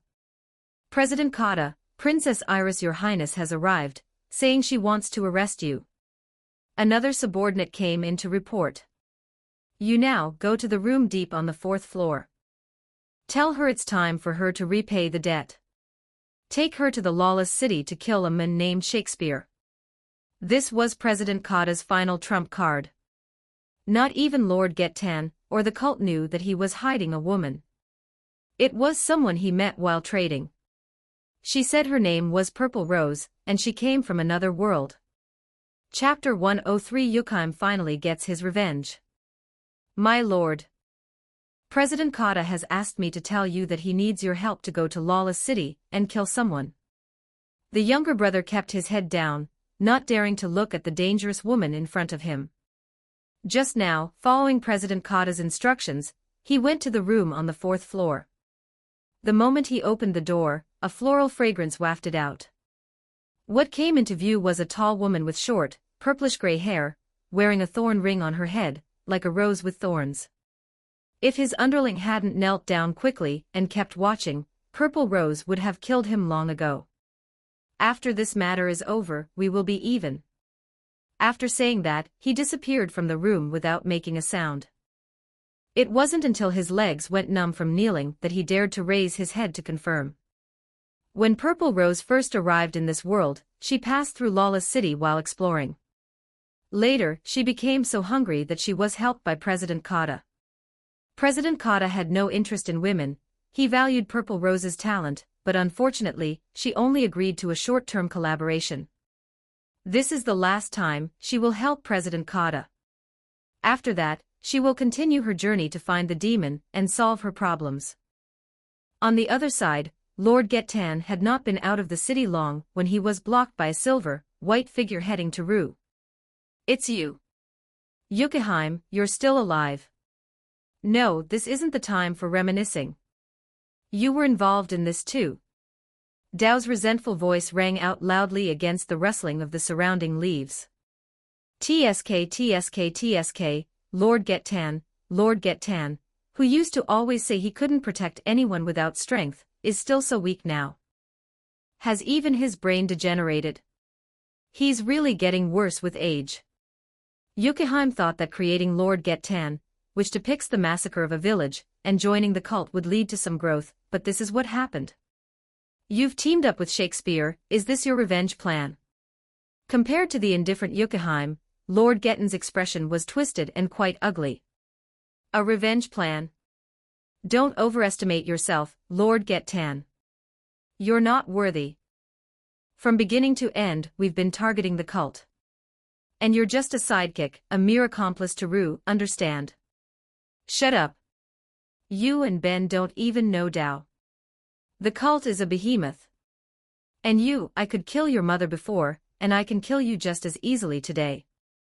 Lord Getan drew his sword, a long sword almost as tall as himself. Blade Wolf. The 3 slashing waves, like demonic wolves, rushed toward Yukheim.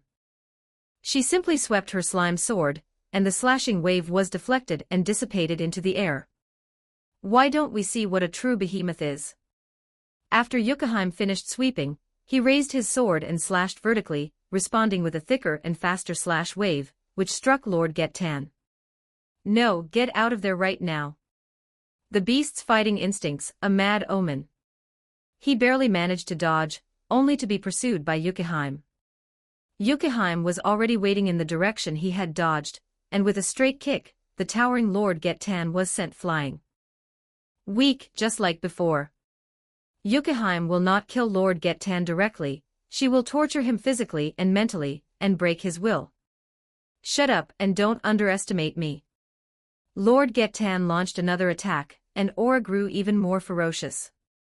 But for Yukheim, it was like a gentle breeze, unable to even create ripples. If it's a contest of who can shout the loudest, I lose. He severed Lord Getan's left arm with a single sword stroke. I told you to shut up.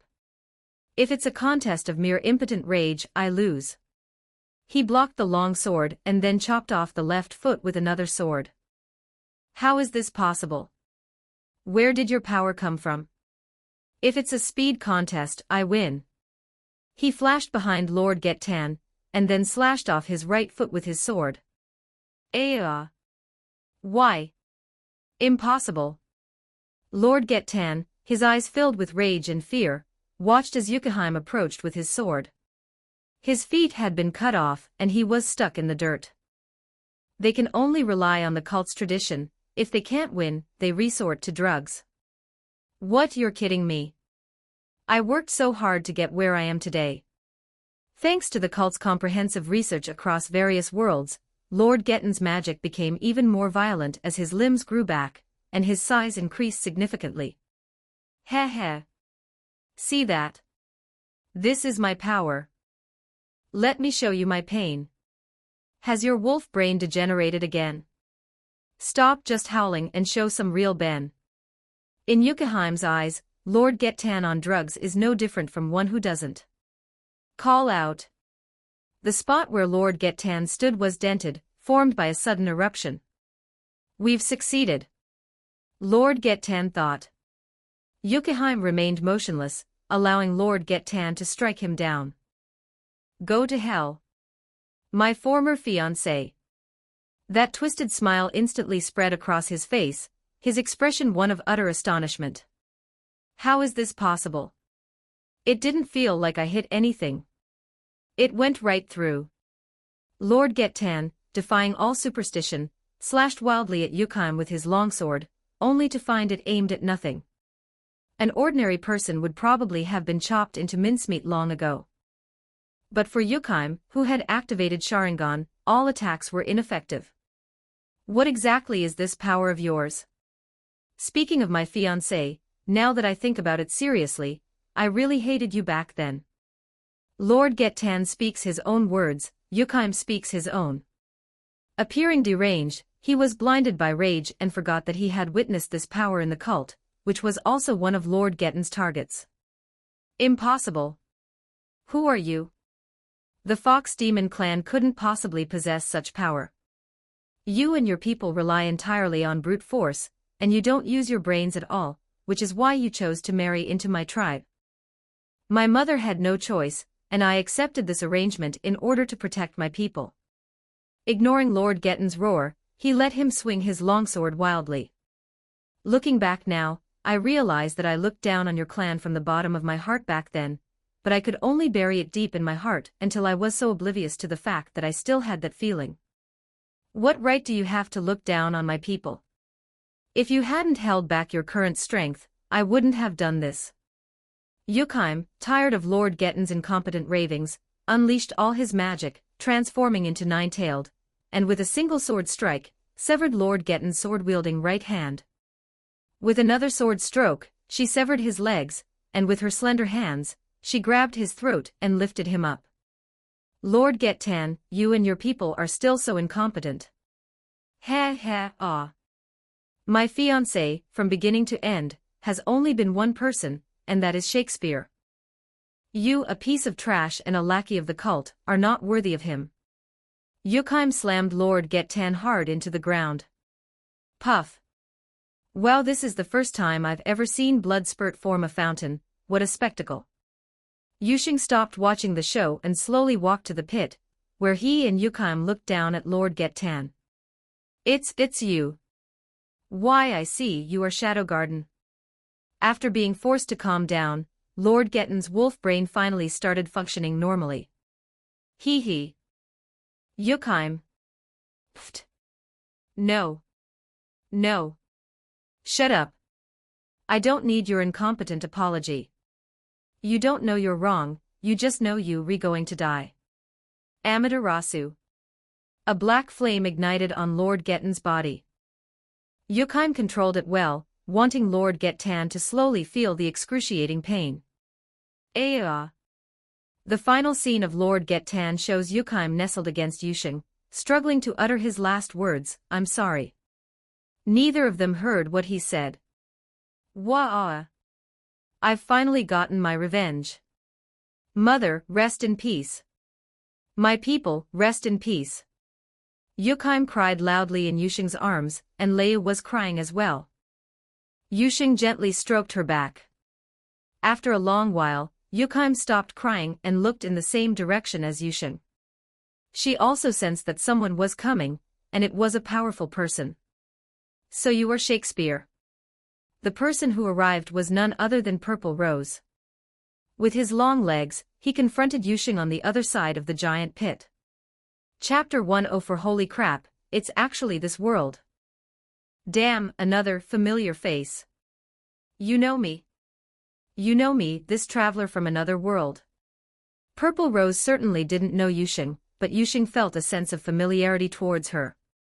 At this moment, Yusheng is opening my computer and searching the ACDEF partition to find out which world this woman comes from. To say we know each other, I do, well, let's just say we know each other. That's strange, you and I are from two different worlds, we've never crossed paths. But unfortunately, I have to kill you and end my cooperation with President Kata. Purple Rose drew two short swords. In that world, she was an assassin. Although she wasn't very good at close combat, her high agility and high attack power meant that she had no rivals in this world for the time being. Moreover, she has a trump card. She can kill her opponent instantly at close range. Yukheim, step back, I'll handle this. Yes, sir. Yusheng looked at the woman with short, purplish-gray hair, and a thorn ring on her head. He quickly searched his mind, starting with the more serious questions. Even the sword blade is purple. Ignoring Yusheng's mutterings, Purple Rose, relying on her high-speed advantage, planned to approach Yusheng and strike a vital point. In terms of speed, even if Lord Getan were on drugs, he couldn't catch up to a hair on her head. But for Yusheng, it was like a marathon.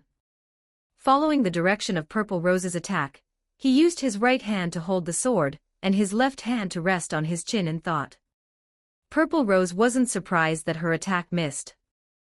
Whether in the original world or this world, she didn't believe her strength was unparalleled. Moreover, she herself knew Dao's own strength.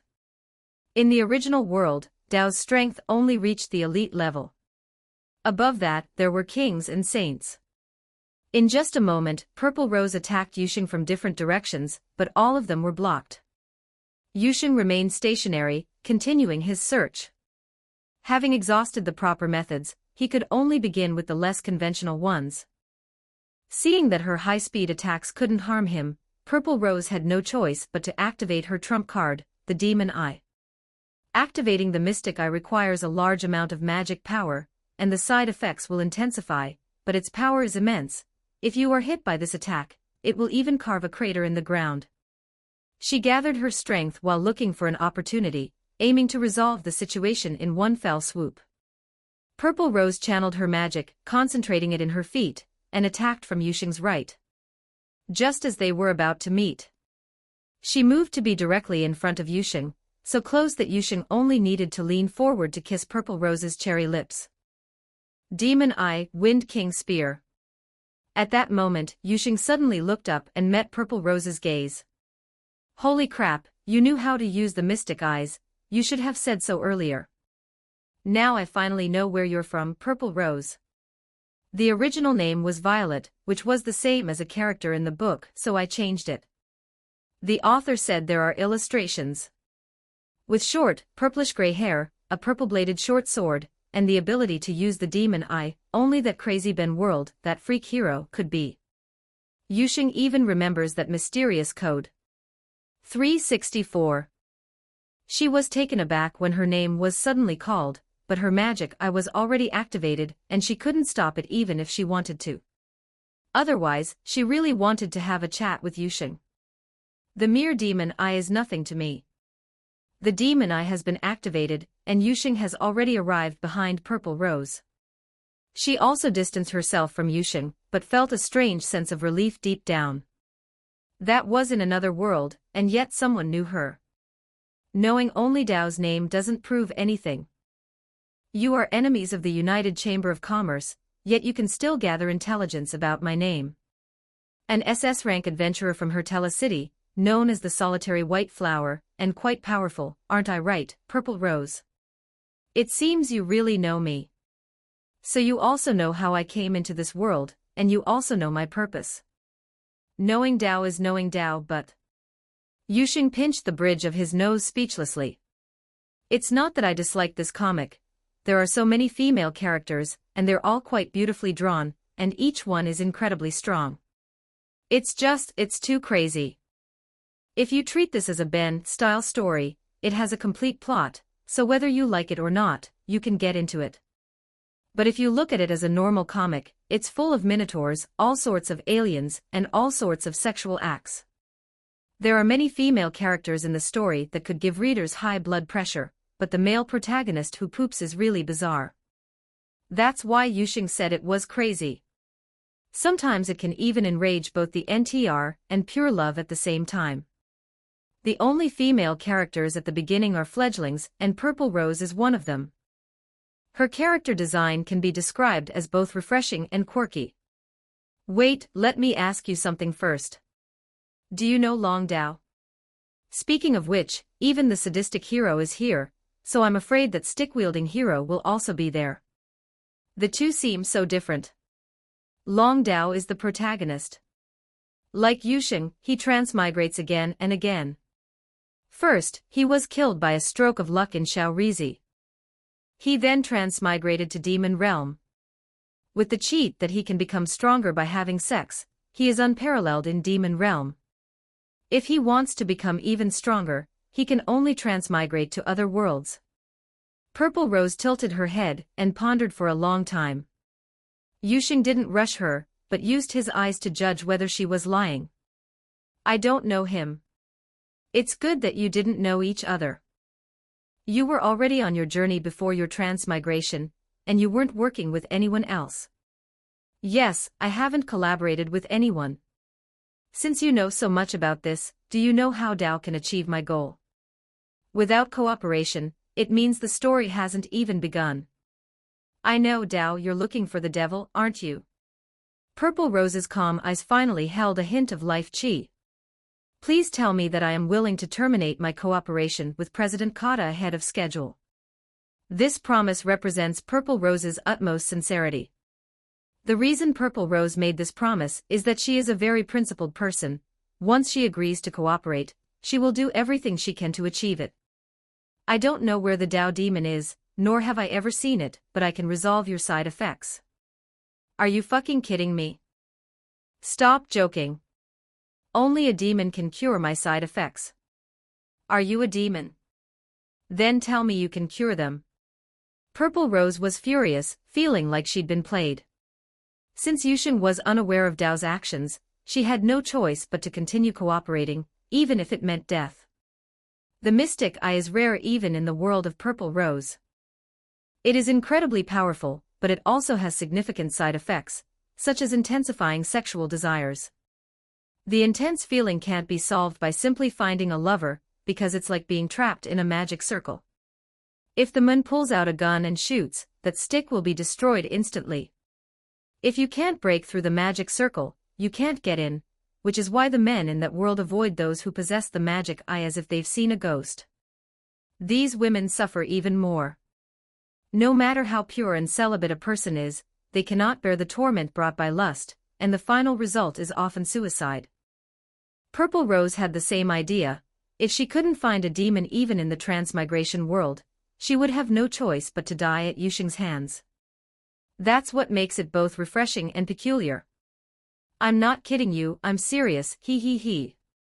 Yuxing knew that he couldn't subdue Purple Rose by beating her, he could only subdue her by stabbing her. Okay, here I come. Yuxing didn't intend to waste time with her, he knew Dao Purple Rose has been patient for a long time.